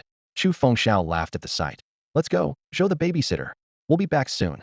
Ready, the three stood before the divine stone, drenched in rain, exchanged glances, and simultaneously placed their hands on the stone. In an instant, a burst of golden light accompanied by a deafening thunderclap engulfed them, and they vanished from sight. Meanwhile, high above the sky, at the cloud's peak, Tree Elder gazed at the surging sea of clouds. Amidst the rumbling thunder, he coldly remarked, so that's what it is. Disgusting rats. With a wave of his hands, the towering trees atop Wanmu Peak uprooted themselves in an instant and gathered behind Shu Lao. Amidst the clouds, thunder roared fiercely, and a colossal shadow spanned the sky. This was Shu Lao's great power, the Phantom of Jinmu. Shu Lao clasped his hands together, and the immense tree behind him quickly shrank until it was absorbed into the mark between his brows. As the tree settled into place, his spirit revived, and Shu Lao underwent a remarkable transformation. His once withered face became youthful and vibrant, the frost at his temples faded, and his white hair gradually turned black. In seconds, Shu Lao transformed from an elderly man into a middle-aged person devoid of any signs of aging. Feeling the surge of spiritual energy within, Shu Lao's lips curled into a smirk, a glint of menace in his eyes as he muttered, let's see which foolhardy mouse dares to cause trouble in Daxia. No sooner had he spoken than the Phantom of Jinmu in the sky responded. A divine wooden spear shot forth, piercing the heavens, and with a burst of divine light, it tore the sky asunder, not just the clouds, but the very firmament itself. Even before making his move, Shu Lao had sealed this realm with his aura, ensuring no one in Daxia was aware. After all, those stronger than Shu Lao were either allies or blocked by the Zhoutian Star and Yin-Yang Array. As for those weaker, he sneered. Do you wish to test the power of this pristine Jinmu divine spear? With this mindset, Shu Lao acted without restraint. Soon, the divine light faded, and the layers of mist atop Yinhai Peak completely dissipated. In an instant, the clouds cleared, revealing the true summit. Oomph. So it's you. Six-eyed clan. Shu Lao snorted as he observed the emblem hovering above Yinhai Peak. A purple-black six-eyed totem was inscribed where the clouds had once concealed the peak. Meanwhile, in an unknown realm, a tall figure in wizard's robes stood before a massive altar, praying. The altar was laden with countless blood sacrifices, including the corpses of dragons, giants, and three-headed dogs. At the center of the altar, a crystal pillar held a bead emanating a sinister aura. The tall figure turned, revealing a rigid face with 6 eyes, the central pair glowing with a menacing purple light. He addressed a handsome young man behind him, whose face bore normal eyes but was marked with 4 black-purple lines beneath. Kutian, the tall figure intoned. This ambush on Daxia's prodigies must not fail. Our clan elders have paid a great price to seize this rare opportunity from that cunning ghost Qinswan. We even used a mature blood demon pearl as a key for this mission. You understand the importance of this operation, don't you? It must not fail. The handsome youth Mo Kutian responded seriously. For the 6-eyed sorcerer clan, I will bring back the head of that Daxia prodigy. Then, he asked curiously, but isn't the human's array in the heavens supposed to be formidable? How did we manage to slip through so easily? Hearing this, the tall figure burst into laughter. Ha ha! The grand formation is indeed formidable, but our clan has long been prepared for it. Months ago, during a stargazing ritual, the 7th elder managed to outpace Gui Qinswan and glimpse the secrets of the heavens. He foresaw that today, a prodigy from Daxia, destined to potentially influence the fate of all clans on the battlefield, would enter the secret realm for a trial. We cannot allow such a figure to emerge. With the assistance of other clans, we gathered the necessary blood sacrifices to activate the divine witch blood altar. The 7th elder even sacrificed thousands of years of his lifespan to forcibly fix the celestial phenomena, preventing Gui Qinswan at Tianmen Pass from discovering this secret. Although this tactic has limited effect on someone as cunning as Gui Qinswan, as long as we send you into the same secret realm before him, we can achieve our goal. The formation of the humans may block us, but it cannot stop Daxia's own secret realm. The towering figure finished speaking with a cold laugh, then turned to the handsome young man and sighed. Alas, it's a grievance for you. If not for the heavy cost of peering into the secrets of the heavens, we would only need to send a warrior with sufficient cultivation. Upon hearing this, the handsome young man immediately knelt down and shouted loudly, I, Mo Ku Tianzong, will ensure that the Daxia prodigy is left behind, even if it costs me my life. Suddenly, the altar began to shake violently. The towering figure quickly looked over, waved his right hand, and a light screen appeared in the void. In the screen, a middle-aged figure was vigorously attacking the 6-eyed totem mark. Upon recognizing the figure's face, the tall man clenched his teeth and cursed. It's you, you old undead thing. The handsome young man behind him asked in confusion. Priest, who is this person? The priest replied through gritted teeth. Our mortal enemy, Shu Qianzai. The young man's pupils contracted sharply, and he exclaimed, He's Shu Qianzai? I thought he was dead. The priest sighed helplessly. Who knows? Given the severity of his injuries back then, even if the humans exhausted their resources, they shouldn't have been able to save him. We can't let him continue. The mark will be destroyed. With that, the priest retrieved another blood demon pearl from his robe and crushed it with a pained expression. Instantly, a vortex appeared beneath the altar. Seeing this, the priest hesitated no longer, his 6 eyes glowing fiercely as he unleashed 6 beams of sinister light from the void around him, striking directly at the vortex. Meanwhile, atop Yinhai Peak in Tianzi City, the old Shu gazed in astonishment at the indestructible 6-eyed totem mark before him, muttering, This thing is incredibly sturdy. It withstood 2 shots from my Jinmu divine spear without shattering, which is truly unusual. Indeed, as soon as Shu saw the mark, he took action, but the result was unsatisfactory. The 6-eyed mark merely dimmed slightly, still hovering at the peak of Yinhai. Just as Shu prepared to strike again, an unusual phenomenon occurred. A vortex emitting an ominous aura suddenly appeared in front of the 6-eyed mark. Shu immediately focused on the vortex, a cold smile playing on his lips. Humph. Seems like the 6-eyed ones are getting anxious. In an instant, 6 beams of annihilating sinister light locked onto Shu, pouring down like a torrential flood. Boom! A thunderous explosion, 100 times more ferocious than before, erupted, leaving only this sound in the entire space of Tianzi City. Minutes later, the sound waves faded, and the smoke cleared. In the sky, only a massive wooden shield hung suspended. Upon closer inspection, traces of wood shavings remained on the shield's surface. Shu slowly dispersed the wooden shield, then laughed coldly at the vortex, his mockery evident. You 6-eyed folks are truly boring. After thousands of years, this is still your only trick. Huh, I could urinate more than you can shoot. Such crude language, truly shocking. If Su Zhe and his friends were here, they would be utterly stunned by Tree Elder's current behavior. The once kind and gentle elder, who imparted wisdom and teachings, seemed to have vanished, replaced by a battlefield veteran with a sharp tongue. The harsh nature forged through millennia of battles was on full display, far removed from any semblance of gentleness or elegance. Tree Elder's coarse words seemed to provoke some presence.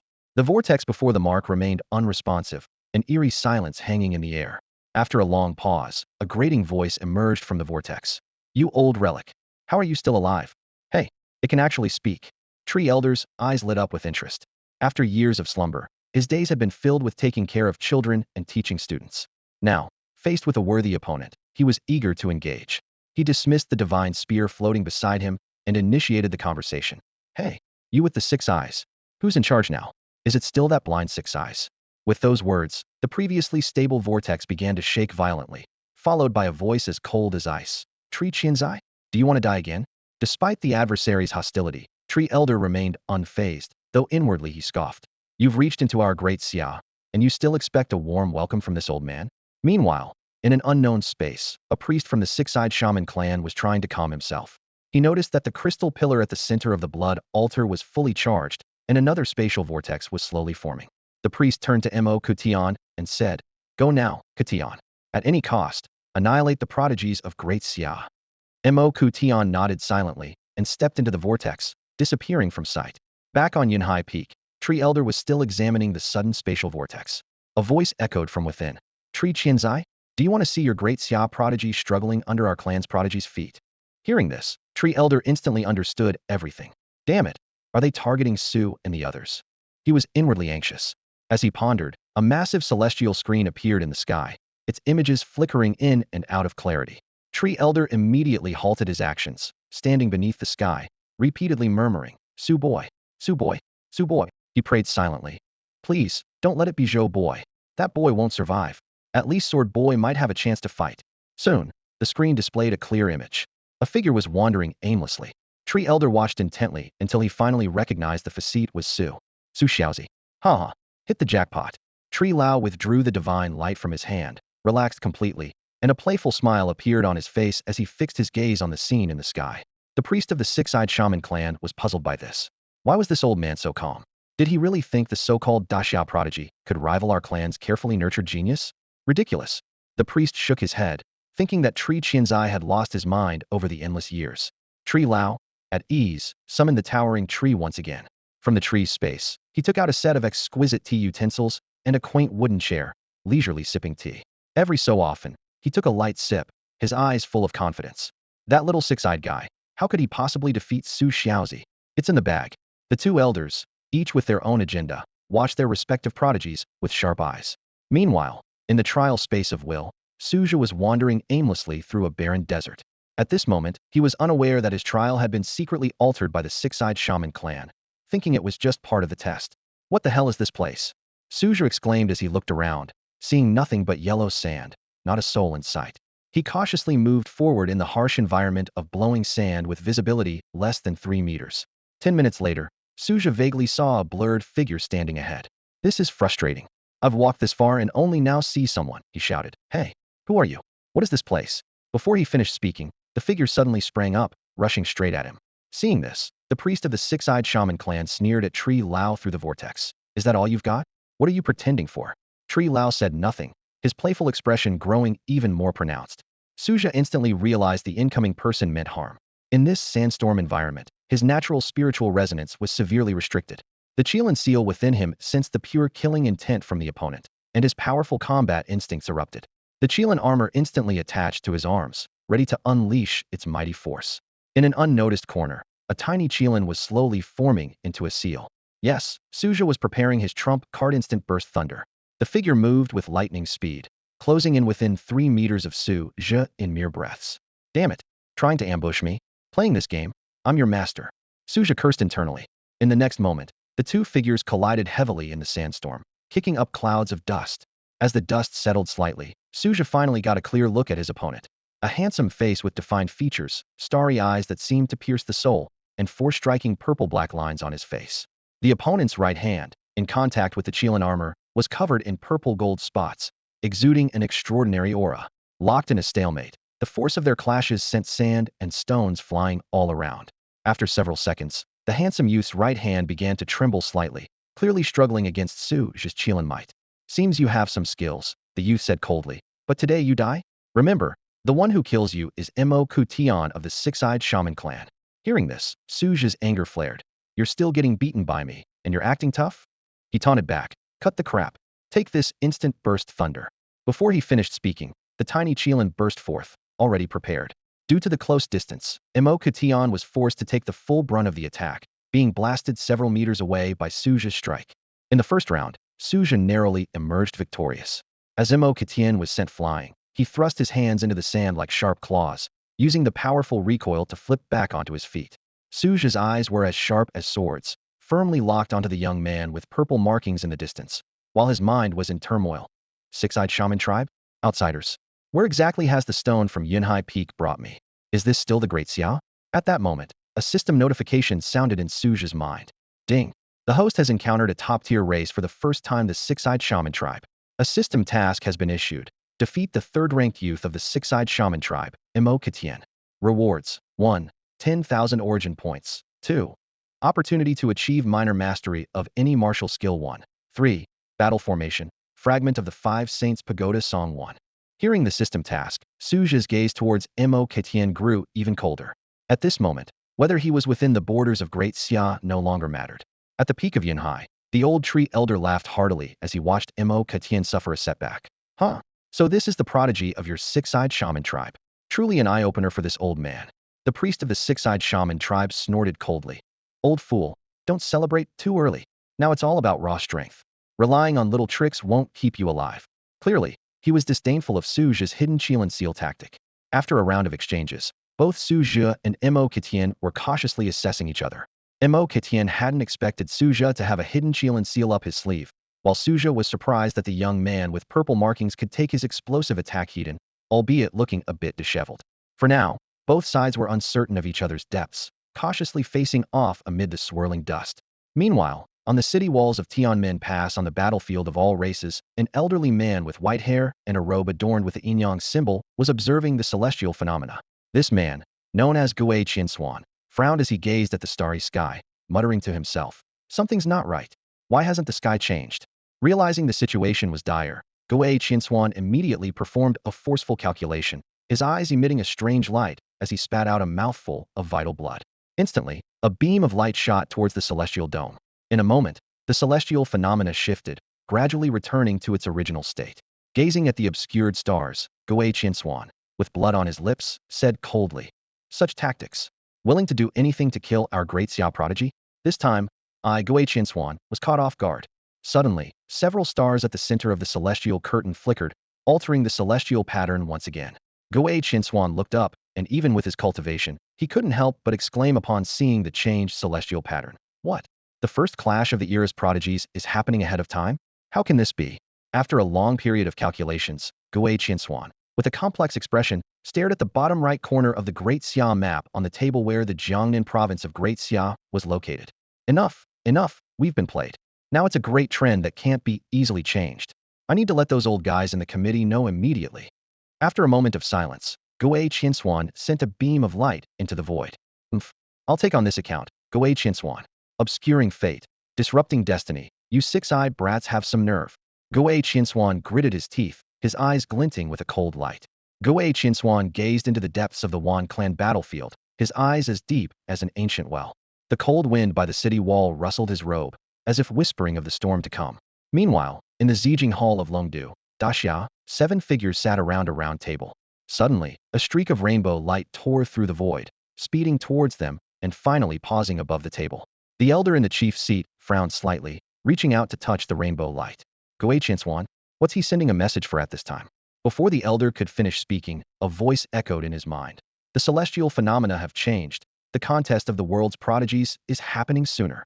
The elder raised an eyebrow and quickly dispersed the rainbow light, distributing it to those present. The conference room fell into silence, everyone wearing a solemn expression. Moments later, the elder broke the silence. Which prodigy is currently in Jiangnan province? The elder in the second seat immediately responded, "It's those few youngsters we discussed earlier. The leader is named Su Zhe, recommended jointly by Old Li and Old Yin." A bold, rough voice chimed in. "How many chances do you all think Daxia has of winning this battle?"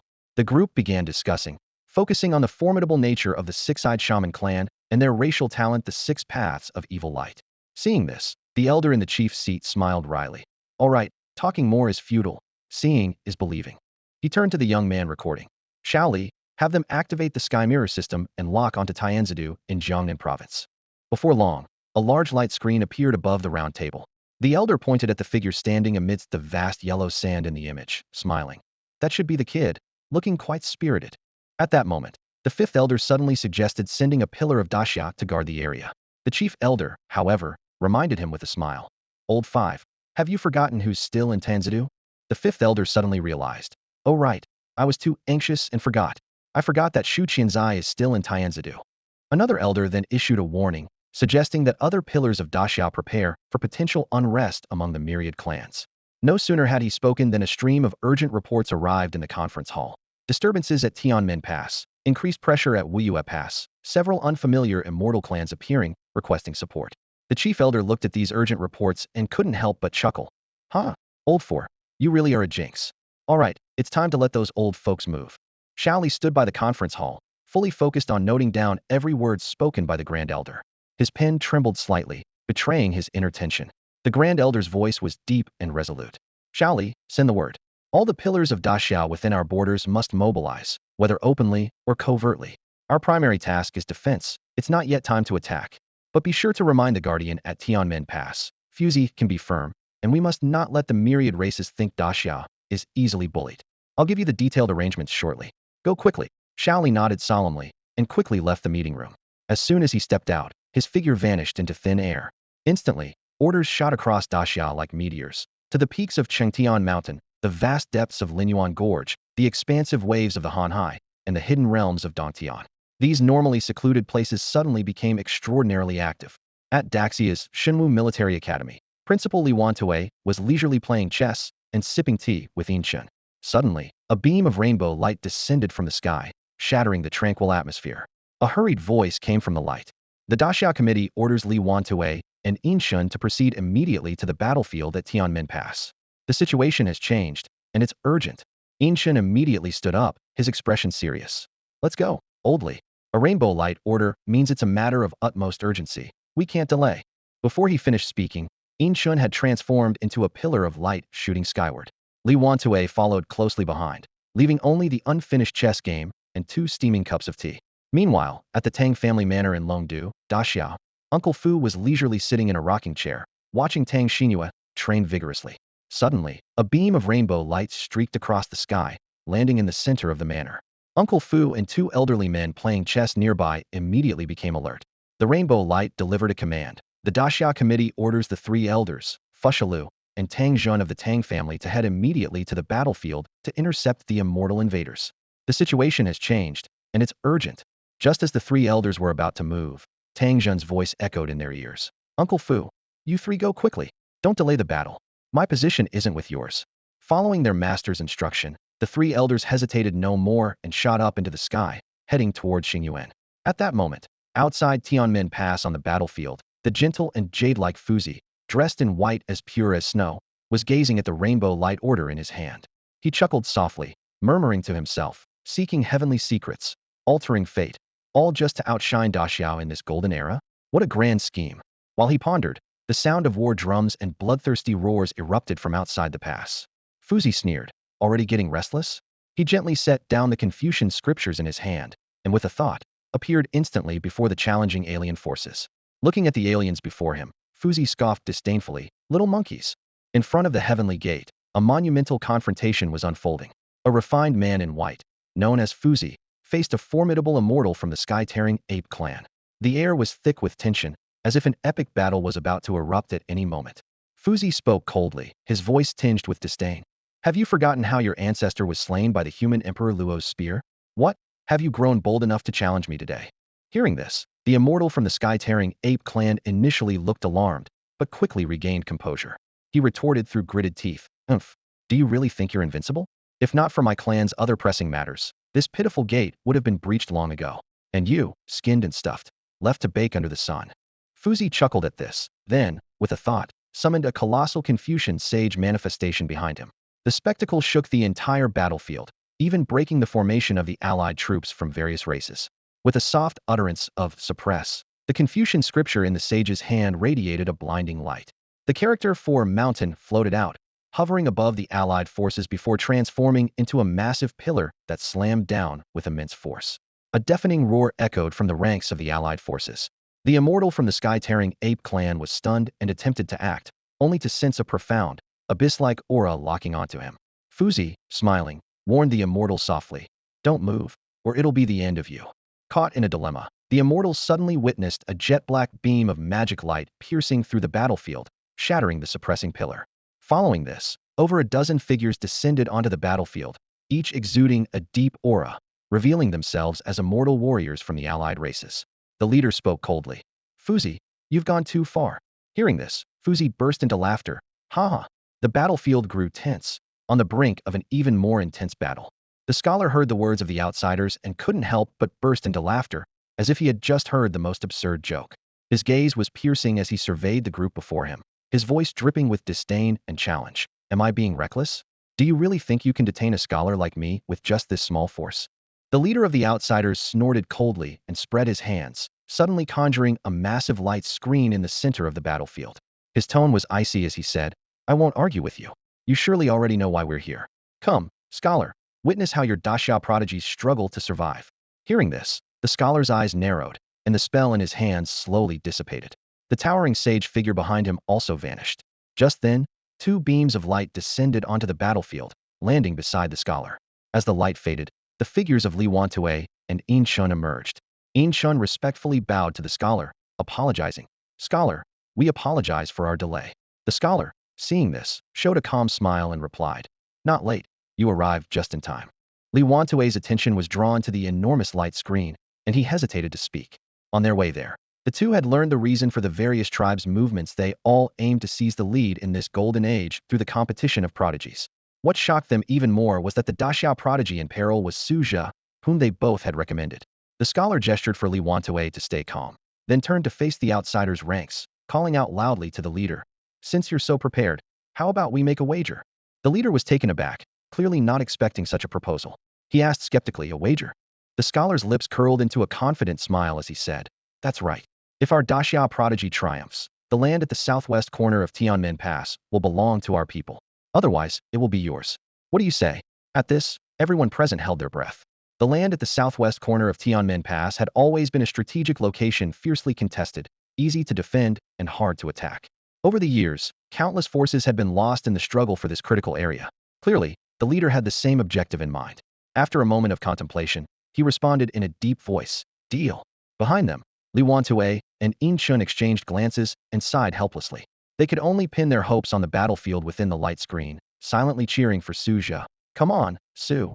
Don't let us down. In the dust-laden desert, Su Zhe looked coldly at Mo Katian across from him. The desolate landscape underscored the tense atmosphere between them, with an air of imminent conflict hanging heavy. Su Zhe had only one thought, defeat Mo Katian and claim the system reward. Little did he know, the impending battle had already captured the attention of countless powerful figures. Mo Katian's eyes were dark and brooding as he casually brushed the sand from his clothes, a mocking smile playing on his lips. Is this the best Daxia's prodigies have to offer, resorting to such lowly tricks? Su Zhe scoffed, finding such taunts beneath him. With a derisive laugh, he retorted, Oh, did I hurt the delicate feelings of the noble outsider? You should be playing in the sandbox with kindergartners. Raised in privilege, Mo Katian was no match for Su Zhe's sharp tongue, his face turning a furious shade of red. I won't stoop to arguing with you, he snapped, struggling to maintain his composure as a descendant of an ancient and powerful lineage. In the span of a few breaths, Mo Katian's right hand clawed the air, the purple gold spots on his hand glowing brightly under the influence of his spiritual power. With a sudden burst of energy, his eyes gleamed with malice as he charged at Su Zhe, intent on destruction.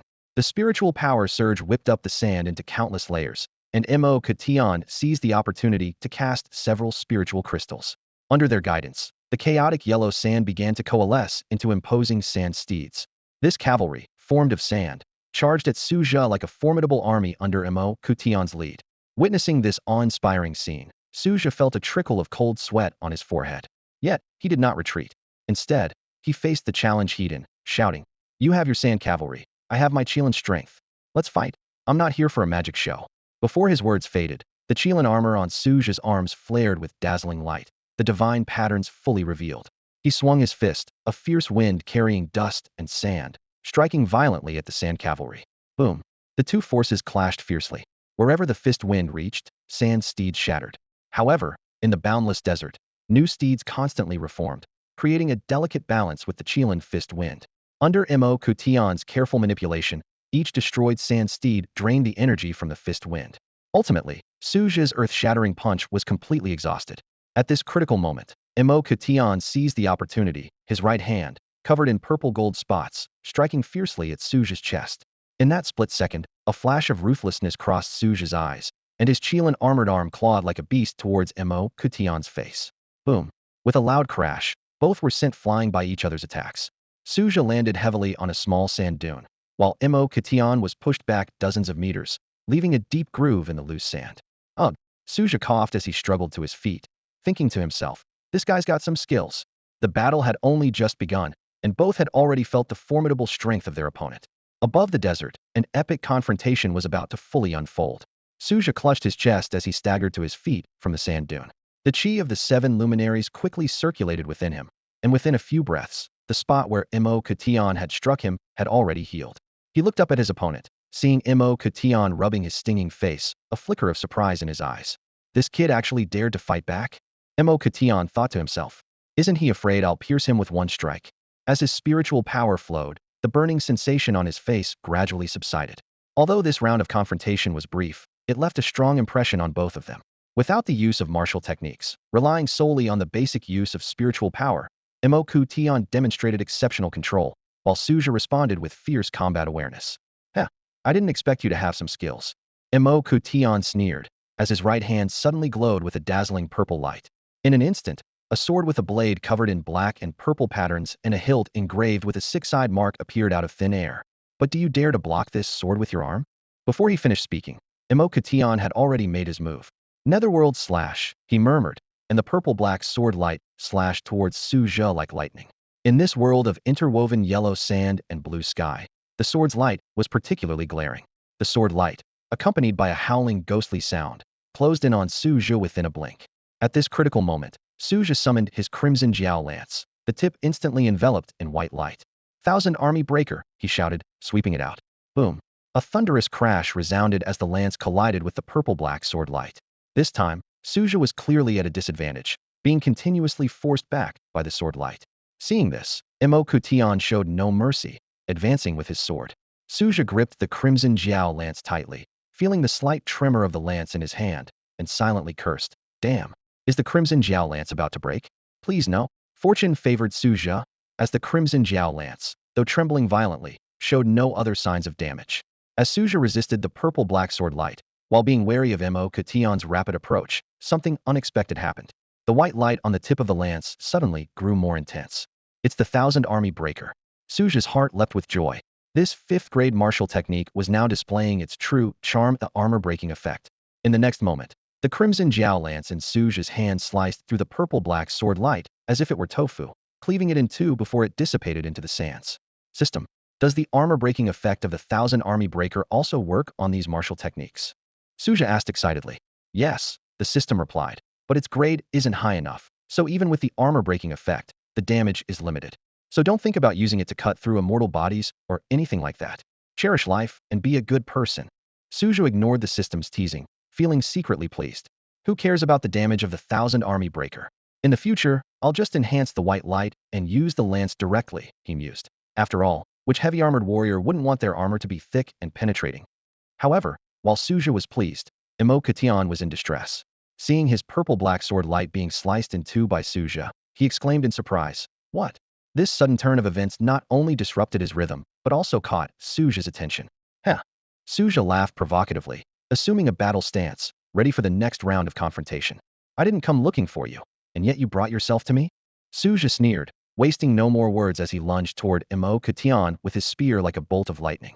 Qian snapped back to attention, gripping his broadsword tightly as he charged forward. Their weapons clashed, sending sparks flying. Su Zhe's spear moved like a serpent striking from its lair, each thrust aimed at a critical point. In contrast, Qian's broadsword rained down like a storm, each strike fierce and unrelenting. However, as the battle wore on, the advantage of the spear became apparent.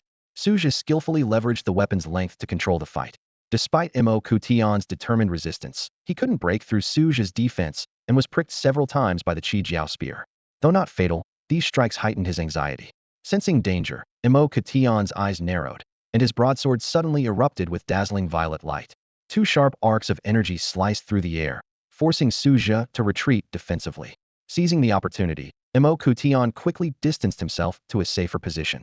Su Zhe struggled to shatter the incoming energy arcs, and upon seeing immortal retreat, a mocking smile played on his lips. Gasping for breath, he taunted, "Oh, young master, don't run away. Are you feeling weak? Perhaps your clan should be called the Six-Eyed Weaklings instead of the Six-Eyed Sorcerers." These venomous words pierced Mo-Kation's heart like a blade. Whether it was the exhaustion from unleashing his energy attacks or the sting of Su Zhe's barbs, Mo-Kation's chest heaved violently, and his eyes burned with an uncontainable murderous intent. Meanwhile, on the battlefield of the myriad races, the Confucian scholar at the Tianmen Pass watched the scene in the sky with satisfaction. With a half-smile, he glanced at the immortal leaders of the myriad races and said lightly, "Huh, seems like this little six-eyed boy can't handle our Xia prodigy." The leading immortal of the myriad races twitched at this, his expression akin to someone constipated. Suppressing his anger, he replied sternly, "This is just the beginning. Life and death battles rely on true strength, not these little tricks and opportunistic skills." With that, he turned away, saying no more. The scholar shook his head gently, continuing to gaze at the sky. He thought to himself, "Kid, I'm sure you have more up your sleeve." Mohitian's chest heaved violently, his eyes bloodshot and filled with unbridled murderous intent. At the peak of Yinhai Mountain, the old tree spirit chuckled at the sight of the enraged Mohitian and turned to shout at the spatial vortex. "Six-eyed one, looks like your little six eyes isn't up to the task." The space trembled slightly before returning to calm. The old tree spirit smirked and muttered, "No fun." In an unknown dimension, a priest from the six-eyed shaman's tribe frowned as he watched the two figures on the battlefield, a sense of foreboding rising within him. He trusted the intuition brought by his years of practicing astrology. The priest gestured to the darkness beside him and whispered, "Go inform the council of elders and have them send an elder to oversee this." Spatial ripples spread out, only to settle again a few seconds later. Having done this, the priest turned his attention back to the sandy battlefield within the desert's secret domain. Mohitian was struggling to calm his agitated emotions. A black light flashed in his purple eyes, and when he looked up again, the agitation had been replaced by a cold, murderous intent. He sneered, "Haha, I must admit, you're the first to make me so disheveled in years. Even when sparring with those two in my tribe, I never lost my composure like this." Hearing this, Su Zhe immediately understood. This guy hadn't fought like this in years. His eyes darted as a plan formed in his mind. He shook his sore arms impatiently and said, "What are you barking about? If you're bad, practice more. You think you're all that? Your six-eyed tribe is just a bunch of jokers playing tricks. Don't you have any self-awareness?" This sharp retort easily pierced through Mohitian's fragile psychological defenses. Hearing it, Mohitian burst into a fit of maniacal laughter, the purple-black lines on his face emitting pure black light. "Ha ha, you're courting death." Mohitian laughed wildly. "I intended to end your life quickly, but since you're so eager to die, let's see if you're as tough as your mouth." With that, Mohitian leaped into the air, hovering above. He raised his hands slowly from his sides, palms glowing with a viscous black light. At his forehead, he brought his hands together, merging the black light into one entity that resonated with the black glow in his eyes, ultimately forming a large black sun surrounded by a faint halo. In an instant, the desert environment around them turned topsy-turvy. Countless grains of sand disintegrated, the atmosphere solidified, and spiritual energy stagnated further. The entire battlefield seemed to be drawn into another dimension, the sky above the desert turning pitch black, with ghostly shadows swirling and shrieking. The desert's surface began to tremble, splitting into bottomless black chasms, from which billowed thick black smoke. In the blink of an eye, wailing spirits and howling ghosts surrounded Su Zhe. Floating in the air, Mohitian looked down at Su Zhe as if observing an ant. He said coldly, "You should feel honored to be buried in my Moloch's death prison." Feeling the mounting pressure, Su Zhe stared intently at the gaping black chasms around him, gripping his war halberd tightly, ready for battle. Hearing Mohitian's words, he retorted defiantly, yelling again, "Need me to give you another wake-up call with a Qilin claw to clear your head?" Upon hearing this, a hint of coldness flashed in the celestial eye above Mo's head. He raised his right hand, causing the black sun above him to flicker. Instantly, the eyes of the wandering spirits in the entire Muruahel glowed red, filled with boundless murderous intent, and rushed towards Su Zhe. Su Zhe reacted swiftly, immediately activating the Qilin armored arm. The golden light shone, illuminating a small area around him. Within this confined space, the vengeful spirits dispersed one after another. The fierce Qilin armored arm continuously tore apart the invading spirits, but their numbers were overwhelming. Looking up, Su Zhe saw nothing but countless blood-red eyes beyond the 3-inch radius. The entire Muruahel was filled with vengeful spirits, completely surrounding him, as if he were truly in a hellish purgatory. Damn it! What kind of evil technique is this bastard practicing? Su Zhe cursed while tearing apart the attacking spirits. He knew he couldn't continue like this, or he would be worn down eventually. In the previous encounters, Su Zhe had experienced Mo Tian's mastery of spiritual power. He was convinced that if he remained trapped in this encirclement of vengeful spirits, the outcome would be sealed. With this in mind, a resolute look flashed in Su Zhe's eyes. He decisively withdrew the 3-inch Qilin golden light, bringing his fists to his chest. The golden light slowly dissipated, and the surrounding spirits swarmed towards him as if seeing a feast. In just 3 seconds, Su Zhe's body was already covered in wounds. Yet he gritted his teeth and held on, waiting for the perfect moment. Finally, Su Zhe made his move. He stomped the ground with force, unleashing a powerful aura that pushed back the eager spirits. Then, the Qilin armored arm extended once more, unleashing a force of immense power. Su Zhe bent down and slammed the ground with a mighty blow. A massive Qilin Seal lit up beneath his feet. Then, with a thunderous roar, it expanded outward from Su Zhe, destroying everything in its path. All spirits it encountered were annihilated instantly. As the sound subsided, within 100 meters of Su Zhe, the ground was shattered, and the ghostly enemies were gone. However, before he could catch his breath, a pair of giant black smoke hands suddenly descended from the sky, slamming him into the ground. Mo Tian, hovering in the distance, sneered, "Impressive. But this is where it ends." As soon as he finished speaking, another pair of giant hands emerged from the surrounding dark abyss, reaching for Su Zhe. Su Zhe had just broken free from the previous smoky hands and was struck by another pair, sending him flying. Immediately, thousands of giant hands emerged from the abyss, reaching for Su Zhe in midair. Simultaneously, the spirits that had been scattered gathered again, surging towards him from afar. In an instant, Su Zhe was besieged from above by malevolent spirits, and from below by the hands of the dark prison. No way out above, no escape below. Assessing the perilous situation, Su Zhe suddenly flashed a bright, confident smile at Mo Tian in the distance. Mo Tian frowned, puzzled. Had this man lost his mind from fear? But soon, Su Zhe's actions provided the answer. His eyes revealed the Qilin divine patterns, and a Qilin apparition appeared behind him once more. Unlike before, this Qilin apparition manifested without the need for spiritual energy, possessing its own vitality. The small Qilin within him roared excitedly, and Su Zhe felt the increasingly formidable power surging through him. Casually glancing at the giant hands below, he scoffed. "You think you're the only one with a trump card? You really think I have nothing up my sleeve? Let me show you the might of my partial mastery of the myriad forms sacred Qilin transformation." Su Zhe sneered, his legs suddenly swelling and tearing through his tattered combat suit.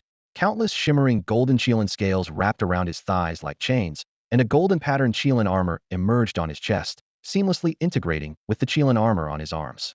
A pair of glass-like Qilin horns appeared on his forehead, and divine markings illuminated his face, complementing his golden Qilin eyes. Feeling the surging power within, Su Zhe's lips curled into a cruel smile. "This feeling is worth every one of the 30,000 source points I spent." Before he finished speaking, his figure shot through the air with a sonic boom, like an arrow, charging towards the giant hand and vengeful spirits. Using his terrifying Qilin-transformed body, Su Zhe moved effortlessly through the air, breaking into the infernal prison with unstoppable force. The seemingly formidable black abyss giant hands were no match for him, torn apart in an instant. The drifting vengeful spirits and ghosts were even less of a threat, turning to ashes under the gaze of his golden Qilin eyes. The Qilin apparition behind Su Zhe roared wildly, pouring divine light into the cracked black abyss.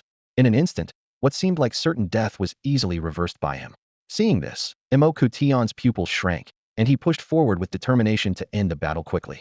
The black sun above began to absorb the entire infernal prison's power, rapidly expanding and turning from dark to obsidian. Gritting his teeth, Mo Tian forcefully pushed the obsidian sun towards Su Zhe. "The little ghosts and black hands couldn't stop you. But how about this?" The obsidian sun hurtled towards Su Zhe like a falling meteor. While toying with the black abyss giant hands, he suddenly felt an overwhelming presence locking onto him, causing him to shudder. Looking up, he saw the obsidian sun roaring towards him. With no time to think, Su Zhe quickly recalled the rampaging Qilin apparition. "Damn you, Mo Tian, just wait." The Qilin returned, and divine might reappeared. Golden scales swiftly armored the Qilin apparition, and Su Zhe's divine markings shone brightly in his eyes, mirroring the Qilin apparition's gaze, filled with murderous intent. Boom! The obsidian sun collided fiercely with the radiant golden Qilin, causing space to tremble from their battle. At the center of the battlefield, golden and black lights intertwined and annihilated each other. This earth-shattering standoff lasted for several minutes, ultimately leaving only a smoke-filled battlefield as the lights dissipated. Suddenly, a crimson spear pierced through the smoke, aiming directly at Mo Tian in the distance, accompanied by an earth-shaking Qilin roar. "Mo Tian, meet your end." The crimson dragon halberd gleamed with golden light, its tip radiating white beams as it charged forward with the force of a galloping star, driven by the immense power of a Qilin. A sonic boom erupted from the tail of the halberd, aiming directly at the distant, floating Imohition. Imohition snorted disdainfully. A mere trick. He swiftly maneuvered the obsidian sun to shield himself. In an instant, the crimson dragon halberd collided heavily with the dark sun. To Su Zhe's surprise, the anticipated explosion never occurred. Shocked, he steadied himself and looked closely, only to find the unstoppable crimson dragon halberd forcibly halted by the obsidian sun, unable to advance. What was even more astonishing was that the halberd seemed to vanish into the void, leaving no trace. With a clatter, the once mighty weapon fell helplessly to the ground. Su Zhe stared warily at the obsidian sun, puzzled. What on earth is this thing? It can attack, defend, and absorb all assaults? Suddenly, a thought flashed through Su Zhe's mind. I want that. His eyes burned with desire, causing Imohition to shiver involuntarily. Imohition thought to himself, what's with that look? Never mind, let's end this. Resolute, he raised his hands again, his pupils glowing even darker. The obsidian sun responded instantly, rising to the top of the entire Molo hell. Originally an imitation of the sun, the obsidian sun now exuded a chilling malevolence. The remaining restless spirits and ghosts within Molo hell seemed summoned, flocking toward and merging into the obsidian sun.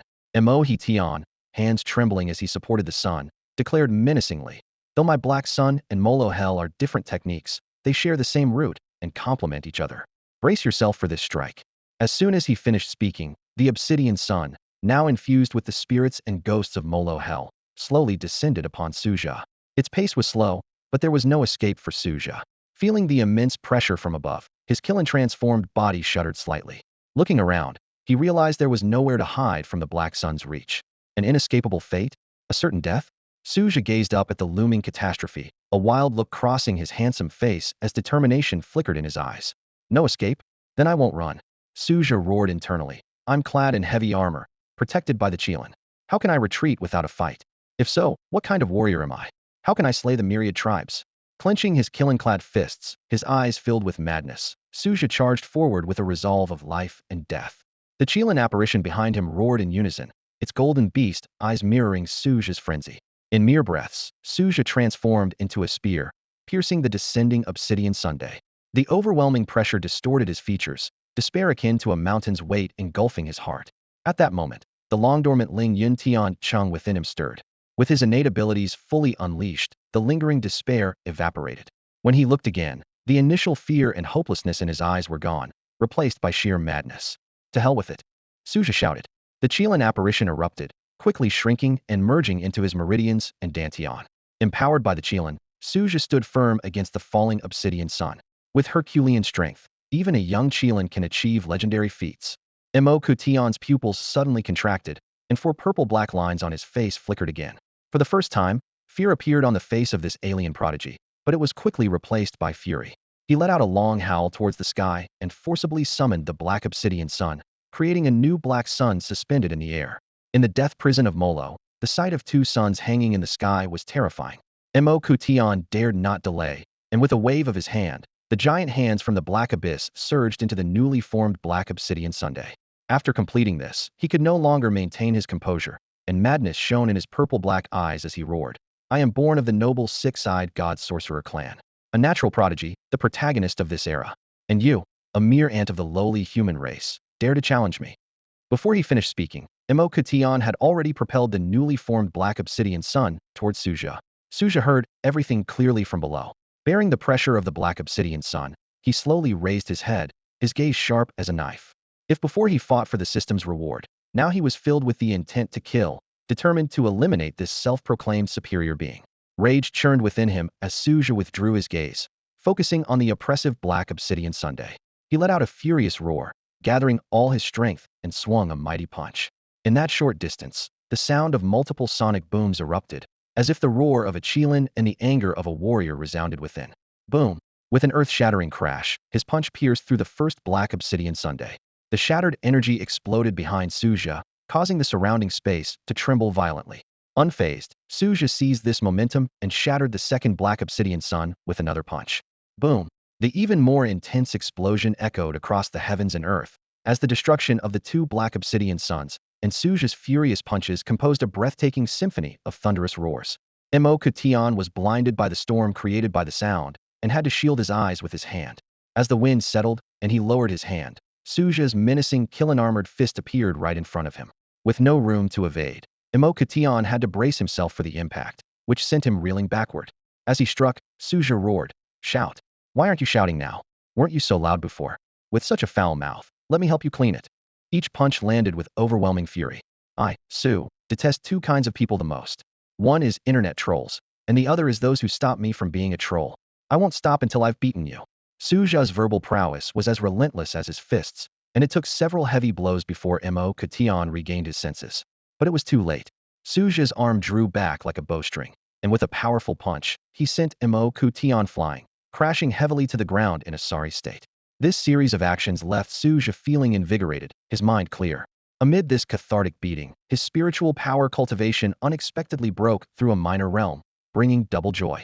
In stark contrast to Su Zhe's elation, Mo Kutian, struggling to rise from the ground, found it hard to accept the reality before him. He couldn't believe he had been beaten so miserably by a mere human, his heart filled with indescribable humiliation and rage.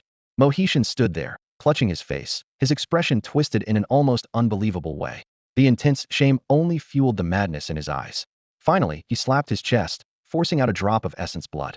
Using this essence blood, Mohitian once again summoned the black obsidian sun, but this time it was even larger and more menacing. It no longer absorbed the vengeful spirit's black hands, but the entire Wua death prison. "Ha ha, wretch, let me show you the true power of my move." Mohitian roared maniacally. In an instant, the black sun was fully charged, consuming the entire Wua death prison. With a flash of black light, Su Zhe found himself back in the desert. At this moment, Su Zhe couldn't care about his surroundings. His eyes were fixed on the creature before him, resembling a black sun's eye. Feeling immense pressure, Su Zhe bent over, panting heavily. "Are you kidding me? Such a martial skill is over the top at this level. If this jerk had this move, why didn't he use it earlier? Damn it. Ha ha, wretch, take on my Wua great heaven." Mohitian laughed crazily, manipulating the gigantic black obsidian sun to unleash an infinite gravitational force, aiming to swallow Su Zhe whole. Su Zhe struggled to resist the pull of the black obsidian sun, feeling bitter. Damn it. Even the attack method has changed. Helpless, he was about to call upon the Death Omen Kirin form to fight back. Just at this critical moment, a system notification chimed. Ding. Congratulations to the host for completing Task 4, Awakening the Will of the Son of Heaven. Rewards: 1. 5,000 source points. 2. 1 opportunity to learn any martial skill. Hearing the notification, Su Zhe was first confused, then overjoyed. "It's Zhou Wei and Old Chu. Good guys, you came just in time." He immediately commanded the system. System, initiate the Star River Boundary Breaker Halberd. Ding. Received. Detecting the host's current environment, the host can spend 2 to waive the time cost. Deduct it quickly, Su Zhe urged. Ding. Congratulations to the host for successfully comprehending the Star River Boundary Breaker Halberd. Upon hearing this, Su Zhe raised his right hand, and the 7 luminary spirit drew the Crimson Dragon Halberd back to his hand. Grasping the halberd, Su Zhe recalled the scene where the faceless man wielded this martial art, murmuring, "Star River Boundary Breaker Halberd. Huh? Let's debut you here." Then, a cold light flashed in Su Zhe's golden beast eyes, and the tip of the halberd glowed with a distinctive silver light. His internal spiritual power surged, pouring entirely into the halberd in his right hand, causing it to tremble slightly. With a final flash, Su Zhe used this to teleport above the gigantic black sun, rendering its gravitational force useless against him. He lifted the Crimson Dragon Halberd, with the 7 luminary spirit within him operating at full capacity, not only supplying spiritual power, but also continuously channeling the power of the Big Dipper into it.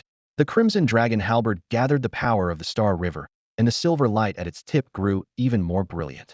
Su Zhe swung it down, and this seemingly simple strike carried an unparalleled momentum, carving a dazzling star river in the void. In that moment, time seemed to freeze in the entire Yellow Sand secret realm. The next second, the once gigantic black obsidian sun vanished completely, leaving only a trace of brilliant silver light in its place. What? Imoku was momentarily speechless as he gazed at the brilliant starry river. His already pale face turned even more bloodless after losing a drop of vital essence.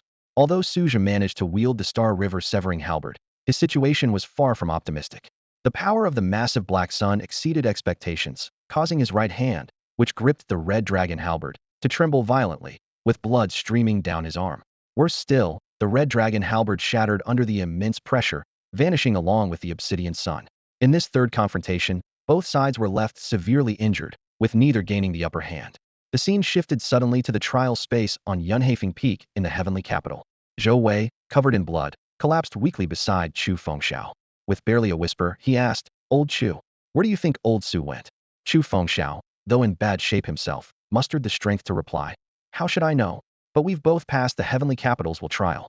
I'm sure we'll see old Su once we're out." As he spoke, he pulled out a hexagonal green crystal from his pocket and examined it closely. Zhou Wei also took out a similarly shaped crystal, except his was ochre-colored. He murmured softly, "I hope nothing happened to old Su." As they prepared to rest, the entire trial realm suddenly shook violently. A vortex gate quietly opened beside them. "Holy crap, that scared me," Zhou Wei exclaimed, noticing the ripples in the space next to him as a vortex began to unfold. Chu Fengxiao observed the vortex gate and analyzed. "It seems like this is the exit from the realm. We've just passed the trial, and the space is trembling like this. It probably won't hold for long. Let's go." Despite Zhou Wei's hesitation, Chu Fengxiao pointed to the already collapsing space in the distance and insisted, "Staying here won't make things better." With that, he pulled Zhou Wei through the vortex gate. Once they entered, the vortex quietly closed. After a brief moment of dizziness, Zhou Wei shook his head and complained, "Damn it, old Chu, this is worse than old Su's driving." After waiting for several seconds without a response, Zhou Wei looked up at Chu Fengxiao in confusion, only to find him staring in shock at something behind them. "What's up with you? What are you looking at?" Zhou Wei asked, turning around to see a breathtaking sight. The swirling clouds atop Yunhai Peak had cleared, revealing an endless expanse of azure sky. Even more astonishing was the towering giant tree on Wanmu Peak, standing majestically against the heavens, with a mysterious totem mark confronting it. "Hey, you two are out." The tree elder, perched on the trunk, waved his hand, bringing them to the giant tree. The familiar green glow flashed, and within a few breaths, they realized it was the tree elder's doing. Zhou Wei urgently asked, "Tree elder, why are you here? Where's old Su? And what's with that six-eyed mark over there?" Tree Lao took a sip of tea, his gaze deep as he looked at the mysterious mark across from him. He spoke slowly, his voice carrying a hint of gravity. "That mark is unique to the six-eyed shaman clan. These guys went to great lengths, bypassing the Zhou Tian Star Yangyin formation, just to set a trap for you." He then shifted his tone, a sly glint in his eye. "As for Su," while Tree Lao deliberately stretched out the words, then nodded slightly towards the sky. "Look, Su is out there fighting someone right now." Zhou Wei and Chu Fengxiao were taken aback and instinctively followed Tree Lao's direction. They saw a figure, shining with golden light, wielding a star river-breaking halberd, fiercely striking at a massive shadow. The shadow was none other than the great dark sky of Mora, retreating under the onslaught of the golden-armored warrior. Zhou Wei stared in disbelief, stammering, Tree Lao, don't tell me that person in gold armor is old Su?" Tree Lao smiled calmly, the amusement in his eyes genuine. "That's right, it's Su." This revelation hit Zhou Wei and Chu Fengxiao like a bolt from the blue, leaving them stunned. A strong sense of imbalance surged within them. "We're all high school students, so why do we have to struggle through willpower trials while he suddenly dons armor to fight aliens?" They stared unblinkingly at the majestic Qilin armor on Su Zhe, tears of envy welling up in their eyes. Just then, a few small mountain spirits, noticing Zhou Wei's return, cheered and flapped their little wings as they rushed into his arms. Zhou Wei caught two of them, surprised. "Little stone? How come you're here?" Tree Lao stroked his beard, chuckling with satisfaction. "Ha! Earlier, when the old man detected the rat, I moved these little ones away to avoid any harm." "Rat?" Chu Fengxiao asked, puzzled, his gaze landing on the swirling vortex in front of the six-eyed totem mark. "Is it that thing over there that looks like a chrysanthemum?" Hearing this, Tree Lao's expression darkened, and he snorted coldly. "Humph. Exactly, those six-eyed ones with their insatiable ambitions. They never give up on destroying our human race. This time, they've set their sights on you juniors. Do they really think all us old folks are dead?" As he spoke, a flash of murderous intent passed through his eyes, as if he wished to strike the six-eyed mark with the Jinmu divine spear again. Holding the two small mountain spirits, Zhou Wei's face was full of worry as he cautiously asked, "Can old Su win?" Tree Lao was silent for a moment, his brow furrowed, before he slowly replied, "I don't know. I can't figure out Su. That six-eyed brat has at least one more trick up his sleeve. I'm not sure if Su can withstand it." Seeing the worry deepening on Zhou Wei's face, Tree Lao patted his shoulder, offering a reassuring smile. "What are you afraid of, Zhou? With the old man here, those six-eyed brats can't take Su away. Also, have faith in Xia," said Shu Lao with unwavering conviction, his eyes shining brightly. He paused suddenly, narrowing his eyes as if he had sensed something intangible. "I reckon the Xia committee has already received the news. They might be watching us right now." As Shu Lao finished speaking, the scene shifted to the Zijing Hall in Longdu, Xia. 7 elders were intently watching a screen. On the screen, Shu Qianzai was flashing his signature smile, with his prominent front teeth especially noticeable. Hey, that old guy still has his wits about him.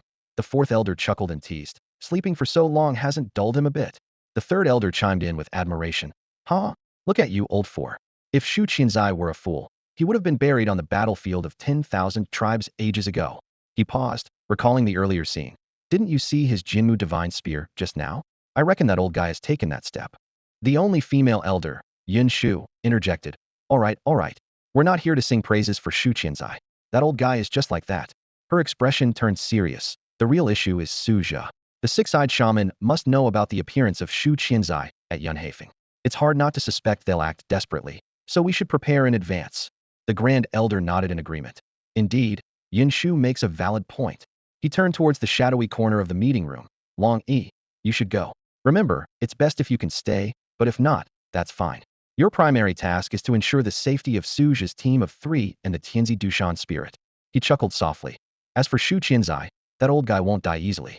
Go quickly. The void at the meeting room door rippled briefly and then returned to normal. The Grand Elder turned to gaze out the window, murmuring to himself, I wonder how things are up there. Those old guys, why don't they send a rainbow signal back first? The other elders couldn't help but smile at his words. Ha ha. Those old guys are probably itching for action, someone joked. They might still be arm wrestling with the aliens now. In the desert of yellow sands, Mo Tion's face was ashen, looking extremely grim. This prodigy from a top-tier race was utterly baffled. How could this lowly human manage to escape danger time and again? The Moroa death prison couldn't stop him, the twin obsidian suns couldn't stop him, and even the Moroa great dark sky, which absorbed the entire Moroa death prison, was forcibly extinguished by him. That was a move even his 2 elder brothers dared not face Hedon. Mo Tion's gaze was no longer filled with disdain and mockery. After witnessing Su Zhe punch through the obsidian sun and obliterate the Moroa great dark sky with a single spear, he looked at this human prodigy with newfound respect for the first time. Under the intense pressure, Su Zhe's mind became increasingly clear. He realized that the young man with purple eyes before him was no ordinary opponent.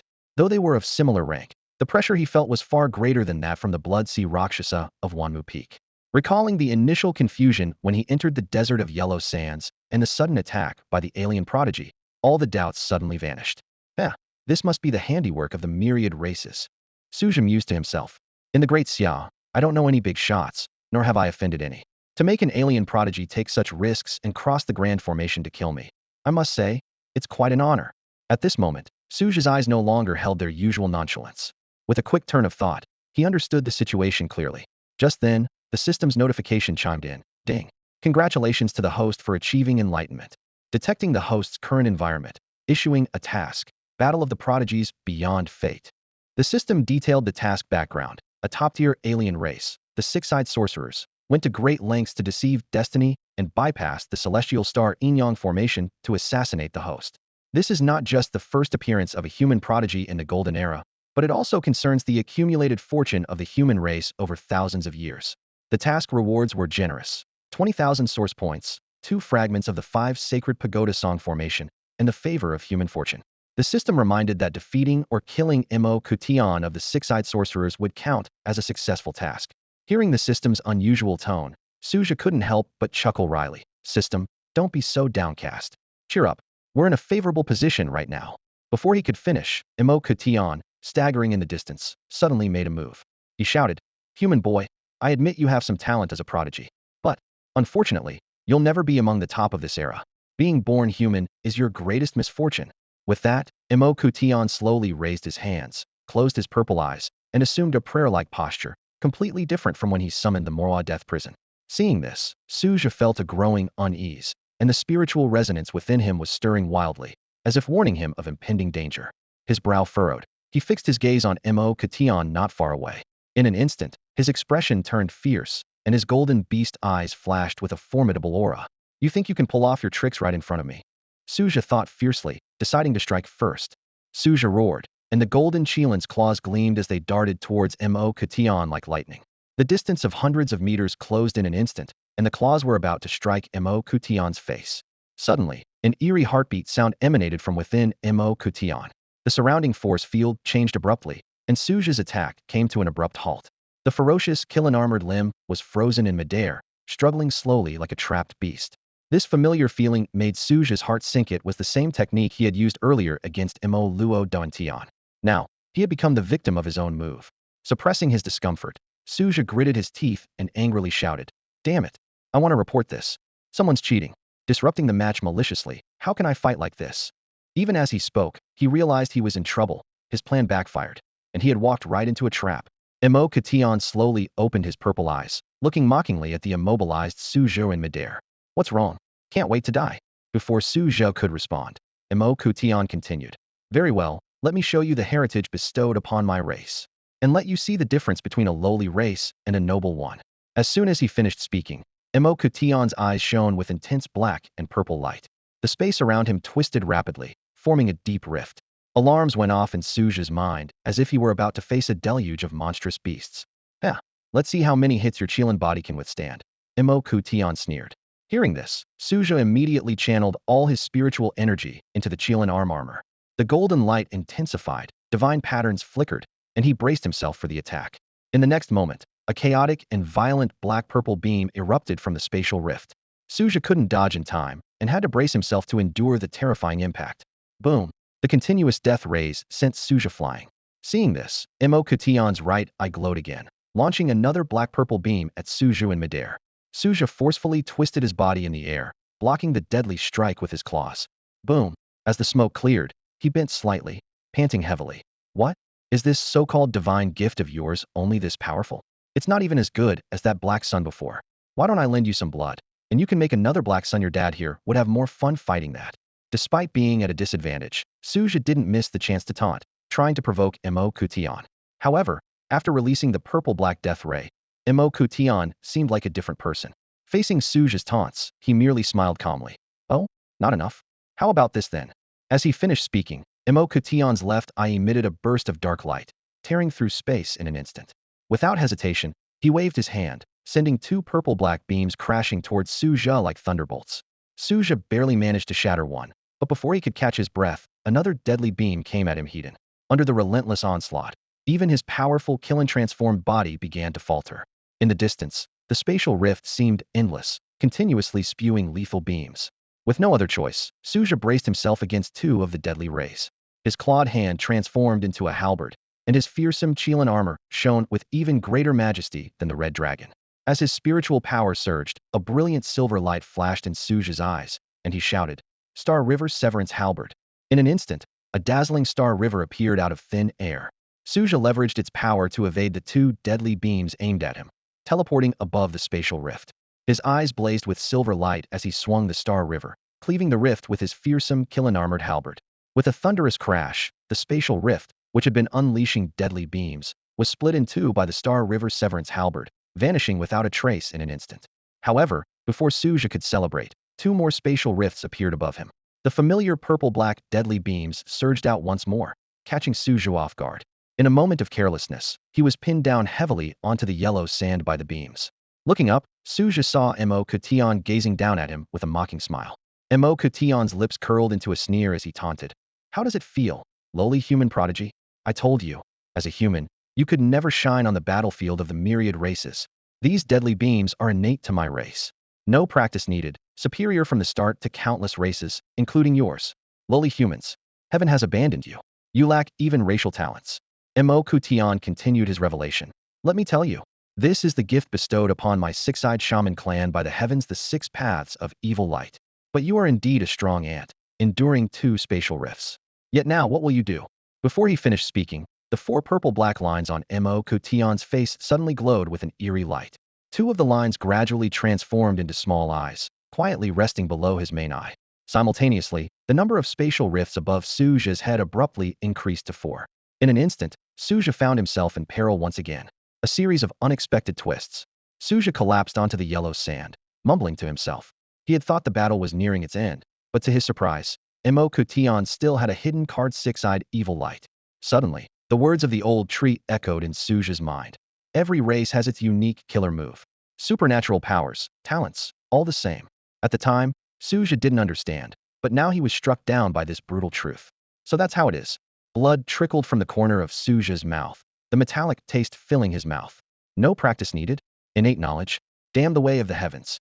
How biased can it be? He spat out more blood, unsure if it was from the injury caused by the six-eyed evil light or from the frustration of reality. However, recalling the mark of hands supporting the sky in his mind, and the scene of the old tree describing Emperor Luo tearing the sky during battle, Su Zhe's emotions gradually calmed. The human race never relies on the gifts of the heavens.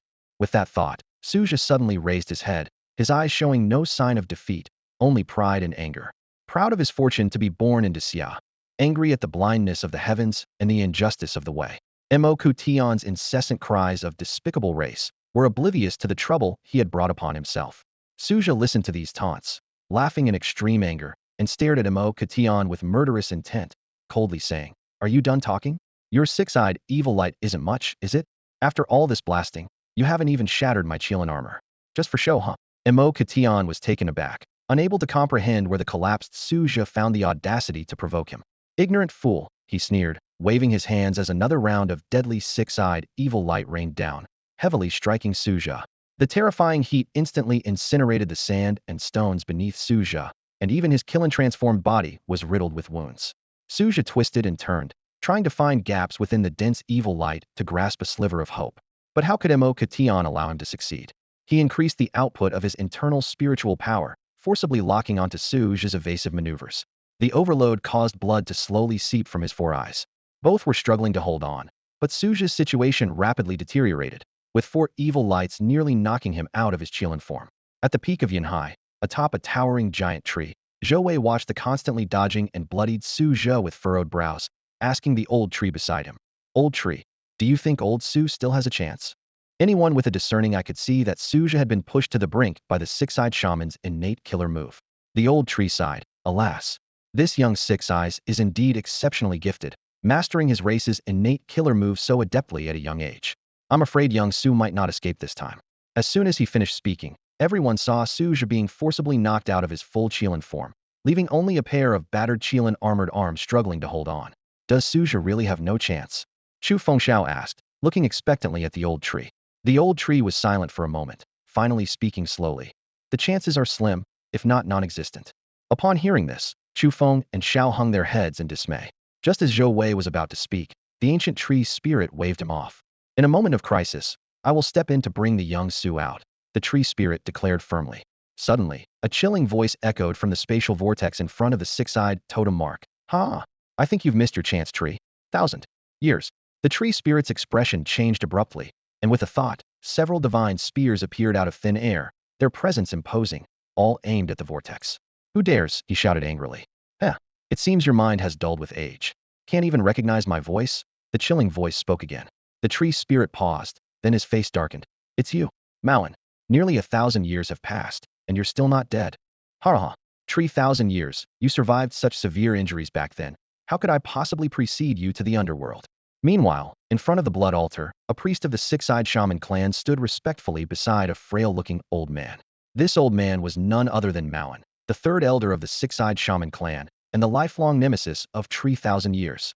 Standing atop the towering tree, the tree spirit's earlier confidence had vanished, and he was secretly anxious. Damn it! How did that old Maoan show up? Why hasn't the Great Xia Committee arrived yet? Watching Su Zhe trapped in a perilous situation in the sky, the tree spirit's gaze gradually steadied. "No matter what, I can't let young Su perish here for nothing." In the secret realm of yellow sand, Su Zhe had been cornered by the six evil lights, with nowhere left to retreat. Seeing this, Imokidian could no longer contain his joy and shouted loudly, "Ha! Just accept your fate. Humanity is a despicable race, and as a human, you're nothing more than a speck of dust among the elite. Without racial talent, without a killer move, what makes you think you can defeat my six evil lights? An ant should accept its fate as an ant.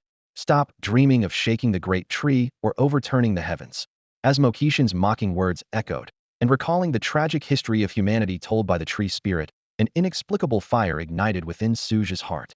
All the anger since the battle's start transformed into fuel, and under its influence, this fire burned fiercer, eventually consuming Su Zhe's entire mind. His eyes were bloodshot, veins bulging, and the remnants of his Qilin armor glowed a bright red. For what? For what? Su Zhe roared madly in his mind. At this moment, he was like a desperate gambler, glaring reed at the sky of the secret realm. The extreme nameless fire and overwhelming rage had driven him to a frenzied state, making him forget about the Qilin black mark still in his dantian. All Su Zhe wanted was to question the heavens. Why do you ignore the suffering of humanity? If the way of heaven is merciless, why favor other races? Can't you see the countless generations of struggle and survival efforts of humanity over thousands of years? He stared blankly at the azure sky of the secret realm, muttering, Why? Why? An inexplicable fire burned in Su Zhe's heart, gradually transforming into endless grievance. He felt like a wounded little beast in the wild, curling up alone in a cave to lick his wounds, with no companions by his side and no elders to guide him. Shu Lao gazed at Su Zhe's helpless eyes in the sky, feeling a surge of bitterness and heartache.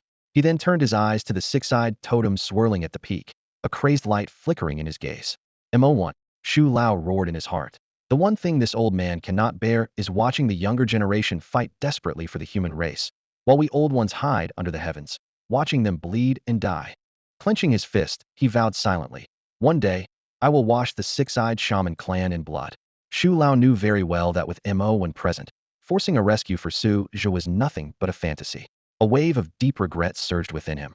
If only I had stopped that kid Su back then, he thought in frustration. Meanwhile, in the Zijin Hall of the Great Xia Dragon Capital, the atmosphere was tense. An elder asked anxiously, Long Yi, hasn't he arrived yet? The chief elder stood up, pacing back and forth in the conference hall, occasionally stopping to stare at the screen, his brows furrowed. In the Yellow Sand secret realm, several deadly rays once again attacked Su Zhe. By now, he was utterly powerless to resist this terrifying force, sitting helplessly on a dune, with nowhere to retreat, completely trapped. As the six sinister lights bore down on him, Shu Lao's words to the three of them flashed through Su Zhe's mind. Abandoned by heaven, the human race does not abandon itself. Cultivate the human race's sky-tearing technique, and be a righteous person. With this thought, Su Zhe mustered his exhausted body, picking up the shattered red dragon halberd. The halberd's tip had vanished, leaving only a bare shaft. The helplessness in his eyes faded, replaced by endless hatred. If there is another life. Su Zhe gritted his teeth. I, Su Zhe, will wield my long halberd and slaughter all of you alien races. And I'll overturn this damned heaven.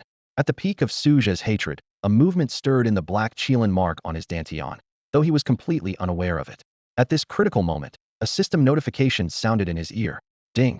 Congratulations to the host for realizing the hardship of survival for the human race, the bias of the heavenly way, and the injustice of the great path at the brink of life and death. Hidden achievement completed, abandoned by heaven. The human race does not abandon itself. Reward, 10,000 source points. Note, the host has successfully grasped the spiritual core of the human race's secret techniquesky-tearing.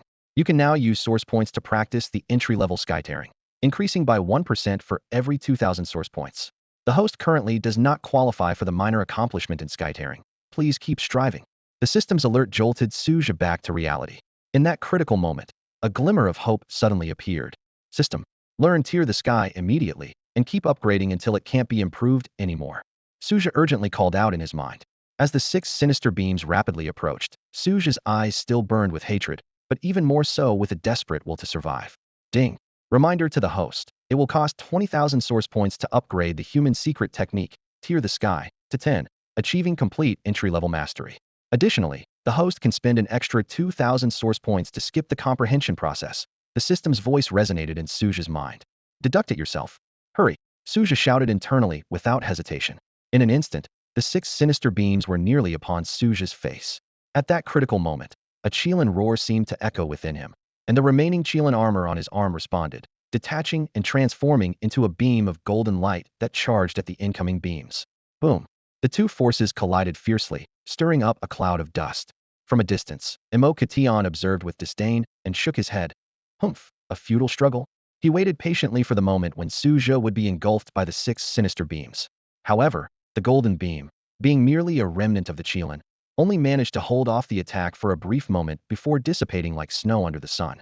But that brief delay was enough. Ding! Congratulations to the host for successfully learning the human secret technique, Tear the Sky. Current progress is 10. As the system's notification faded, Su Zhe suddenly extended his bloodied right hand, pointing skyward. At the moment his finger touched the sky, countless emotions surged from his heart. Despair, regret, fear, courage. Amid the swirling emotions, only one remained resonating within him: anger. Extreme anger. It was anger towards the heartless and unfair heavens that treated humanity with contempt and disregard. In that moment, Su Zhe seemed to hear the shout of an unfamiliar man, concise and powerful.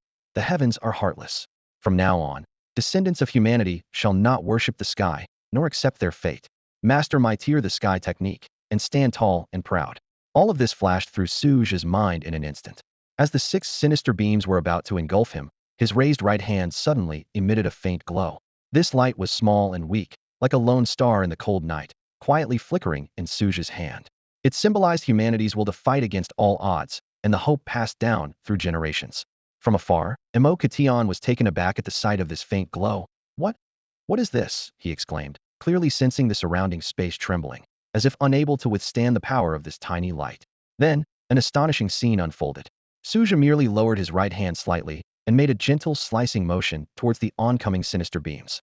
Rip!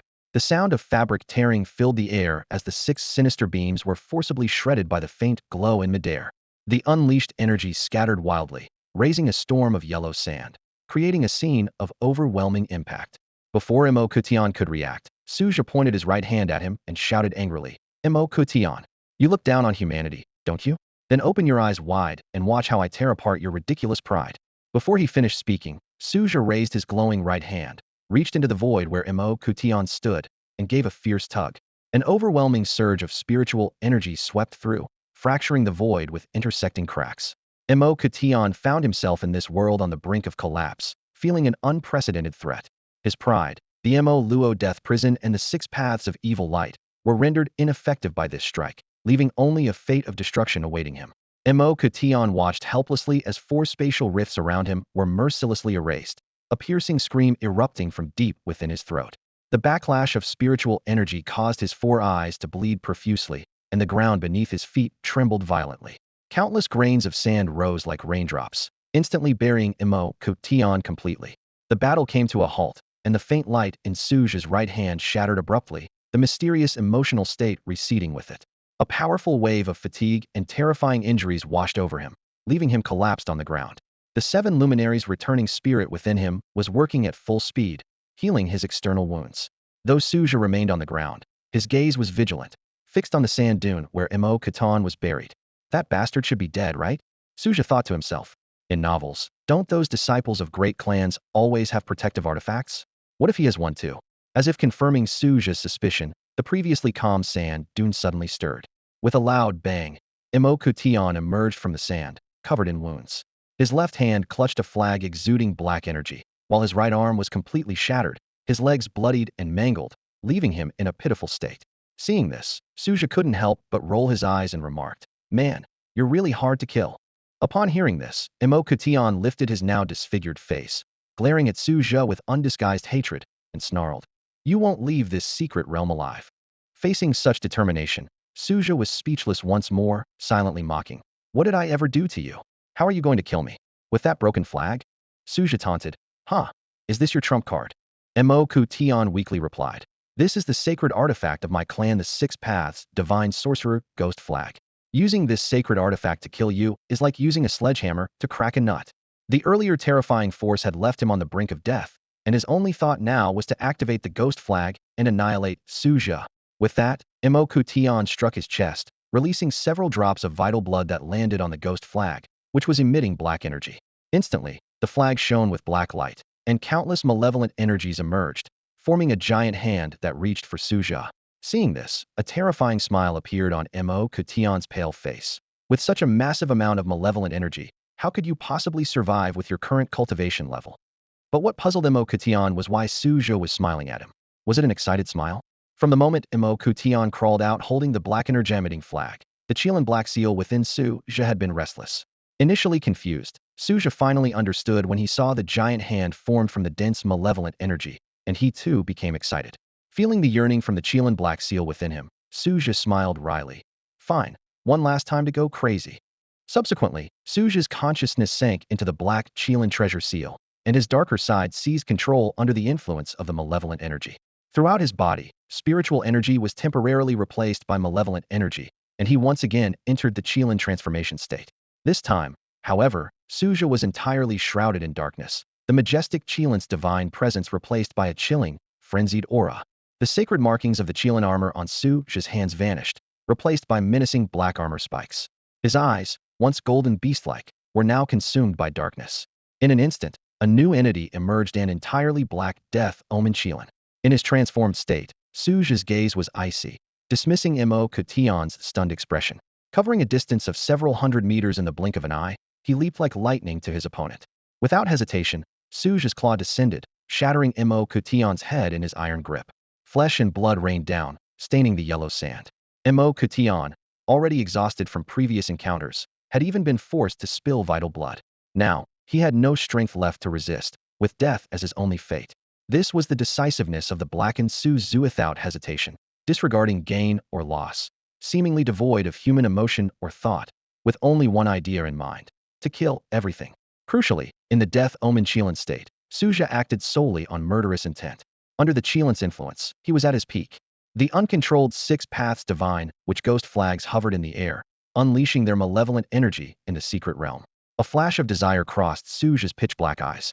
Without hesitation, he summoned the Qilin apparition, and a massive death-omen Qilin appeared in the sandy secret realm. The creature's eyes fixated on the ghost flags, showing the same intense desire, yet hesitantly looked at Su Zhe. With a simple gesture, Su Zhe reassured the Qilin apparition. It soared into the air, opening its gaping maw, swallowing the ghost flag's whole. The Qilin's form shimmered and eventually transformed into a stream of light, merging into the black Qilin mark on Su Zhe's abdomen. Having completed this, Su Zhe surveyed the silent yellow sand secret realm with his dark eyes. Seeing no threat, he immediately exited the death-omen Qilin form. As his eyes closed, he collapsed onto the sand dune like a puppet with its strings cut. Though the battle in the yellow sand secret realm had concluded, the turmoil outside continued. On the battlefield of myriad races, outside the gate of heaven, a thunderous roar echoed. "Master, how dare you? Confucius, do you dare?" On the battlefield of the myriad races, outside the Tianmen Pass, the leader of the immortal alien races stared in fear at Confucius, who was suspended in midair. His voice trembled, yet still carried a threat. "Aren't you afraid that our Dao lords will come and challenge your gates?" Before he finished speaking, Confucius's eyes suddenly emitted a chilling brilliance, and the figure of a Confucian sage unfolded behind him, blocking out the sky. He smiled calmly, his voice booming like thunder. "Dao lords? Just those old relics of yours? In my life, I've slain more Dao lords than I can count on two hands. Today, your alien army presses at the borders, intending to invade our great Xia's Tianmen Pass. Do you think I won't kill?" A glint of coldness flashed in Confucius's eyes as he continued. "I'm just a scholar who enjoys drinking and reading, but there's always someone courting death." With that, Confucius lightly clenched his left hand, and a pale white barrier instantly enveloped the alien army. Dragons and phoenixes soared on the barrier, intertwined with Confucian and Buddhist scriptures, while an old Taoist rode a green ox, presiding over the spectacle. Once he confirmed that all the aliens were trapped within the barrier, Confucius turned to Li Wantue and Yin Shun, say, "Oldly, you two keep watch out here. Don't let anyone else come in. I'm going in to have some fun with them." With those words, Confucius's figure floated lightly into the pale white barrier. Yin Shun watched this unfold and couldn't help but smile wryly. Confucius has a murderous intent this time. It seems none of these aliens will escape. Hearing this, Li Wantue patted his old friend's shoulder and pointed to the sky with a laugh. "Confucius is celebrating the might of our great Xia's young heroes with the blood of 1,000,000 of the myriad races. Don't worry, let's keep an eye on the alien movements. Soon, the flames of war will rise, and chaos will descend. Confucius has work to do, so let's not let the aliens steal the thunder." Yin Shun nodded in agreement, and both men focused their minds, vigilantly watching the depths of the battlefield. The immortal might in their eyes shone like scorching fire under the starry abyss. At this moment, they borrowed the fierce reputation of Confucius, the Confucian sage, to watch the night sky. Before long, the pale white barrier was pierced by a gray light from within, and a figure fled hastily into the distance. Yin Shun and Li Wantue were about to intercept, but Confucius, emerging from the barrier, raised a hand to stop them. "No need," Confucius said calmly. "I let him go on purpose, to warn those old folks not to target our human prodigies." Confucius still wore his pristine white robe, unstained by blood, his expression as calm as ever, as he watched the gray figure disappear. Yet behind him lay a scene of carnage, corpses strewn across the ground, rivers of blood flowing. Several immortal bodies hung from towering stone pillars, facing the battlefield of the myriad races, a terrifying sight to behold. Yin Shun and Li Wantue saw this and couldn't help but smile wryly, bowing their hands. "Confucius, the commotion you've caused is immense. The myriad races will surely be deterred for some time." Confucius responded nonchalantly, "That's exactly what I intended. Ever since Su Zhe successfully slew that little six-eyed creature, the flames of war have been ignited. With the chaos approaching, we must buy time for the young ones to grow." He sighed, "Alas, the great Xia has been without talent for too long. Now that there's a glimmer of hope, we must seize it." After hearing Confucius's explanation, the two fell silent, their eyes following the disappearing gray figure. This scene was repeated in various places across the battlefield of the myriad races and beneath the human starry abyss. Underneath a starry dome, the three elders of fortune, longevity, and happiness each held two blood-soaked heads, coldly watching the retreating alien army, shouting in unison. With the blood of the immortals, we celebrate the might of our great Xia's young heroes. At the same time, Tang, wielding the Tongtian Yuanbao, charged at the three immortals opposite him, his eyes filled with murderous intent. The three, already battered and bruised, shrank their pupils in fear and shouted in unison. Tang, how dare you kill us? Aren't you afraid our clan will intercept your Wanbao pavilion's transport routes? Tang laughed heartily at their words. Ha ha, I don't need those things anymore. Consider them a gift to the prodigies of the great Xia. Now he shouted. Wealth can reach the heavens. And the void erupted with violent sounds as silver light flickered from the spatial rifts. Moments later, the battlefield lay desolate, with Tang having vanquished the three. Retrieving the massive Yuanbao, Tang fixed his gaze on the shadow beneath the distant star abyss. A powerful aura surged towards him, and he roared. With immortal blood, I celebrate the might of the young Qilin of great Xia. At that moment, battlefields and the divine relics of the star abyss seemed to bloom like fireworks, the void quaking, and immortals wailing. With immortal blood, I celebrate the might of the young Qilin of great Xia. This voice resounded in all directions. Back when Su Zhe slew Mo Kutian, orders in the form of rainbow lights streamed out from the purple gold hall. The orders contained a single command: switch from defense to offense, kill without restraint, until all foreign tribes are filled with dread. On this day, all the pillars of great Xia bared their fangs, forcefully pushing back the visible forces of the myriad tribes by thousands of miles. In the dragon capital of Great Xia, within the purple gold hall, 7 elders gathered around a table, discussing with excitement. The Grand Elder spoke first. I propose we elevate Su Zhe's confidentiality level to the highest. Information about him should only be accessible with the approval of our Great Xia Committee, and his family should be protected. Don't those myriad tribes have something like a Holy Child sequence? We should create something similar, called Seeds of Hope. Su Zhe will be Seed 1, and he can choose his own title. How about that? Agreed. The other elders echoed in support. I see no issue. Su Zhe really brought us great honor this time. At this point, Elder Yinshu spoke up. We also need to finalize the matter of Great Xia's special team. Many of our prodigies across Great Xia have undergone trials, and particularly, Su Zhe and his 2 companions from Jiangnan province have significantly thwarted the arrogance of the myriad tribes during the mission in the capital, enhancing the prestige of our human race. I propose that Su Zhe be appointed as the captain of Great Xia's special team. Her words brought silence to the meeting room. After a moment of contemplation, the 4th elder spoke slowly. Yinshu, you must understand what this special team of Great Xia represents. Although it is still small, it is a team being prepared with a legion structure, equivalent to the Divine Legion. Su Zhe may have the potential of a war god, but he is not yet a military god. We cannot casually entrust the lives of so many soldiers of Great Xia to him. I suggest we observe further. If Su Zhe demonstrates such talent, the position of Legion Commander will be his, without question. A single incompetent general can doom an entire army, so let's observe a bit more. Hearing this, Elder Yinshu fell silent, realizing her proposal might have been hasty. At this moment, the Grand Elder interjected appropriately. Ha! The Grand Elder made the final decision, his gaze sharp as he scanned the other 6 elders. While Yinshu's proposal has its flaws, the matter of the special team can't be delayed any longer. I hereby appoint Su Zhe as the acting captain of the Daxia Special Forces. Let this young man acclimate first, and if he's unsuitable or a better candidate arises, we'll make adjustments. However, it's important to emphasize that Su Zhe will always be the top seed in our sequence, always seed number 1. Does anyone have any objections? The elders exchanged glances and then spoke in unison. No objections. We agree. Once again, it was a unanimous decision. The Grand Elder nodded in satisfaction, then unfurled a virtual map on the round table. He pointed to a marked location, his expression grave. The Wua Pass needs to be fortified. Since the Confucian has been on a rampage at Tianmen Pass, those bugs might hesitate to attack there and instead target Wua Pass. Our territory cannot be compromised. As soon as he finished speaking, military orders spread like lightning across Daxia. The resting troops responded swiftly, preparing to march in grand formation toward Wua Pass. Meanwhile, atop Yinhai Peak, the old tree spirit was extremely anxious. He saw Su Zhe collapsed on a distant sand dune, both relieved and shocked. The elder quickly launched a divine spear made of sacred wood, intending to pierce the void and locate Su Zhe precisely. However, things didn't go as planned.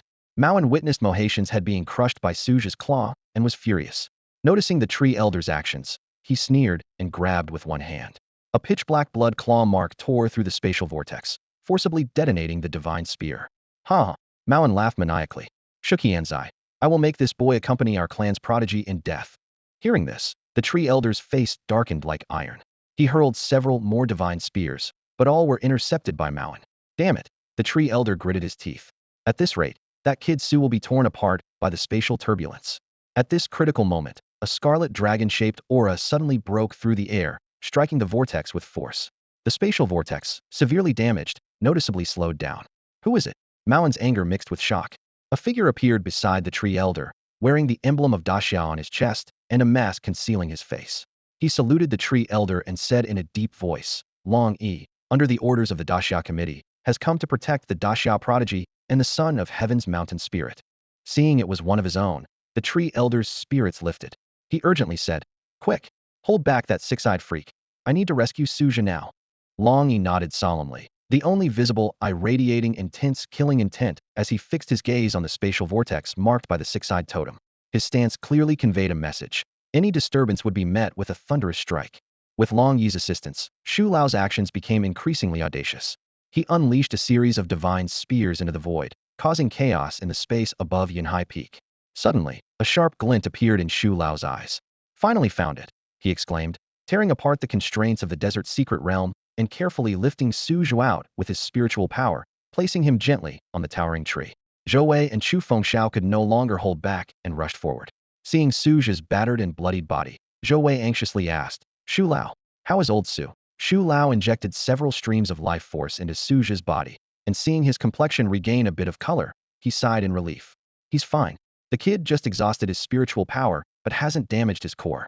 He also absorbed too much evil energy at once, which overwhelmed him. Given his resilience, he should wake up soon.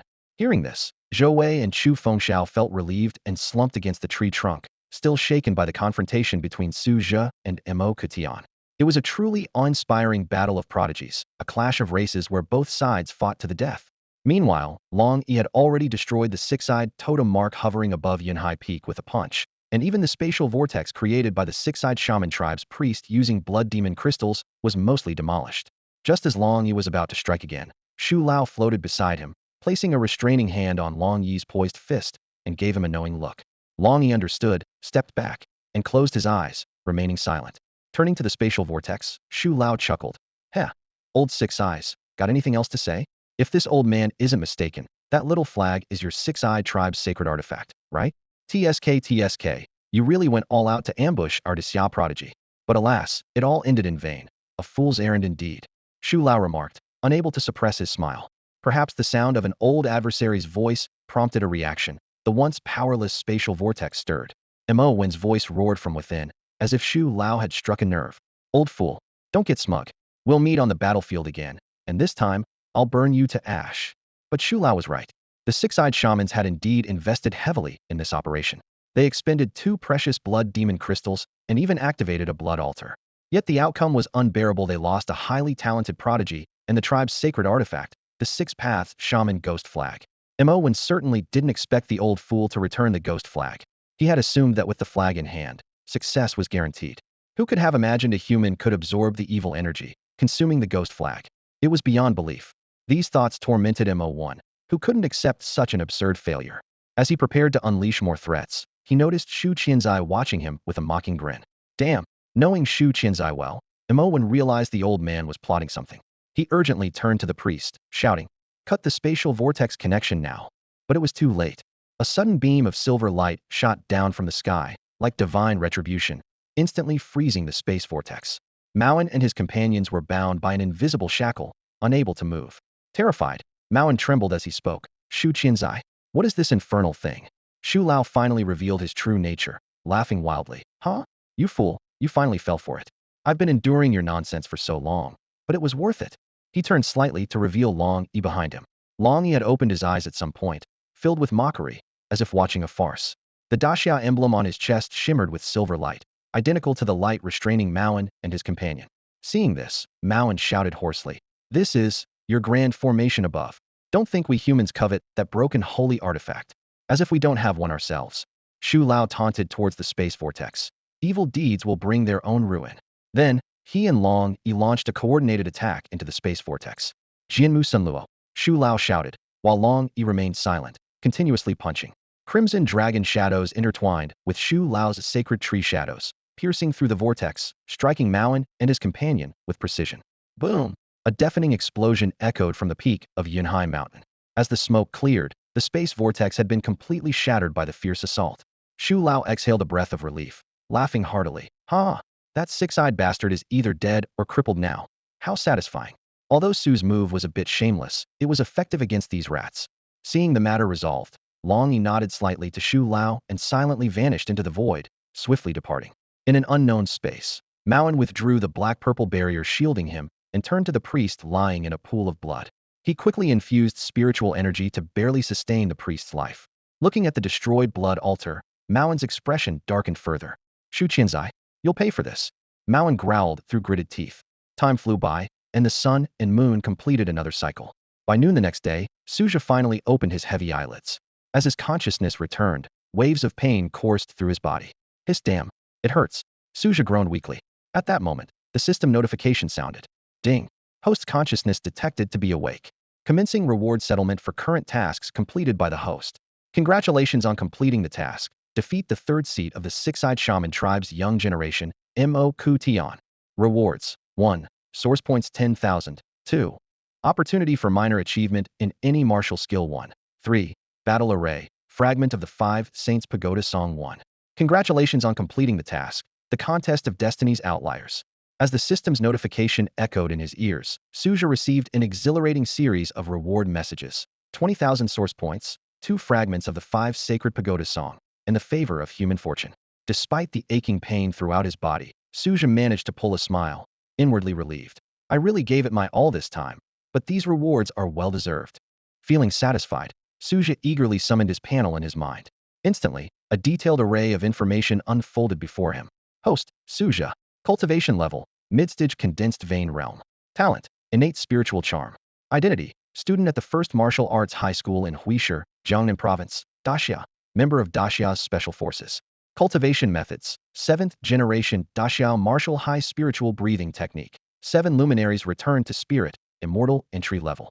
Martial arts, 1,000 armies retreat 5th grade, minor achievement. Glazed Vajra body 6th grade, minor achievement. Myriad forms sacred Lin transformation. Death Omen Kirin form, Nirvana minor achievement. Galaxy Severing Halberd Pseudo Immortal entry level. Techniques. Basic Halberd techniques perfected. Source points, 31,000. In his inventory, Su Zhe noticed several special items. Protection of the Small Mountain Spirit of Rock Peak. Protection of the Small Mountain Spirit of 10,000 Woods Peak. A map of the Blood Sea Rakshasa clan's outpost before 5 mountains pass. The Taiji Sun and Moon Compass. 3 out of 4 fragments of the 5 Sacred Pagoda Song. The favor of human fortune, and an opportunity to achieve minor mastery in any martial skill. In the achievements section, Su Zhe saw Awakening of the Martial Heart's Protection, Gambler, Survival and Desperation 1, and Heaven Abandons Humanity. Humanity does not abandon itself. When Su Zhe's gaze fell upon the 5 Sacred Pagoda Song fragments in the inventory, a hint of curiosity arose. He couldn't help but ask the system, what exactly is this 5 Sacred Pagoda Song? The system promptly responded, explaining in detail. The 5 Sacred Pagoda Song is an ancient small-scale military formation. Formed by a group of 5, the formation grants the protection and blessing of the 5 sacred beasts: East Azure Dragon, West White Tiger, South Vermilion Bird, North Black Tortoise, and Central Kirin. This formation integrates effects of offense, recovery, reconnaissance, and defense, representing both the 5 sacred beasts and the 5 elements. Even ordinary condensed vein realm cultivators can use it to withstand spirit transformation realm experts, and even challenge spirit sea realm cultivators, containing endless mysteries. Upon hearing the system's explanation, Su Zhe felt invigorated, as if his aches disappeared. His mind was fixated on one thought. He must obtain the final fragment of the 5 Sacred Pagoda Song as soon as possible. Thinking of his upcoming journey to 5 Mountains Pass, Su Zhe couldn't help but feel secretly delighted. This formation came just in time. He began preparing for the upcoming adventure, eager to gather all the fragments and unleash the full power of this formidable military formation. Su Zhe gazed at the fragments of the 5 Saints Pagoda Song with delight. This extraordinary treasure was almost complete, and he was determined to obtain the final piece. However, the concept of the favor of human destiny left him puzzled. Ding! The system chimed in. The host has triumphed in a battle beyond fate, earning the favor of human destiny. The path of destiny is profoundly mysterious, and the host must first ascend to the nirvana realm, stepping into the ranks of the revered, to comprehend it. Su Zhe was baffled and couldn't help but complain. Can't you speak plainly? Nevertheless, he grasped the key point: the favor of destiny seemed to be a power that could be utilized later on. Putting aside this question for now, Su Zhe began to assess his injuries. As his consciousness delved inward, he was surprised to discover a substantial flow of life energy within him, at least 5 times more than usual. Could it be the assistance of the old tree? He speculated, deciding to verify this personally in the future. Then, Su Zhe turned his attention to his Dantian. Despite the fierce battle, the little Qilin was still peacefully asleep. To his shock, the Qilin's black seal above the Dantian had expanded significantly. The malevolent energy within the black seal seemed ready to overflow, and a black flag banner, billowing despite the absence of wind, was planted on the Qilin seal. This sight made Su Zhe open his eyes abruptly and quickly asked the system, "What's happening to my Dantian? Why is the Mahatama Heavens banner planted on the Qilin's black seal? Also, why has the Qilin's black seal grown so large?" The system explained, "Host, be reminded that this banner is of a sacred artifact level, and even if you advance several realms, you wouldn't be able to damage it. This banner possesses its own intelligence and might exist longer than the 6th-path Divine Sorcerer clan. The 6th-path Divine Sorcerer Ghost banner is not its true name. It was merely claimed by the clan's ancestor using forbidden spells. Many races mistakenly consider it the clan's foundational sacred artifact, but it is truly a hidden gem. As for why it occupies the Qilin's black seal, the system is unsure, but it currently offers more benefits than drawbacks to the host." After hearing this, Su Zhe grumbled, "How can it not matter? This Qilin's black seal is a treasure I nearly died for in the Sea of Blood Rakshasa, and now it just takes over without a word. How can you tolerate someone else enjoying what you worked hard for, like a wife being ogled by others every day?" This crude yet reasonable remark seemed to render the system momentarily silent. The system finally spoke after a long silence. "Ding. Please don't worry, host. The connection with the Qilin black seal has not been severed by the flag. On the contrary, the endless evil energy within the flag actually supports you. According to the system's detection, the spirit within the flag appears as female, and there is no cause for concern as you feared. Please focus your thoughts and practice with peace of mind." Hearing this, Su Zhe felt somewhat relieved. However, the system continued, "Although the flag itself is harmless, its previous owner had ulterior motives. A rough estimate by the system indicates that there are as many as 14 positioning marks on the flag, along with 5 self-destruct arrays. So, having a bomb hidden inside you is not an exaggeration." These words sent cold sweat streaming down Su Zhe's face, and he stammered, "How many self-destruct arrays?" "Ding. 5. Congratulations on winning the prize."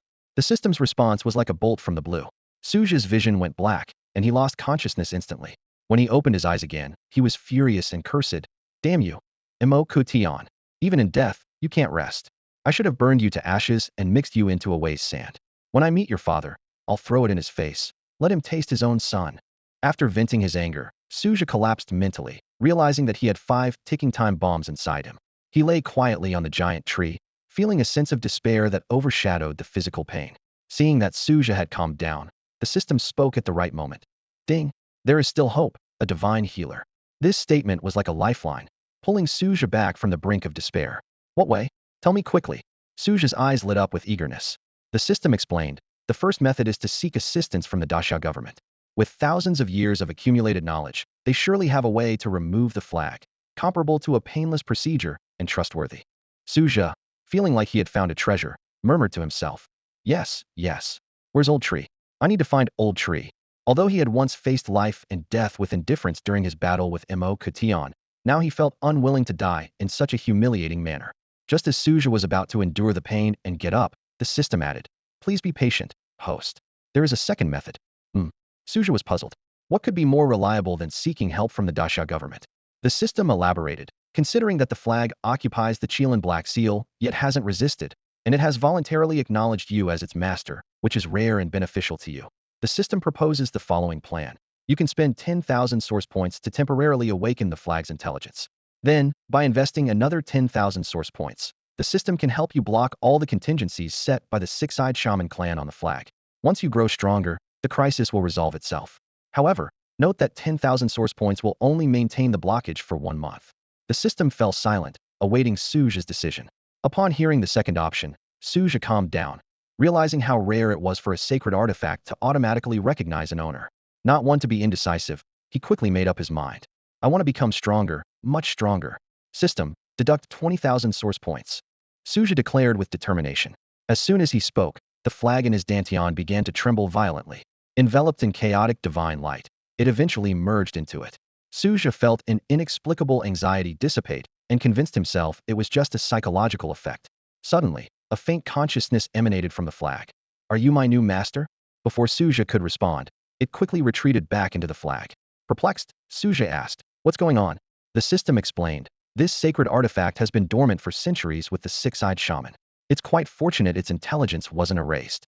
Accepting this explanation, Su Zhe inquired, what functions does it have? The system replied, currently, it only has the soul-gathering function. It can gather young souls, stabilize in spirits, and collect souls that have departed for no more than 3 days, ensuring they do not dissipate. Wow, it's like a resurrection crystal. This is amazing. Su Zhe exclaimed excitedly, his fatigue washed away by joy. He looked at the flag in his dantian, growing more fond of it by the moment. However, there was one aspect he wasn't quite pleased with. Su Zhe asked, system, can the black smoke on the flag be changed? It doesn't really fit my righteous image. The system replied helplessly, that's a remnant from its previous owner. They used it to store evil energy for so long that it became like this. 20,000 source points is already a bargain, don't be picky. Su Zhe nodded repeatedly. You're right, it's already a great deal.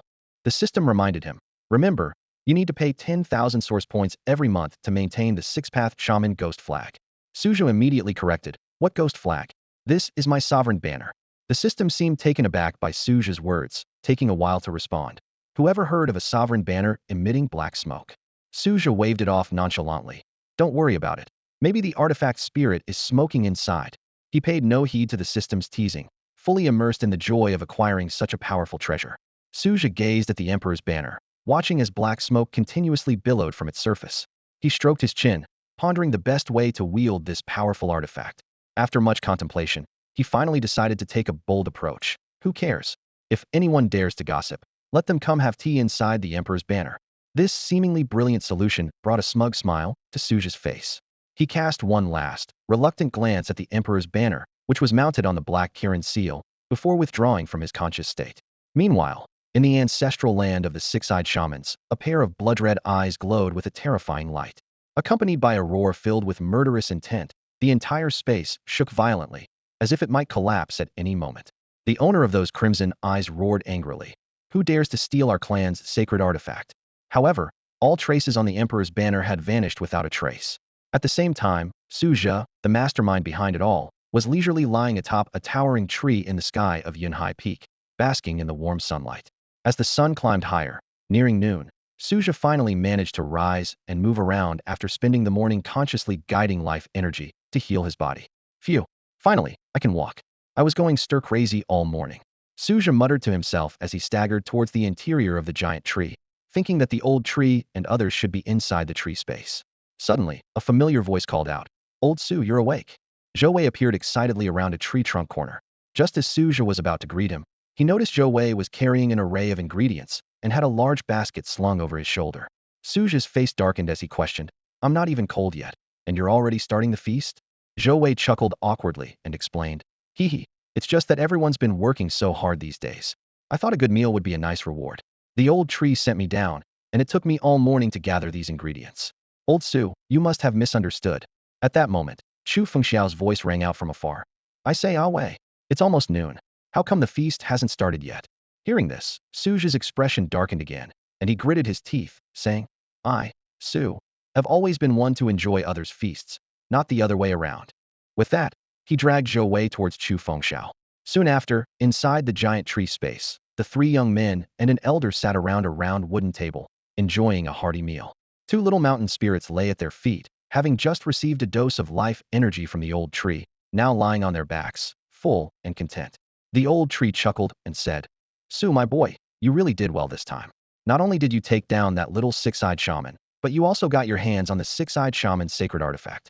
Haha, those six-eyed folks tried to steal a chicken but lost the rice instead. They're probably crying in secret now. Hearing this, Su Zhe warily eyed the laughing old tree and quickly said, Old tree, that flag is my trophy. Don't get any funny ideas. The old tree understood Su Zhe's meaning immediately and laughed. You cheeky boy, it's just a sacred artifact. The old man scoffed. This place you're standing on is also a sacred artifact. Tree elder's words struck Zhou Wei like a thunderclap. Zhou Wei's eyes widened in disbelief as he stammered. Tree, Tree Elder, are you saying this entire giant tree is a sacred artifact? Tree Elder's lips curled into a mysterious smile. He said nothing, only nodded slightly. This small gesture was like dropping a bombshell. The three of them gasped in unison, their eyes filled with astonishment as they looked around at the tree's walls, as if truly seeing the giant tree for the first time. Tree Elder seemed to relish the young trio's shocked expressions, pausing deliberately before slowly explaining. This tree is called Jinmu. Born of heaven and earth, it reaches 100 rin high, allowing gods to ascend to the heavens. It's the result of my battle-hardened will, indestructible body, and the Jinmu divine seed coming together, a miracle born of chance.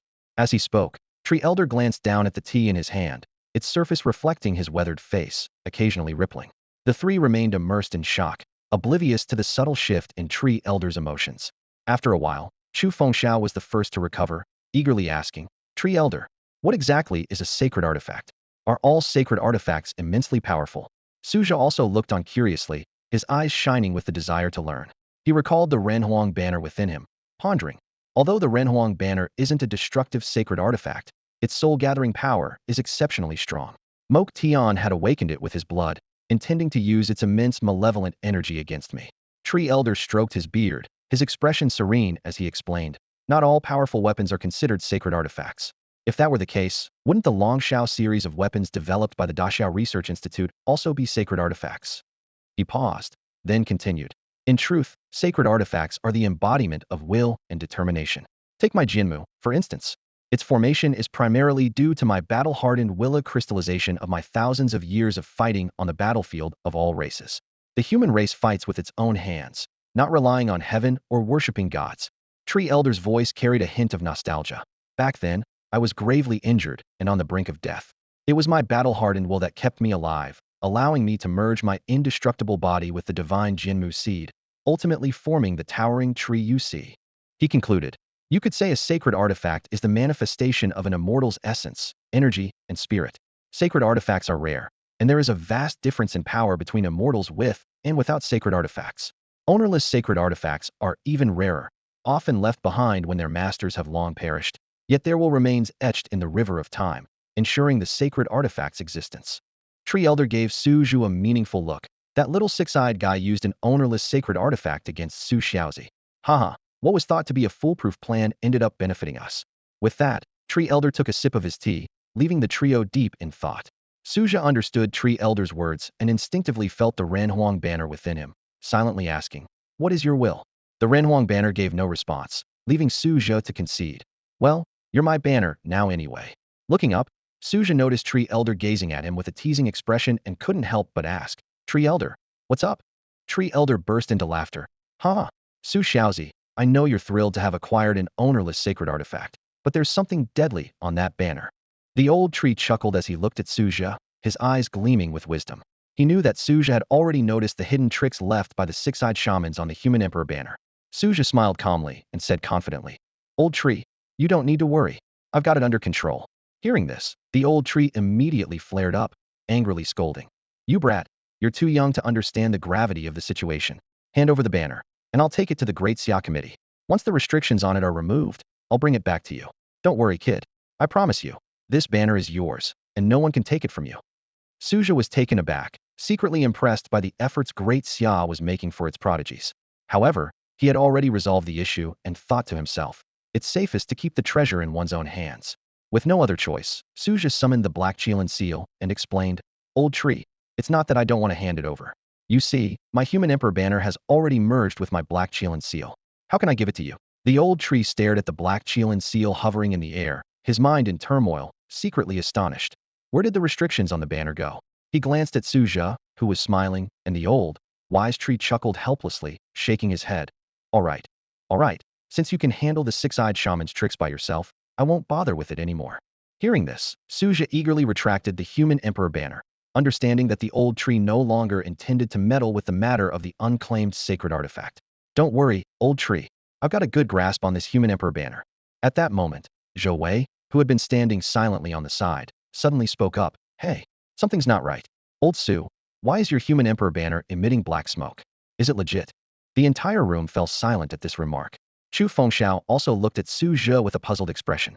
Su Zhe waved his hand dismissively, downplaying the situation. It's not important. The artifact spirit just has a taste for this kind of thing. Sitting on the wooden chair, the old tree couldn't help but laugh when he heard the name, Human Emperor Banner, chuckling. Huh, you brat. You've got quite the imagination. Then, he looked expectantly at the three in front of him, inadvertently thinking to himself, perhaps. After a while, Su Zhe and his companions left the ancient Jinmu tree and returned to Yinhai Peak. At the summit, Zhou Wei and Chu Fengxiao were busy organizing their belongings for the journey. Pots, pans, and clothes were scattered everywhere, but their weapons were conspicuously absent. Zhou Wei's blood shadow broadsword was lost in the trial space of the heavenly capital, and Su Zhe's red jiao halberd had shattered during the fierce battle with Imo Kutian. At this point, the most valuable possessions they had were probably Chu Fengxiao's broken sword and a backpack full of everyday items. Ah, Chu Fengxiao suddenly erupted, throwing a stainless steel pot to the ground. I can't take it anymore. Aren't we supposed to be the prodigies of the Great Xia? What kind of prodigies are as poor as us? Zhou Wei quickly picked up the pot, checking it with concern. Hey, if you're going to lose it, don't take it out on my pot. He inspected it carefully, sighing helplessly. What can we do? Old Su and I are both penniless. We hoped our new teammate would have some cash, but we ended up with a broke swordsman like you. Now, here we are, three paupers together. Alas, heaven must be against us. Chu Fengxiao didn't argue, instead joining Zhou Wei and gazing helplessly at the azure sky. If you called him unskilled, he might smile back with his sword, but call him poor, and he had no defense. Lies may deceive, but the truth cuts like a sharp blade. Meanwhile, Su Zhe was on the mountainside of Yinhai Peak, reporting on their progress. After a few rings, his call was connected. Hello. This is Su Zhe. We've successfully located the mountain spirit of the heavenly capital and will soon head to the Five Peaks Pass. A voice full of excitement came from the other end. Su Zhe? That's great. Are you alright? Su Zhe was puzzled, not understanding why Ying was so excited.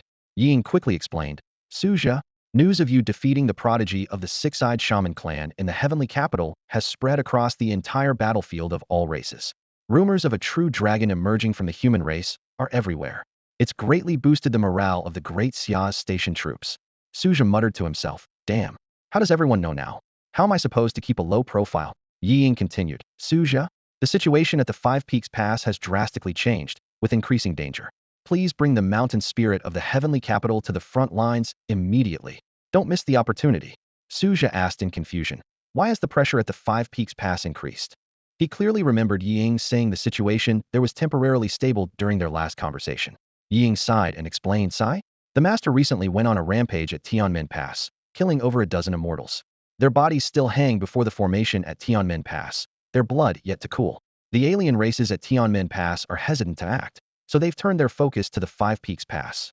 Our Great Xia has also dispatched troops, and there are immortals among them. The situation there is already chaotic. If the hesitant alien races make a move, we're likely looking at a major battle. The first major battle of the Golden Era. Therefore, the mountain spirit of the heavenly capital is crucial, and even that might not be enough. The Daxiao Committee only issued the notice yesterday and sent a team of Daxiao prodigies to Yuzhong province to search for the spirit of Mount Liyue. After hearing Nightingale's explanation, Su Zhe suddenly understood. He shifted his focus back to the main topic and asked, so how are the three of us going to Wua Pass? Up to this point, Su Zhe hadn't truly set foot on the battlefield, and his understanding of the battlefield of all races was still limited. Nightingale replied, according to the schedule, this afternoon the fourth member of your squad will come to pick you up. She will take you to Wua Pass. The fourth member? Su Zhe asked in surprise. Do I have the right to choose my team members? Yes. Nightingale confirmed. The Daxiao Committee has given you special permission. You have the right to nominate team members. If you see someone you think is suitable, you can contact me, and I'll pass it on to the Daxiao Committee.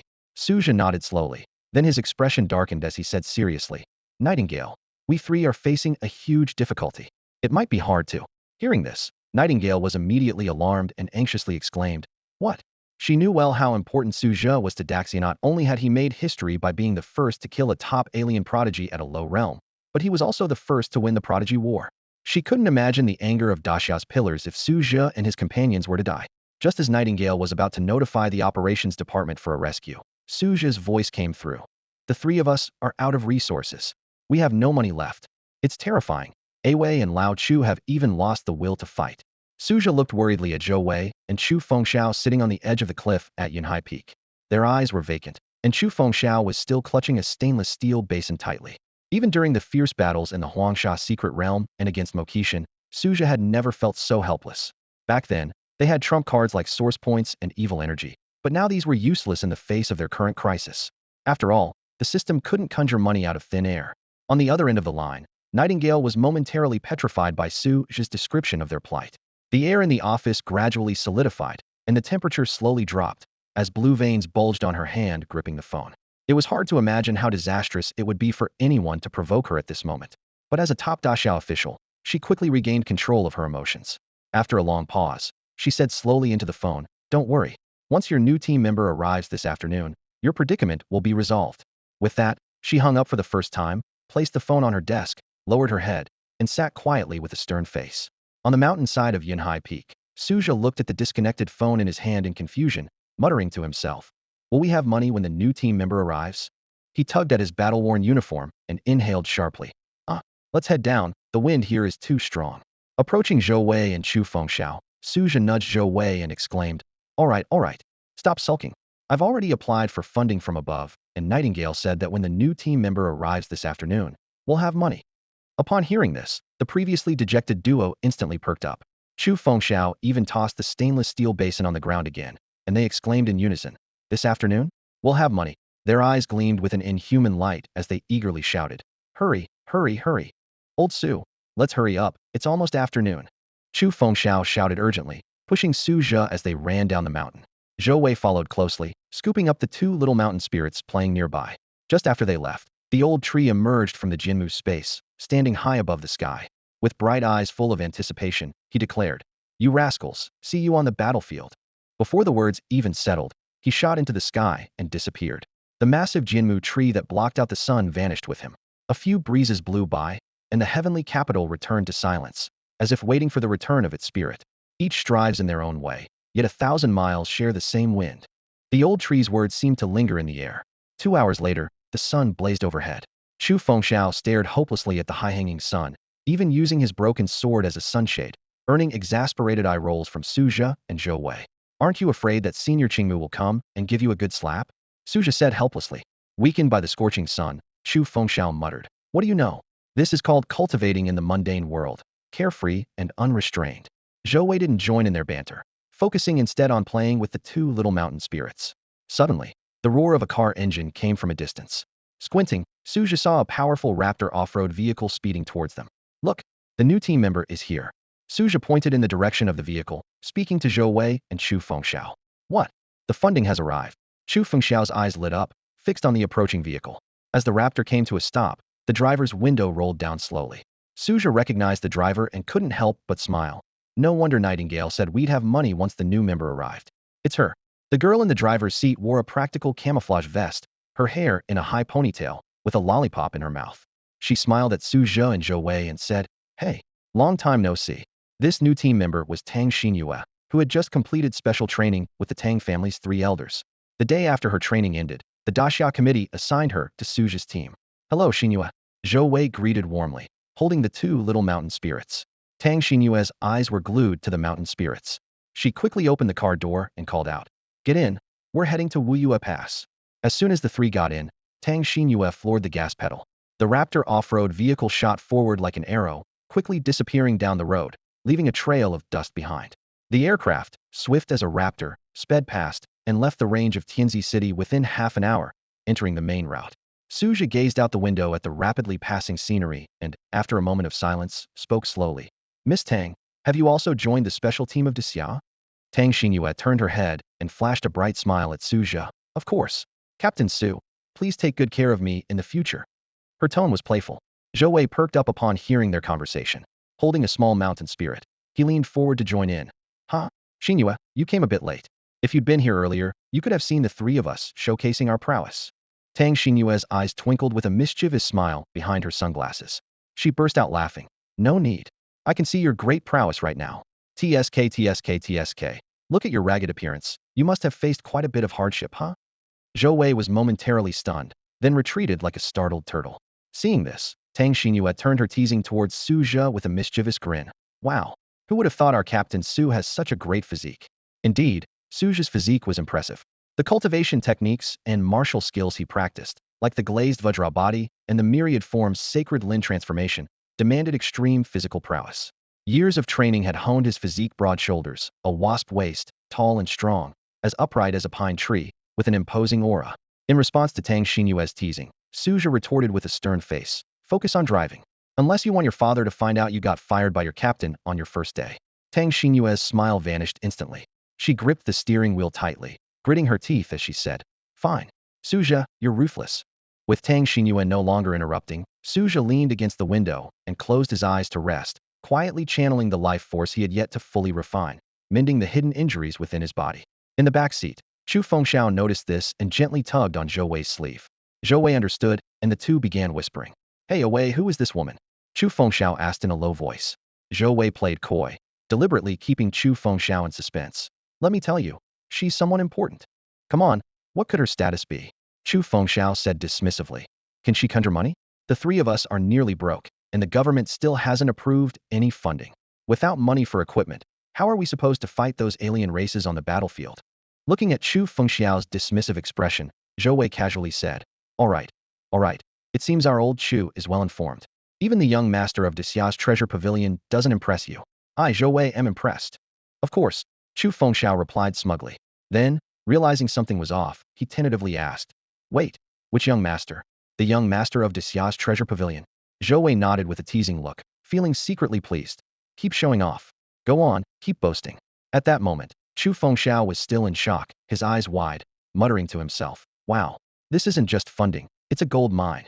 He snapped back to reality and eagerly asked, "Hey, Wei, tell me how you and old Su know her." Upon hearing this, Zhou Wei became interested, cleared his throat, and prepared to share the story in detail. "This is a long story," Zhou Wei began narrating smoothly. "That day, Lao Su and I were whispering in the back seat of the Raptor and unknowingly leaned back and fell asleep. The constant battles in recent days had left us mentally exhausted, so we naturally dozed off when we finally had some downtime." He continued to describe, "The little mountain spirit fussed for a while before settling down and snoring on our laps. The Raptor sped along the road, and the gentle bumps of the vehicle rocked us into a deeper sleep. 6 hours later, the Raptor slowly entered the capital of Jiangnan Province, Jiangjing City. Suddenly, the screeching sound of tires jolted the three of us awake. Su Zhe opened his eyes to the bustling night scene of Jiangjing. Noticing the Raptor had stopped in front of an extraordinarily luxurious building, he asked in confusion, "Shinua, where have you brought us?" Tang Xinyu answered while signaling to the security guard at the entrance. "This is Jiangjing's Wanbao Pavilion, the largest branch of Wanbao Pavilion in Daxia. The quality and variety of goods here surpass any other Wanbao Pavilion in Daxia, even the one in Longdu." The security guard took Tang Xinyue's gold card and respectfully inquired, "Miss, will you be staying overnight?" "No, I'm just here to pick up something." "Please park the car in a convenient spot," Tang Xinyue replied decisively. Chu Fengxiao, looking at the opulent Wanbao Pavilion and witnessing Tang Xinyue easily directing two security guards at the condensed vein realm, murmured enviously, "I wish I were rich too." Once inside Wanbao Pavilion, the trio was captivated by the extravagant lobby. Zhou Wei pointed at the crystal chandeliers on the pillars and exclaimed, "Wow, Lao Su, are those the 2 million yuan sea crystal glass chandeliers?" Su Zhe squinted and replied uncertainly, "I think so." After handling matters at the front desk, Tang Xinyue turned to see the three of them staring longingly at the chandeliers. She immediately felt exasperated, pulled them away by their faces, and warned, "None of you are allowed to wander off. Anyone who does won't get anything." Recalling her previous experience of taking Su Zhe and the others to Wishi's Wanbao Pavilion, Tang Xinyue had gone home and searched online for how to deal with poor relatives. She found a phrase on a parenting forum that stuck with her. "Men remain boys at heart until they die." This phrase accurately captured the mindset of men from age 6 to 60 and proved effective. The initially reluctant trio immediately behaved, exuding an awareness of their modest means. Even the usually carefree Chu Fengxiao hung his head, quietly awaiting handouts. "All right, let's go to the elixir section first." Tang Xinyue nodded approvingly, leading the trio toward the elixir section. Faced with the dazzling array of elixir bottles, the three felt overwhelmed. Zhou Wei cautiously asked, "Xinyue, we bought a lot of elixirs in Tianzi City, and we haven't finished them yet. Do we really need to buy more?" Upon hearing this, Tang Xinyue looked at Zhou Wei suspiciously. Her fair hand reached out as she spoke with a hint of disbelief. "Hand over the pills, let me see." She found it hard to believe that Su Zhe and his friends could have bought any decent pills. Sure enough, when a pile of pill bottles landed in her hand, Tang Xinyue's expression turned into one of exasperated amusement. Without a word, she spun around and tossed all the bottles into the trash can with such speed that no one could react in time.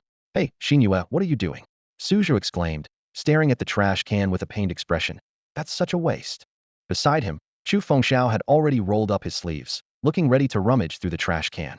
Known as the mortal sword immortal, even he couldn't resist the lure of money, appearing eager to salvage anything valuable. Tang Xinhua had just managed to calm down when she heard Su Zhe continuing to grumble, which reignited her anger. She spun around sharply, her eyes wide with fury, her voice rising several notches. Why did I throw those pills away? Next time, could you please look carefully before buying any? She pointed at the bottles in the trash, criticizing them one by one. Why did you buy pills for menstrual cramps? What's wrong with you? Did any of you three have that issue recently? Need a blood booster? She picked up another batch of bottles, her anger unabated. And these? Children's medicine. Why did you buy so many? Can't you read the numbers on them? 6. Do you understand what 6 means? Should I buy you 3 some diapers too? Tang Xinyue's outburst was as loud as a lion's roar, deafeningly fierce. Su Zhe, being the closest, bore the full brunt of her wrath. At that moment, he would have preferred to fight with the Meitian again rather than continue shopping with a woman. Upon hearing Tang Xinyue's roar, Chu Fengxiao quietly lowered his sleeves, pretending nothing had happened. Seeing this, Su Zhe quickly surrendered. All right. You continue, I'll shut up. He mimed, zipping his lips, and swiftly dashed to Zhou Wei's side, leaving Tang Xinyue fuming. Once at a safe distance, Su Zhe immediately turned on Zhou Wei. Why on earth did you buy so many pills for menstrual cramps? Zhou Wei looked innocent as he explained. How was I supposed to know? I read the label saying it boosts energy and blood, so I just bought a few bottles. Suddenly remembering something, he added indignantly. No wonder when we fought the mountain giant, all those pills I took were useless. Chu Fengxiao watched these two shirk responsibility and felt secretly relieved. Thank goodness Tang Xinhua came along, or the three of us would have been in serious trouble. He rolled his eyes, silently reflecting on the absurdity of the whole fiasco. Tang Xinhua stood in front of the shelf, still seething with anger. Her emotions had turned her clean little face beet red, and there seemed to be flames dancing in her eyes. Su Zhe, Chu Fengxiao, and Zhou Wei dared not even breathe, fearing that this young lady might leave in a huff, which would be disastrous for them. Fortunately, Tang Xinyue's anger passed as quickly as it came. After a few deep breaths, she calmed down and gestured for the three standing behind her to come over. Feeling as if they had been granted a reprieve, Su Zhe and the others hurried over. This is the muscle and bone pill, used to enhance physical strength and aid in cultivation, Tang Xinhua quickly introduced as she picked up a bottle of pills. This is the concentration pill, to be taken during breakthroughs. This is the blood battle powder, which can be eaten dry. Take a packet during a fight to continuously restore spiritual and physical energy. Tang Xinyue's professional knowledge flowed like an endless river, and the shopping baskets of the three quickly filled up at a visible rate. Many of the names of the pills were ones they had never even heard of before. Xinhua, isn't this enough? There's too much. We can't consume all of it. Su Zhe said with a nervous laugh, cold sweat forming on his forehead as he looked at the mountain of pills in his hands. At this moment, Chu Fengxiao was overwhelmed by the fortune before him.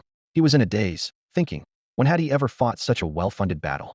Since the three poor musketeers had teamed up, they had eaten little and fought a lot, and even the medicine used in battle was often what girls used for menstrual pain. Only now did he feel a deep sense of gratitude, realizing the vast difference between ordinary prodigies and wealthy ones. Damn, old Chu is finally living the good life. Chu Fengxiao couldn't help but cheer silently. Tang Xinhua had conquered these unruly wanderers with her undeniable wealth. Seeing that the three had no more space in their hands, she gestured to the side of the shelf. A waiting sales associate immediately approached and respectfully asked, Miss, is there anything you need? Tang Xinhua pointed to the pile of pills and instructed, wrap all these pills up. I'll pick them up later. Understood. The sales associate quickly activated the communication device on their wrist and began calling staff to pack the items. Oh, by the way, Tang Xinhua seemed to remember something. How many crazy demon pills do you have left? The sales associate quickly checked the information on their device and replied, Miss, we have 70 crazy demon pills in stock today. Tang Xinhua thought for a moment and then decisively said, all right, wrap them all up for me. Certainly. The sales associate respectfully turned and quickly went to the back to handle the mountain of pills. From start to finish, they never questioned the destination of this large batch of pills. In the Wanbao pavilion of Daxia, the word of the Tang family was law. After the sales associate left, Su Zhe curiously asked, Xinhua, what are crazy demon pills? Tang Xinhua turned to explain to the three, they're for desperate situations, similar to the potion you drank on the outskirts of Huisher. I noticed your fighting style is quite reckless, so it's inevitable you'll get hurt. I figured I'd buy more just in case. Damn, Chu Fengxiao silently grumbled to himself. I thought fighting was just about going all out recklessly. Who knew there were pills for that? At this point, Zhou Wei asked a crucial question. Xinhua, how much do these crazy demon pills cost? As soon as she spoke, the three of them turned their gaze towards Tang Xinhua. She waved her hand lightly and said in a relaxed tone, not expensive at all. Just some trinkets, around 1 million or so. All of it? Su Zhe asked cautiously, a hint of disbelief in his eyes. Tang Xinhua flashed a brilliant smile at the three of them and uttered words that stunned them. Over 70 million. This statement was like a heavy blow, shattering Su Zhe and the other's sense of value. Even as they left the elixir area, the words, over 70 million, not expensive, and trinkets echoed in their minds, unable to comprehend how they could all be in the same sentence. As they reached the combat zone, Tang Shinua walked past the racks of combat uniforms.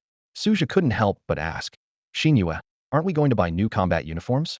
He pointed to the tattered clothes on the three of them, barely better than rags. Zhou Wei and Chu Fengxiao also looked puzzled. Chu Fengxiao secretly speculated, wondering if rich women liked this sort of thing. He quietly tugged at Su Zhe's sleeve and whispered, Old Su, maybe we should just let it go. She's already spent a lot of money. Even selling the three of us wouldn't cover what she spent on those elixirs. Though Chu Fengxiao lowered his voice, Tang Shinua, who was close by, heard every word. She clenched her fists and exclaimed, no need to buy combat uniforms. They're unnecessary. When we get to Wua Pass, you'll be issued military uniforms. The three of them realized their misunderstanding, scratched their heads awkwardly, and gave sheepish smiles. Seeing this, Tang Shinua decided not to say more and led them to the top floor. In the elevator to the top floor, Tang Shinua explained to them, besides buying some combat elixirs, we're here to get you new weapons. The elevator doors opened slowly, and Tang Shinua stepped out first, heading straight for the end of the corridor, with the three following closely. Suddenly, she turned and asked, Away? Are you still using a broadsword? Yes, still using a broadsword, Zhou Wei replied, as two small mountain spirits playfully circled his feet. Tang Shinua glanced around, identified a room, and pushed the door open. Come in, she called. As Zhou Wei stepped into the room, he was awestruck by the sight before him. In the center of the room, displayed on a pedestal, was a blazing red heavy broadsword. The blade was engraved with a fiery cloud pattern, and the handle was curved, with a dazzling gem suspended in the middle. Tang Shinua stepped forward, pressed a fingerprint scanner, and the glass case slowly opened, presenting the massive blade to Zhou Wei. She began to introduce the weapon. This heavy broadsword is called Qilin, made from a highly malleable alloy called infinite essence metal. The entire sword contains no other metals or alloys and has no inherent attributes. It relies on the gem in the hilt for energy. You can channel your spiritual energy into the gem through the handle, which then transfers it across the entire blade, making it perfectly suited for your inner light essence.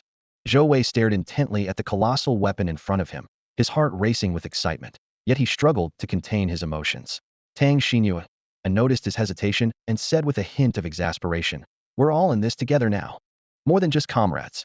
If you don't take this blade, do you expect me to be at the forefront at Wua Pass? Hearing this, Zhou Wei's hesitation vanished instantly. He reached for the weapon ring on the table and skillfully slipped it onto his finger. With a flash of white light, the Qiyang heavy sword was stored within. This seamless action made Tang Shinua secretly wonder if Zhou Wei's earlier indecision was merely a ploy to claim the heavy sword for himself. Hee, this feels great. Zhou Wei looked at the silver-white ring on his hand, a captivated smile spreading across his face. Seeing this, Tang Shinua shook her head in resignation and left Zhou Wei, who was still grinning foolishly, to lead the now envious Su Zhe and Chu Fengxiao to the next room. At the doorway, Tang Shinua turned to Su Zhe and said, Captain, inside is the heavy halberd I've chosen for you. But the situation might be different from Zhou Wei's. Oh, how so? Su Zhe asked, puzzled. Tang Shinua explained. The heavy halberd inside is alive. Alive? Su Zhe and Chu Fengxiao exclaimed in unison. Yes, Tang Shinua nodded. The material for this halberd was crafted from a special alloy developed by the Daxiao Research Institute. This alloy outperforms other materials of the same or even higher grade in every aspect. But it has one critical characteristic. It's extremely sensitive to spiritual energy and has a strong devouring desire for anything with spirituality. She continued, my Tang family purchased some of this alloy from the Daxiao Research Institute and forged this heavy halberd. However, an unexpected mishap caused the remnant soul of a malevolent flood dragon to attach to it. By a twist of fate, the Black Dragon Overlord halberd was born. Although it's only of 6th tier quality, its power approaches the 7th tier. The key is that as long as the Flood Dragon's remnant soul advances, the quality of the Black Dragon Overlord halberd will also improve. Pointing at the steel door, Tang Shinua said to Su Zhe, Captain, what you need to do now is go in and conquer it. Understanding her words, Su Zhe, eager and ready, said, Got it. Just a mere object. How can it cause trouble? Shinua, open the door. I'm going in to have a little chat with that snake about its aspirations. With that, Tang Shinua began to operate the 3 fingerprint locks. With a heavy creak, the steel door slowly opened. Su Zhe peered into the pitch-black interior, sneering disdainfully. Trying to be mysterious. Little black flood dragon, let's have a good talk. With that, he boldly stepped into the darkness. Stepping into the room, Su Zhe was engulfed by a heavy darkness. He glanced around, letting his eyes adjust to the pitch-black environment, and finally spotted a switch on the wall not far away. With a slight smile, he calmly walked towards it, unfazed by the surrounding darkness. Huh, what is this darkness compared to the Morua death prison of the Moke Heaven? It's nothing, Su Zhe mocked inwardly. Just as he was about to reach the switch, a faint noise came from the darkness behind him. Despite its subtlety, it did not escape Su Zhe's keen hearing. Here it comes, he thought, alert. Suddenly, a ghostly light pierced through the darkness, aiming straight for Su Zhe's back. However, he remained calm, his hand swiftly transforming into a Qilin armored arm, effortlessly catching the incoming light. The room remained dark, but Qilin divine patterns suddenly appeared in Su Zhe's eyes, their brilliant glow dispelling the surrounding darkness. In this light, the ghostly glow revealed its true form, a formidable black halberd, majestic and imposing. The halberd's blade was broad and sharp, with a cold glimmer. A fierce black dragon coiled around its shaft, its head facing Su Zhe, emitting a faint dragon roar. Though it was merely the remnants of a malevolent serpent's soul, it exuded the majesty of a true dragon, awe-inspiring. Su Zhe's eyes lit up, and he instantly fell in love with this formidable weapon. Good stuff. Just what I wanted, he thought happily, applying a slight pressure with his arm, causing a soft sound to echo in the air. The black dragon halberd seemed to sense Su Zhe's undisguised desire, vibrating violently, as if expressing its discontent. Suddenly, a ghostly serpent's soul emerged from the tip of the black weapon, and the dragon eyes on the halberd's shaft glowed with blood-red light, a dominating aura pressing towards Su Zhe. Feeling this superficial pressure, Su Zhe couldn't help but laugh. He glared, unleashing the full might of his Qilin power. When did a mere serpent's remnant soul dare act so arrogantly? His roar was like a lion's roar and an elephant's trumpet, booming in the ears of the ghostly serpent's soul.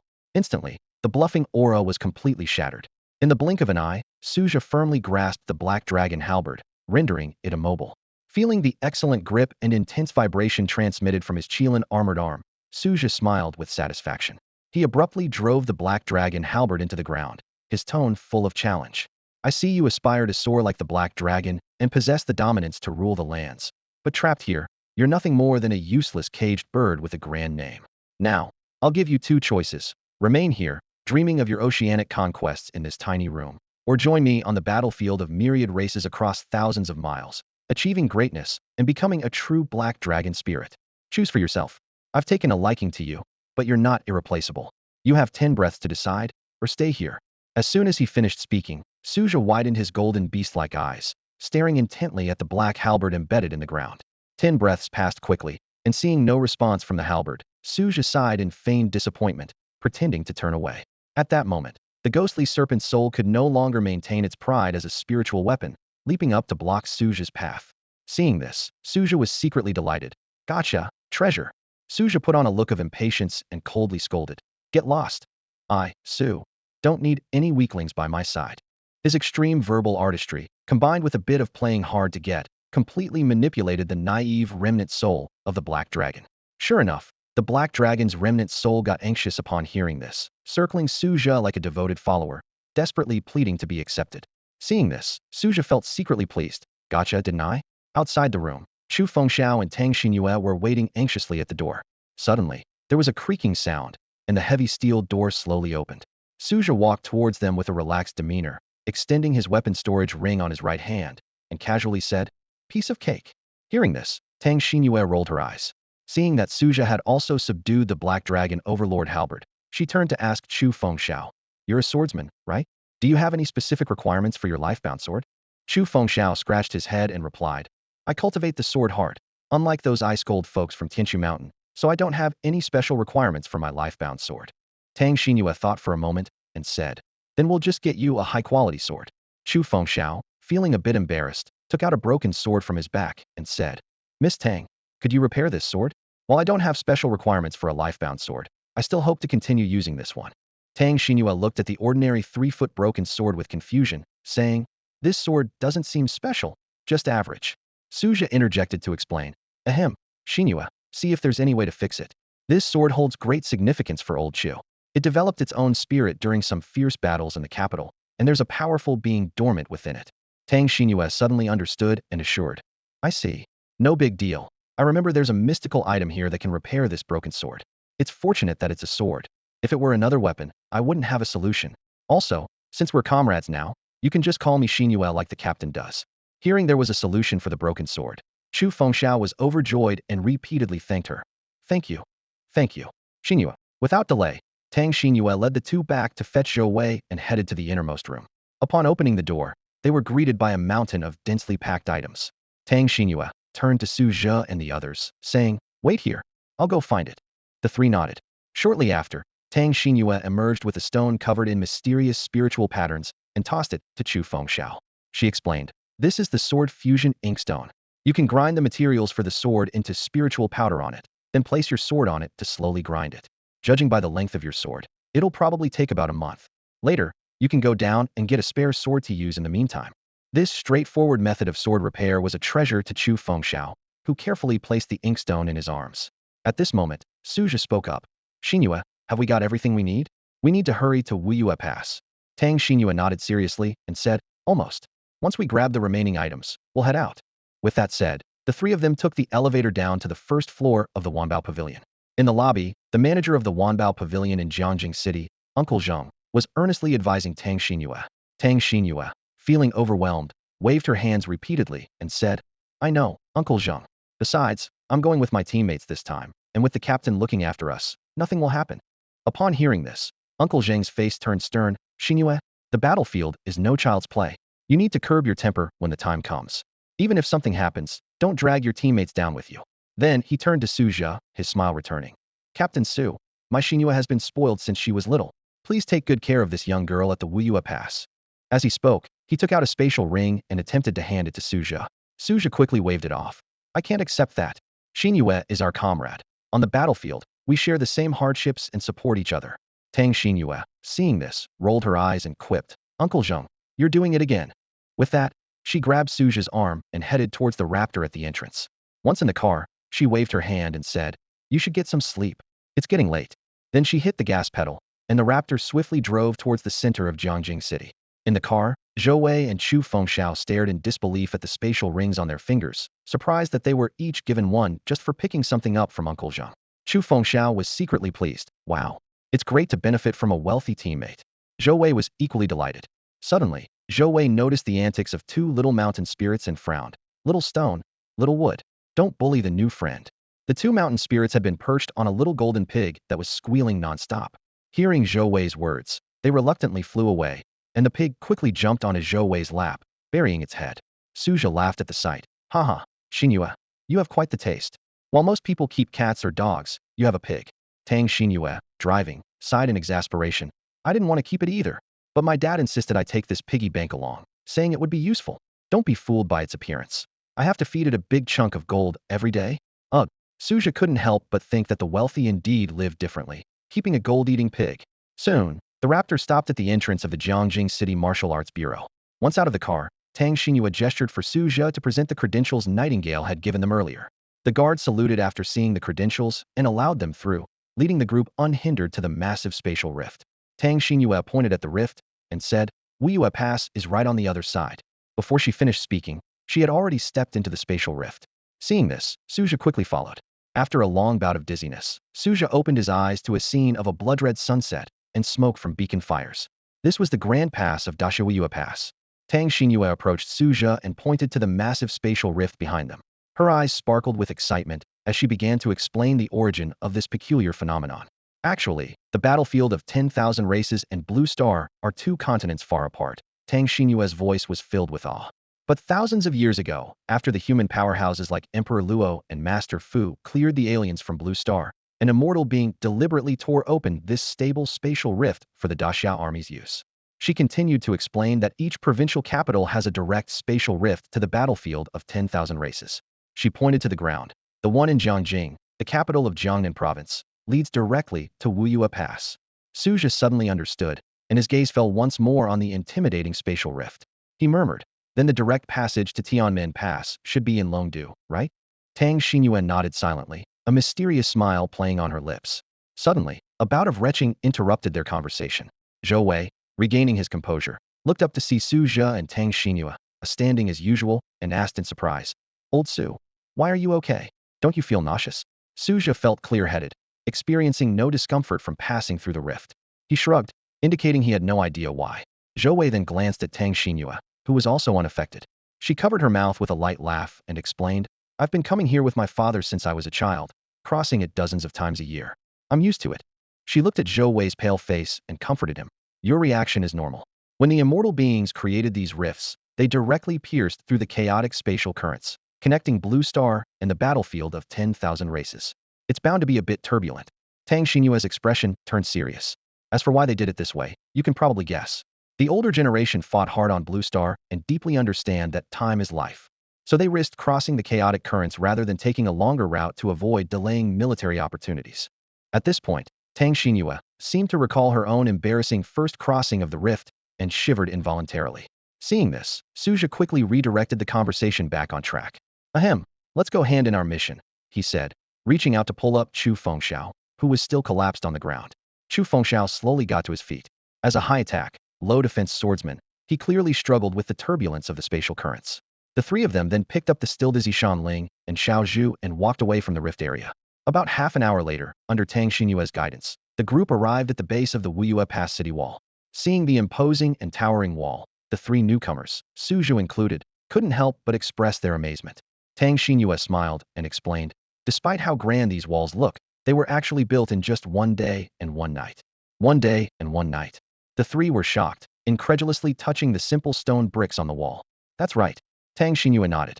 The stone bricks are just the surface, the inside is all cast with alloy. Daxiao's rapid construction speed alarmed the aliens. Since Wua Pass was built, their attacks have been relentless, as if unwilling to give Daxiao a moment's respite. Tang Xinyue sighed, a hint of worry flashing in her eyes. Why? Zhou Wei asked, puzzled. Because they're afraid, Tang Xinyue explained. Afraid of Daxiao's construction capabilities, afraid of the human race's ability to transform environments. They're worried that one day, another Wua Pass will suddenly appear on the battlefield of 10,000 races. Su Zhe remained silent for a long time, staring at the towering Wua Pass, before suddenly asking, Xinyue, weren't you going to take us to meet the commander of Wua Pass to hand over the mission? Tang Xinyue, hearing this, gave a mysterious smile. Yes, and here we are. Su Zhe was taken aback and then asked in disbelief. You mean the commander's office is on the Wua Pass city wall? That's right.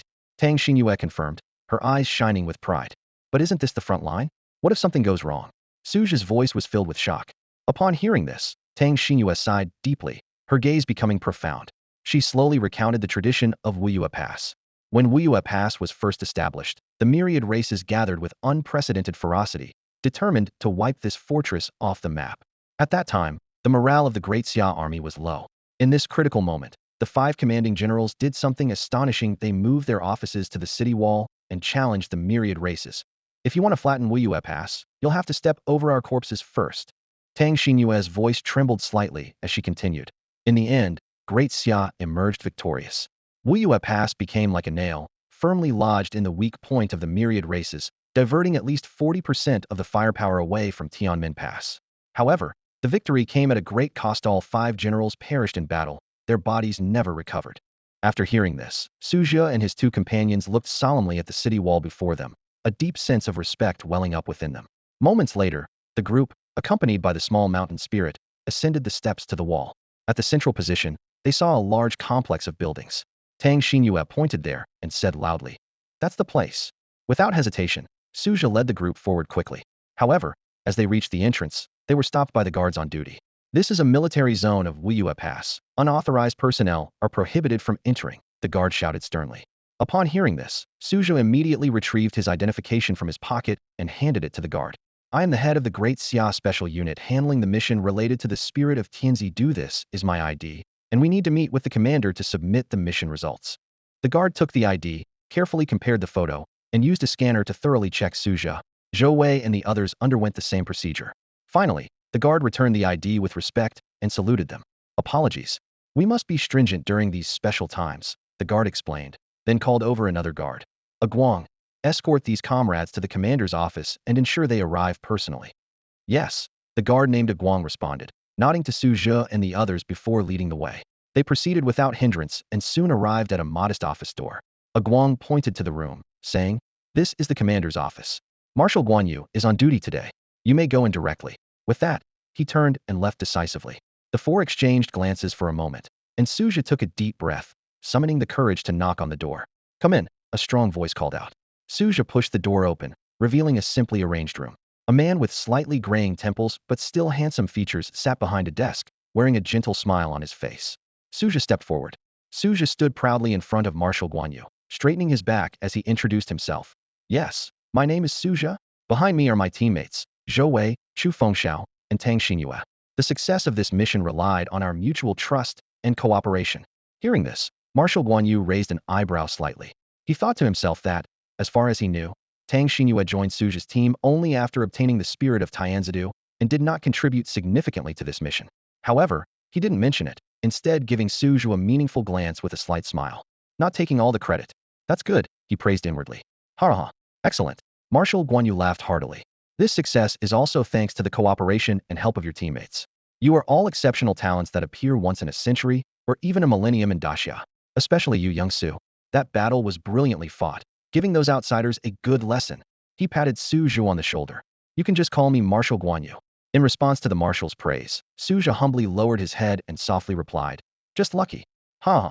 Marshal Guan Yu laughed again. Young Su, sometimes you don't need to be so modest. Show your skills when you have them. Now, listen to the award from the Daxia Committee. With that, Marshal Guan Yu took a red-letter document from the drawer, cleared his throat, and solemnly announced. The Daxia Committee appoints Su Zhe as the acting captain of Daxia's special forces and also the official captain of the current team. The team name can be self-determined, but for now, it will transition under the name First Team. The team is granted high-level operational authority, and Captain Su Zhe has the right to nominate team members. Captain Su Zhe is awarded the rank of First Lieutenant, while other team members are granted the rank of Second Lieutenant. Military rank. Su Zhe's heart skipped a beat, his eyes shining with disbelief. He thought to himself that even before entering university, he had already become a lieutenant, which was surely a great honor for his family. Marshal Guan Yu gave the four young people enough time to absorb this important information. After a moment, he said seriously, all right, since the Daxia Committee has entrusted you to us at Wua Pass, you are now part of Wua Pass. Go to the logistics department to get your battle uniforms. The team you'll be joining is still on a mission and hasn't returned, which gives you time to learn the relevant knowledge. Although you don't need to go to university, as the pride of Daxia, you can't afford to be ignorant. He paused and added, oh, and during this time, spend it with the battlefield cleanup team. It will be beneficial for you all. With that, Marshal Guan Yu waved his hand, signaling Su Zhe and his team to take action. After they left, he turned to look out the window, a meaningful smile on his face as he murmured to himself, these kids are all good, but they still need some honing. After leaving Marshal Guan Yu's office, Su Zhe and his three companions briskly made their way to the logistics department. Excitement sparkled in their eyes as they eagerly anticipated receiving their uniforms and essentials. As Su Zhe took hold of his brand new uniform, his gaze was immediately drawn to the gleaming officer insignia on his chest. He carefully touched the badge, a symbol of honor, feeling a sense of pride swell within him. Becoming an officer at just 18, the future indeed looked promising. The others were equally immersed in their joy. Chu Fengxiao was so excited he couldn't help but dance around, biting his second lieutenant insignia, as if to verify its authenticity. Damn, he exclaimed, his face flushed with excitement. I never thought I'd become an officer. It's a small rank, but it's still something. Hearing this, Su Zhe, Zhou Wei, and Tang Xinhua rolled their eyes in unison. Zhou Wei couldn't resist teasing. Old Chu, have some shame, will you? If you're so dissatisfied with being a second lieutenant, just give me your badge. I'll collect 3 and see if I can trade them for a badge like Su's. Tang Xinhua didn't say anything, but the changing expressions on her face betrayed her inner excitement. Clearly, for these young and ambitious individuals, the honor of military achievement was both intoxicating and exhilarating. Who wouldn't want to return home in glory? Who wouldn't want to be adorned with honors? However, none of the squad realized that this small officer insignia would mark the beginning of their blood-soaked battles on the battlefield of myriad races. Just as they were lost in their joy, a knock on the door interrupted their thoughts. A middle-aged man holding some documents stood at the door of the changing room, glanced at the four, and directly asked, "Are you Su Zhe's squad?" "Yes," Su Zhe promptly replied. The man introduced himself succinctly. "I'm the wartime secretary general from the marshal's office. You can call me Staff Officer Zhang. Marshal Guan Yu has asked me to familiarize you with the deployment at Wua Pass. Follow me." Before he finished speaking, Staff Officer Zhang had already turned and was striding away. The four stood stunned for a moment before quickly reacting and hurrying to catch up. As they jogged, Zhou Wei asked incredulously, "Why do all the military personnel here move so fast?" The guard at the marshal's office was like this, and now Staff Officer Zhang is too. Tang Xinhua took over the explanation, her tone serious. "It's not just the soldiers here. It's all the Daxia warriors stationed on the battlefield of myriad races. When war breaks out here, it's essentially a race against time with the alien races." She continued, "Daxia's communication tools are easily disrupted by powerful alien beings. Those who can randomly interfere with magnetic fields pose a devastating threat to our wartime communication systems. Although Desia's Research Institute is developing new communication devices, critical military deployments often rely on the swift oral transmission by warriors. Therefore, we can't afford to waste time on transmitting messages at the cost of soldiers' lives. Over time, all warriors have developed the habit of acting swiftly and following orders without question. As she spoke, Tang Xinyue's voice gradually softened, her eyes lowered as if lost in some heavy memories. Listening to this, Su Zhe remained silent, but his heart was in turmoil. In just an hour at Wua Pass, the behavior of the warriors had left a deep impression on him. He suddenly realized that the seemingly peaceful and leisurely pace of life on Blue Star was actually supported by the efforts and sacrifices of these Dexia warriors. Why is the world peaceful? Because someone is bearing the burden for you. 10 minutes later, led by Staff Officer Zhang, the four arrived in front of a bungalow. Pointing to the building, Staff Officer Zhang said to Su Zhe, "This will be your squad's dormitory. The girls' dorm is on the first floor and the boys' on the second. The environment is limited, please understand." The dilapidated small house stood within Wua Pass, with the sound of crumbling bricks echoing occasionally. Su Zhe pushed the door open and entered, followed closely by the other three. Even Tang Xinyue, who was used to a life of luxury, did not utter a single complaint. They all understood that in this dangerous battlefield of myriad races, having a place to stay was already a rare blessing. The four quickly settled in, put down their backpacks, and changed into the uniforms they had received. The two small mountain spirits had already been entrusted to the military's care. Before their departure, Marshal Guan Yu promised them that within a month, the power of the spirit of the heavenly capital would be fortified onto the city walls. Staff Officer Zhang led the four further into Wua Pass with an impassive expression. Along the way, Su Zhe noticed many vendors setting up stalls and curiously inquired about them. Staff Officer Zhang explained that these were the families of fallen soldiers, and to prevent them from being bullied on Blue Star, Wua Pass had specially settled them here. Gradually, this mighty pass had developed a sense of life. Soon, a simple house appeared before them. Staff Officer Zhang pointed to it and said, "This is your learning place. Until your team returns, you must come here every night for targeted training." He took out a stack of materials from a box at the door, explaining that these were the combat insights of the officers at Wua Pass, which were hard to come by elsewhere. Staff Officer Zhang continued, "The generals will organize the first test before that team returns. If even one person fails, the entire team will undergo additional training until everyone passes." His words left everyone stunned. Su Zhe and Tang Xinyue's eyes lit up, while Zhou Wei and Chu Fengxiao were taken aback. Su Zhe opened the materials and found that each person had different study content. He was in command, Zhou Wei was the vanguard, Chu Fengxiao was in charge of decapitation, and Tang Xinyue handled logistics and supplies. Su Zhe comforted them, saying, "Since we're here, let's make the most of it. Ah Wei, old Chu, whether we can have free time depends on you two." The two responded with faces ashen. As dusk fell, the four waited in the small house for their first instructor. A man with a two-star lieutenant's insignia on his chest knocked and entered, his eagle-like gaze sweeping over them. Even without emitting killing intent, Su Zhe's Qilin Seal within him continued to sound a warning. The man curtly said, "Follow me." The group was led to a large factory building. Upon entering, a strong smell of blood hit them. The man barked, "Look up. These are your comrades." As the lights suddenly brightened, they saw the scene before them. The platform was filled with countless severed limbs, and the stench of blood permeated the air. Yet, under the reflection of the Daxia dragon flag, the whole space was filled with solemnity and dignity. Tang Xinyue fought back tears, and the others were equally shocked. The eagle-eyed man said in a deep voice, "This is the reality Wua Pass faces every day, and this is the first lesson I want to teach you: sacrifice." The man with hawk-like eyes threw a large piece of white cloth heavily onto the ground, his cold voice piercing the night sky. "I don't care who you are or why the 5 generals are looking out for you. But here, there's no cutting corners. Either follow the rules or get out. Don't bring your entitled attitudes here." Su Zhe and his companions did not argue with the 2-star officer who was unaware of their background. They simply stood there, staring blankly at the mountain of remains before them. "Call me Ghost Hand," the man said, glancing at the 4 of them and pointing towards the remains, his voice trembling slightly. "Tonight, there's only one task. Let the fallen warriors of Dexia rest in peace. They came to Wua Pass with the spirit of serving their country, and we owe it to them to send them off with honor." Ghost Hand explained that these were the remains of soldiers collected by the battlefield cleanup crew over the course of a day. They should have long been on their way home, but were delayed by this damn lesson. He sternly warned, "If you desecrate the remains, not even the generals can save you." Furious, Ghost Hand roared at the 4 of them. "Why should my brothers in arms sacrifice everything and not even find peace? Before dawn, organize the martyrs' bodies so that tomorrow's heroes have a place to rest." After venting his anger, Ghost Hand leapt up and perched on the factory's beam, his hawk-like eyes fixed on the four. Su Zhe took a deep breath and said shakily, "Well, let's get started."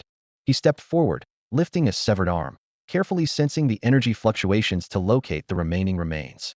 Though it should have been the power of the Qilin, it felt as heavy as 1,000 pounds. Despite the few remains, Su Zhe forced himself to endure the discomfort, maximizing his spiritual energy to eventually find the remaining torso and 2 severed legs. This. Su Zhe suppressed his sorrow, slowly pushing out a Nanmu coffin and a dragon flag. The dragon flag draped over the coffin is the honor of every Dixia soldier. Being laid to rest is the ultimate wish of every Dixia citizen. Even in the harsh environment of Wua Pass, the soldiers would rather forego their stipends to ensure each fallen hero receives a dragon flag and a Nanmu coffin. This unspoken bond of camaraderie deeply moved everyone present. In an era of great conflict, the attacks from foreign tribes grew increasingly fierce. At the front lines of the Wua Pass, the number of soldiers sacrificing their lives each day was countless. Despite the Committee of Daxia repeatedly increasing allowances and benefits, the immense losses were difficult to compensate for. Su Zhe carefully placed the remains of a fallen soldier into a Nanmu coffin. Even with only a remnant of a body, he covered the martyr with a brand new military uniform. Blood soaked the ground, staining Su Zhe's boots. He gently closed the coffin lid, wrapped it with a large red dragon flag to secure it, then pressed his hands together and bowed solemnly.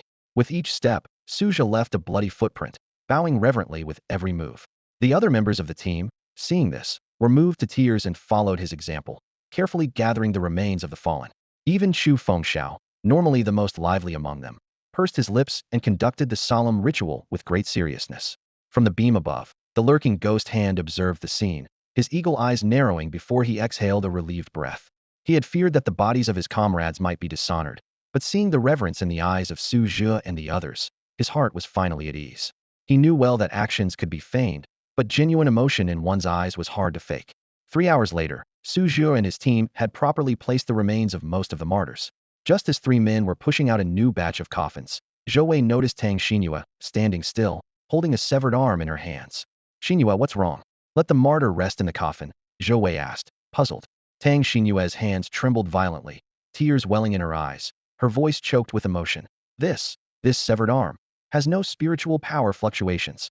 At these words, Su Zhe and Chu Fengxiao were shocked, looking at Tang Shinua in disbelief. Zhou Wei's eyes widened. What did you say?" "This severed arm has no spiritual power fluctuations," Tang Shinua repeated, then collapsed into the pool of blood, sobbing uncontrollably. Everyone knew that spiritual power fluctuations accompanied a warrior for life. Even in death, a warrior's body retained spiritual power until it dissipated. However, the lack of spiritual power in this severed arm indicated that its owner was not a warrior, but an ordinary soldier. It was unimaginable how a regular person could fight in the perilous Wua Pass. Even with the high-tech weapons developed by the Daxia Research Institute, their vulnerable bodies could hardly withstand even the lowest level of foreign tribes. This discovery plunged everyone present into deep contemplation. Su Zhe stood there, feeling as though he had been struck by an invisible giant hammer. His gaze fell on the severed arm, devoid of any spiritual power, and his mind suddenly cleared. He realized that his feat of slaying Mo Kutian was not just a personal victory, but a powerful injection of hope for the entire Dixia army. Su Zhe looked around and saw the weary yet determined faces of the warriors. He finally understood that even with a supreme master like Fuzi present, the ordinary soldiers of Dixia could not escape the brutal realities of the battlefield. The enemy numbers were overwhelming, and each soldier teetered on the edge of life and death. His act of decisively killing Mo Kutian in the capital had become a beacon of hope for these soldiers. At that moment, Ghost Hand silently descended from the rafters like a phantom, arriving beside the fallen Tang Shinua. He carefully picked up the severed arm and gently placed it on a platform, as if handling a precious artifact. After a long silence, Ghost Hand spoke in a low, hoarse voice. "Every day, besides warriors, many ordinary Dixia soldiers sacrifice themselves on the battlefield. They have no spiritual energy to detect, and many are dismembered, so we can only cremate them together and give their families a jar of ashes as a token." He sighed deeply. Alas, ordinary people here don't even get a coffin after death. His gaze swept over Su Zhe and the others, a glint of understanding in his eyes. "I just realized, you all are probably not just martial arts dandies. If 5 military commanders are taking care of you like this, you must be the pride of Dixia, right? Can I ask you for a favor? In the future, if you encounter the remains of our Dixia martyrs on the battlefield, please, if possible, bring them back. I don't have the strength, but you surely have the chance." Ghost Hand's words pierced Su Zhe's heart like a sharp sword. He clenched his fist tightly and pressed it to his chest, his voice loud and resolute. As long as I, Su Zhe, am on the battlefield, I will never let the heroic spirits of Xia become wandering souls, lost on the battlefield. Su Zhe's vow seemed to ignite a fire, and the people behind him also clenched their fists to their hearts, solemnly swearing. I Zhou Wei. I Chu Fengxiao. I Tang Xinyu. Just then, a system notification sounded in Su Zhe's mind. Ding! Congratulations to the host for completing the hidden achievement, the awakening of the martial heart's sacrifice reward, 5,000 source points. The knight covered Wua Pass in silence. Marshal Guan Yu stood alone on the city wall, facing the night wind, his gaze distant towards the secluded factory. The corners of his mouth lifted slightly as he murmured softly to himself. Sacrifice is not just a word. Grow well. In the bright morning light, Su Zhe and his companions found themselves at Wua Pass on the second day. Zhou Wei was up early, and the kitchen was filled with the enticing aroma of breakfast. Su Zhe and Tang Xinyu followed the delicious scent to the dining table, where the three eagerly began their meal. Suddenly, Zhou Wei looked around and noticed someone was missing. Where's Lao Chu? Zhou Wei asked in confusion. He's usually the first one eating at this time. Why isn't he here today? Su Zhe paused for a moment before answering. Maybe he was too tired last night and hasn't woken up yet. At the mention of the previous night, both Su Zhe and Tang Xinyu stopped eating, their expressions turning somber. Su Zhe gazed into his bowl of porridge, recalling the scene on the rooftop of the small house the night before. Chu Fengxiao, holding an unrepaired broken sword, had solemnly vowed to Su Zhe under the moonlight. Lao Su, I swear to vanquish the foreign tribes that have mercilessly harmed Daxia's warriors on the battlefield. I vow with this heart of the red dust sword. This heart is as bright as the moon. Remembering this, Su Zhe sighed softly. Maybe Lao Chu was deeply affected by what happened at the factory last night. Just as he finished speaking, a wave of spiritual energy emanated from Chu Fengxiao's room upstairs. This wave brought a sense of inexplicable sorrow to the hearts of the three. Lao Su, why do I feel as upset now as I did last night? Zhou Wei asked, staring at the spiritual energy at the top of the stairs. The spiritual resonance within Su Zhe was stirred by this wave of sadness, protecting his mind. Within seconds, he was immune to the sorrow. Recognizing the familiar spiritual energy upstairs, Su Zhe smiled calmly, took a sip of porridge, and reassured the still distraught pair. Don't worry, it's a good thing. Haha. Breaking through the condensation meridian overnight, Chu Fengxiao truly is a genius. Sure enough, before Zhou Wei and Tang Xinyu could fully grasp the situation, Chu Fengxiao's excited shouting echoed from upstairs. He dashed down, his face brimming with excitement, seemingly unaffected by the previous night's events. But only Su Zhe knew that this wandering swordsman had found his reason to wield his sword, and this rebellious heart of the red dust sword would now shine brightly with every swing. At that moment, there was a knock on the door of the small house. Su Zhe opened it to find Zhang Camu, who had shown them around Wua Pass the day before. Zhang Camu, is there something you need? Su Zhe asked. Zhang Camu replied expressionlessly. Commander Guan Yu mentioned yesterday that you should join the battlefield cleanup team for training during the day. I'm here to take you to the team. Are you ready? Upon hearing this, Su Zhe replied earnestly, we'll follow Zhang Camu's arrangements. Zhang Camu nodded slightly at Su Zhe's response and turned, saying, follow me. Soon, the four members of the first squad caught up with Zhang Camu, who had already moved ahead. At the secondary gate of Wua Pass, Zhang Camu was speaking with another man. Lao Wang, here's the situation. Your task is to lead these guys in cleaning up the battlefield during the day. Make sure to give them plenty of opportunities for training. Yes, Zhang Camu, the man replied firmly. The man named Lao Wang gave a solemn military salute, indicating he understood. Staff Officer Zhang nodded in confirmation, then leaped up the 100-meter-high city wall and swiftly headed in the direction of the commander. His figure quickly vanished from sight. Lao Wang turned to face Su Zhe and his three companions, scrutinizing each of their expressions. After a moment, he spoke. Staff Officer Zhang has just assigned you four to me. You'll be following me for now. Just call me Wang Tu. Yes, Wang Tu. Su Zhe led the group in a synchronized salute, clenching their fists in respect to Wang Tu and his team behind him. Join the ranks. Wang Tu nodded slightly, signaling them to follow. Soon, the group was rushing towards the distant Wua Pass. This was Su Zhe's first time witnessing the true appearance of the battlefield of all races. He curiously observed the surrounding terrain, noting its similarity to the plains of Blue Star Flat, with few depressions or towering mountains. Such terrain offered little cover, explaining why battles often devolved into brutal close-quarters combat between the different races and Xia, with predictably fierce casualties. After roughly 10 minutes of hurried travel, the group reached a relatively low-lying area. For the first time, Su Zhe and his companions saw a battlefield yet to be cleared, and the scene left them momentarily speechless. Rivers of blood flowed amidst a sea of corpses. The phrase, blood flowing for miles, turning rivers red, was no exaggeration. Despite having received a mission from Ghost Hand the previous night and being somewhat mentally prepared, the reality of the battlefield still shocked them profoundly. They paused only briefly before forcing themselves to regain composure. Throughout, Wang Tu observed their reactions, nodding to himself. He thought, no wonder Staff Officer Zhang specifically emphasized these talents. They are indeed exceptional. However, he deliberately provoked them, saying, "What's the matter? Is this all the Xia's prodigies can handle? You can't take it already? Your task today is to collect the remains of our fallen comrades in that area." He pointed to a patch of blood-soaked ground, issued the order, and turned away, indifferent to whether they had understood. Seeing this, Su Zhe led the three into the blood-stained land. Step by step, they bent down, carefully picking up the remains of the fallen and gently placing them into the accompanying body bags. The ancient saying, "Yellow earth stained with loyal blood, bodies wrapped in horsehide," felt especially weighty at this moment. The sheer number of fallen warriors was staggering. By the end of the morning, Su Zhe had lost count of how many times he had bent down to pick up remains. He straightened up, exhaling heavily, and turned to look back at their starting point, surprised to find they had moved less than 10 steps. "How many remains have we collected?" Su Zhe asked quietly, his voice tinged with fatigue and shock. Tang Shinua carefully placed the body bag she had just filled on a nearby high ground and answered, 397. Su Zhe was taken aback. In less than 10 steps, they had collected 397 fallen comrades. Each step represented 40 lives. The battlefield's brutality far exceeded their expectations. At that moment, Zhou Wei picked up a blood-soaked piece of metal from a pool of blood. He wiped away the blood and grime, squinting as he read. Name, Lu Lin. Age, 17. Zhou Wei's hand trembled, and the metal slipped from his fingers. He suddenly realized something, frantically reaching down to retrieve it. The number 17 seemed to have a magical grip on Zhou Wei's attention. He stood frozen for a long while until Su Zhe's call brought him back to reality. Wei, what's wrong?" Su Zhe's anxious voice reached him. As if awakened by Su Zhe's call, Zhou Wei's unfocused eyes gradually regained clarity. He slowly raised his head, his voice hoarse as he addressed Su Zhe. "Lao Su."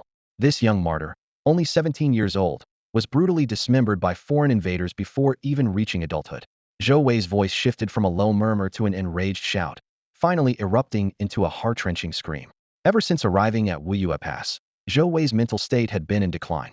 Last night, he was tasked with gathering the bodies in the factory, and today, he was retrieving corpses from pools of blood. All of this shattered the values he had built over the past 18 years. Zhou Wei felt helpless and burdened with guilt, hating his own weakness. In the first squad, he felt out of place. Su Zhe could save the world in a day, Chu Feng was fearless with a sword heart, and Tang Shinua had a divine understanding of wealth. But he was just an ordinary person, with nothing but the eternal source of light within him, unable to find an outlet for his emotions. At this moment, all his emotions erupted like a volcano. The martyr's sacrifice and the brutality of the invaders were the triggers for this explosion. Just as Zhou Wei was about to lose control, a deafening noise suddenly came from the distance.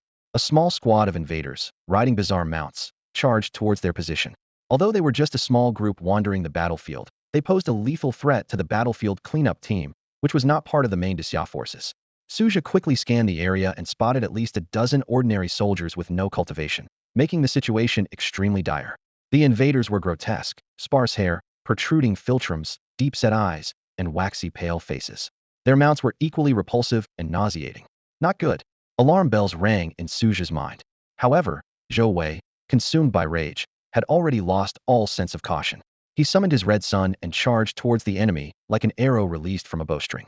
Eternal Radiance form, activate. Zhou Wei, like a fire god, descended to earth, effortlessly tore through the invaders' formation with his massive blade, driving deep into their ranks. Seeing this, Su Zhe wasted no time and swiftly approached Wang Tu. Before Wang Tu could speak, Su Zhe displayed his one-star officer insignia and commanded loudly, "Wang Tu, on the battlefield, rank is paramount. I order you to lead the cleanup team in retreat immediately. Leave this to my squad." Although Wang Tu hesitated, he ultimately swallowed his words. He saluted Su Zhe and then turned to shout, "Battlefield cleanup squad 2, gather quickly. Those with cultivation, help those without, move." Meanwhile, Su Zhe had already reached the edge of the battle zone. Watching Zhou Wei wreak havoc among the invaders, he summoned his black dragon halberd and called out, "First squad, listen up. Arm yourselves, unsheath your blades. By time for our comrades to retreat. First squad, listen up. Ready your weapons." As soon as Su Zhe gave the command, Chu Fengxiao and Tang Shinua sprang into action. Despite his broken sword, Chu Fengxiao summoned his spiritless Qingmu sword without hesitation.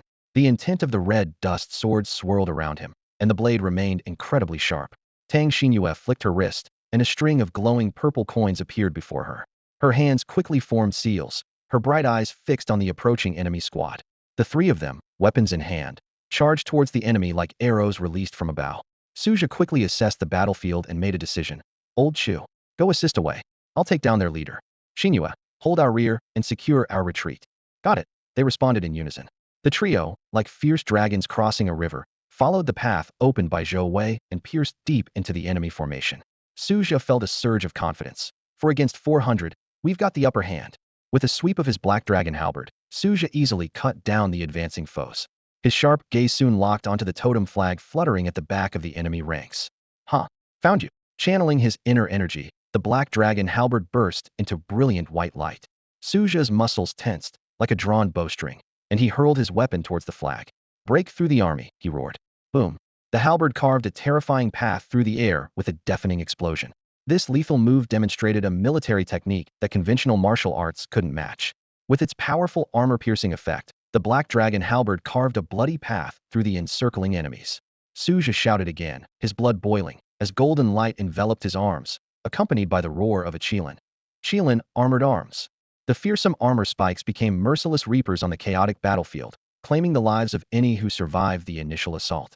Treading the bloodstained path, Su Zhe, his long hair matted with blood, charged towards the enemy leader with undiminished ferocity. Meanwhile, deep within the enemy formation, Zhou Wei was already in a frenzy. Though he was somewhat lacking within the squad, on the battlefield of all races, Zhou Wei was a top-tier talent. To him, the ugly enemies were nothing more than paper tigers. Rising sun, vanishing souls. Zhou Wei shouted, his massive blade whirling with fury, unleashing his pent-up rage. With his strength alone, he turned the enemy ranks upside down. To hell with you all. Zhou Wei roared at the sky, golden flames erupting around him, incinerating all within 3 steps. The fire in his eyes blazed ever brighter, and the frequency of his strikes increased, the jewel on his blade's hilt glowing with radiant gold. Suddenly, Zhou Wei glared down, gripping his broadsword before driving it into the ground. The jewel's long-held light source erupted, splitting the ground, releasing a surge of power, as if from the earth's core. Radiant hand of glory. This time, the radiant hand exploded from below. The unstoppable destructive golden light consumed all enemies in the area, from fresh recruits to seasoned veterans, reducing them to nothing. Breathing heavily, Zhou Wei's eyes glinted with gold. Don't mess with the quiet ones. When they erupt, few can withstand it. Chu Fengxiao was not to be outdone, his Qingmu sword still sharp despite its lost spirit. He shouted, one sword to shatter the red dust. The sword's light flashed, and another wave of enemies fell. The battle raged on, with first squad members showcasing their skills, carving a path through the enemy forces. A sudden storm of sword energy swept across the battlefield, scattering the shattered remains of alien corpses amidst a spray of blood. Amidst this bloody tempest, Chu Fengxiao slowly stepped forward with his sword, his gaze landing on Zhou Wei, who was already in a state of slaughter. A faint smile curled at the corner of his mouth. Old Su has gone to find the captain of this squad. We just need to wipe out these small fries. Shinua is guarding the perimeter for us, just in case. Hearing this, the fervor in Zhou Wei's eyes gradually subsided, and he nodded briefly in acknowledgement. The earlier anger had mostly been vented in the frenzied killing. Both of them turned simultaneously to face the alien grunts in front of them, who were beginning to retreat, with sinister smiles on their faces. That smile alone caused dozens of alien warriors to collapse onto their mounts in fear, exclaiming in terror, "Oh heavens! How can these humans be so ruthless?" The expressions of these ugly aliens quickly shifted from initial arrogance to extreme fear. Of fire had burned away their pride, and a sword had shattered their confidence. The slaughter continued in the next moment. This squad of 400 aliens was visibly dwindling in number, reduced to a bloody slaughterhouse where fierce rage and proud swords hunted heads. Roar! A non-human roar came from beneath a flag not far away. Su Zhe shouldered the black dragon overlord halberd, scrutinizing the greasy and bloated strange creature before him with a mocking gaze. A pair of small eyes set into a swollen face that was particularly nauseating. Ugh! Disgusting! Su Zhe covered his mouth, openly expressing his revulsion. The greasy, bloated alien was instantly infuriated by Su Zhe's disdainful actions, shouting repeatedly, "Human scum, do you have a death wish?" As soon as it spoke, a foul stench filled the air, and Su Zhe rolled his eyes, not even bothering to engage in his favorite trash-talking exchange. All right, you're disgusting, let's get you on your way. Arrogant. The oily alien unleashed a peak condensed pulse aura towards Su Zhe, but Su Zhe only felt like he'd been bitten by a mosquito, completely unfazed. He couldn't help but laugh out loud. You look so fat, yet you're so weak and small. This pressure is nothing. Your fart would be more substantial. At least it actually stinks. All right. Just hurry up and die. True to his reputation as a master of verbal sparring, his extreme linguistic artistry was etched into his bones, breaking the alien leader's defenses with just one sentence. He then lifted the Black Dragon Overlord halberd, intending to end the greasy alien with a single strike, but the halberd trembled slightly, clinging stubbornly to Su Zhe's shoulder. Sensing the weapon's refusal, Su Zhe sighed. What kind of race are you? So disgusting that even my weapon doesn't want to touch you. Shaking his head, Su Zhe's gaze fell on the totem spear flag he had just chopped down. An idea sparked, and he picked it up, aiming at the fat alien and throwing it with force. In an instant, the immense power of a Qilin and a blinding white light imbued the severed totem spear flag, striking the alien leader with force. Boom! A loud explosion sounded, the spear flag shattered, the flag dissipated in the wind, and with it, the life of the bloated alien. Looking at the ground smeared with greasy blood, Su Zhe covered his nose, disdainfully using a piece of metal to pry open the alien's pouch, retrieving a map with incomprehensible writing on it. Damn, this is so gross. What's written here? Frustrated, he put away the map and turned to attack the fleeing alien grunts. By now, the alien grunts had been terrified by the ferocity of Su Zhe and his companions. The 400-strong squad was wiped out in less than 20 minutes, leaving only a dozen stragglers attempting to flee. Just as Zhou Wei was about to rush in to finish off the fleeing stragglers, copper coins shot out from behind, accurately claiming the heads. Everyone turned to see Tang Shinua awkwardly smiling. Sorry, just picking off a few heads, hee. Zhou Wei waved it off, signaling it was fine. Then he noticed Chu Fengxiao wiping his sword vigorously and couldn't help but ask, Old Chu, what are you wiping off the blood for? Chu Fengxiao, looking aggrieved, replied, I'm not wiping off blood. This is the most disgusting race ever. I only chopped down a few fat ones, barely any blood, but damn, the grease is everywhere and won't come off. As he spoke, Chu Fengxiao lifted his sword to show everyone. Zhou Wei took one look at the sword covered in greasy spots and quickly checked his own treasured blade, relieved to find it clean after a moment's inspection. Phew. Luckily, I didn't get any on me. The golden flames evaporated all the blood and grease.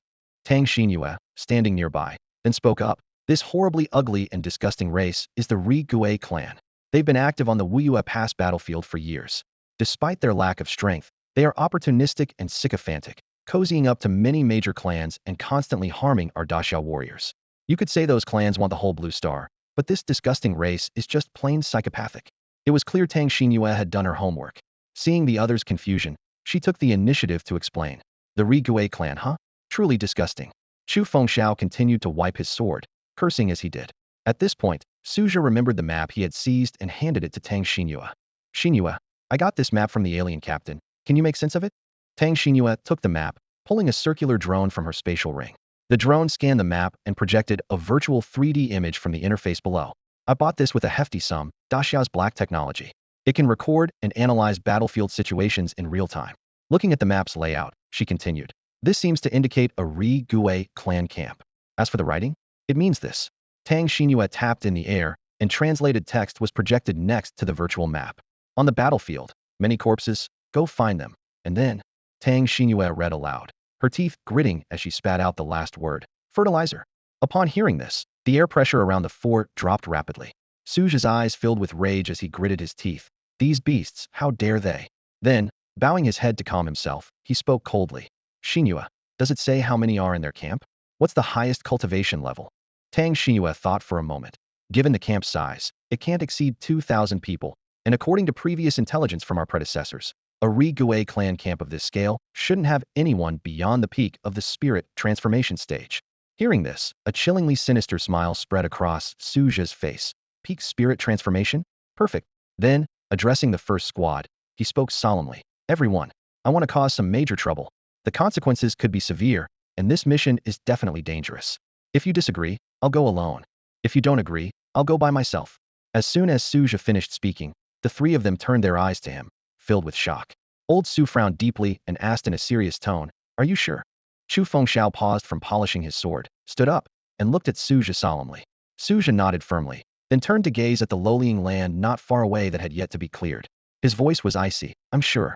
I once swore that as long as I'm on the battlefield, I'll never let the heroic spirits of Daxia become wandering ghosts. Now, there are remains of martyrs being used as compost by those beasts. I won't let them get away with it. Determination flashed in Su Zhe's eyes. If one Rigu camp can't save all the martyrs' remains, Then I'll start with this camp and won't stop until every last Rigu invader is wiped out. The three of them were silent for a moment, seemingly digesting Su Zhe's resolve. Half a minute later, Chu Fengxiao suddenly broke into a proud smile. Huh, old Su, listen to yourself. We were born, grew up, and learned here. We can't just stand by when the martyr's remains are in danger. I'm in. Zhou Wei also stepped up, patting Su Zhe on the shoulder with a grin. Just so we're clear, I'm still the vanguard. Don't steal my thunder. Looking at these three reckless fellows, Tang Shinua sighed, rubbing her forehead with a wry smile. You guys are impossible. Four of us charging into a camp of over 2,000. Is that something a sane person would do? Chu Fengxiao laughed even more arrogantly. Huh?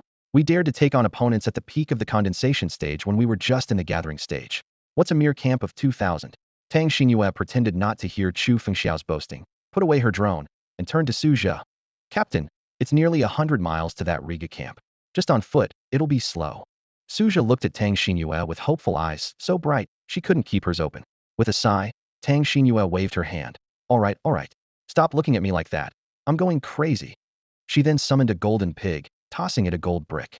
The golden pig happily gnawed on the brick. Su Zhe asked in confusion, Shinua, why did you summon the pig? Tang Shinua rolled her eyes at Su Zhe and said irritably, isn't the captain planning a 100-mile raid on the Rigu camp? How could we not support that as teammates?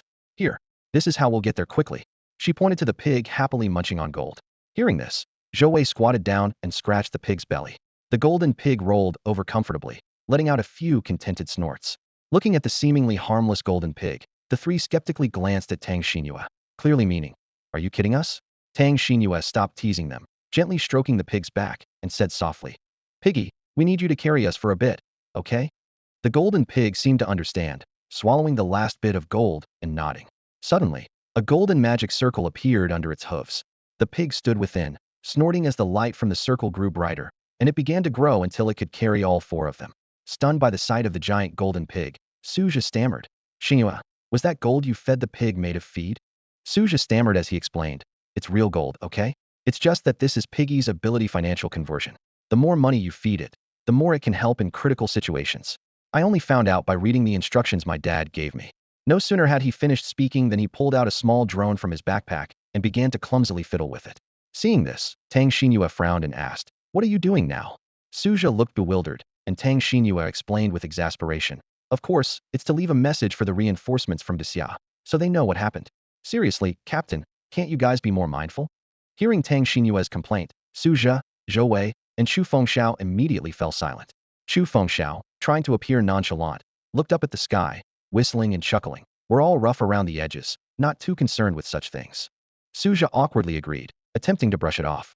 A moment later, Tang Shinua stood up and skillfully set the drone to hover. She turned to the three men and said, all set. Let's go. With that, she nimbly leaped onto the back of the golden pig. The three men scrambled to climb on as well. Fortunately, the pig's back was wide enough to barely accommodate all four of them. Once everyone was seated securely, Tang Shinua gently patted the golden pig's head and softly said, Piggy, let's go there. The golden pig nodded in understanding and charged in the direction she pointed. Sitting on the pig's back, Su Zhe couldn't help but chuckle at the unusual scene. Noticing his expression, Zhou Wei asked, puzzled, what's so funny, old Su? Suddenly inspired, Su Zhe asked, Ah Wei, do you remember the name on your martial arts card? Zhou Wei immediately caught on to Su Zhe's teasing about his naming skills and retorted, Huh, your name isn't any better. Su Zhe boasted. Well, at least it's better than yours.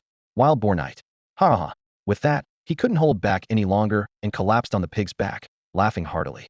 Chu Fengxiao, overhearing their conversation, was shocked and asked, oh my gosh. Ah Wei, did you guys really play that wild? Zhou Wei was unfazed and pointed at Su Zhe, saying, ask him, the Tyrannosaurus warrior. Sitting on the pig's head, Tang Shinua couldn't help but burst into laughter, clutching her stomach. Captain, how do you guys come up with such ridiculous names? Su Zhe, hearing Tang Shinua's laughter, protested. You just don't appreciate it. I think Tyrannosaurus warrior sounds cool. With that, the previously tense atmosphere was completely lifted. Across the vast plains, a gleaming golden pig carried four playful young people, racing towards the horizon, leaving behind a trail of laughter and joy. Shortly after Su Zhe and his team set off, the sound of roaring engines echoed from the direction of Wua Pass. Moments later, an armored convoy arrived with a thunderous rush, stopping at the site where the first squad had engaged the foreign tribe. Guisho, on one of the vehicles, scanned the surroundings with an expressionless face, seeing only the bodies of the Nikioni clan, but no sign of Su Zhe and his team. At that moment, a drone hovering above identified itself as belonging to the Dasha military and slowly descended. Goeisho caught it, quickly reviewing the situation, and his face darkened. Reckless, Goeisho muttered through gritted teeth. 4 people daring to charge into a Nikioni camp of 2,000. He turned to his adjutant and ordered, "Inform Marshal Guan Yu immediately that the first squad has headed to a Nikioni camp of 2,000. The adjutant saluted and quickly headed into the vehicle. Shortly after, he returned with a communication device. "Boss, Marshal Guan Yu has instructions." Goeisho took the device and listened intently, his expression growing more serious by the second. Finally, he responded with resignation. "Yes, I'll arrange everything. Please rest assured." "Boss?" the adjutant asked, puzzled. Goeisho shrugged and issued a succinct order. "Notify the entire team to follow the map from the drone and clear out all foreign tribes along the way." The adjutant, surprised, asked, "What about the first squad? Aren't we going to rescue them? They are Dashia's elite." Goeisho sighed, explaining, "Marshal Guan Yu said to let those youngsters handle it themselves. But with a Nikioni camp of that size, there's bound to be a peak spirit transformation level guard at least." After a moment of contemplation, he added, "Go. Send a vanguard to keep watch. If anything goes wrong, make sure the first squad returns safely." The adjutant carried out the orders, and soon an armored vehicle broke away from the convoy, speeding towards Su Zhe and his team. Watching the departing vehicle, Goeisho could only sigh helplessly. "I hope everything goes smoothly." He knew well that the cruelty of the battlefield among the myriad races was unimaginable.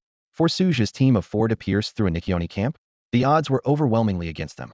Meanwhile, on the walls of Wua Pass, Marshal Guan Yu handed the communication device back to Staff Officer Zhang. Gazing at the sunset, he mused silently. "A pond can only nurture turtles. It cannot raise true dragons. Young Su, the choices you make, no matter how difficult, you must bear them." The golden pig sped like the wind, and about an hour later, Su Zhe and his 3 companions stood atop the canyon. They looked down at the expansive camp below, their eyes filled with astonishment and disdain. "Are these sun ghosts tired of living?" Chu Fengxiao couldn't help but remark. "Camping in a place like this is practically asking for trouble. An enemy could charge in and turn them and their tents upside down in an instant." Su Zhe surveyed the surroundings and let out a cold laugh. "Surrounded by mountains with a lowlying center, and the only water source is this river beneath us. This isn't a camp. It's a prime piece of land for feng shui." Zhou Wei chimed in with a chuckle. "The Great Xia is mainly on the defensive on this battlefield, rarely taking the initiative. Besides us, who else would dare to do something like this? And look, those creatures don't even have decent shelters. Most are just shabby tents. They must have just arrived. We're in luck." Su Zhe pointed to the plaza at the bottom of the canyon and instructed Tang Shinua, "Shinua, send up a few drones, fly them high, and get us an aerial view." Tang Shinua nodded in agreement and quickly retrieved several drones from her spatial ring, controlling them to take off. She focused intently on the mobile terminal on her wrist, sketching the outline of the canyon. While Tang Shinua was busy, Su Zhe led Zhou Wei and Chu Fengxiao to the river, the only one flowing through the canyon. As they gazed at the river running through the Sun Ghost camp, a mischievous grin appeared on Su Zhe's face. He patted Zhou Wei on the shoulder. "Away, take out your new mixture of blinding sand. Let's give these creatures a little feast." Zhou Wei was momentarily confused. "Huh, hurry up," Su Zhe urged. "Don't think I didn't smell that stench from your room last night." Zhou Wei chuckled. "Old Su, your nose is sharp."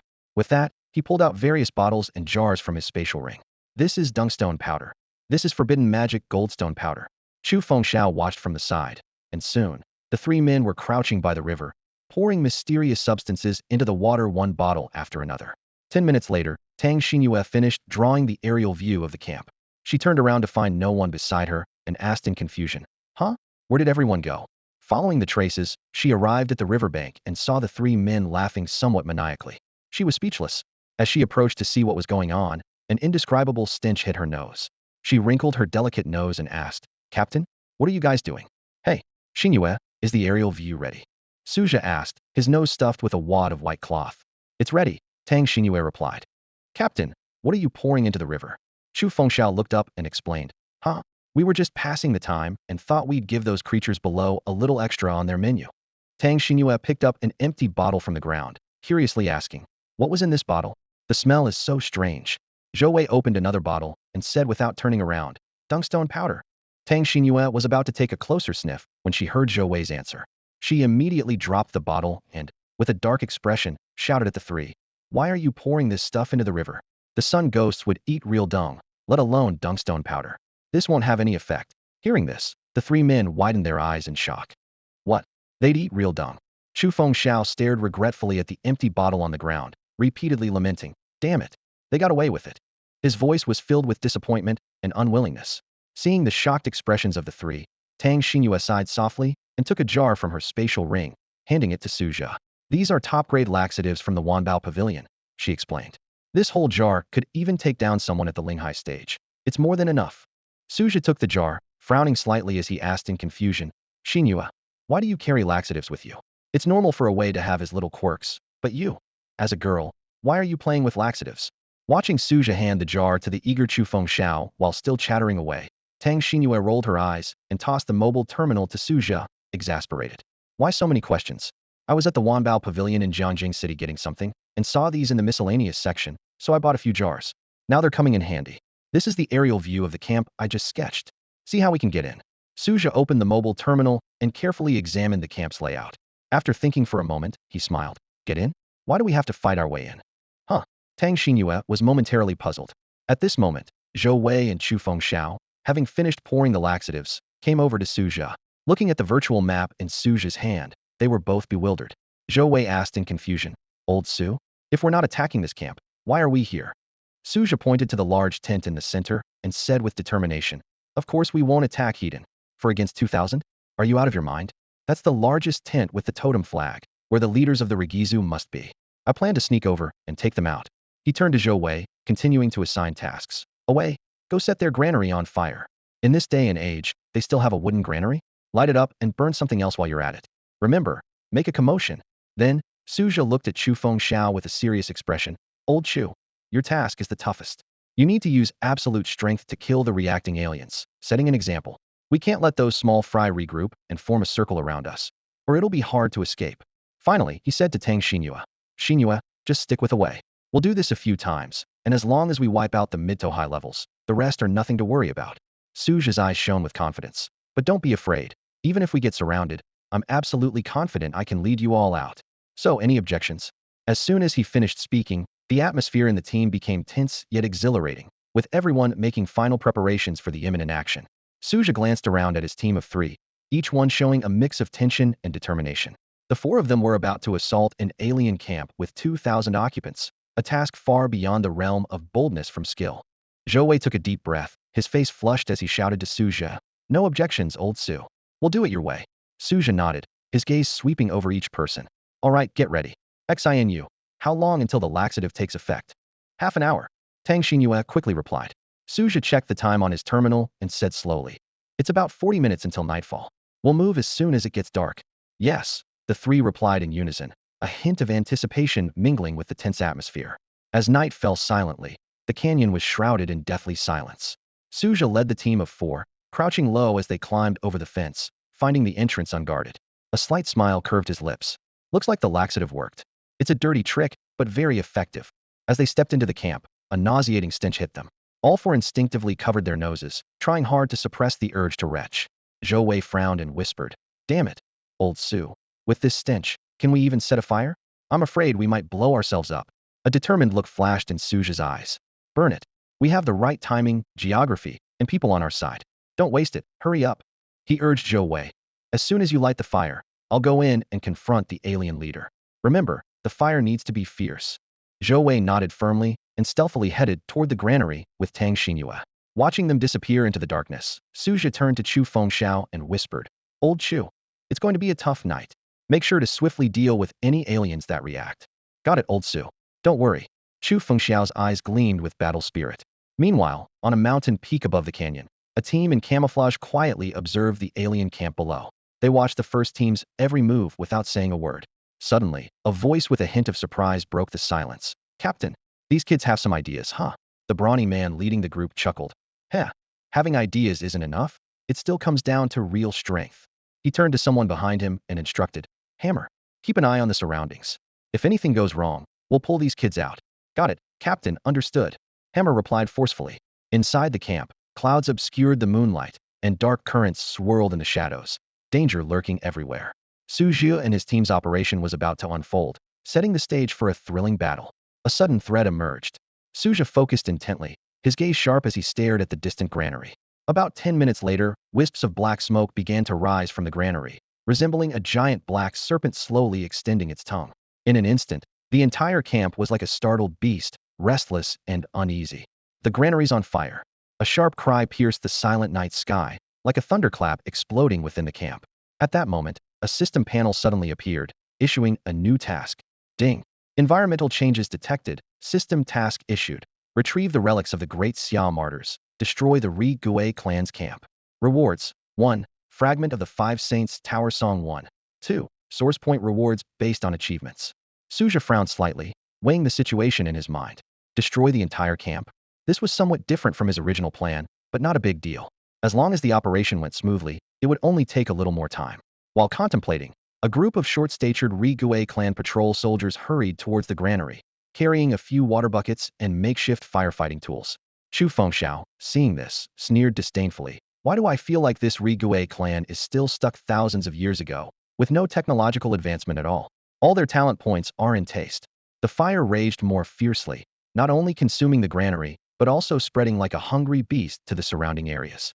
The entire camp descended into chaos, with panicked shouts echoing all around. Seeing the opportunity, Su Zhe nodded slightly at Chu Fengxiao. He then slipped into the main tent like an agile leopard. Chu Fengxiao understood the signal, summoned the Qingmu sword, and hid in the shadows, his sharp eyes watching the passing Ri Gui soldiers like a predatory bird. Inside the tent, a nauseating stench assaulted Su Zhe.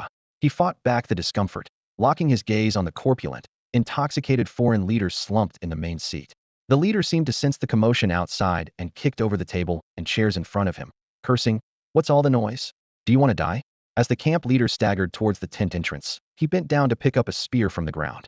Su Zhe's heart skipped a beat, thinking, now's the chance. In a flash, the Qilin armor instantly covered Su Zhe's arms. His blood surged, spiritual energy roiled, and with a flick of his hands, the Black Dragon Overlord halberd emerged from the void, its blade gleaming with dazzling silver light, aimed straight at the foreign leader's heart. Star River Boundary halberd. No. Damn it. Who is it?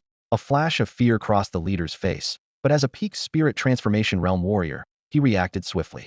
Twisting his body, the strike originally aimed at his heart slashed heavily onto his left arm. The brilliant silver light tore through the spiritual energy shield, blood splattering, and a bloodstained forearm fell to the ground. The foreign leader gritted his teeth against the pain, quickly sealing the wound with spiritual energy. Seeing this, Su Zhe charged forward with the halberd without hesitation. Although the first strike wasn't fatal, inflicting such a severe injury was a pleasant surprise. A peak spirit transformation realm with a severed forearm? Not a threat. Su Zhe thought to himself. In an instant, the main tent was filled with a flurry of halberd shadows and flashing silver light, like a fierce storm. The foreign leader, defending with one hand and enduring the pain of his severed arm, was overwhelmed. A mid-stage condensed vein cultivator suppressing a peak spirit transformation realm, this was simply defying logic. Meanwhile, Zhou Wei and Tang Shinua were setting fires throughout the camp. They weren't using ordinary fire but the eternal gold flames, which accompanied the light origin. The scorching tongues of fire greedily licked every corner of the camp, turning the night into a golden inferno. Many soldiers of the Rigizu tribe were reduced to ashes almost instantly as the flames touched them, throwing the camp into chaos. Some soldiers, realizing the unusual nature of the fire, tried to warn others, but were swiftly decapitated by swords flashing from the shadows, leaving their bodies lifeless on the disordered ground. Chu Fengxiao looked at the freshly beheaded foreign corpse and sneered coldly. Killing you like this is too easy. You should have felt the agony of being burned alive. His sword still glistened with warm blood, reflecting an eerie glow in the firelight. Zhou Wei and another person continued setting fires, while Su Zhe and Chu Fengxiao blocked the escaping foreigners. Soon, the entire camp was engulfed in flames, the fire soaring into the sky. Surrounded by mountains, this was the only foreign troop encamped here, and they were quickly trapped with no way out. Suddenly, a commanding shout cut through the chaos. Everyone calm down. Stop running around. Chu Fengxiao's gaze sharpened as he spotted a burly Rigizu captain, his face twisted in displeasure as he barked orders. Damn, the fire's just gotten started. Don't you dare put it out. Chu Fengxiao thought to himself.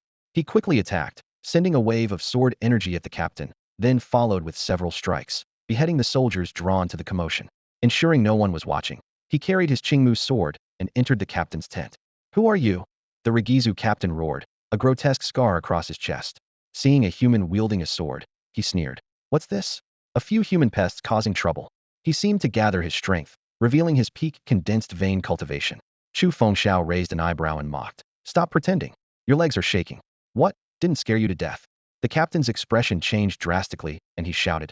It was you, wasn't it? He could feel his spiritual power stagnating. unable to unleash his full strength. Chu Fengxiao shook his head, his sword pointing at the foreigner. It doesn't matter anymore. I'm done talking. Just die now. With that, the intent of his sword surged, his eyes growing cold and devoid of emotion as he looked at the roaring captain and slowly uttered, instantaneous profound splendor.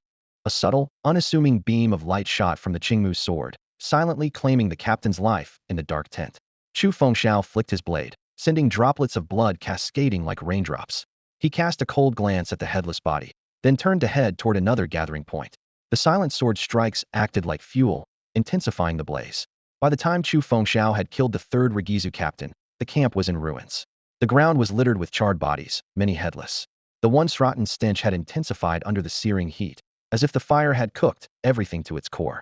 Watching the Regizu soldiers scatter, Chu Fengxiao turned his attention to the central tent of the camp. He silently thought, "Old Su, it's time to wrap this up." Inside the main tent, Su Zhe was enveloped in a golden glow, having transformed into his Qilin form. Holding his mighty Xian halberd, his golden beast eyes looked down arrogantly at the kneeling chieftain of the foreign tribe. The strongest warrior of the Sun Ghost tribe was in shock, staring in disbelief at his broken spear, internally raging. Since when did the human race have such a prodigy? Can someone in the condensing vein realm really achieve this? This is a joke. Su Zhe assessed the spreading fire outside, calculating that the right moment had arrived.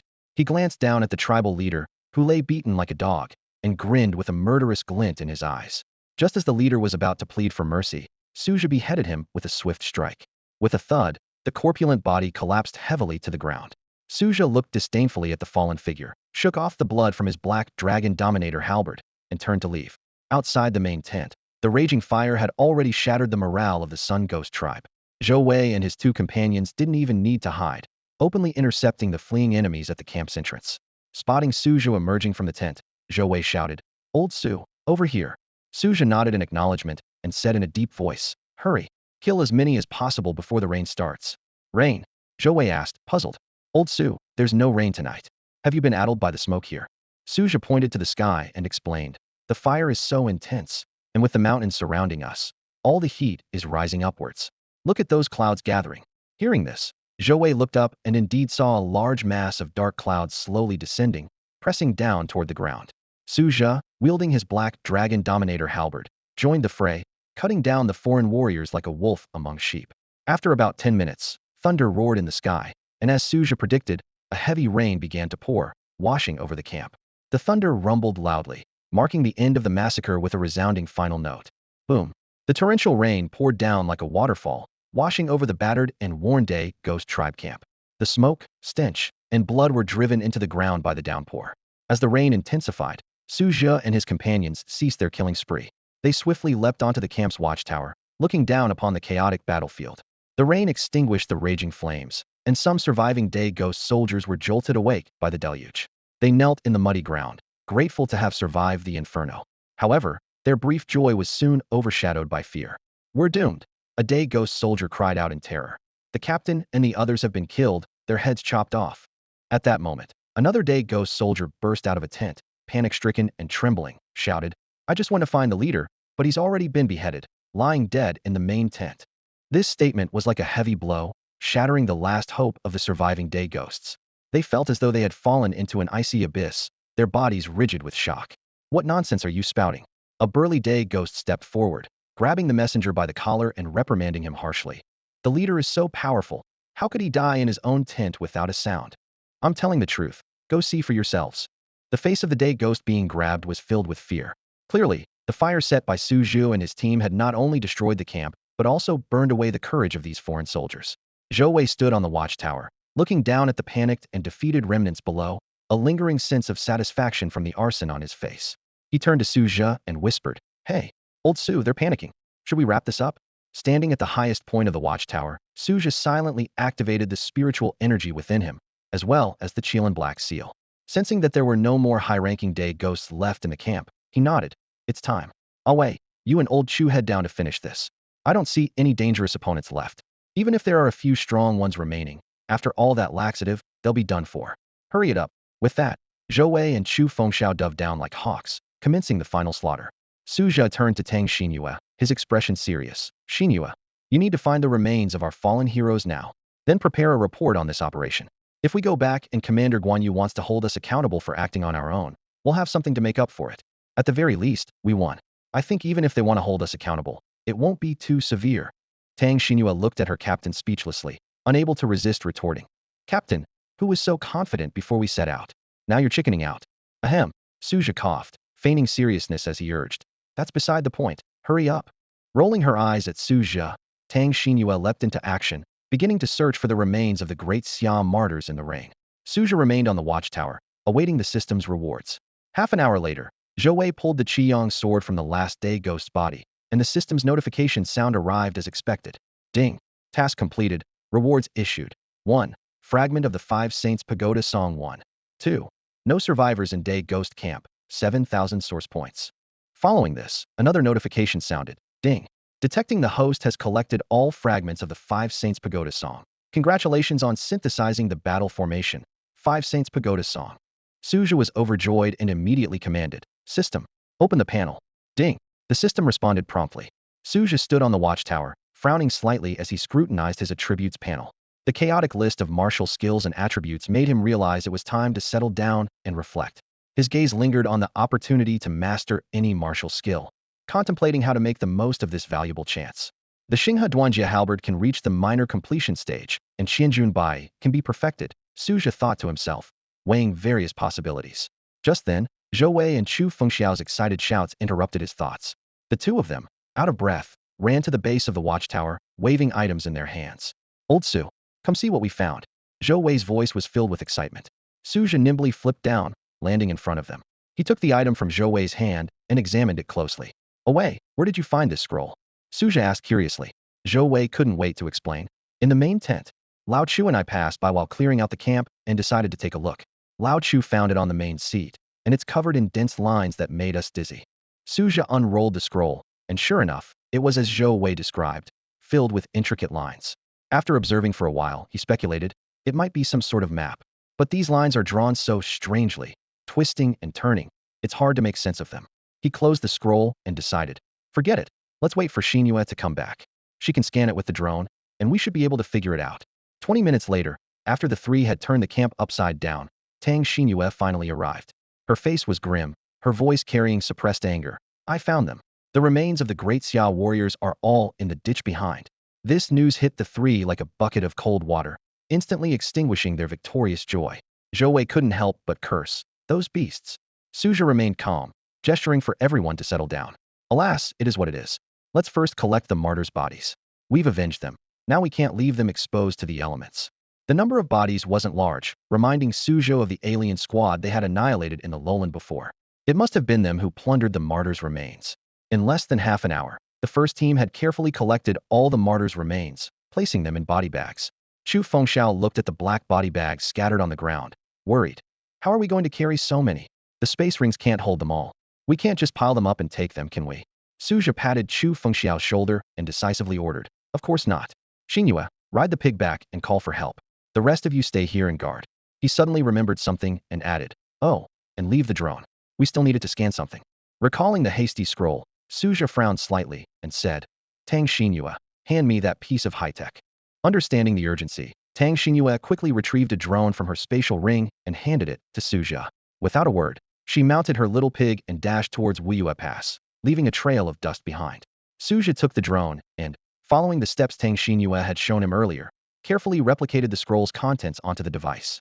Taking a deep breath, he pressed the start button.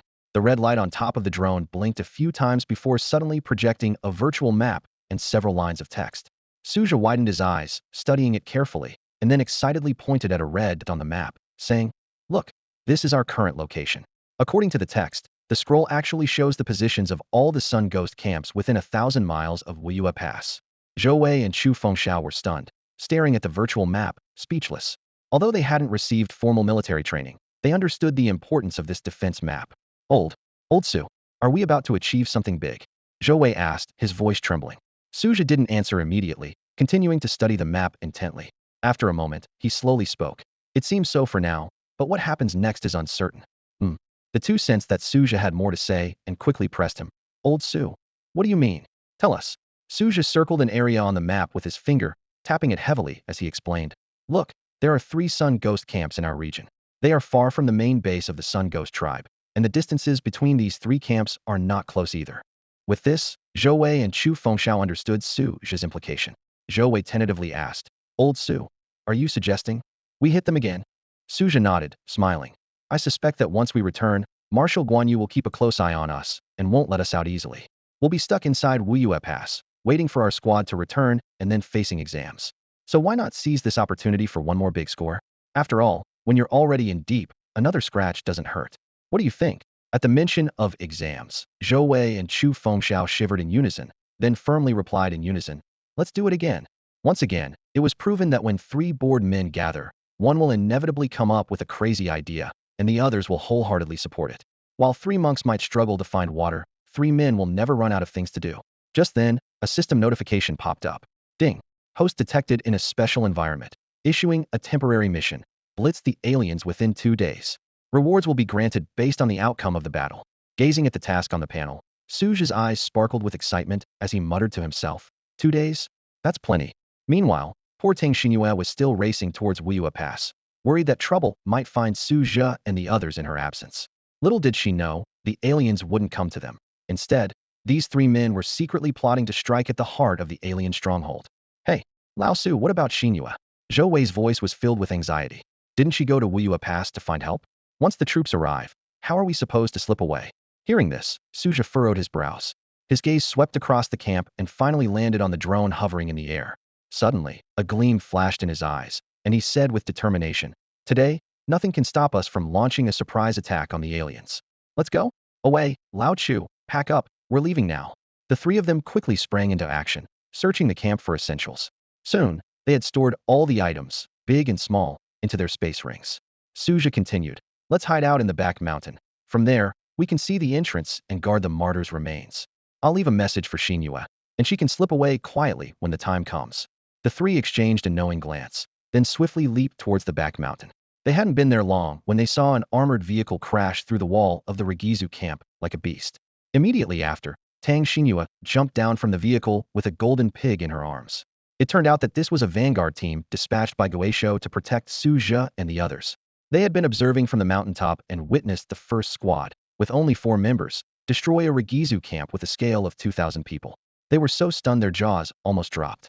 Later, they saw Tang Shinua riding a golden pig towards Wua Pass and intercepted her on the way, naturally becoming the reinforcements. "Damn, Lao Su, your mouth is something else," Zhou Wei exclaimed as he watched the soldiers in combat uniforms clearing the battlefield. "We barely left, and the troops showed up right after." Su Zhe was also surprised by how quickly the troops arrived, but he was relieved that they had slipped away in time, or the blitz plan would have been ruined. Meanwhile, Tang Shinua led the vanguard team captain to the site where the martyr's remains were placed. Initially, she was puzzled not to see Su Zhe and the others, but soon received a message from him. She calmly approached the vanguard team captain, Li Jian, and pointed to the neatly arranged black body bags, saying, "Brother, these are the remains of warriors taken by the Regizu." Li Jian's eyes reddened at the sight, and his throat choked with emotion. A moment later, he shouted to the other soldiers cleaning the battlefield, "Everyone, gather here." The soldiers quickly assembled, and within 3 minutes, they were all standing upright in front of Tang Shinua. Li Jian shouted loudly, "Salute the fallen comrades. Salute Comrade Tang Shinua. Salute all members of the first squad." Everyone gave Tang Shinua a standard military salute and then carefully moved the body bags to the armored vehicle. Tang Shinua was at a loss for what to do with the soldiers' actions. She found Li Jian and handed him a drone, saying, "Brother Li Jian, this contains the defense map of all Regizu camps within 1,000 miles. Please pass it to the marshals at Wua Pass." Li Jian solemnly accepted the drone and promised, "I will report to the superiors right away. Rest assured, if this defense map is genuine, your squad will have achieved a great merit." Hearing Li Jian's words, Tang Shinua remained outwardly calm, but inwardly sighed. Sigh. A great merit, indeed. As long as we don't get punished, we should consider ourselves lucky. Tang Shinua quickly grasped the deeper meaning behind Su Zhe's words. Looking up, she saw Li Jian already on an armored vehicle, reporting on the deployment map of the Nichigi tribe. On the battlefield, other soldiers were still busy cleaning up the aftermath. Quietly, Tang Shinua picked up the golden pig and sneaked along the wall to the back of the mountain. Sure enough, she spotted 3 figures suspiciously crouched in the trees. The sight made her roll her eyes as she helplessly asked, "All right, what trouble are you up to this time?" He. Su Zhe scratched his head, leaned closer to Tang Shinua, and laid out his plan in detail. After listening, Tang Shinua felt a headache coming on. She held her forehead, supported by the golden pig, and slowly sat down on a nearby rock. After a long pause, she tentatively asked, "You mean the four of us should launch a surprise attack on those three Nichigi tribe camps?" "Exactly," Su Zhe and the other two chorused, flashing bright smiles. Chu Fengxiao even gave a thumbs up, praising, "You're sharp." But it's not just Su's idea, we all agreed on it together. Seeing their eager expressions, Tang Xinhua realized there was nothing she could do to shake their resolve to raid the tribes. She sighed helplessly, gently patting the back of the golden pig in her arms. The pig seemed to understand, leaping from her embrace and growing larger in the open space. Tang Xinhua flipped onto its back and called to the trio, "What are you waiting for? Get on." Su Zhe and the others beamed, realizing Tang Xinhua had agreed to the plan. They quickly jumped onto the golden pig's back. Once everyone was in place, Tang Xinhua lightly tapped the pig's neck, pointing to the distance. "Go, piggy, that way." 2 hours later, the golden pig carried them to the first foreign camp. Although night had fallen, the camp was still brightly lit. Tang Xinhua climbed a high slope and launched a drone. Using its night vision, the team of four clearly saw a banquet taking place in the Nichigi camp. Zhou couldn't help but joke, "Wow, the camp we just destroyed isn't even cold yet, and they're already feasting here." Tang Xinhua analyzed the data transmitted by the drone, her expression serious as she said to Su Zhe, "Captain, this camp is even larger than the one we just destroyed. Judging by the number of tribesmen, it could be close to 3,000 people. Are we still going to attack?" Su Zhe pondered for a moment after hearing her analysis, then resolutely said, "Yes, we'll attack. But we don't need to destroy everything, just weaken their forces." He then turned to Zhou Wei. "Wei, how much of that laxative do you have left?" Zhou Wei waved his hand, somewhat embarrassed. "None left. We got too excited when Chu and I were dosing the last batch, and we accidentally used it all." Su Zhe looked pained. "You wasted a whole jar of something that could incapacitate even the strongest? Couldn't you save some?" Seeing this, Tang Xinhua pulled out a few more jars of laxative from her spatial ring and tossed them in front of the three. She asked in confusion, "I have more, but they've already started eating. How do we have time to spike it now?" Su Zhe squinted at the drone footage, pointing to the wine jars. "We won't put it in the water this time. We'll spike the wine. The strong flavor will let us use more."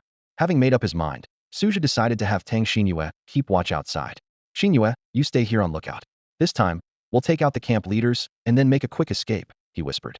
Tang Xinhua nodded solemnly. "Got it. Captain, be careful."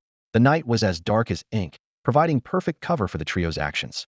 Su Zhe, Zhou Wei, and Chu Fengxiao moved silently like phantoms to the edge of the main tent. They were greeted by a mountain of wine jars outside the tent, and a sly look flashed in Su Zhe's eyes. He quickly uncorked the jars and poured in the prepared laxatives, a cold smile playing on his lips. "Let's see you survive this." The Regizu camp was calm, unaware of the lurking threat. The aliens were completely unguarded as the wine jars were carried one by one into the main tent. Su Zhe nodded to himself. Everything was proceeding according to plan.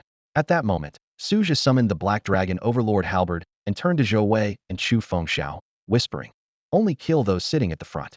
Remember, be quick." The two nodded gravely. Suddenly, a panicked shout erupted from inside the main tent. "Ah, why is the wine poisoned? My stomach hurts so much." The voice was like a starting gun, and the three of them burst into the tent like arrows, each strike a deadly blow. "Tear the sky. Radiant palm print. Red dust slash my 3,000 threads." Three terrifying attacks exploded in the silent night, like lightning splitting the darkness. The Regizu camp was instantly thrown into chaos, the aliens caught off guard, their screams echoing continuously. Standing at a distance, Tang Xinhua saw the destruction of the main tent and decisively released dozens of drones from her space ring. She controlled the small flying machines to hover over the camp gate and unhesitatingly activated the self-destruct sequence. Boom, boom, boom. The deafening explosions echoed through the night sky. "Enemy attack! Enemy attack!" The terrified shouts rang out repeatedly. The commotion at the gate drew the attention of countless Regizu, who grabbed their weapons and rushed toward the gate, unaware that their leaders were being slaughtered in the main tent. Su Zhe looked around. The main tent was reduced to ashes, the ground littered with shattered bodies and dying Regizu. A few surviving aliens barely stood, trembling and covered in wounds. Covering his nose, Su Zhe frowned and asked, "Damn, how much laxative did you guys use?" 3 jars. 2 jars. Zhou Wei and Chu Fengxiao answered in unison, then looked at each other in disbelief. "Why did you use so much? Why did you use so little?" They stared at each other, bewildered. Su Zhe shook his head and sighed. "You guys are insane." He knew full well that under normal circumstances, a single jar of that grade of laxative would be lethal. Yet, they had used several times the amount. Even without finishing them off, these Regizu wouldn't survive long, even those at the peak of transformation. Without further words, Su Zhe drove his halberd into the alien leader seated at the head, ignoring the leader's venomous gaze as he died. Hurry up. Shinua is buying us time outside, he urged. Hearing this, Zhou Wei and Chu Fengxiao began cutting down the Regiza leaders like they were chopping vegetables. With the continuous explosions at the gate, the trio swiftly completed their mission and quietly slipped back to Tang Xinyue's side. This operation took less than an hour and was immensely successful. Over the next 2 days, the first squad used tactics like poisoning and surprise attacks, combined with the Regizu's outdated communication systems, to strike 3 locations. Like ghosts, they silently eliminated all aliens with cultivation above the condensed veins level in 3 Regizu camps, totaling 8,000. The Regizu's vital forces were thus eradicated.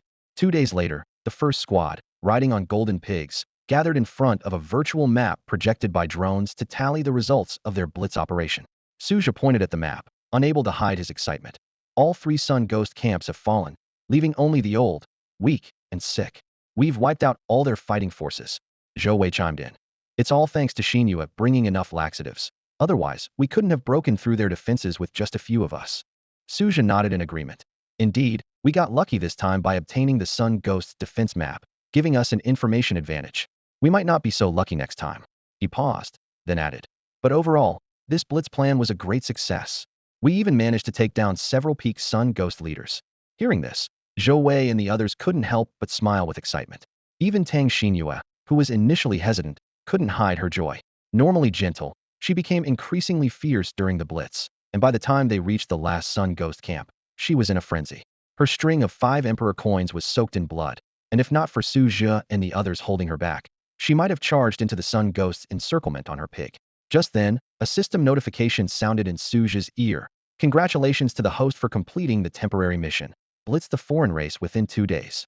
In this mission, the host led the first squad across 3 locations with lightning speed, flawlessly executing tasks such as poisoning, ambushing, beheading, and breaking through with just 4 members. The results were remarkable. Successfully assassinated 3 peak Sun Ghost leaders, and all combat forces above the condensing vein stage in the 3 Sun Ghost camps were annihilated. Though the poisoning act is despicable, the results are undeniably impressive. Rewards: 1. 25,000 source points. 2. Enhanced laxative formula, effective up to the Spirit Sea peak. Hearing the system's evaluation, Su Zhe raised an eyebrow and said dismissively, All's fair in war. We're fighting a war, who cares if I use poison? If the Sun Ghost's main camp wasn't so far away, I'd run over and poison their chieftain myself. Then, seeing the system's rewards, he smirked and retorted, Oh, didn't you say poisoning was despicable? Why give me the formula then? The system seemed to pick up on Su Zhe's sarcasm and went silent after issuing the rewards. With no response forthcoming, Su Zhe shrugged and said, Hypocritical much. Closing the system panel and refocusing, Su Zhe looked at the distant outline of the 5 Peaks Pass city walls and sighed. How are we going to explain this to Marshal Guanyu? Hearing this, the previously excited trio fell silent, a sense of unease hanging over them. While blitzing the foreign race was thrilling, facing the Marshal's questioning was equally daunting. As the 5 Peaks Pass drew nearer, and with no solution in sight, Su Zhe decided to let go, saying, Whatever, we've already had our fun. As long as the Marshal lets it slide, we come out ahead. Besides, with that defense map, it shouldn't be too big of a problem. I wonder if Marshal Guanyu has any thoughts on what's on that map. Meanwhile, in the military office at the 5 Peaks Pass, Marshal Guanyu stood by the operations table in the conference room and instructed Staff Officer Zhang. This is the layout, Xiao Zhang. Make the arrangements. Yes, Marshal. Staff Officer Zhang saluted and was about to leave when he turned back to ask, Marshal, how should we handle the first squad? Inside Marshal Guanyu's office, a calm silence prevailed. He was engrossed in studying the blueprints on his desk, a faint smile playing on his lips. Suddenly, he looked up, directing his gaze toward Staff Officer Zhang, who was standing nearby. Those little troublemakers. Marshal Guanyu chuckled. They've been out for 2 or 3 days now. They should be back soon. Do you know what the Daxia committee has to say about this? Staff Officer Zhang promptly replied. Don't interfere. Let them grow wild. Hearing this, Marshal Guanyu turned to face Zhang, about to speak when a knock on the door interrupted. Upon receiving permission, a guard quickly entered, standing at attention to report. Marshal, the first squad has safely returned to Wua Pass. All members uninjured and accounted for. Your instructions, please. Upon hearing this, Marshal Guanyu set aside his work and told Zhang, Go bring them here. Although we let them grow independently, sometimes we old folks need to give them a little nudge, or they'll end up overreaching. He paused, a hint of humor in his voice. This time, with just 4 of them, they dared to attack the Riga camp. If we gave Su 40 people, would he go for the Riga main base? For 100 people? For 1,000? With that, Marshal Guanyu gestured for Zhang to bring the first squad over. Before long, Su Zhe and his team followed Zhang to Wua Pass. Su Zhe immediately noticed the rare smile on Zhang's face, sensing trouble. Zhou Wei was even more nervous, his legs shaking like a student caught skipping class. Allow Su, why is Staff Officer Zhang here to nab us so quickly? Zhou Wei stammered. Su Zhe remained unfazed. Caught skipping class, I guess. Let's go. Zhang simply said, Marshal Guan Yu is waiting for you, and led them toward the city wall. Soon, the four stood in Marshal Guan Yu's office. The marshal was flipping through the documents in his hands, a meaningful smile on his face. The only sound in the room was the rustle of papers, creating a tense atmosphere. After a long pause, Marshal Guan Yu finally spoke. Heh, you boys were quite bold, spending the night on the battlefield without even a Hua Ling realm among you. The four remained silent, heads bowed. Seeing this, Marshal Guan Yu decided to drop the scare tactics. He placed the documents on the strategy table, his tone softening. All right. No need to pretend. I haven't held you accountable for acting on your own, nor have I given you any formal reprimand. You're fundamentally under the direct leadership of the Daxia Committee, and Wua Pass doesn't have the authority to discipline you. On the contrary, the Rigu defense map your first squad captured is crucial, greatly aiding our future strategies. Not only are you not at fault, but you've also done well. As for rewards, that depends on how the Daxia Committee decides to handle it. Hearing this, the four of them simultaneously looked up, their initial anxiety quickly replaced by excitement. Chu Fengxiao couldn't help blurting out, Oh my, Marshal Guan Yu, why didn't you say so earlier? I've been worried sick the whole way here. Old Chu, mind your manners. Su Zhe immediately interjected, stepping forward quickly to explain to the marshal. Marshal, I apologize. Chu Fengxiao has been under a lot of pressure these past few days and lost his composure. Marshal Guan Yu simply waved his hand dismissively, not bothered by the minor breach of etiquette. Without the threat of reprimand, the members of the first squad soon relaxed. Su Zhe spoke again. So, Marshal, did you call us over just to tell us this? Sitting at the head of the table, Marshal Guan Yu didn't answer directly, but instead gestured with a smile towards the documents on the table, indicating for Su Zhe to take a look. Puzzled, Su Zhe picked up the documents and opened the first page, his expression changing dramatically. Written boldly at the top were 4 large characters, clearance plan. This is... Su Zhe looked at the marshal in astonishment. Marshal Guan Yu took over the explanation. This is the operational plan we, the marshals, have devised overnight based on the defensive map of the Nichi ghost your squad captured. Over the past 2 days, we've dispatched many warriors for on-site inspections to confirm the authenticity of this map. Although there are some minor inaccuracies, they are insignificant details. He paused before continuing. We plan to use this defensive map to launch a comprehensive sweep of all Nichi ghost camps within 1,000 miles of Wua Pass. Before the other alien races can react, we aim to completely eradicate the Nichi ghosts from this battlefield. The marshal's tone turned serious. The pressure on Wua Pass is mounting, and several races from the southwest have joined the campaign against the human race. The spirit of Liyue Mountain in Yuzhong province hasn't reached the battlefield yet, so we must take the initiative to relieve the pressure on the southwest.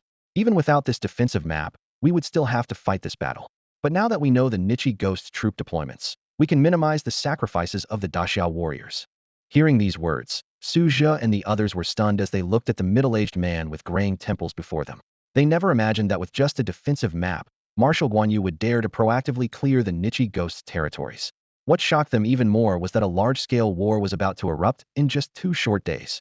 Although the campaign against the Japanese ghost tribe is just a minor battle in the grand scheme of the war among the myriad races, for the members of the first squad, who have never experienced the baptism of war, it is an unimaginable challenge. Standing still, Su Zhe muttered to himself, Are we going to war? Marshal Guan Yu solemnly nodded. Yes, we are going to war. His voice carried a hint of gravity. He continued, As members of the special forces of Daxia, who are also considered the pride of this golden era, you cannot avoid this battle. The marshal's gaze swept across the 4 of them. Since the team assigned to you has not yet returned, I have decided to disperse you among different units to participate in this clearance operation. As he spoke, Marshal Guan Yu took a document from his drawer and began to read the assignments.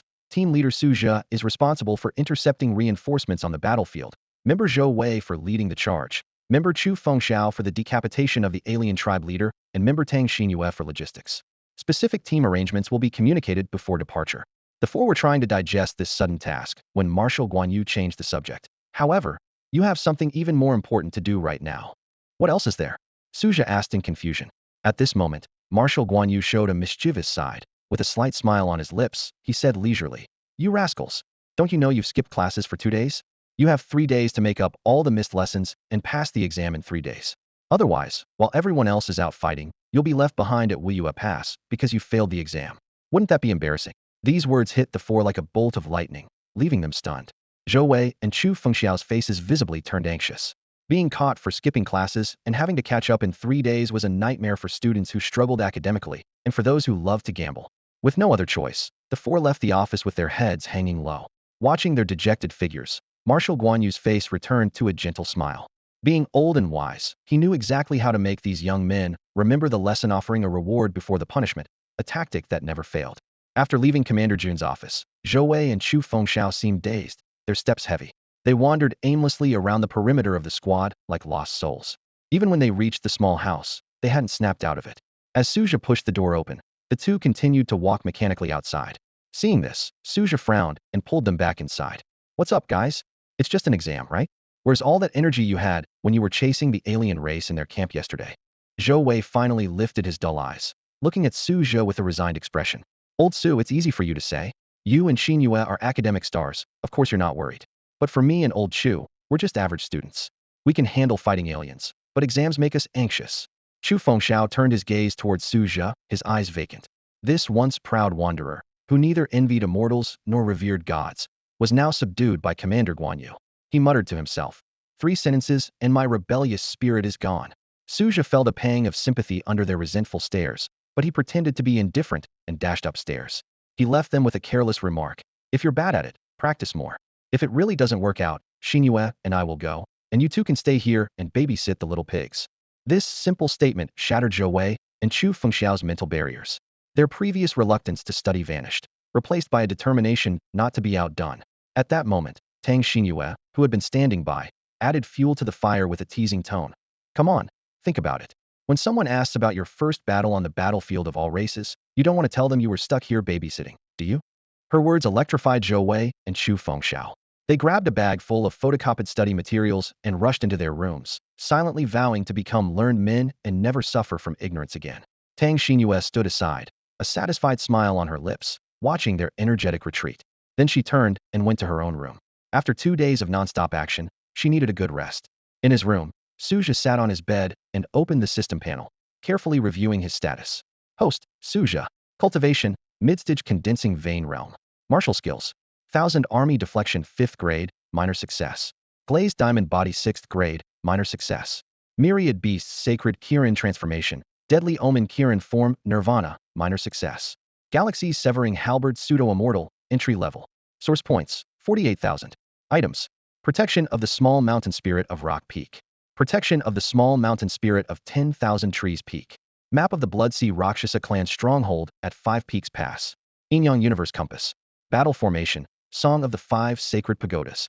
Favor of the Human Race's Fortune. Opportunity to achieve minor success in any martial skill 1. Enhanced Laxative Formula. Looking at his 48,000 source points, Su Zhe's eyes sparkled with excitement. He couldn't help but exclaim, no wonder they say when the cannons roar, gold flows. Who wouldn't be dazzled by this? After admiring his source point reserve for a while, Su Zhe's attention was suddenly drawn to an item in his inventory. A map of the Bloodsea Rakshasa Clan Stronghold? He leaped up from the bed and quickly asked the system, is this map similar to the defensive layout of the Sun Ghost Clan's camp? The system promptly responded, ding. Reminder to the host, the alien defensive layout you captured only covers the Sun Ghost Clan's camp within 1,000 miles. However, the system's reward, the map of the Bloodsea Rakshasa Clan Stronghold, encompasses the entire domain of the Bloodsea Rakshasa before the 5 Peaks Pass, a vast territory. Upon hearing the words, Su Zhe's hand involuntarily trembled as he tightly gripped the map of the divided territories. His eyes scanned the map, and a complex mix of emotions surged within him. After the incident with the Rigue tribe's defense plans, he deeply understood the significance of this map to Wua Pass. Images flashed through Su Zhe's mind, the tense scenes of the 5 army commanders working overnight to devise a plan to eliminate the threat, and the terrifying danger posed by the Bloodsea Rakshasa, a top-tier race. He remained silent for a long time before letting out a helpless sigh and storing the map in his system space. For now, it's better not to take unnecessary risks, Su Zhe thought to himself. The idea of going to the Bloodsea Rakshasa to take advantage of them needs to be put on hold. He didn't dare to hand over the map recklessly, fearing that if it were leaked, it might provoke a full-scale retaliation from the Bloodsea Rakshasa. Even if the map became outdated, just dealing with their revenge would be overwhelming. Su Zhe rubbed his tired face and turned his gaze to the Taiyin Sun Qiankuan compass nearby. He recalled the system mentioning that the compass had a group teleportation function, so he asked, System, How do I use the teleportation function of this compass? The system responded succinctly. Simply use your spiritual power to activate it, and it will record automatically. Following the instructions, Su Zhe placed the compass on the ground and infused it with spiritual power. Instantly, the compass needle began to spin, and a small Qian Kuan Bagua diagram, accompanied by the phenomenon of Fuxi drawing trigrams, emerged from its base. The room was suddenly filled with dazzling light, prompting Su Zhe to quickly draw the curtains. A few seconds later, the phenomenon disappeared, and the compass lay quietly on the floor. After completing the setup, Su Zhe stored the compass in his system space and laid down on the bed, deciding to enhance his abilities. System: upgrade Qianjunbai and Liuli King Kong body to perfection, and use the martial skill advancement opportunity to elevate Xinghe Duanjia halberd to minor success. As the system confirmed, Su Zhe felt the spiritual power within him begin to flow. In the dim room, his body appeared to be enveloped in a layer of glass-like light, which gradually turned into a golden hue as the Wanxiang Shenglin transformation operated. Simultaneously, in his sea of consciousness, a silver-glowing halberd slowly took shape, surrounded by countless streams of light. While Su Zhe was immersed in his enhancement, the other members of the team were also busy with their own tasks. The two academically gifted students were already asleep, while the two less academically inclined were still diligently studying in their rooms, preparing for the upcoming exams. When Su Zhe awoke from his slumber, it was already dark outside. He stretched and felt the surging spiritual power within him. Just then, the system's notification rang out. Congratulations to the host. Qianjunbai has been integrated into Xinghe Duanjia halberd, and Liuli King Kong body has merged into Wanxiang Shenglin transformation. Momentarily confused, Su Zhe asked, What's going on? Su Zhe received an exciting piece of news from the system. During his slumber, his martial skills underwent a positive transformation. Now, whether he uses Qianjunbai or Liuli Jinggang body, not only are they more powerful and consume less energy, but these high-level skills also perfectly inherit the traits of lower-level skills, such as armor penetration and silence. Excitedly, Su Zhe asked, Does this mean that when I activate the Qilin transformation, every punch can penetrate armor and silence? The system paused for a moment before giving a positive response. With confirmation in hand, Su Zhe happily went downstairs. He saw Zhou Wei and Chu Fengxiao already sitting at the table having dinner. Seeing Su Zhe come down, Zhou Wei waved and said, Old Su, come over for dinner. As Su Zhe approached, he couldn't help but frown. Zhou Wei and Chu Fengxiao both had bloodshot eyes, looking as if they were on the verge of losing control. He couldn't resist teasing. Away, old Chu. Don't bury yourselves in this house. Zhou Wei waved dismissively, his tone relaxed. It's fine, old Su. We know what we're doing. Old Chu and I were just discussing some issues. Hearing this, Su Zhe felt as if the sky was falling. He knew full well that the combined brainpower of these two might not even match that of a pig. They were great at causing chaos, but when it came to discussing issues, who knows what shocking answers they might come up with. With nothing more to say, Su Zhe pulled out a chair and sat down, deciding not to get involved in their academic discussion. In his view, these two belonged in the absurdity zone, not the academic zone. Just then, there was a knock on the door of the small house. Su Zhe opened it to find Staff Officer Zhang standing there with a box of photocopied materials. Seeing Su Zhe, Staff Officer Zhang handed him the box and said succinctly, 8 o'clock tonight, same classroom.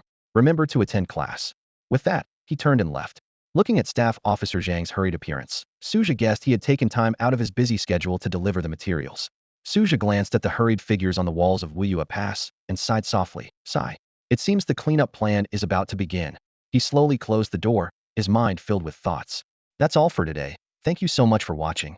I hope you guys enjoyed. If you wish to have another part of this recap, please give us at least 1,000 likes. Please don't forget to comment and subscribe to our channel for more content like this. Until next time.